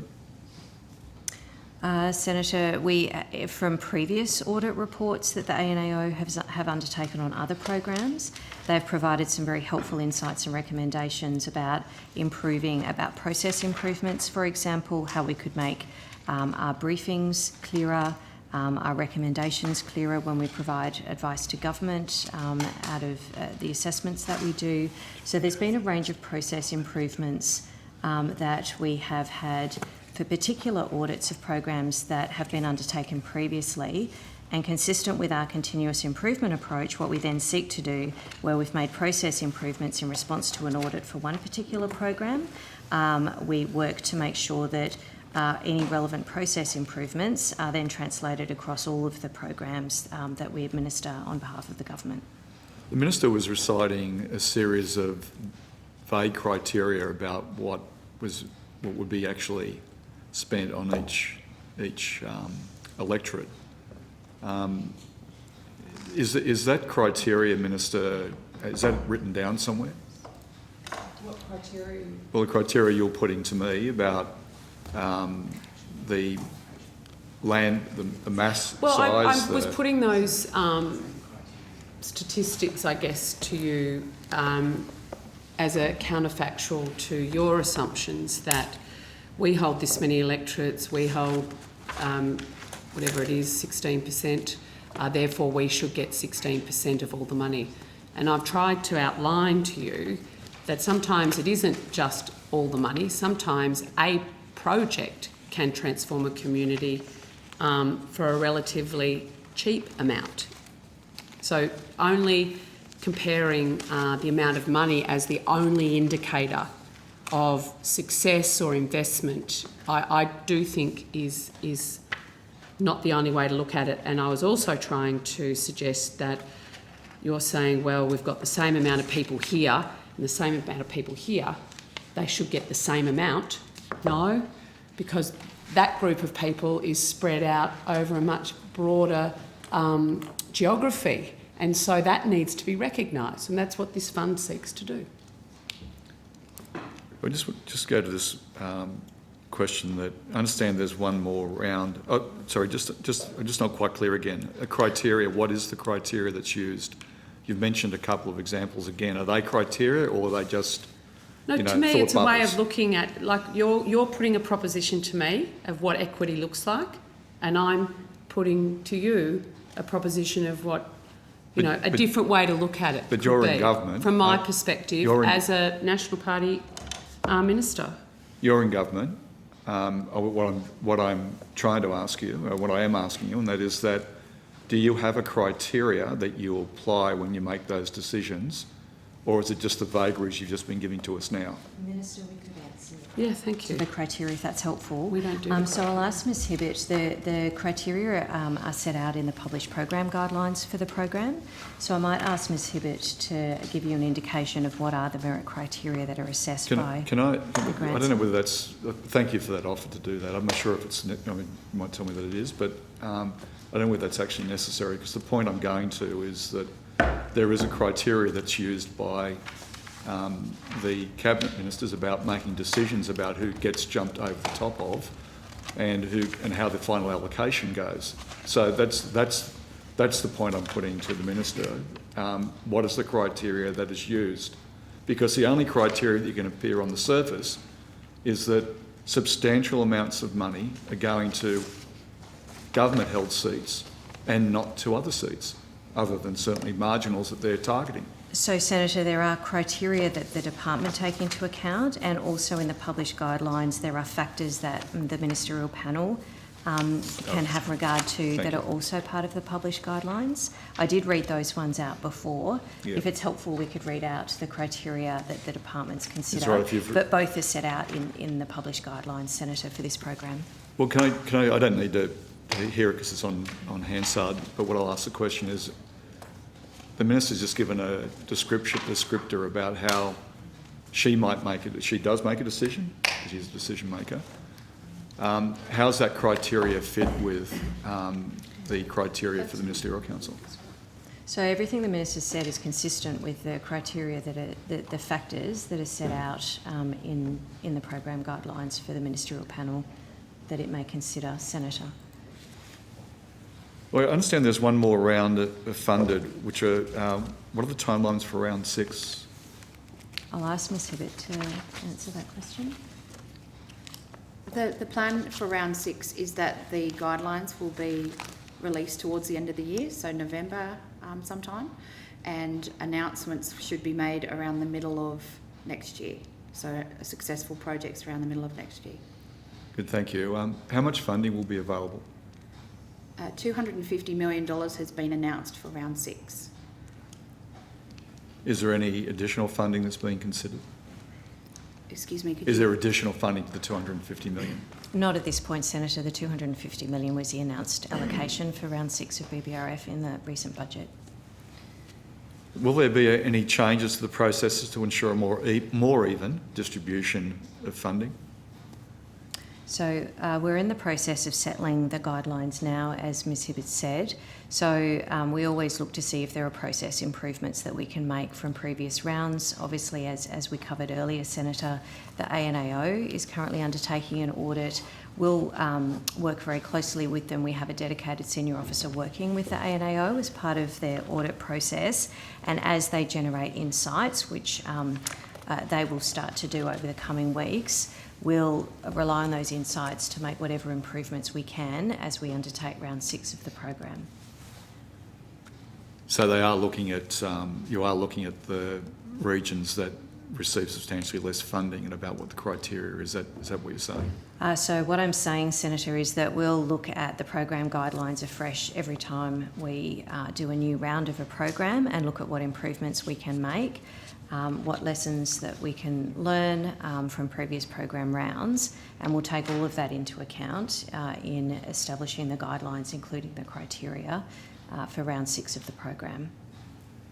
I just want to move to, we're now only 7 months from the latest date of a federal election when it could be held. Is that enough time to open up round 6 for applications, assess applications, have the ministerial panel overrule your assessments which they've commonly done, and then make announcements? I'd probably characterise it that differently, Senator, around the role of the ministerial panel. But as Ms Hibbert stepped out, we're in the process of settling the guidelines now. That is step one. We'd then open the round for applications. Yes, we would expect applications to be received and assessed ahead of May. The process for decision making we would expect to take a number of weeks. So I think it's around the middle of the year that Ms Hibbert said we'd be aiming to complete round 6 at this point. So if there's assessment on certain projects that might go forward, I'll withdraw that. The ANAO has released another recent report showing that 55% of regional grants since 2018 have gone to major cities.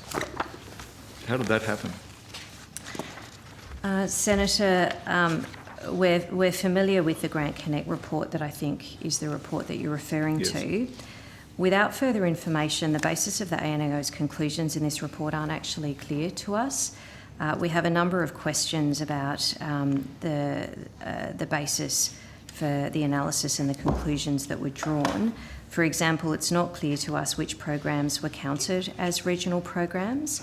And one of the reasons we have that question is because national programs like the Community Development Grants Program or the Smart Cities Program support regional as well as urban projects. So another question we have, Senator, is whether the ANAO took into account the way that reporting data is uploaded into Grant Connect and the system, so the Grant Connect system that is administered by the Department of Industry, requires us to choose regional development as the category field for national programs that support both regional and urban projects. So there's no city or urban category in the Grant Connect system. So we're not sure how the ANAO has done its counting there. And we're also not sure whether the ANAO took into account that projects delivered in a city can be for the benefit of a regional community, with examples like Ronald McDonald House in Westmead, where the purpose of that project, while it's located in a city location, is for the benefit of regional families who are looking for somewhere to stay while their sick children are getting treatment. So we have a range of questions about how the conclusions were drawn, and there are, having looked at Grant Connect in light of this particular report, there are a number of national program projects that have been reported under the regional category because that's the constraint that we have when we upload information into the system. Thank you for that example of Ronald McDonald House, because you're quite right, it is a very worthy charity. But how does funding pools in North Sydney and city sporting clubs upgrades through regional funding schemes?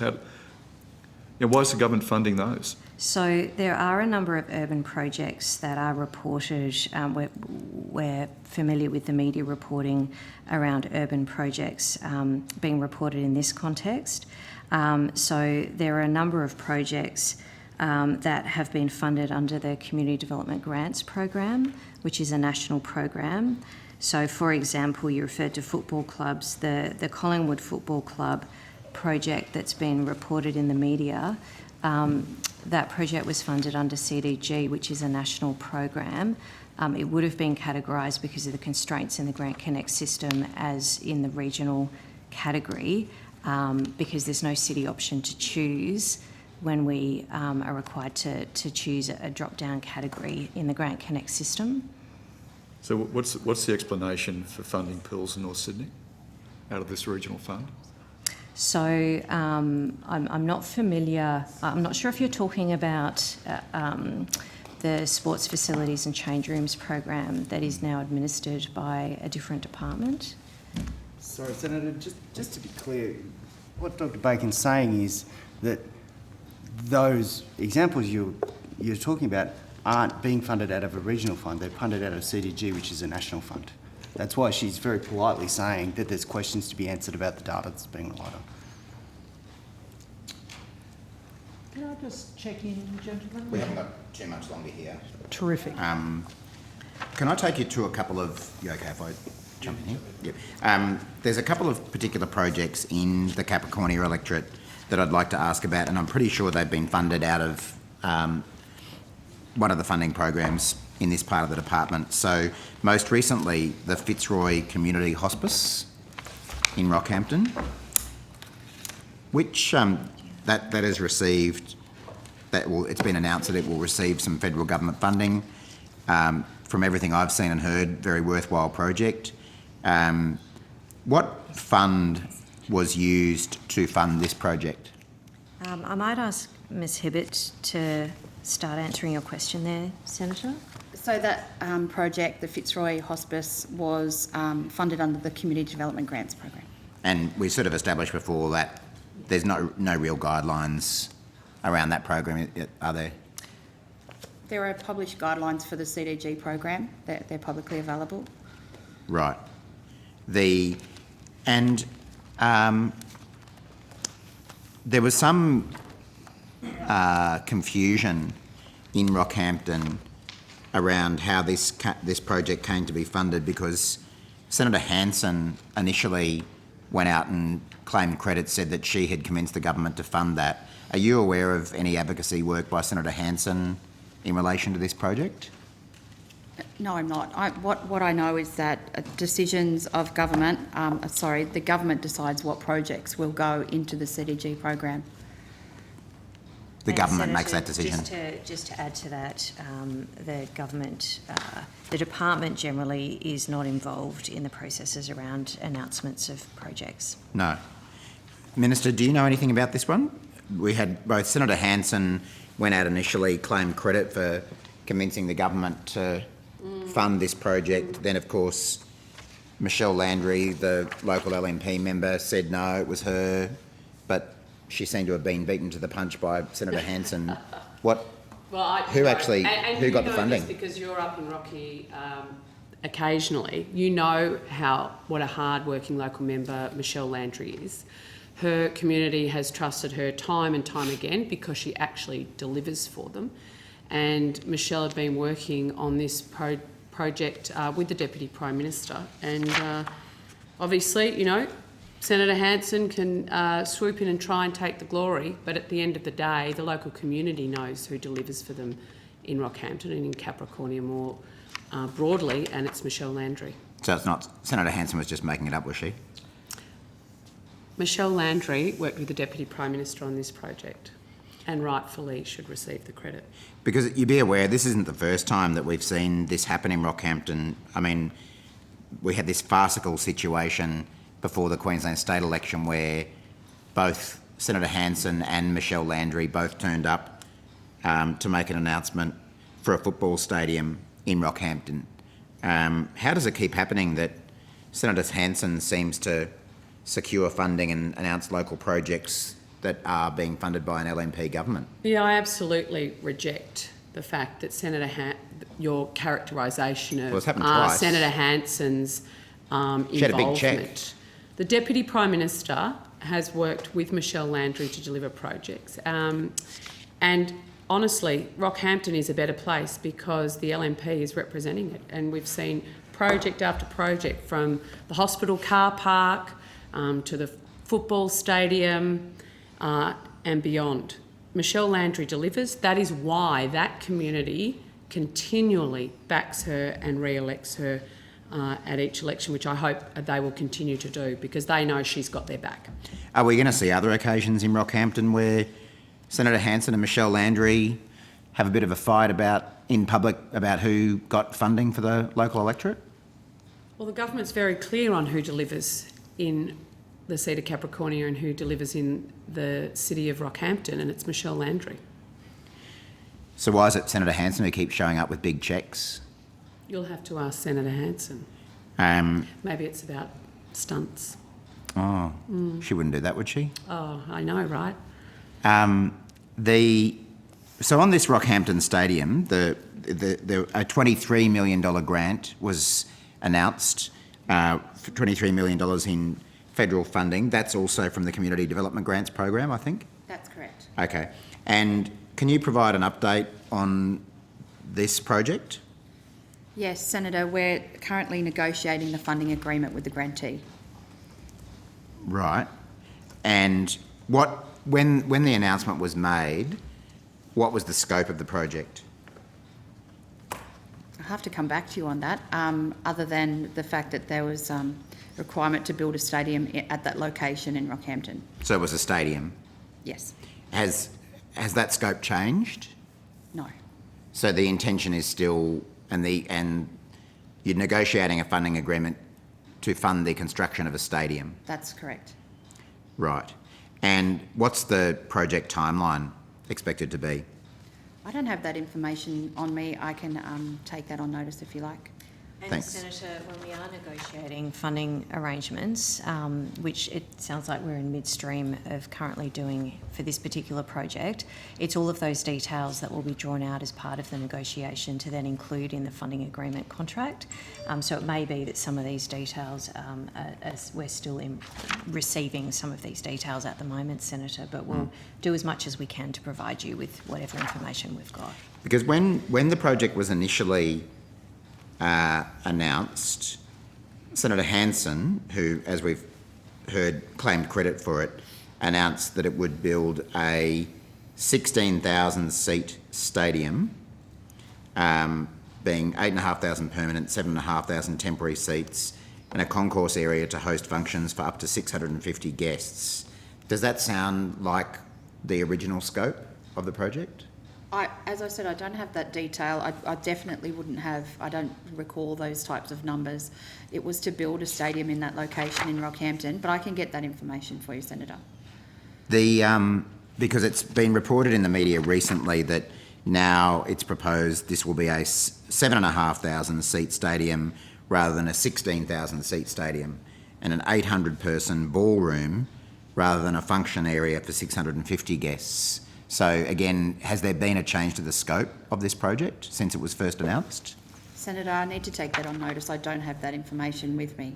Is there anyone here who does? I've contacted the office, but I'll have to wait for them to come back to me. Okay. Has there been a detailed business case developed for this project? I don't have that information on me, I'm sorry. You'll take that on notice? I can take that on notice. And can you please, if there has been, could you please provide a copy of that business case? I can take that on notice, Senator. What state government and council involvement has there been in the business case? I think we're taking on notice whether we do have a business case, and we'd need to check that and look at what it contains to be able to answer your question, Senator. Are you aware that the proposed site for this stadium is on a floodplain? Has that been explored by this department that wants to give the project $23 million? So, Senator, I think whenever we're negotiating project agreements with funding recipients, we would look at any potential risks to the projects. We would work with the funding recipients on the mitigations for those risks. So we're in the process of negotiating and collecting that information that will inform the funding agreement. I'm not sure if we're yet in a position to answer detailed questions about flood mitigation, but that's something we can take on notice and check if we have. But that would be standard practice, that we look at risks and mitigations across all of our projects. Okay, and who is the proposed? Who's the proponent? Who would the money be awarded to? Senator, the grantee is the Rocky Sports Club Limited. The Rocky Sports Club Limited. Yes. And is that a for-profit or not-for-profit entity? I'd have to check on that. I can get that information from the office, Senator. Yeah, my understanding is that there's a not-for-profit organisation of that name. Are you aware that, according to the most recent annual report for the Rocky Sports Club Limited, it shows a $945,000 liability to GA and TM Schuker? So, Senator, we are still, as Ms Hibbert said, in the process of collecting all of the information to settle the funding arrangement for this project. The viability and financial circumstances of the grant recipient are relevant factors that we consider in doing our grant agreements, consistent with our approach to make sure that we're mitigating any risks and ensuring good value for money outcomes for the Commonwealth. Right. And it's a Mr. Gavin Shuker, who I don't know what position he holds in the Rocky Sports Club, but he's certainly been the public face of this proposal in Rockhampton. So it would appear that the government is proposing to give Mr. Shuker's not-for-profit entity $23 million in taxpayers' funds when that entity owes Mr. Shuker or GANTM Shuker nearly $1 million. So Is that a concern? We'll be looking at all of those factors carefully, Senator, when we're developing the funding agreement, which is currently in train. Has that been revealed to the department at any point? Senator, I think Ms Hibbert said we don't have all of the information to hand that we're looking and working through as part of the process of settling a funding agreement for this particular project. So I think we'd need to take that on notice, Senator. Minister, is it common practice for this government to hand out millions of dollars of taxpayers' funds to entities that owe nearly $1 million to the person who's the public face of the proposal? I've just been listening very carefully to the officials, and it seems they're doing full due diligence and working through to make sure all the I's are dotted and the T's crossed. So you don't bother doing that kind of due diligence before you go and make an announcement that you're going to give someone $23 million? It's a process, Senator, and we're going through it. And if I could add, Minister, part of the purpose of this program, the primary purpose of the program is to deliver the government's election commitments. And so I think we've talked in this committee previously, Senator, about this program has a slightly different process to a number of our other regional programs, where the process essentially commences with a government announcement. In many cases, that is an election commitment, and that then triggers the department's processes, and our assessment process commences when we get a request for information form completed from the applicant. We then undergo a value for money assessment, and we look at key areas of potential risk, such as grantee viability, project sustainability. So all of those factors, Senator, are currently being considered as we're going through the more detailed phase of the assessment for this particular project. Thanks. The only remaining issue here, Chair, in this section, Senator McCarthy just had a few questions to do with some territories issues, and then we're done with regional development. Chair, if I could, territories weren't actually listed on the program, so I don't have the territory staff available, because we checked with the committee secretariat that the program was correct, and territories isn't on the agenda. I'm sorry, Senator, I don't have relevant colleagues here with me. Could Senator McCarthy bowl up 2 questions and see whether there's anyone who might be able to answer them? I could give it a go, Senator. She's been very patiently waiting. Right. Thank you. I did want to just go to the Cocos Keeling Islands, in particular West Island. I did raise this in the May estimates and just wanted to actually follow up on it. I actually raised the situation of the Cocos autos and wondering whether this business have a permanent alternative premises to operate from yet. So, Senator, I am aware of the Cocos Auto matter that you're referring to.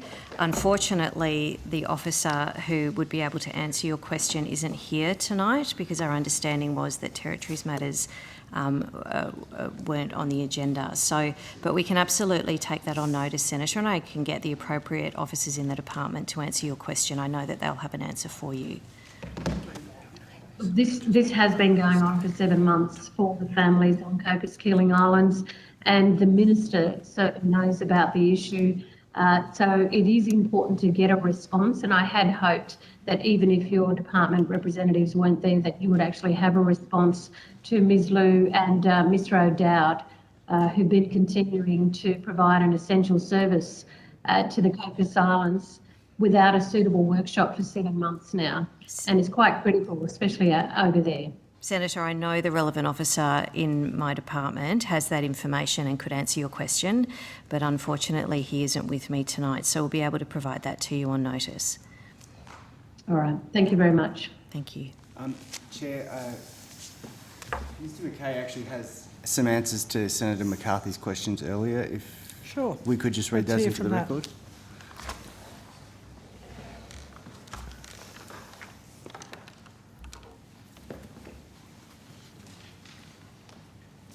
Thank you, Chair. David McKay, First Assistant Secretary. Senator McCarthy asked about the Elliott Arts Centre, and I just wanted to confirm that this is a private investment from Northern Interests, and we expect it to be fully built by the end of 2022. Following the outcomes of the feasibility study that we touched on earlier on, the Barkly Regional Council is gifting some land in exchange for the arts space, and we can provide a copy of that feasibility study on notice. The second question was around the Community Projects Fund, which allows communities outside of Tennant Creek to apply for grants to deliver projects that they have identified. There is support from the Backbone team that Dr Bacon referred to support communities to apply through that fund, but speed of expenditure from the fund is dependent on when communities choose to apply. Recommendations are made by a panel of local community members and then brought to the governance table for endorsement. 7 applications have been received so far, of which 5 have been approved already and 2 are being tabled for consideration by the governance table at its next meeting. Of the 5 that have been approved, 4 were put forward by the Barkly Regional Council for refurbishment of an art space, a recreation hall upgrade, basketball courts, change rooms, and 1 from Canteen Creek for new solar street lighting. The art space refurbishment project is complete. The new change rooms are nearing completion. Total funding approved so far is $868,761, which from the $6 million available from the fund leaves $5,131,239 unallocated. Senator McCarthy, your last question was around the childcare initiative. We can provide on notice a copy of the consultancy report that I described. That was endorsed at the governance table meeting in April of this year. There was some additional funding provided through the Department of Education, Skills and Employment to take that proposal forward. You did ask specifically about the number of childcare places. That will depend on the outcome of the work that's underway now, following that endorsement of the proposal by the governance table in April. I'll certainly have more questions in relation to those answers. Thank you, Mr McCabe. Can I just ask in relation to the change rooms and some of those projects that you've made reference to that the Barkly Regional Council supported, was one of those the Elliott change rooms? That's correct, Senator. And that's the project. And where were the other projects? I'm sorry, I missed that question. Where were the other projects? The others were in Epinara, the refurbishment of the art space, Ampalawacha, the recreation hall upgrade, Alparurum, the basketball courts, and Canteen Creek, the solar street lighting. So of the near 6 million that's put towards this area in terms of funding, you said 5 million is still remaining? That's right, 5,131,239 remaining. And what were the 2 programs or projects that were not accepted? Senator, it's not that they haven't been accepted. They are being considered by the governance table at its next meeting. I don't have the names of those 2, but they are to be considered at the governance table's next meeting. And when is the next meeting in terms of the childcare placements? I would have to take on notice the exact date of the next meeting, Senator. All right. Thank you very much. Terrific, thank you. That brings us to the end of Regional Development, Local Government and Regional Recovery. Please go with our thanks We now call Air Services Australia.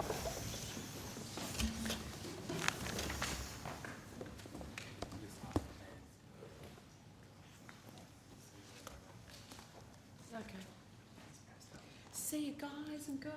Well done. Thanks, Simon. Just don't wink at them, Bridget. Sorry? Just don't wink at them.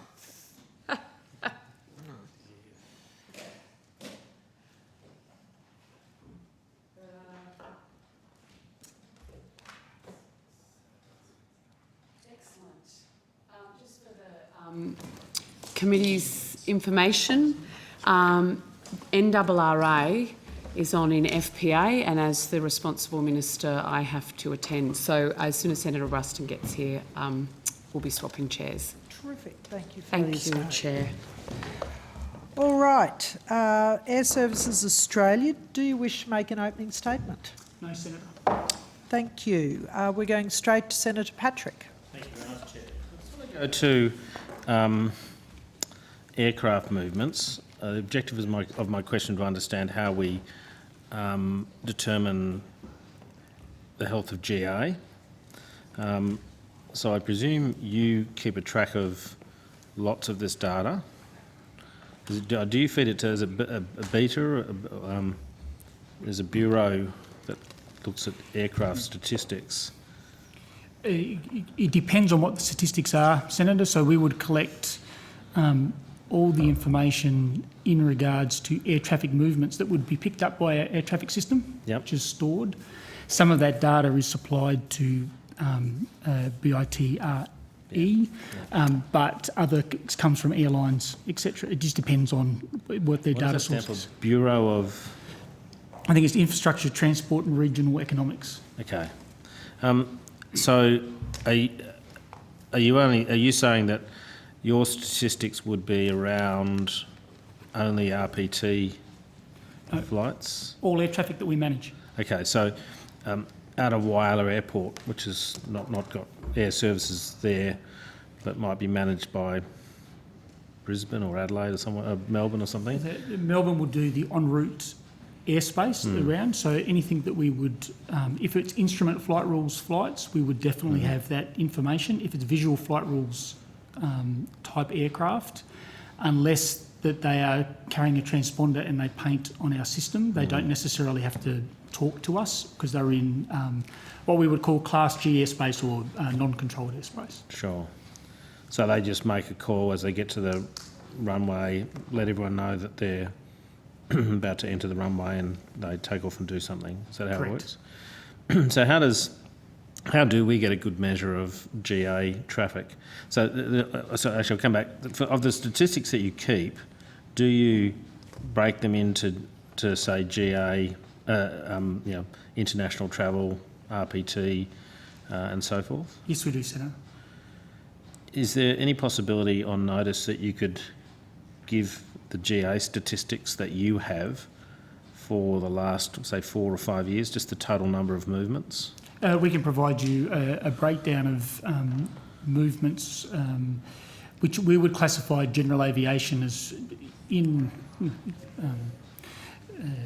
generally as aircraft maximum takeoff weight below 5,700 kilos is a general rule, and we can provide that data. And obviously it'd be a commercial pilot if it's GA as opposed to a private pilot, which is not necessarily my concern here. No, it would be anything that's 5,700 kilos or less. All right. What I'm trying to do is understand, over the last 5 years, the total number of movements, and perhaps also by state as well, if that's possible. We can give a by location. Yeah, okay, that would be helpful on notice. In your annual report, you've advised that you received government assistance to support industry. How much did you receive, and how was that used to help industry? I'll pass to Mr. Logan to give you the exact breakdown, but in rough orders of magnitude, it was about 250 million for financial year 20. We received the equivalent of $1.1 billion That's the number I for saw. last financial year, FY21. However, $550 million of that was to be portioned into this financial year. And that is was to help assist us in the fact that because we are industry funded, with the reduction in air traffic and particularly the airline industry, we lost 80% of our revenue as a result. And so that assisted through both the... I think it said 56 in the annual report, 56% decline in revenue.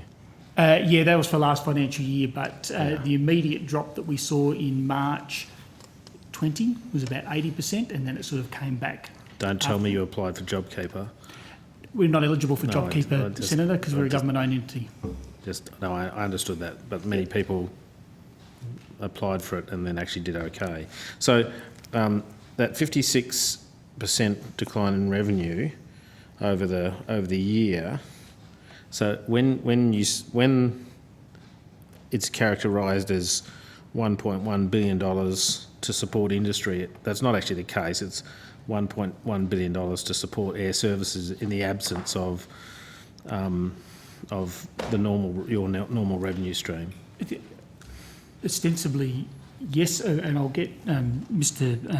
Logan to provide a little bit more detail.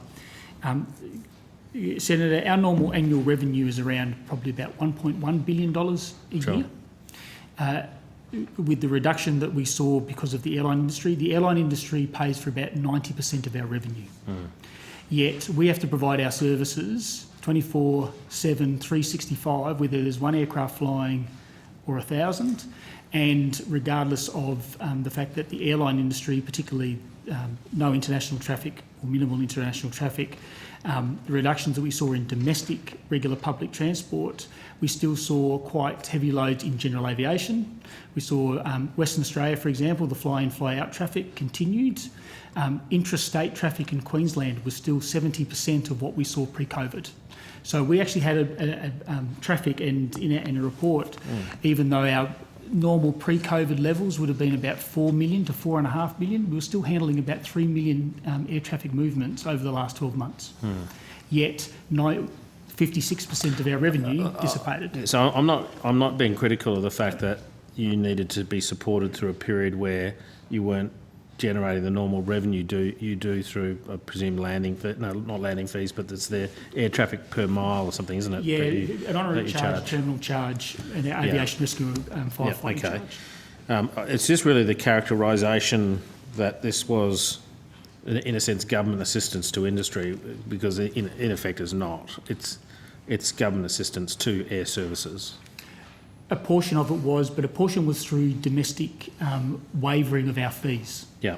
Which was the support to industry in the fact that the government paid their fees to us. Can you provide a breakdown of how much of that money, how much fee waiver you gave, if you could provide that on notice?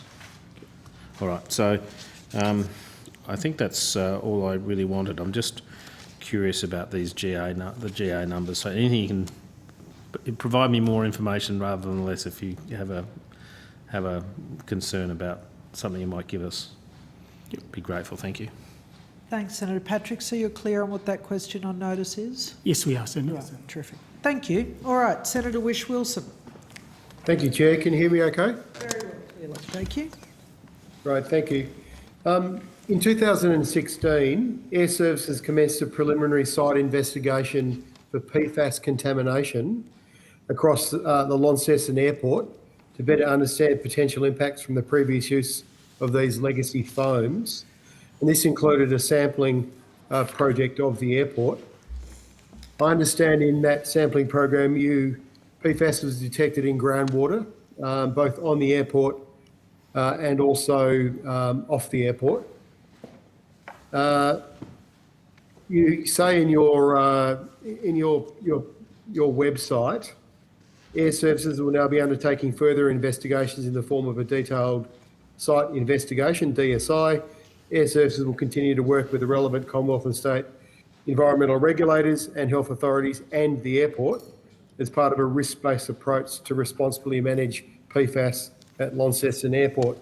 So my first question is, when will Air Services release the findings of their recently completed sampling programming, including their off-site sampling of Launceston Airport and neighbouring properties? Senator, we've completed recently what we would call the targeted investigation, the DSI, as you described. We are currently in liaising with the landholders, the private landholders around the airport, and also working with the regulators at this stage in working through those issues and those results with the landowners. We've offered to a number of local MPs some information and some further briefing on where we are at with that, and we're just working When did you do that? Could you just give me the details of those briefings? No, we haven't provided the briefing. We've offered a briefing, Senator. I think that we wrote to you at the end of September, offering you a briefing on the Launceston. And who else have you offered briefings to? Can I take that on notice on the rest of the people that we've offered briefings to, Senator? Would it be the other MPs and other senators in the area? The relevant MPs, yes. Okay. And have you engaged with any community groups to explain your plan to stop PFAS from leaving their lease sites? Not at this stage, other than the landowners surrounding the airport that we're currently talking with the regulators. Okay, which landowners are they? Can I take that on notice? It's the ones surrounding the airport. Okay. So what specific actions has Air Services taken to stop the ongoing flow of PFAS from their leases onto the land surrounding the airport, including the land of those landowners you spoke to? Senator... what did you tell them? What did you tell them about what remediation work you were doing? Senator, I have to take that one on notice. I just don't have that information to me at hand so that I can actually provide you the correct details. So you can't tell me what actions you're taking in relation to stopping the ongoing flow of PFAS from your leases? Senator, it's a pretty fundamental question. I understand that, Senator. As I said, that we've just completed the targeted investigation, and in conjunction with the regulator, the Tasmanian EPA, we are talking with the relevant landowners about those results. I don't have them with me, but that's where we're at. Okay, so that's about the results from your sampling. What about what are you going to do to stop the PFAS from going onto the land? That's based on results are obviously you can't manage what you don't monitor. So you're establishing the database and the results. How are you going to manage it? Senator, I don't have that information with me. Why don't you have that information with you? It's an absolutely critical to this issue. I understand that, Senator, but I just don't have that with me as we speak. Is it because you don't actually know how you're going to manage this site at the moment? Senator, I just do not have that information with me at the moment, and I do not have the relevant experts with me. So I can take it on notice, right. Please. Well, can you tell me when can the local community, including those landowners, expect Air Services to stop the PFAS from leaving your lease sites? Senator, what I don't have kind of time frame can we expect to get that sort of information from you? I would, based on the fact that we are talking with the surrounding landowners, with the Tasmanian EPA, I would say that it will be in the near future. Do you have any concern? Well, near future, can you be a bit more precise about that?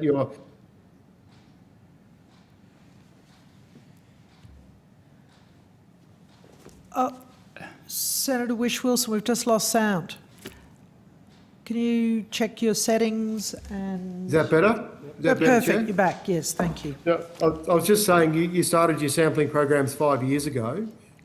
What does the near future mean exactly?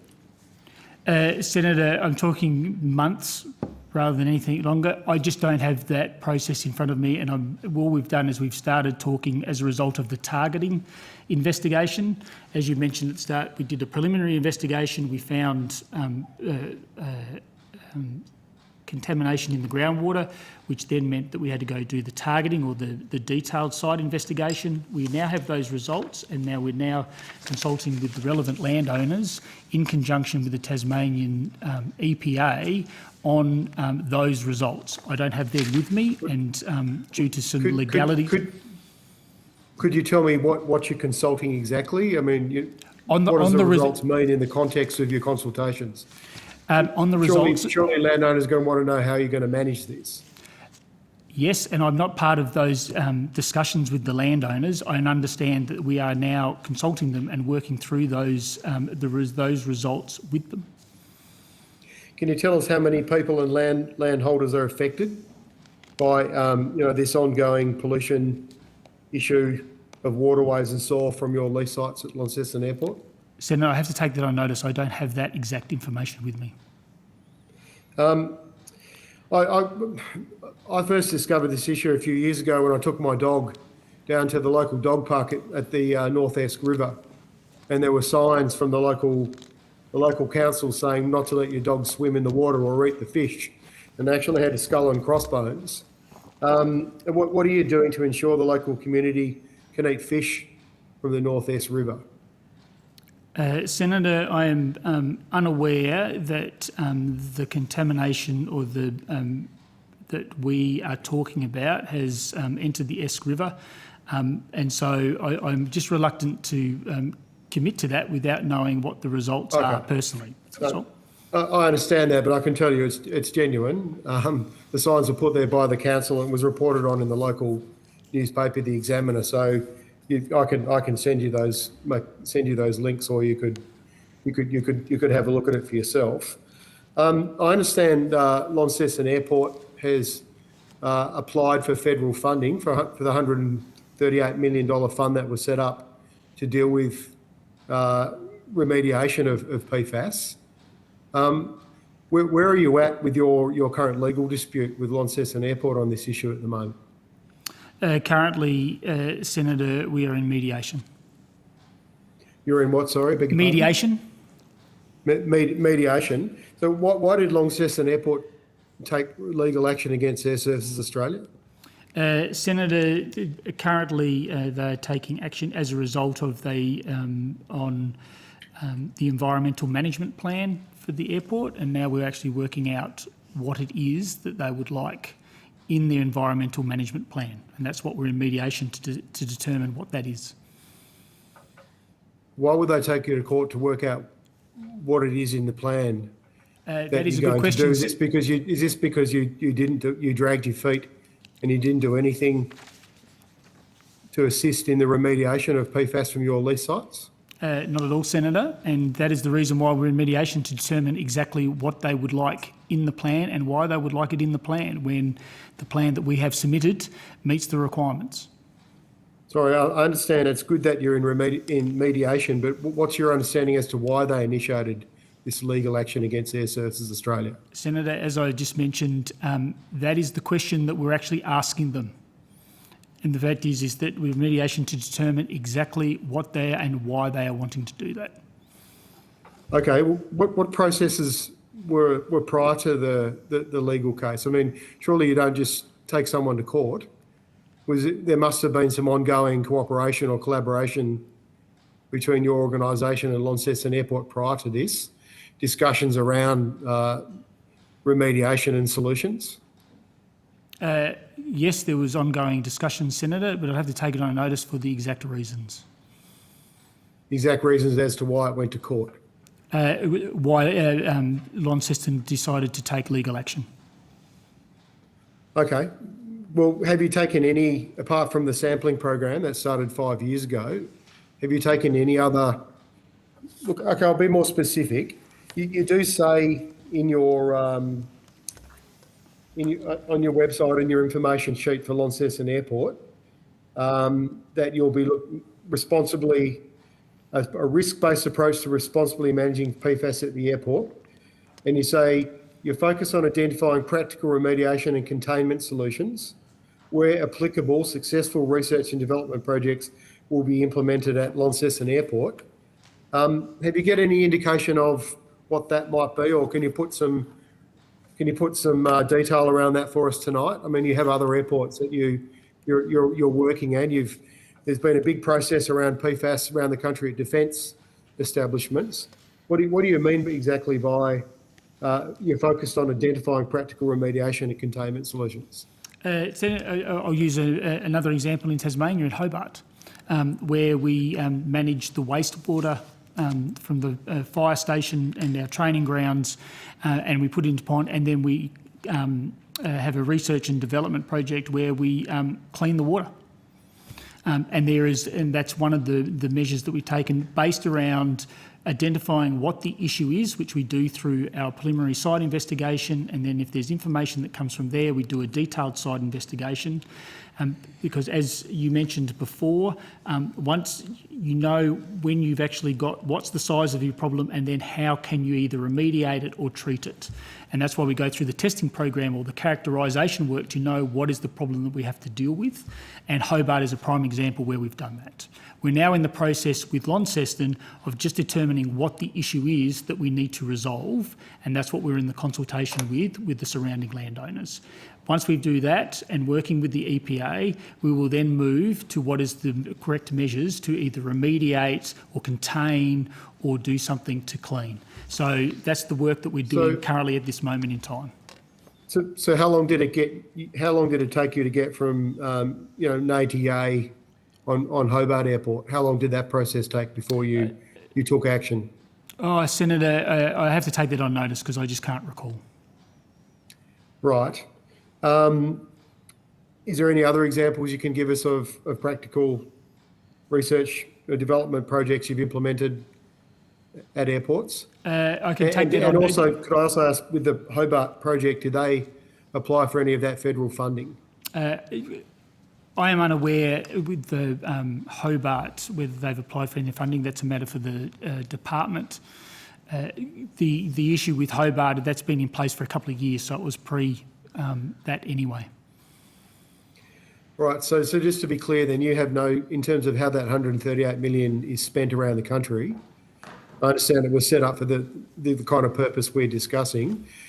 What role does Air Services play in the allocation of that funds? Are you consulted, or do you have a direct say in how that money's spent, or particularly how projects are prioritised? Senator, that's a matter for the department. The department will consult us to ensure that we're not doubling up on the efforts that we are doing in the sense of the testing that we're doing on the airport rather than what the entire airport will do. So the testing that we do in an airport is usually restricted to our own leased areas around our fire training grounds and our fire stations. We don't get broad access to the entire airport. Okay. Could in terms of the tests you've done so far, the soil samples and the water testing, how does Launceston Airport rank compared to other airports you've tested? It's been put to me that it's probably the fourth most contaminated airport in the country. Senator, do you agree with that? Senator, I would be ill-speaking because I'm uninformed of that without having the results and compare it to the other airports. So we can take that on notice. If you could take that on notice, thank you. And in terms of future liabilities, the unusual thing about, you're probably aware about Launceston Airport, is it is up on a plateau. The airport literally is right on the edge, so the water runs off, goes down into farmlands, goes down into a river that's right there. There's vineyards, there's a whole range of different things. What kind of assessment work does Air Services do on future liability around PFAS contamination issues? Senator, at this stage, what we do is we determine what the issue is around our lease sites and our responsibility. As you may be aware, is that we are not the only polluter or the user of PFAS. It's not just firefighting foams. On a particular airport, there are the fire suppression systems in hangars, for example, contain PFAS, as you saw a couple of years ago with the leak in the hangar in Brisbane, for example, the Qantas hangar. Fuel farms have PFAS. associated with it. So, and one of the things that we are quite conscious of, and we have said publicly many times, is that we take responsibility for the PFAS, but we can't take responsibility for all PFAS because we're not the pollutant, and the fact that we are funded by the airline industry is that we can't take on other people's liabilities. So we're quite focused on our particular issues and making sure that that is being remediated or contained and not... Understand. That's very reasonable, but it does say very, very clearly in your information sheets you weren't surprised when you found contaminated soil sample or water levels because of the history of your areas. So Correct. You've been very clear to acknowledge that your area is part of the problem. Could I ask when will you be releasing that data, the DSI, the detailed site investigation data? You said you shared it with local landowners. When will you be making that public? It goes back to the near future piece. That process needs to work through, and it will be done in conjunction with the Tasmanian EPA. Okay. I am genuinely intrigued why you would share it with local landowners first, rather than make it public at the same time and declare your strategy. What's the logic behind sharing it with local landowners first? I mean, especially if they have no background or education or awareness on the PFAS issue. Senator, just in broad terms, is that in gaining access to their sites to do the testing, to work it through, there are legalities of and their liabilities that we just need to work through. So once that's satisfied, then we will share the results. Sorry, their liabilities, do you mean your liabilities to them? Yes, but also the fact is that we're working on private land and getting access to their land to do testing. Oh, right. Okay. So we just got to work through those issues, and once that issue's are done, and that's why we're working with the EPA, and then we get to a certain thing, and then we'll be able to share the results. I see. So you when you go onto their land to do the testing, it's a requirement that you share the results with them, or that is part of a contract that are contractual. We need to make those arrangement. arrangements to get access to their land. Okay, but would it be fair to say that it would be difficult for you to put that in context with them without providing some kind of comparison or benchmarks with, for example, safety standards or water drinking standards, that kind of thing? Is the Tasmanian EPA assisting you with that? That's correct, and that's why we're working with the Tasmanian EPA in even doing the consultation with the landowners.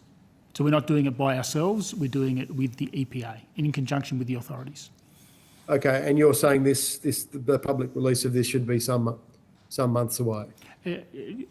I just don't know where that process is fully at, and it will be based on discussion with the Tasmanian EPA. Okay.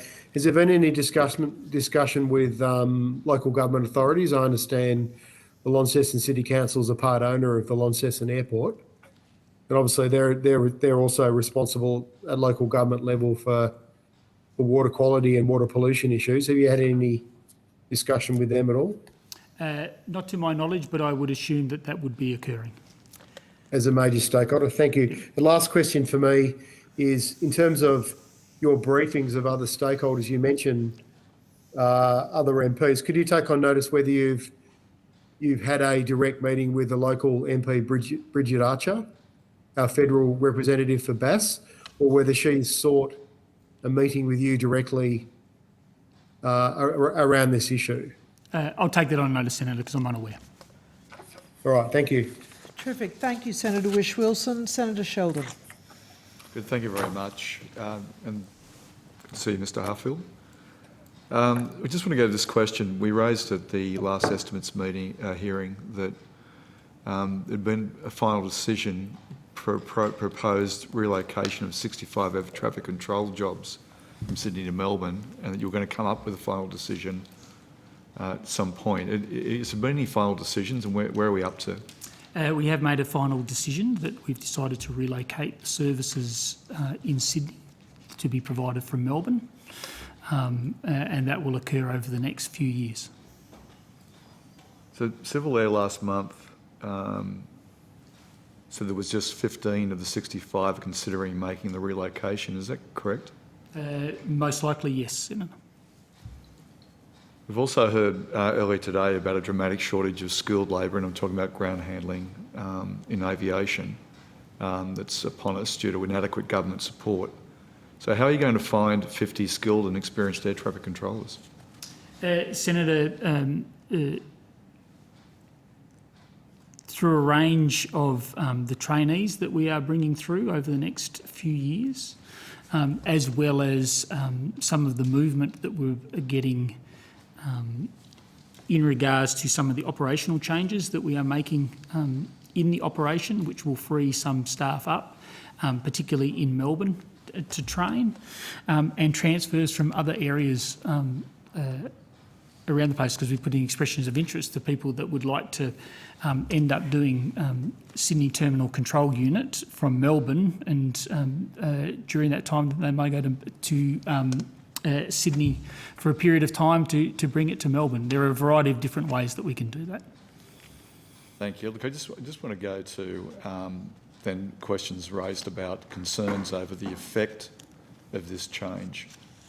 The Civil Air President, which is a union, Tom McRobert, said trainees tend to operate cautiously, prioritising safety over noise reduction, and they might not be as good at keeping the aircraft exactly on the current flight paths. Went on further to say the move to Melbourne will amplify these issues because there will be training so many more people and for such a long time.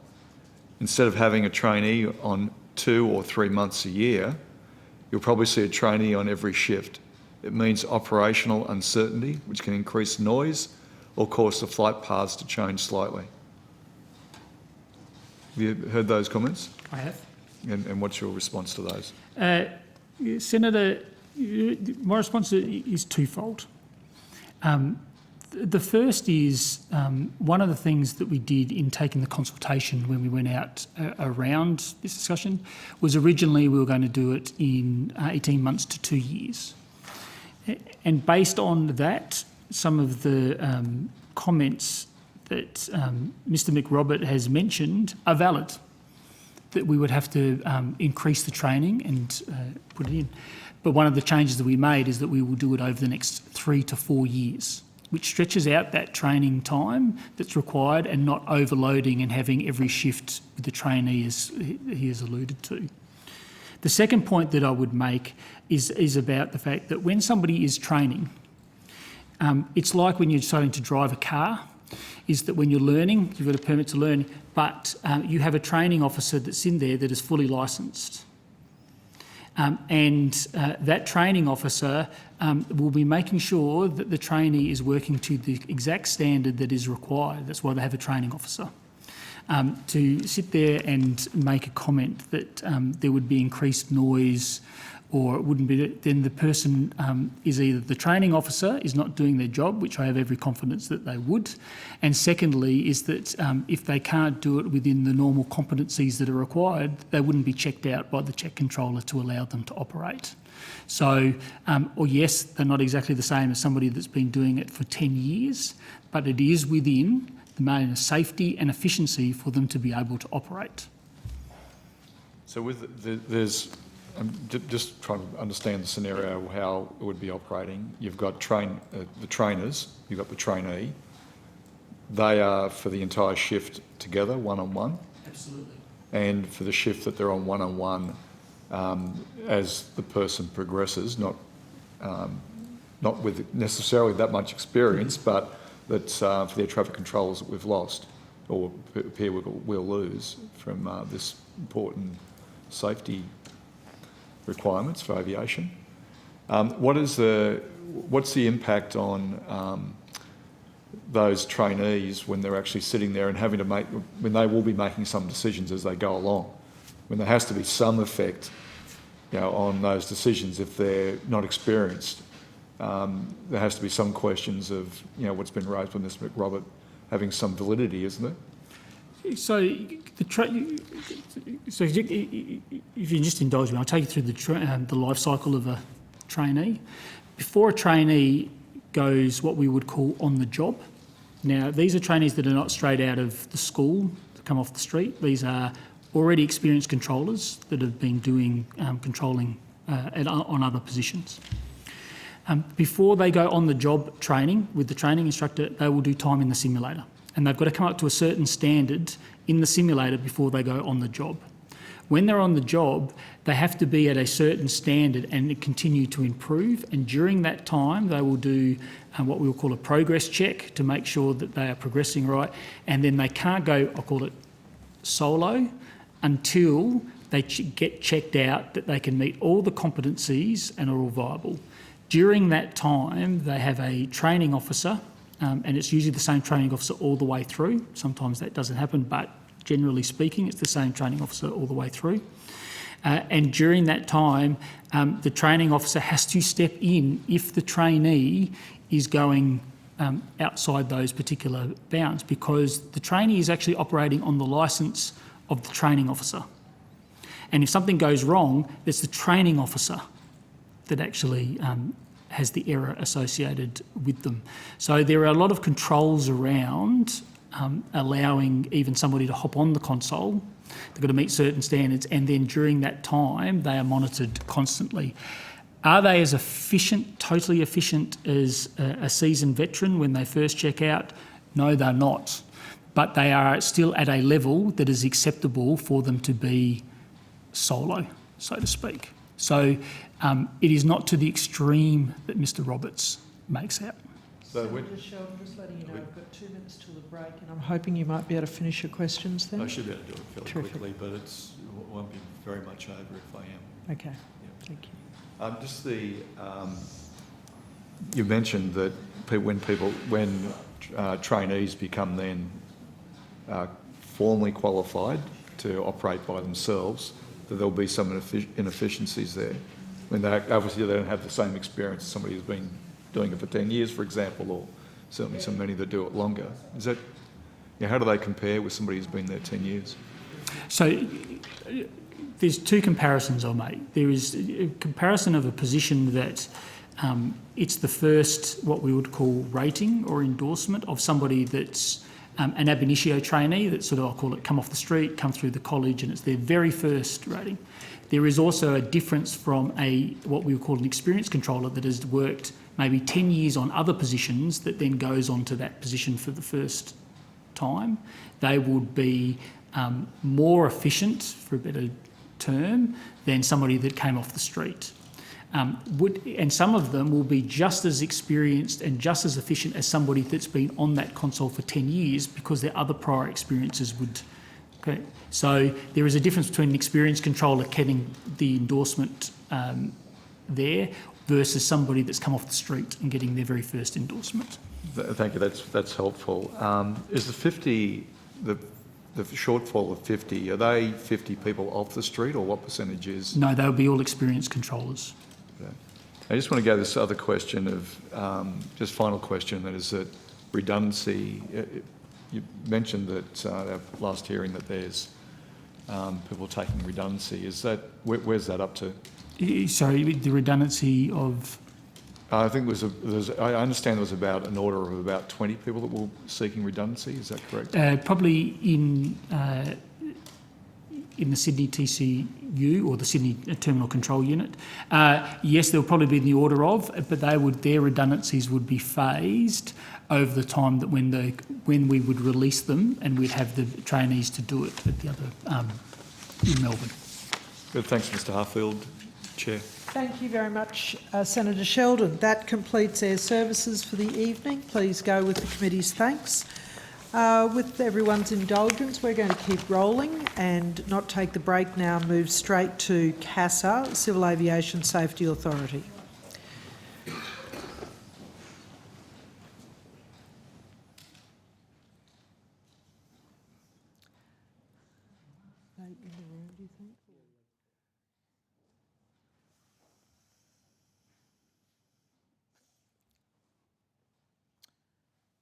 Ms. Spence, the new name tag. Nice to see you.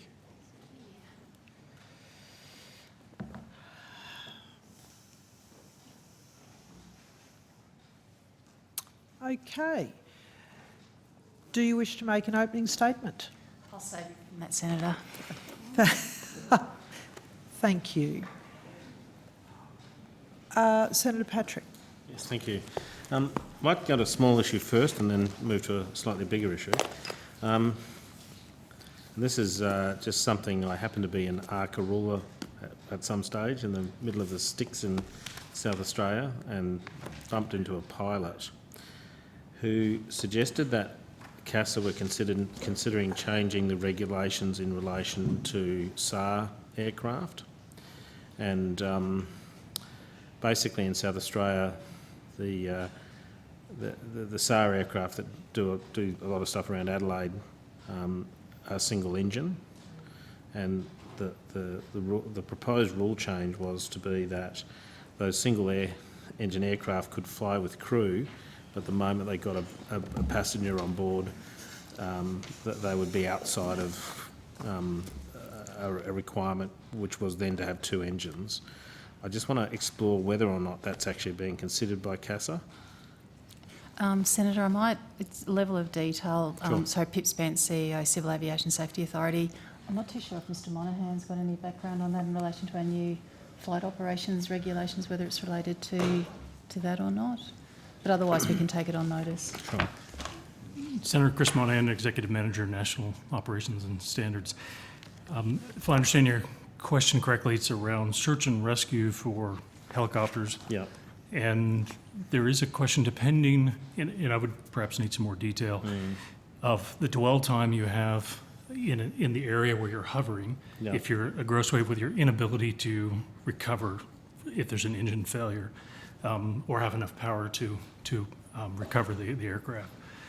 So it would depend on the circumstances and the aircraft itself. So with more detail, I could. Well, so provide the more. aircraft that I've seen are that look like an Iroquois style aircraft, single engine, red and white, and fly regularly out of the RA. I'd be happy to look into it. I don't know the specifications of the aircraft or the loading. If you could sort of take that on notice in the context of South Australian aircraft, because they've clearly been operating safely for some period of time, and I'd like to know if you are going to change a regulation that in some way would require them to upgrade to to twin engine aircraft. That's a costly proposition. The rationale behind the change, how you've come to the conclusion that operations that have been occurring quite safely are no longer safe. And I only know that in the context of South Australia. I think most SAR aircraft, the Westpac and so forth, are all twin engine. But yes, Senator, I think it'll tie in with the new flight operation regulations that come into effect later on this year. But as Mr Monahan said, we'd get some detail and come back to you on notice. Because my concern is you guys sit in your office and you write stuff that just makes it harder for everyone all of the time. And you haven't been around as long, just in terms of estimates, as various different CEOs that have come forward. And of course the Parliament recognised this in legislation a year or so ago, where it placed a requirement on CASA only, or to not just consider safety, but also to consider the health of the industry.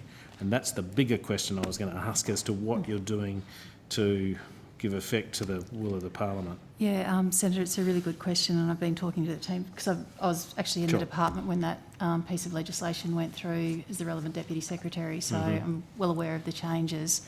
Essentially, we now require anyone who's taking forward a standard as required in the legislation to demonstrate how they've taken into account the cost impacts and the ensuring sort of risk proportionality, which is what's required in the legislation. So, I could bore you with templates, but basically we do have arrangements to make sure that everyone does take those factors into account. So in some sense, this might be the low-level question I've asked might be a test of how you're approaching. Although, Senator, I think the flight operations regulations, I think, would have been made prior to that amendment to the legislation. But it's a good test to see, to make sure that we're taking actions that relate to safety, but not at a disproportionate impact on the industry. Yeah, sure. So the general view of many members of the committee, Senator Sterle, I know shares this view,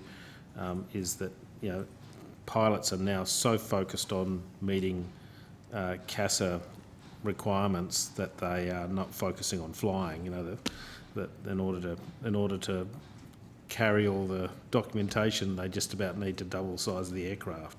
That's an exaggeration, but it goes to Air Services annual report that says 8%. There's been an 8% decrease in general aviation over the last financial year, and indeed I know Senator McDonald, the chair, has great concern in this area because we thought it was as low as it could go.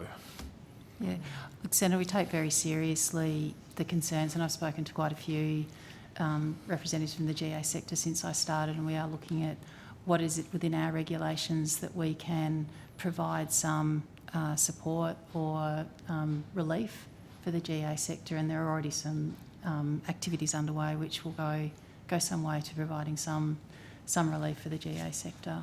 Okay. Where are we at with Angel Flight? Senator, the instrument's got an expiry date of March next year, I think, and we're currently working through what the appropriate options actually would be. But whichever way we go, if it's a renew, the instrument would certainly be making sure we do that in consultation more broadly, but also talking to Angel Flight and obviously Little Wing as well. All right. Well, so it would be a case of we'll watch this space. Yeah. Watch this space, Thank you. yes. Thanks, Senator Patrick. Senator Sheldon. Hello, Ms Spence. Just a couple of questions for this evening in relationship to the Minister's statement of expectation for the board. Firstly, I note the statement of expectations provided to the board for the period of 1st July 2021 to the 30th of June 2023 was signed by Michael McCormack on his last day as Deputy Prime Minister. Does that give you any concern, cause for concern? Well, no, Senator, it'll stay into effect until or unless another statement of expectations issued. So that'll really be a matter for the department if there's any other considerations underway in that space. So it's not a concern that on the last day a significant piece of statement of expectations is signed, a significant piece for CASA, and that the new minister's been nobbled as a result of that having to wait until the 30th of June 2023, is that correct? Well, Senator, not a matter of concern, and also it's my understanding that if the Deputy Prime Minister wanted to issue an updated statement of expectations, there would be nothing that would prevent him from doing so. Thank you. Have you met with the current Deputy Prime Minister since he resumed this role? Not yet, Senator, but I've worked closely with his office, and we do have a meeting in diaries for both myself and the new chair with the Deputy Prime Minister. So that'll be the first meeting for the chair of the board as well, is it? That's correct. Thank you.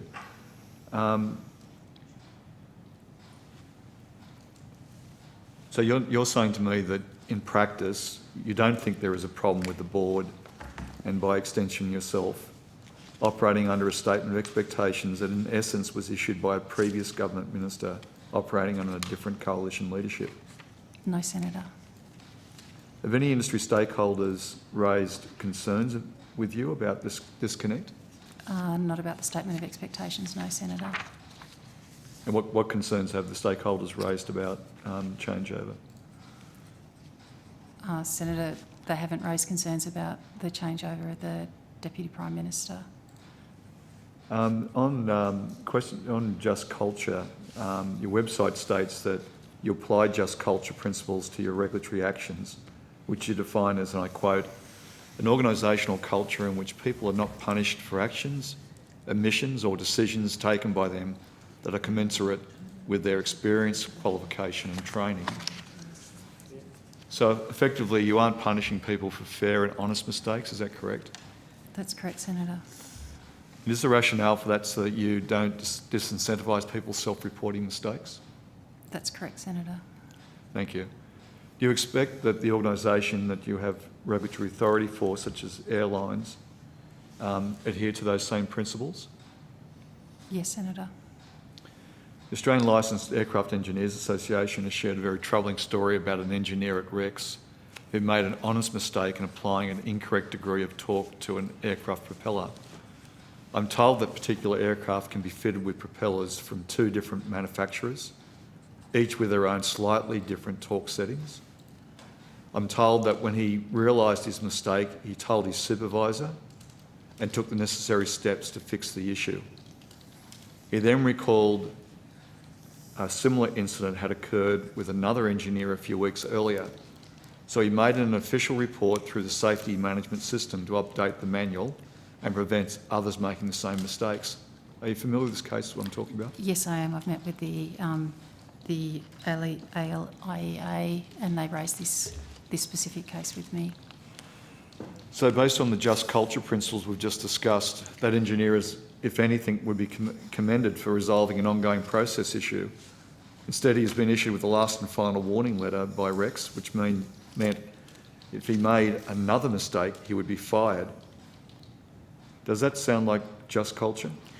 Senator, I don't have all the details in front of me, but I do understand there is more to it than what is in terms of sort of some of the previous the work of the person in question, but I don't want to go into a level of detail that I don't have in front of me. So if it would be helpful, happy to provide a separate briefing to you or to the committee on the case in question. Oh, that'd be helpful, but you might be able to just help me quickly with this question.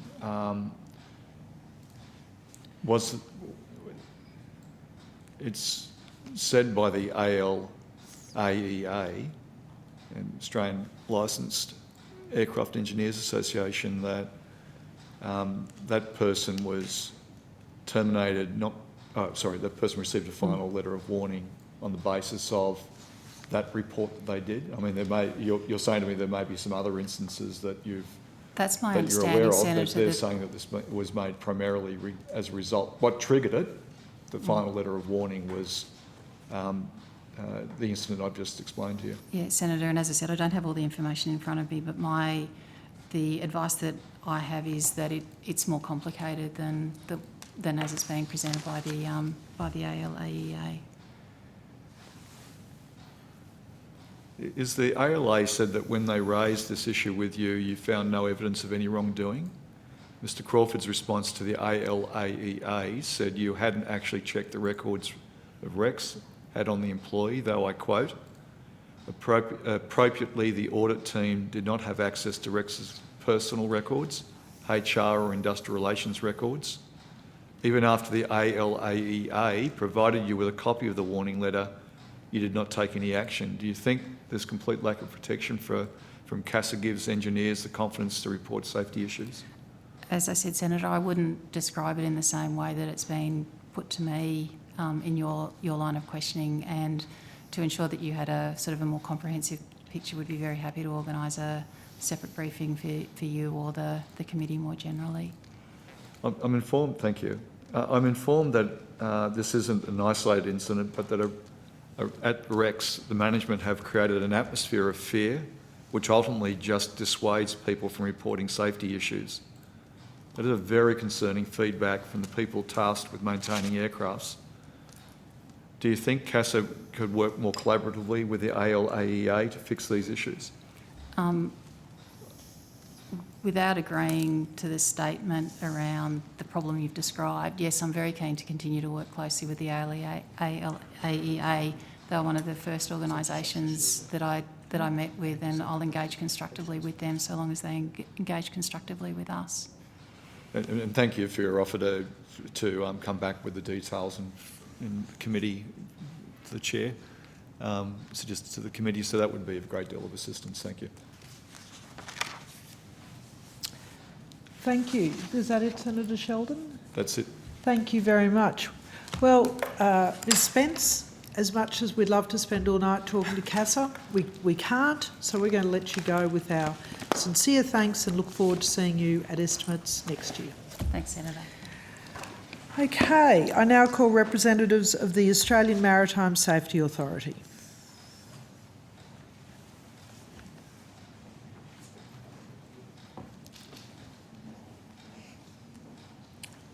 I think it's just sent to Dean, isn't it?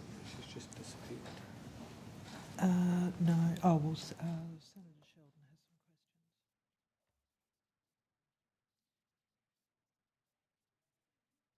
Me too, Chair. And Senator Sterle, fantastic. Senator Sterle? Senator Sterle, I can see that you're keen to go first. You're looking enthusiastic. So I'm just going to check representatives of the Australian Maritime Safety Authority. Welcome. Do you wish to make an opening statement? The Chief Executive Officer, no, I don't wish to make an opening statement. Thank you. All right, straight to you, Senator Sterle. Oh, okay. Thank you, Chair. I was quite happy to follow Senator Sheldon, but no worries. Now, hi, Mr. Killing, how you going? Just want to talk about some staffing, senior staffing and sudden departure of the Deputy CEO. I've got a few questions to get through, so I'd like to plough through. So, correct me if I'm wrong, but staff were advised on Wednesday the 13th of October that the Deputy CEO would be leaving the organisation on Friday the 15th of October? Yes, Senator, that's correct. Thank you. And during her time in the organisation, a number of senior experienced staff have left in the organisation. Has there difficulty recruiting replacements for them? No, Senator. Okay, that's good news. So on Wednesday, the 13th of October, you advised all staff that you and the executive would have to, and I'll quote, do more with less. What did you mean by that? Senator, I think like all of us in government and certainly in our organisation, we've been looking at how we are more efficient, how we're more effective. One of the things we have been looking at, for example, is what we refer to as span of control for our managers in the organisation, and it's about their work value and how we get value for money out of our senior people. And for me, as the executive and the CEO, I believe in taking that same approach. And for me, it was about removing, I guess, a layer of management from upper management in the organisation, giving me, I guess, closer communications with the executive directors, and really just looking to run the organisation as efficiently and leanly as possible. Thanks, Mr. Killing. So in your agency-wide email, you also alluded to the fact that you no longer saw the need for the position of the Deputy CEO, as you are no longer travelling overseas as much. Is that correct? It's certainly, Senator, that's one of the factors that I did mention. For me at the moment, I'm not certainly, I've normally got a very heavy international travel commitments with the International Maritime Organisation, other international shipping issues. I'm sure that will start again, but I don't certainly intend to get it to the level that it was in the past. And I think one of the things that we've all learned from COVID is that remote meetings are quite an effective way of doing business. Now, they can't replace all meetings, and a lot of meetings, certainly with a lot of our international colleagues, you do need to establish that relationship in a face-to-face means. But I've got to say, we've been having really successful bilaterals with a lot of our regional partners, New Zealand, Canada, for example, Korea, virtually. So I'd be looking to certainly have, there will be international travel, but there'll be less of it. And I think that's also a good thing for our carbon footprint. Okay, Mr. Kelly, and I'd probably argue it's not the best way to do Senate estimates and inquiries, but I do hear what you're saying. What about the curtailment of this international travel? Will that apply to the board and throughout the organisation as well? Certainly, Senator, and the board don't, in my recollection, the board don't do international travel. So the board certainly do travel within Australia, and I think the board are really good at, and they're really committed to meeting with stakeholders. So we do try to have a couple of board meetings a year in a normal year in different places around the country, including West Australia. I think the last one we got to was down at Lakes Entrance in the Gippsland. And we were actually hoping to get up to the Pilbara next. But with our work that we are doing, for example, with the IMO, the International Maritime Organisation, we're very keen to get them to continue to use the technology that we've been using during COVID to, again, if there's a very technical meeting and sometimes you have a technical person that needs to go to London for one agenda item, if I can have that person here dialing in and still have a person in the room in London talking to them, it's, as I said, it reduces our carbon footprint, it reduces our costs, and it's still a very effective way of dealing with some of these issues. Again, it's not going to be for every meeting. No, okay, that's fair enough too. So also your email also talks about the Senate and Productivity Commission inquiries requiring all your attention, Mr. Kinsley. We don't take up that much of your time, do we? So certainly, Senator, the Senate inquiry was a huge demand on our organisation's time and resources, Senator. There were demands for documents which took a lot of hours for people to prepare, submissions. Productivity Commission, again, there were submissions, hearings there. That was a significant demand. Well, I can say, Mr. Kinley, is that thank God for that committee, the hard work that it did do probing and the outcome that we've got out of it. And I'm looking forward to having the review of the national law done, Senator, and further improvements in the way the national law works. Right, so as you rightly identified in your email, the Deputy CEO's departure, along with other senior members of your team, will require the distribution of the responsibilities formally carried out by your Deputy. Are you able to advise the committee of your new organisational structure, Mr. Kinley? Sorry, Senator, I missed out on the audio is not really good, but it was picking up the responsibilities. Was there a particular one you were questioning? Yeah, look, I apologise. It's just government supply. It doesn't work that good over here in the West. But anyway, but I was asking, are you able to advise the committee of your new organisational structure since the departure of the CEO? The Deputy CEO? And it's very simple, Senator, and I think I've got our new org chart up on the site. There is one less layer of reporting between me and my executive directors. And we've met, and certainly I've picked up certainly some committees that the Deputy CEO had been dealing with. For example, our Data Governance Committee, which has been really good for me to pick that up, and a few other issues. So yeah, the division of responsibilities has been working out quite well so far. Additional work for me. And there'll be additional work for our executive directors. But it's also about empowering and I guess pushing down that authorisation down to our other managers in the organisation as well. So, Mr. Kinley, would it be possible to provide the committee with the new org chart? Yep, certainly, Senator. Yep, thank you. Now, just want to turn to the departure of Miss Wimber. How long was she with the organisation? Just under 2 years. Okay. I'm assuming you came to the realisation that there was significant overlap between your role and that of the Deputy CEO? Yes, Senator, and as I said, there always has been.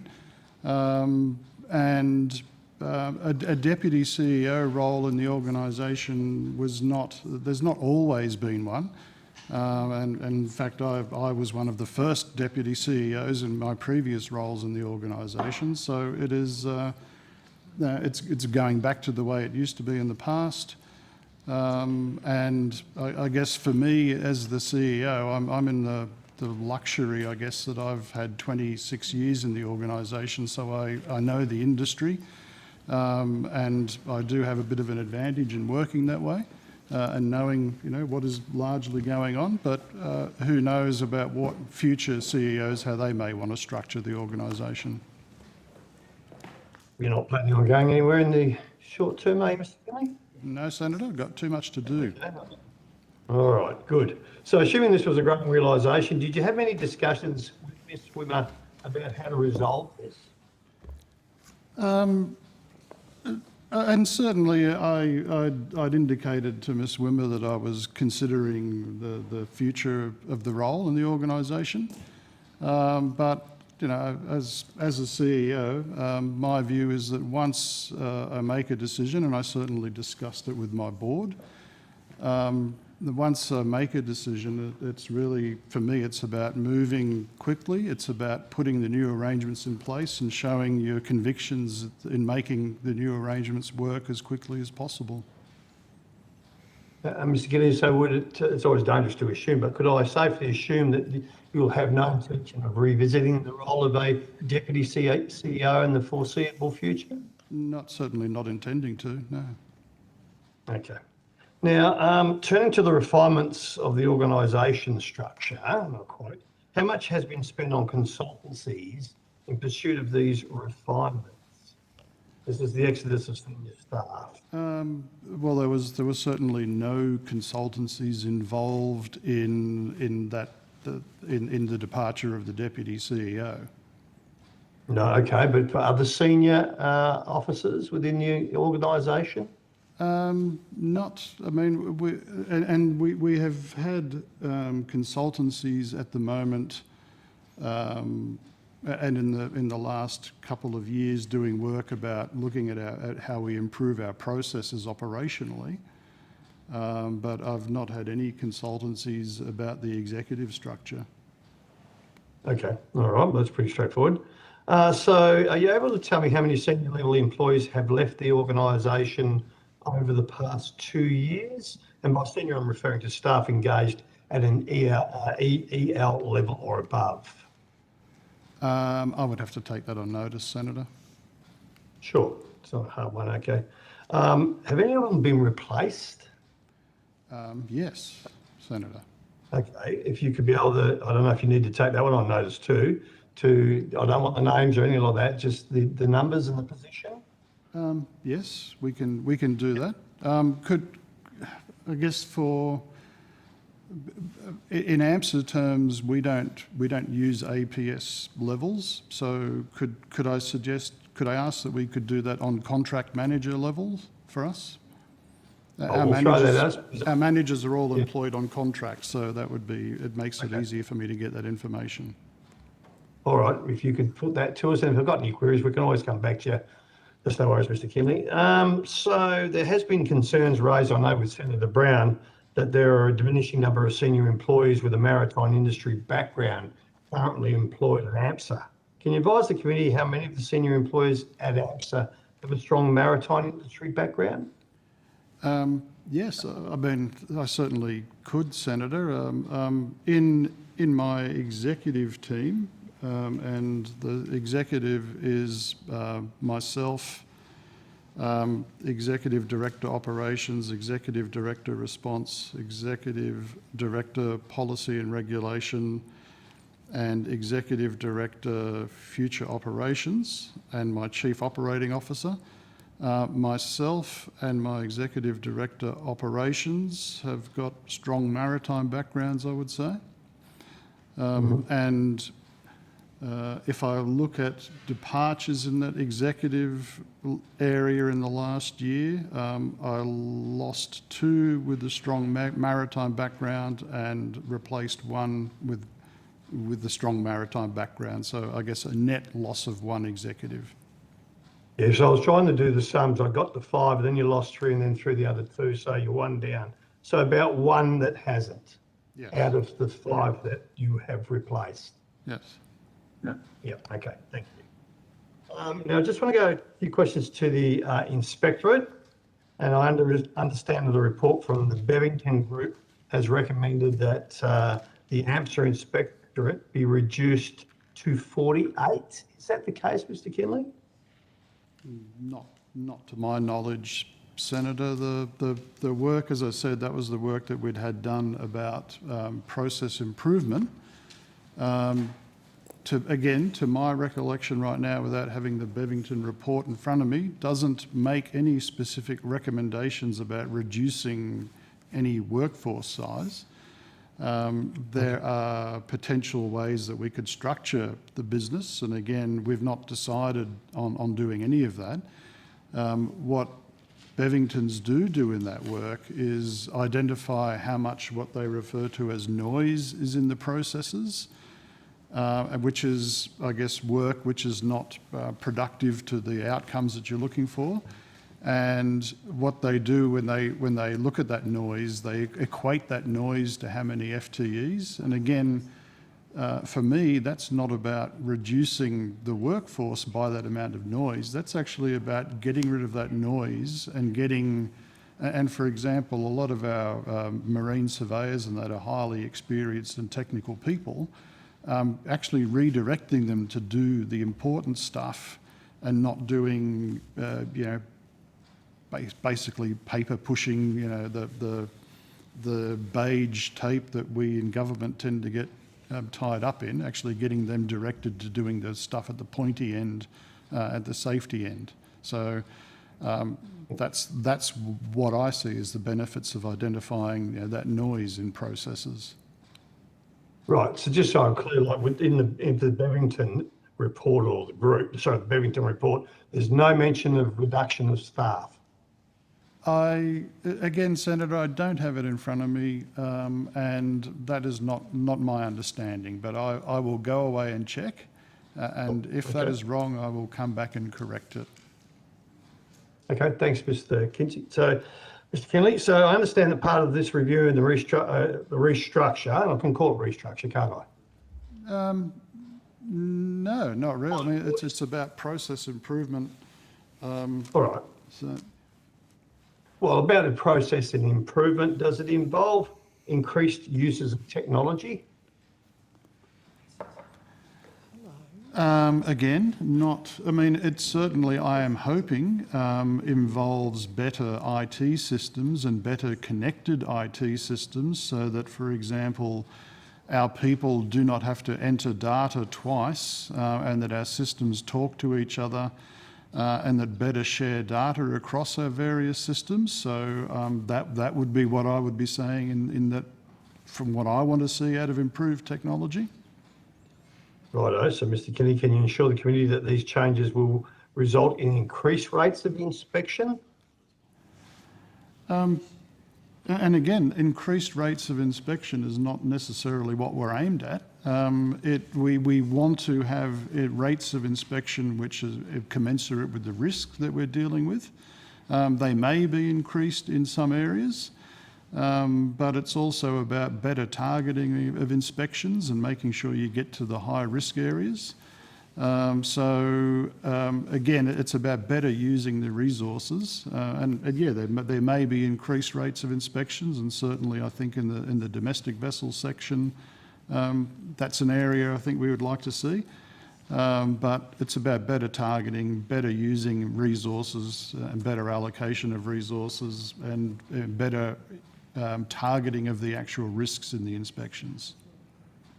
Okie doke, and can you at the same time assure the committee that it will not expose AMSA to any weakness in its effectiveness, which would pose a risk to the Australian community? Well, that's certainly what I'm trying not to do. Yes, Senator. That's the object is to definitely not do that. Yeah, that's good.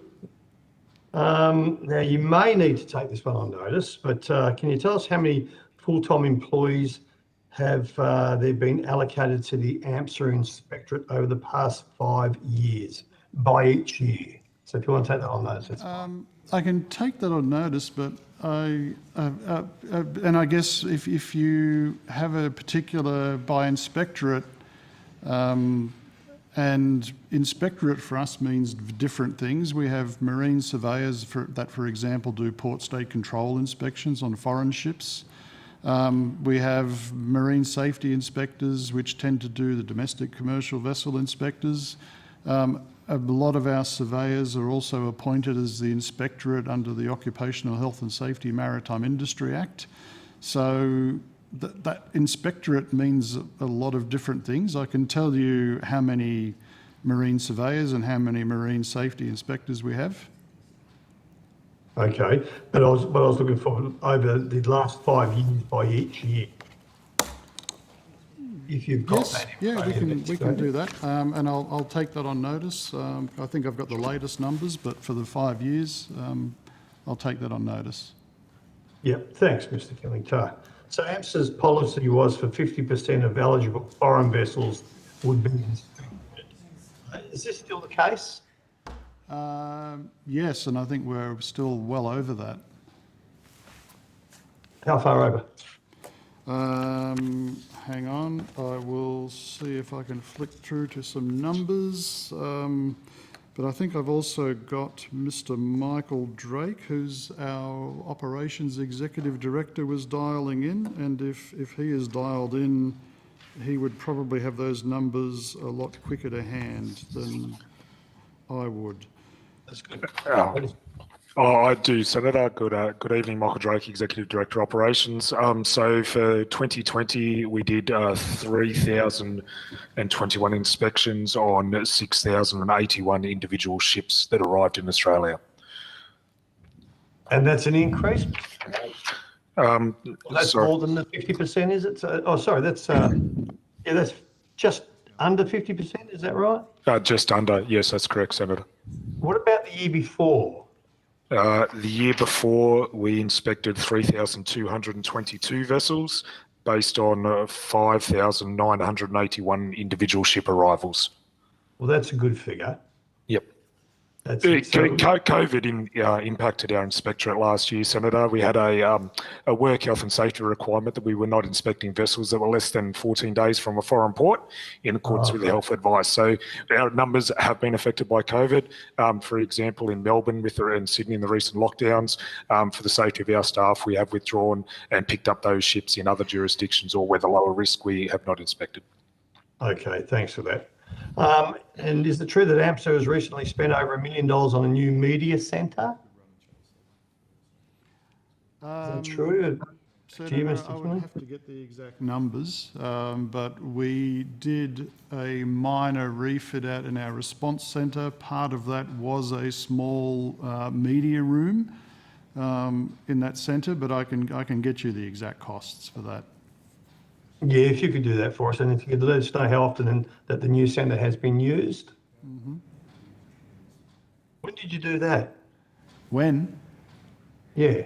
It's very recent, and I don't even know if it's actually fully commissioned yet because there was issues about getting the connectivity in there. So I'll have to take that on notice and tell you whether it's actually commissioned at this stage. All right, great. Thanks, Mr. Kenny. So I just want a couple of questions around consultants. Can you tell us what services has Paladin provided to AMSA over the past 2 years? Paladin have a contract with us on providing a risk management framework for our regulatory and our operational business. That work is still going. Mm-hmm. And can you tell us how much has this cost the organisation? And I will, but I don't think I have that number with me right now. But I'll give you that I will give you that on notice.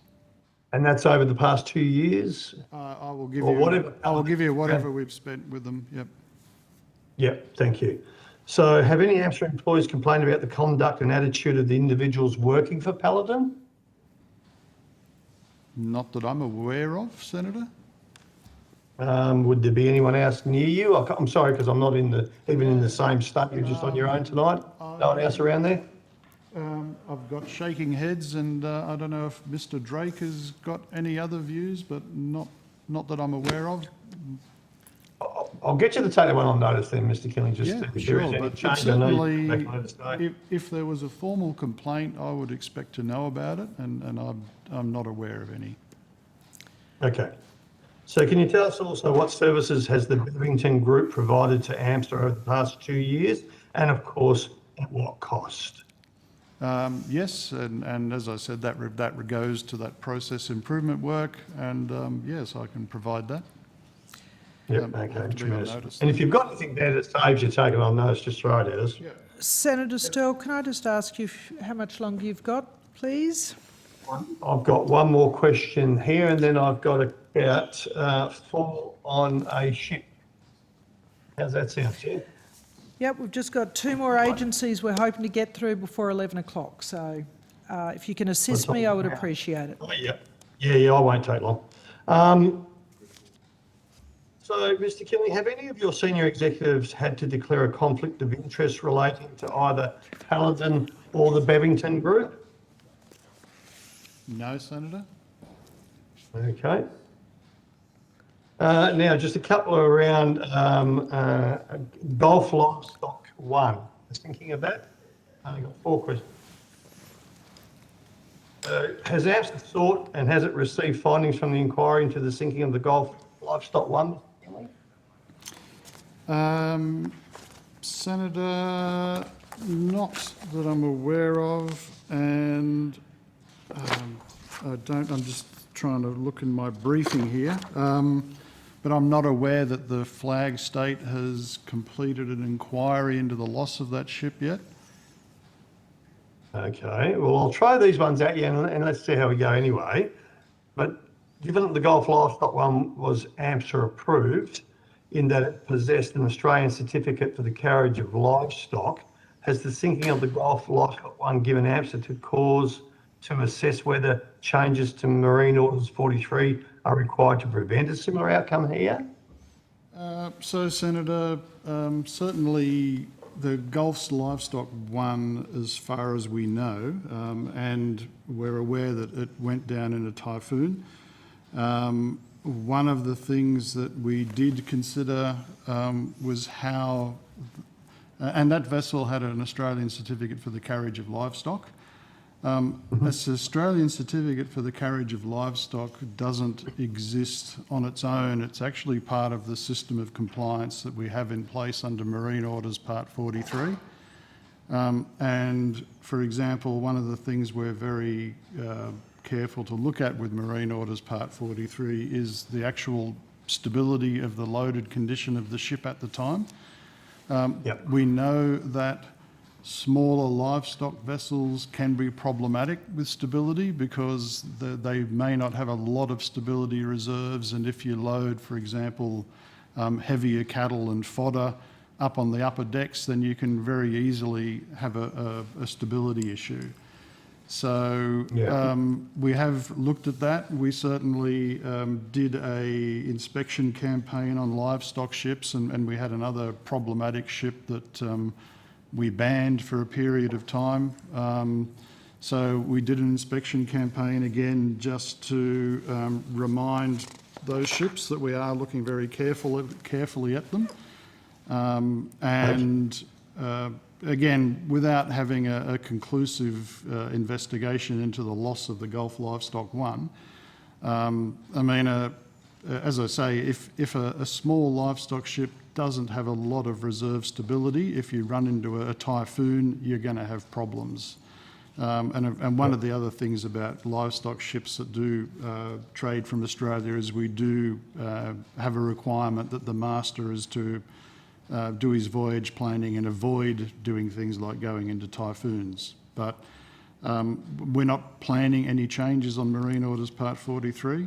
We think the stability requirements are adequate, but we are very much aware that the stability for a small livestock ship can be very dependent upon the actual loading conditions and does have to be monitored closely. All right, well, you've answered one of my last ones, so I'll give you my second last one. And Mr. Kinley, thank you. The Gulf Livestock 1 sister ship, the MV Jarwin, was forced to fix stability issues after loading cattle in Portland and rocking from side to side. Did AMSA require the Gulf Livestock 1 or the MV Ramare, as it was known at the time, to undergo a similar fix? And I will need to go and look at the details of that one, Senator, to make sure that I'm giving you the correct answer. I know we were certainly very much aware they were sister ships, and we were aware of the issues that we had with the Jarwin. And they did have to go and repair it in dry dock, and we understand that there were errors made in a previous dry docking with how valves had been installed, and we weren't under the understanding that those problems were present on the Gulf Livestock One. But I will come back on notice on that. Okay, Mr. Kelly, so thank you very much for that. And Chair, I'll succeed to Senator Sheldon and then look forward to the last witnesses for the night after this. Thank you. Thanks, Senator Sterle. Senator Sheldon. Thanks, Chair. Thank you, Mr. Kinley, for joining us. So I have just a few follow-up questions to the responses you provided to questions on notice from the Senate Select Committee on Job Security regarding labour hire expenditure. You're asked if AMSA is typically required to pay a conversion fee to a labour hire company if you want to hire one of their workers directly. You said, and I quote, AMSA estimates between 5 and 10% based on experience within the organisation, and these estimates depend on factors such as length of tenure with the labour hire company and seniority of role. Just to clarify that, what is that 5 to 10% of? Is it of the annual wage? Senator, thank you, and I'm glad to see my Chief Operating Officer, Cherie Enders, has come to the table, who appeared at the Senate inquiry, and I will hand to her at this point.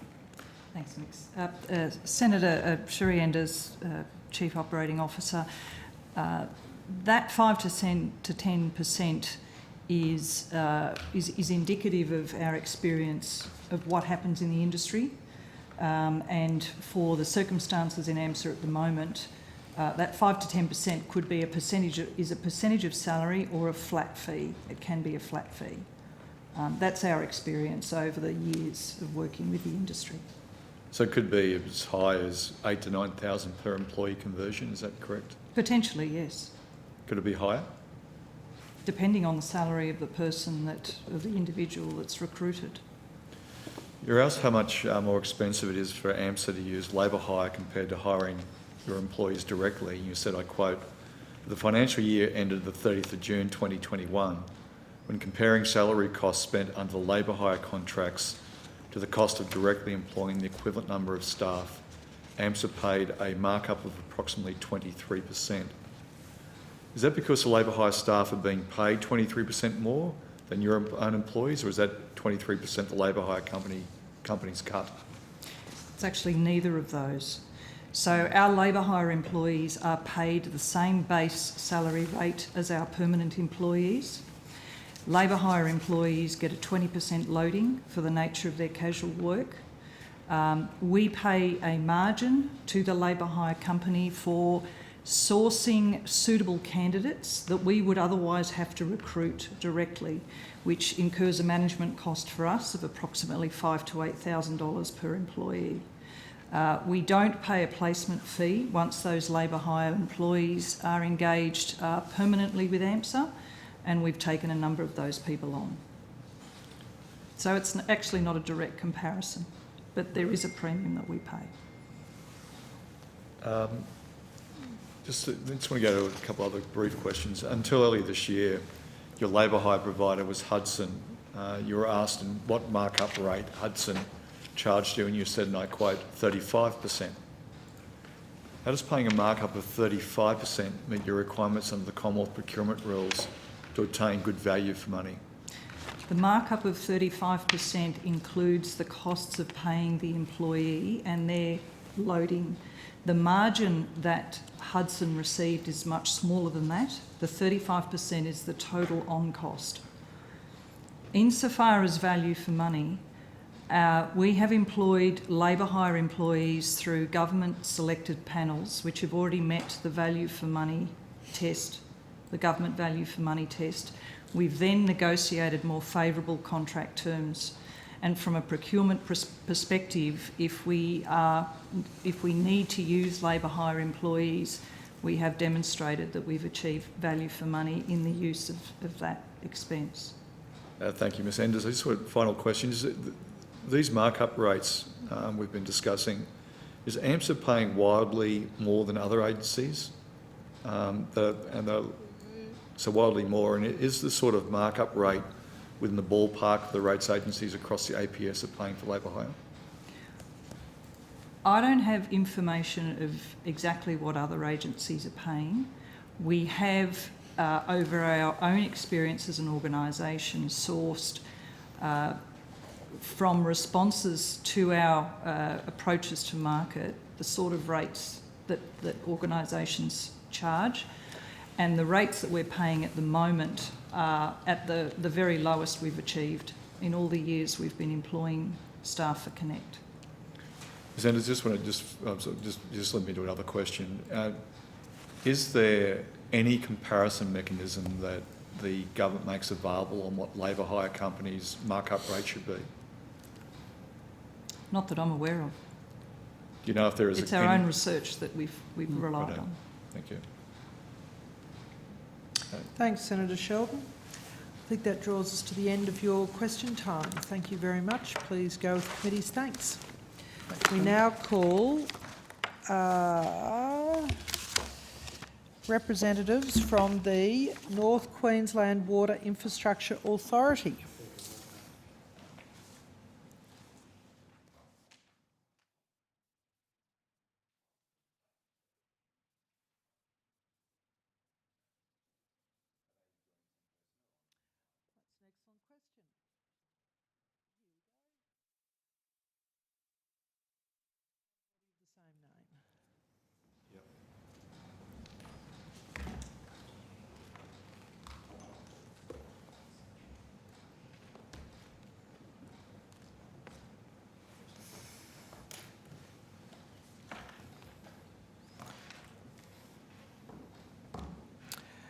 Good evening.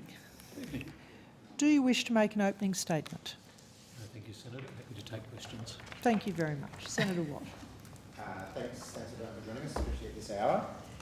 We won't keep you too long. Just some questions to begin with about the Hughenden irrigation scheme. As at this weekend, the proponent's website said that construction will commence only after a detailed business case, which may take a couple of years. But I've noticed that your organisation's website says that the government has committed $2 million to this, to HIPCO, the proponent, to undertake detailed feasibility work.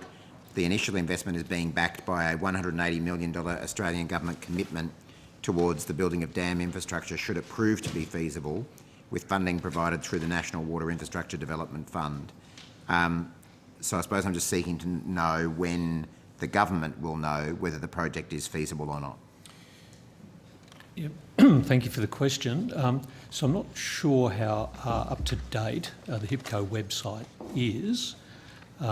So they are proceeding with the detailed business case at present that is due in February, early February of next year. That will then come to us and an assessment will be made on the basis of the detailed business case and advice to government. Right, but the $180 million Australian government commitment towards this project is dependent on the feasibility study, that's correct? On the outcome of the detailed business case. Yep. So the only unqualified commitment of funding is for the $2 million feasibility study. Yeah, so that was an initial feasibility study of $2 million and then a subsequent $10 million was invested to do the full detailed business case. Right, so it's $12 million in total? Correct. Right.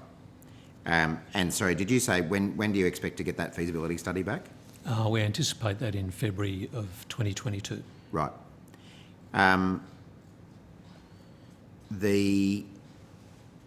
Sorry, sometimes this terminology gets a bit confused between feasibility studies and business cases. So the initial $2 million was for what you would describe as a feasibility study? Yep. And the $10 million was for a more detailed business case? Correct. Okay. And sorry, the business case it's the business case that's now underway?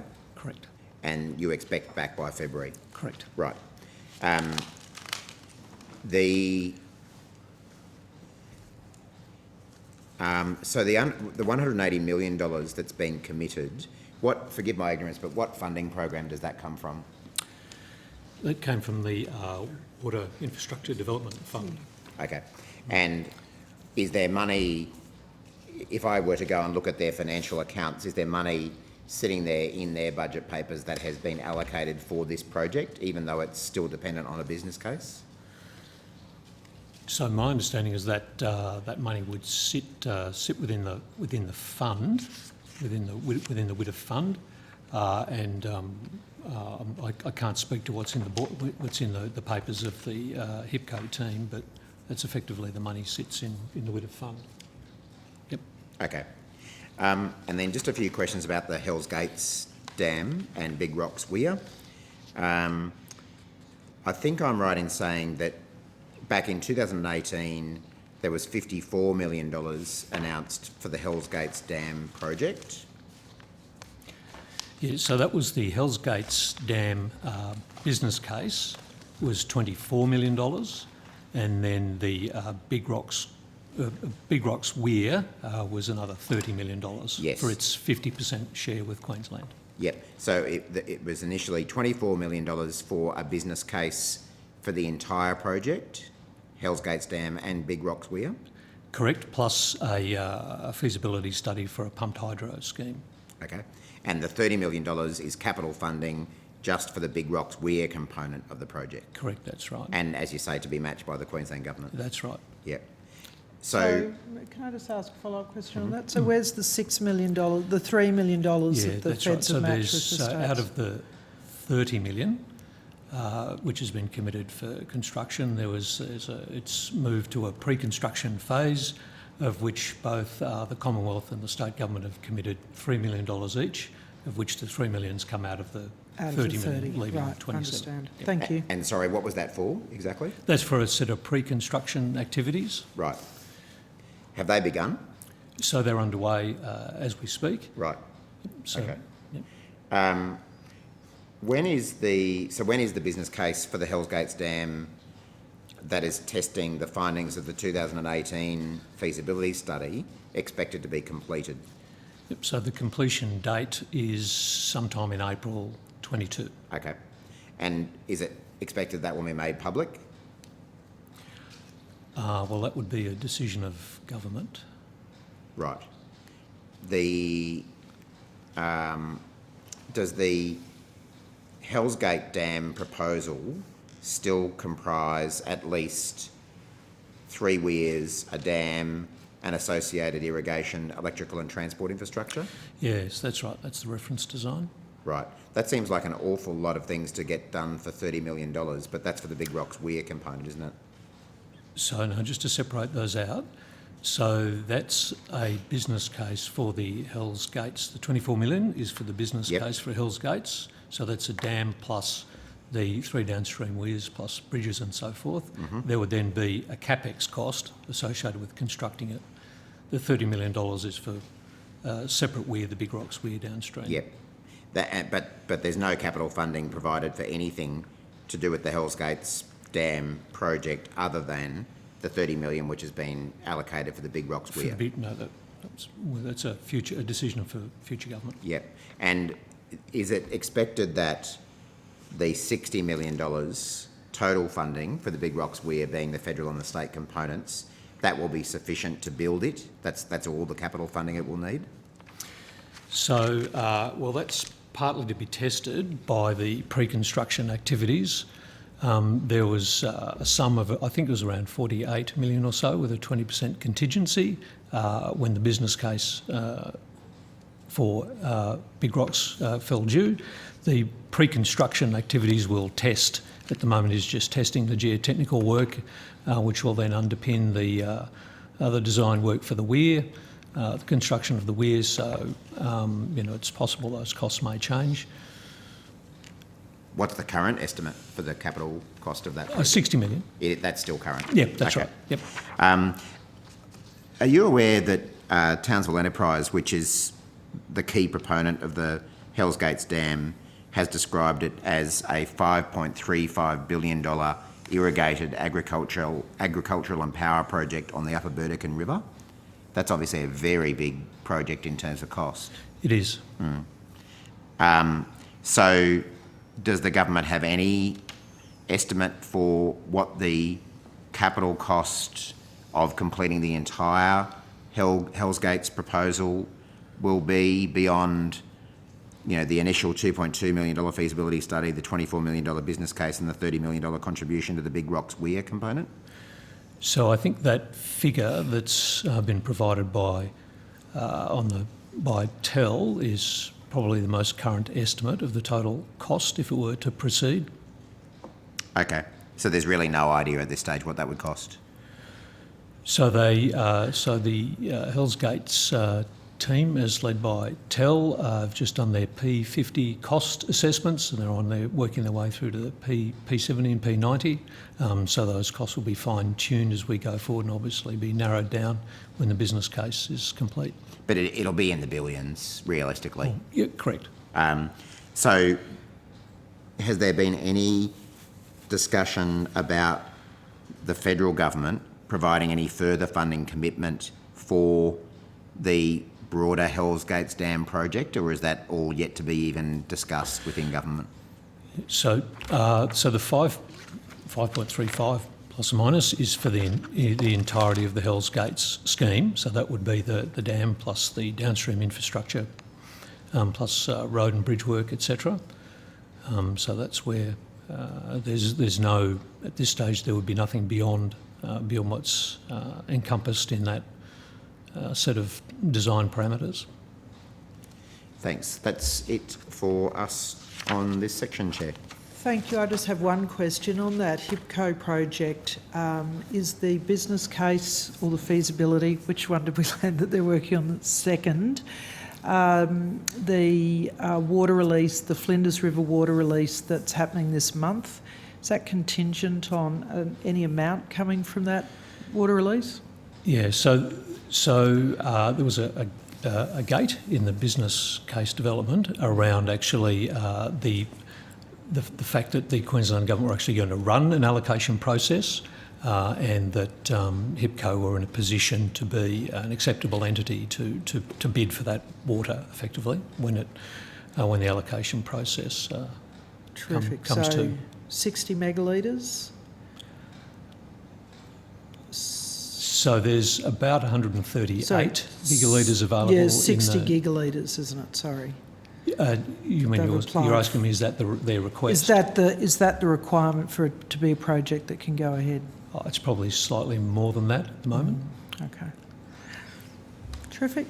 Well, I'm sorry we could and should talk longer with you, but we are going to let you go and go with our thanks and look forward to seeing you somewhere in the north. Yeah, thank you.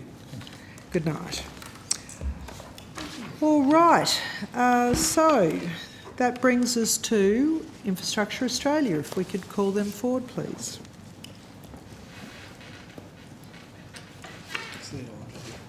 They're on video. Fantastic.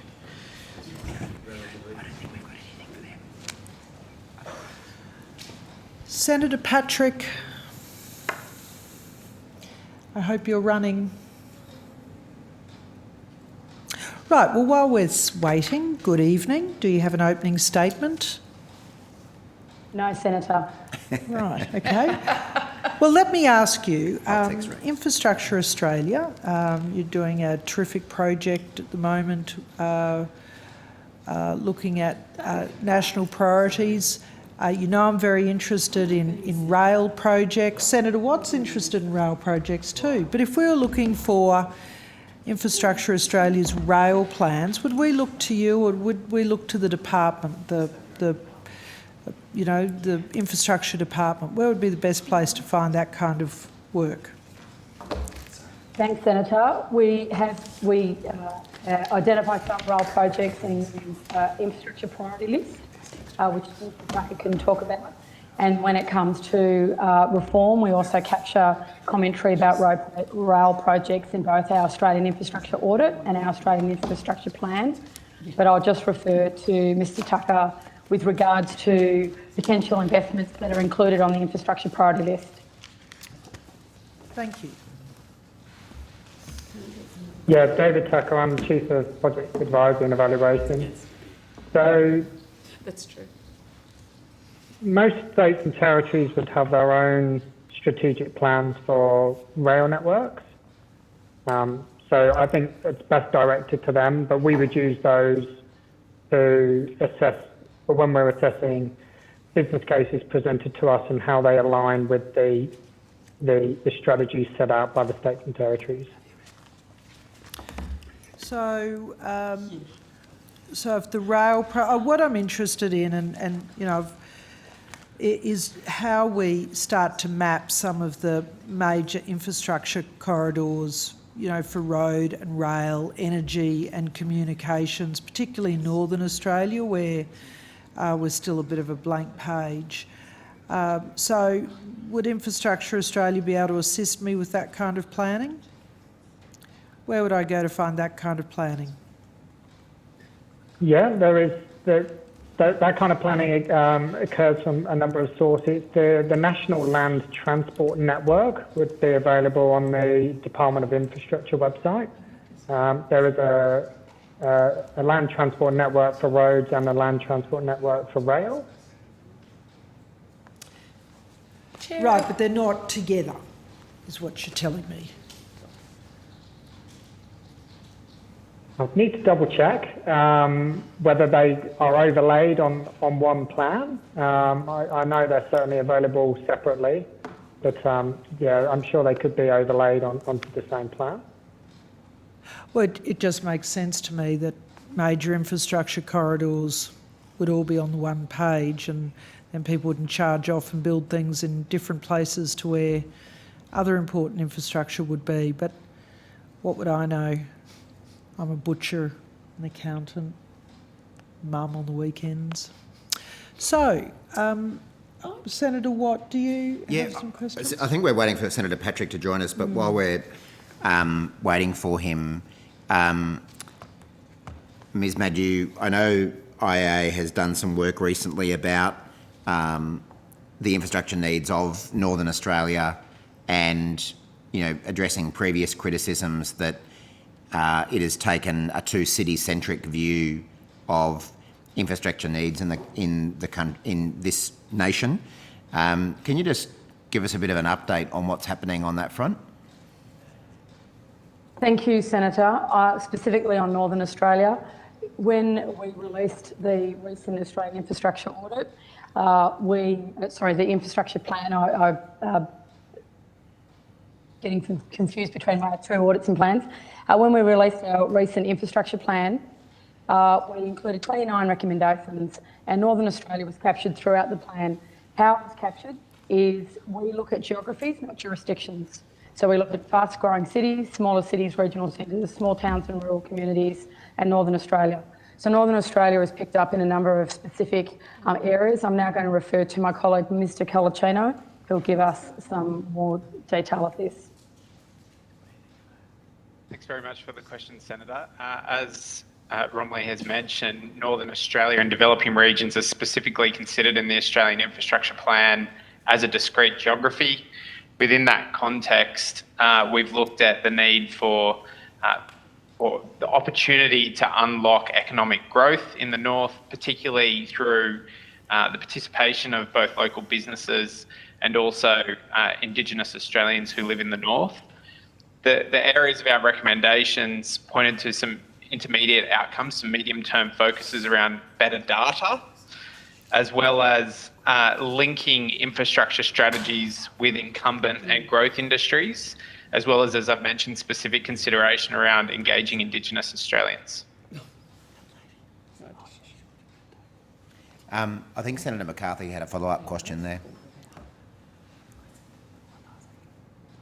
Yes, thank you, Senator Watt. Thank you, Chair. So what do you mean in relation to Indigenous Australians and what's going on with the program that you're referring to there? The document that I'm referring to, Senator, is the Australian Infrastructure Plan, which is a 15-year view into the future, the reforms that are needed in order to support Australia's infrastructure sector to provide both the investment and also the operations and maintenance of our infrastructure networks over that period of time. Particularly in Northern Australia, we look at opportunities for greater participation of Indigenous businesses and individuals in delivering infrastructure. In that context, we talk to the Northern Australia Indigenous Development Accord and closing the gap targets. We also talk to opportunities for First Nations people to participate in planning processes, community engagement and the like around the infrastructure that's required to support their communities. We talk about building capability amongst individuals and business owners, particularly thinking through financial and technical support and mapping commercial potential of land and water assets.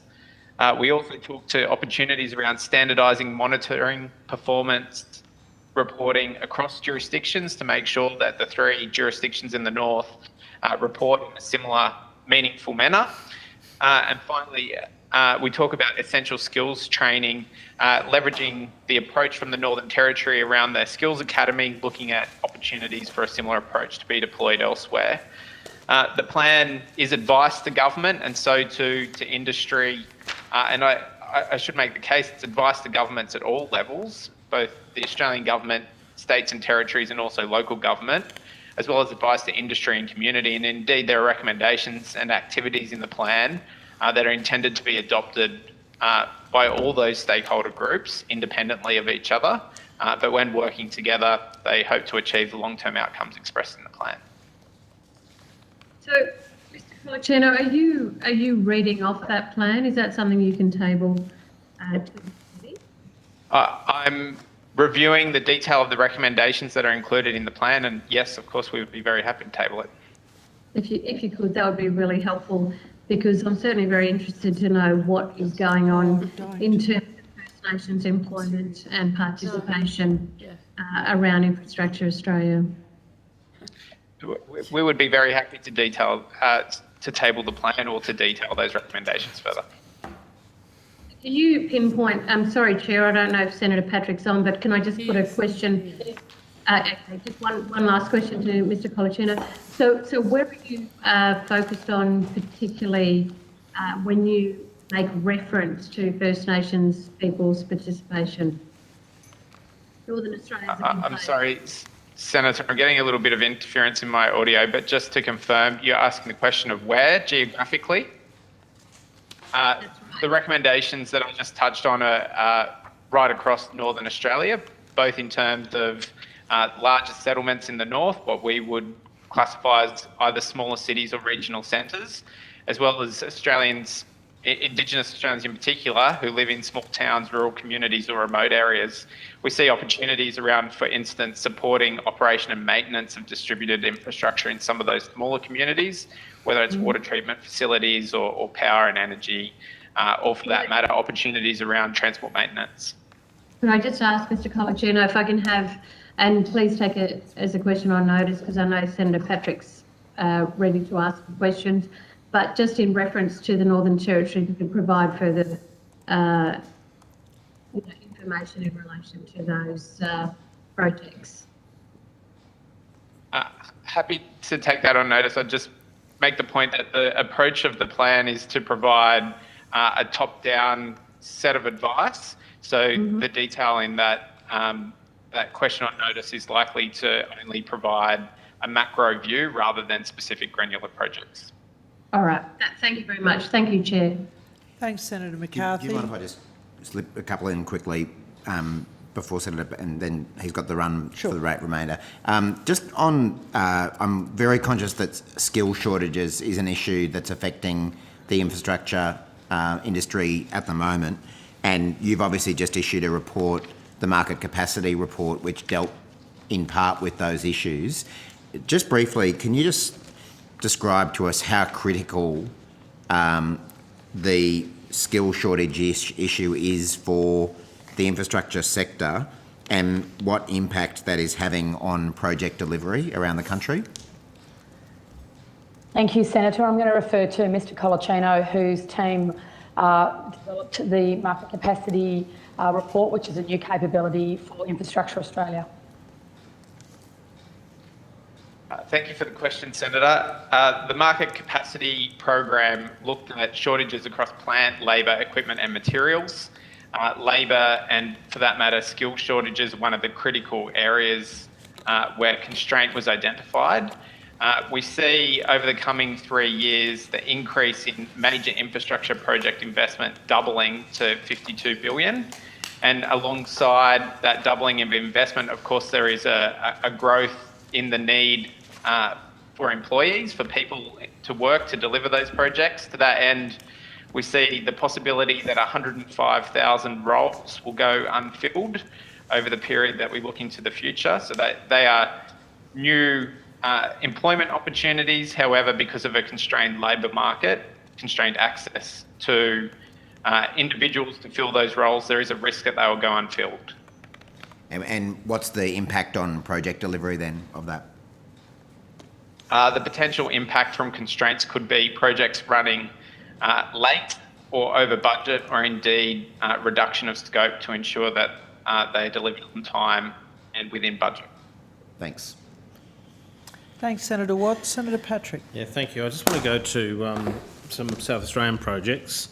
I'll start with the Gawler Grattan Rail Access Infrastructure project on the priority list.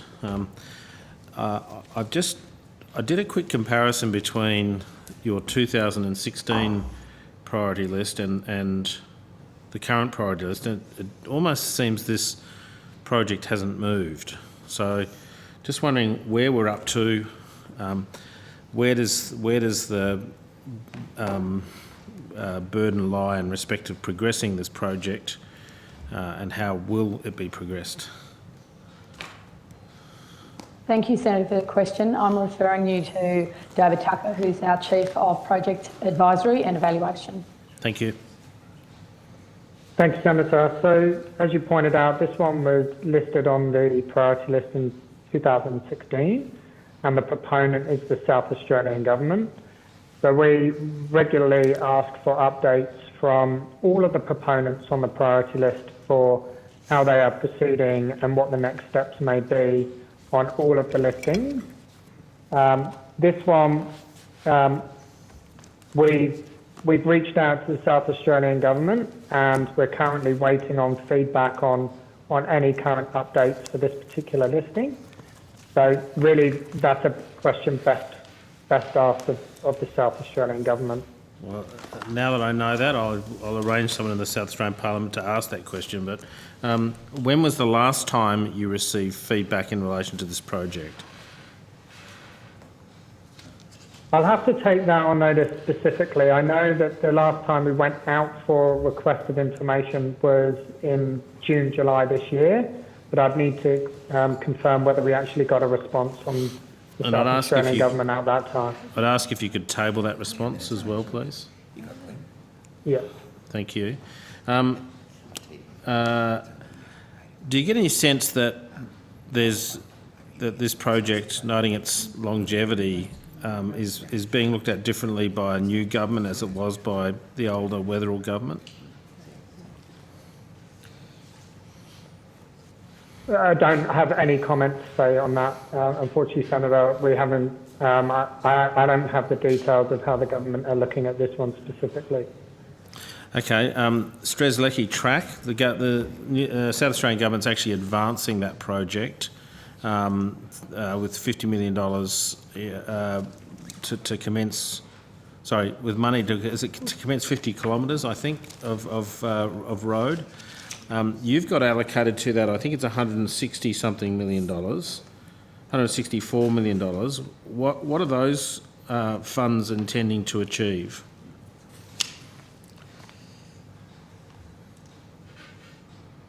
So, Senator, we don't provide any funding for projects, so any allocations of funding would be best directed at the Department of Infrastructure. Okay, so the department has committed $164 million.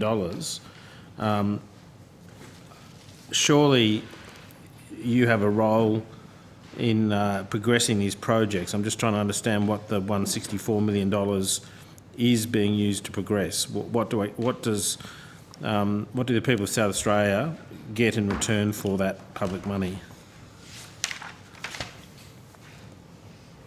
Yeah, we'd have to take that on notice specific to what that funding covers. Again, this is one where we've asked for some advice from the South Australian Government in terms of how it is proceeding. And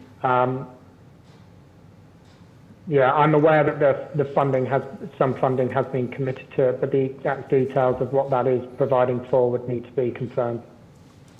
Okay, can you just specifically answer whether or not you're looking at mobile phone coverage within Black Spot, or mobile phone upgrades within that funding?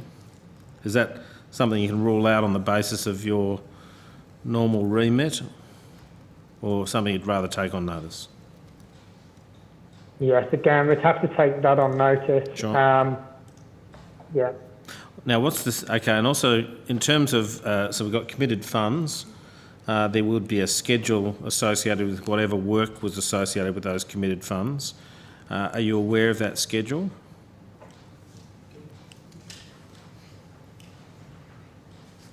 Thank you, Senator. We have to refer that to the department.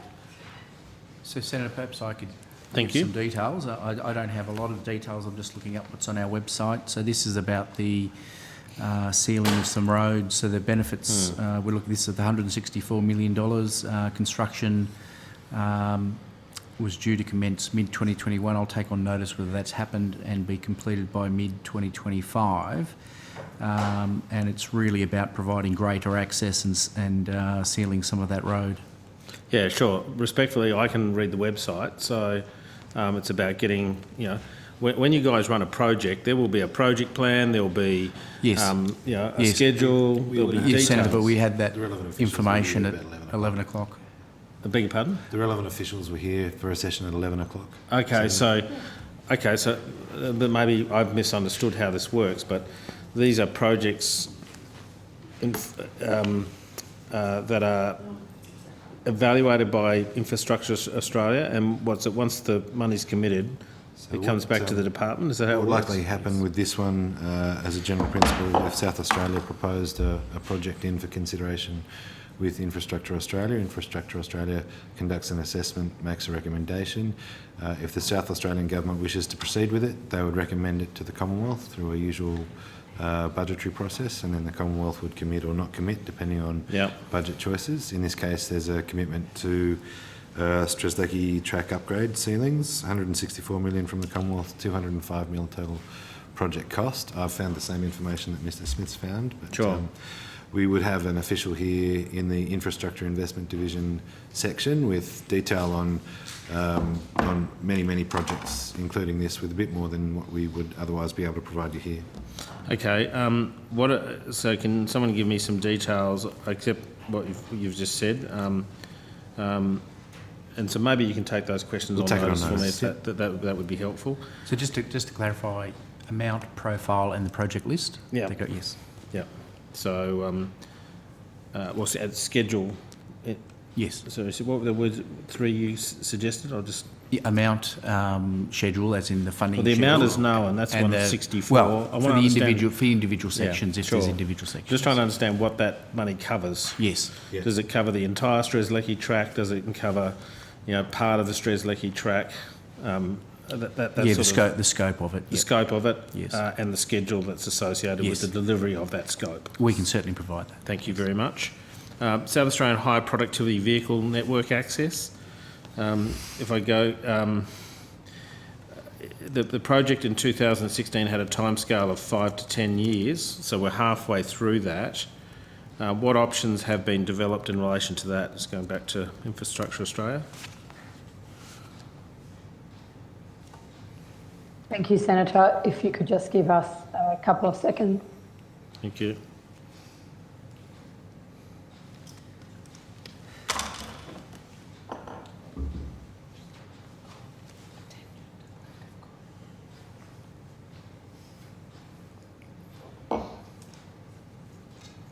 Yes, Senator. So this submission was, it's listed on the priority list. It was previously for the Sturt Highway, and it was originally listed in 2016 just for the Sturt. Based on a submission that we had from the South Australian Government last year, we expanded that listing to cover the additional highways within the state. And so the coverage of that listing is now expanded to recognise the opportunity and benefits for providing access for high productivity vehicles across a broader extent of the road network.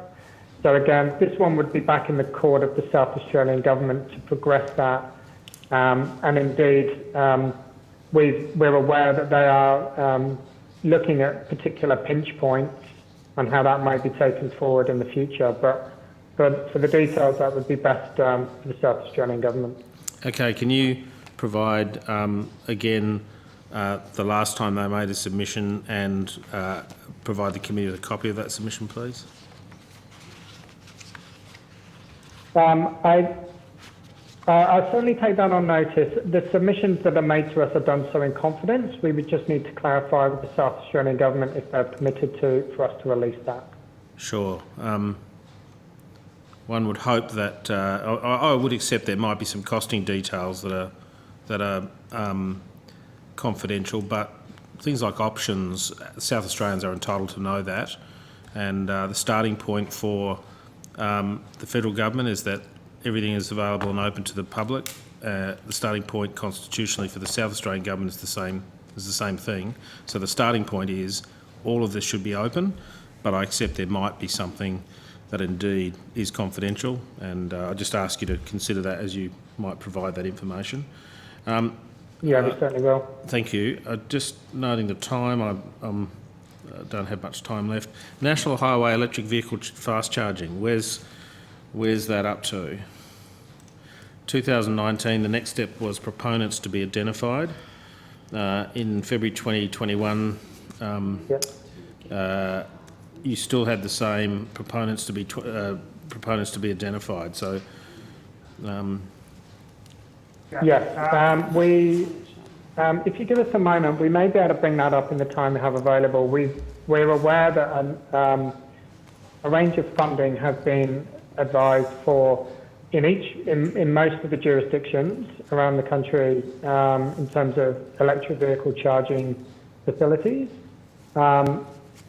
I don't know if we'll bring that up in the time we have available, but otherwise, again, we can provide some information now on what work has occurred, particularly in South Australia on that one. I'm very interested in obviously South Australia, but perhaps even more generally here, because this is one of those things that if you can get to the South Australian border but not beyond, there's lots of range anxiety here in Australia with electric vehicles, and I think it holds the whole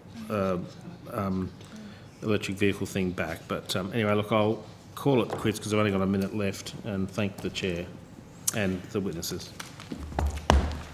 Well, that concludes today's proceedings.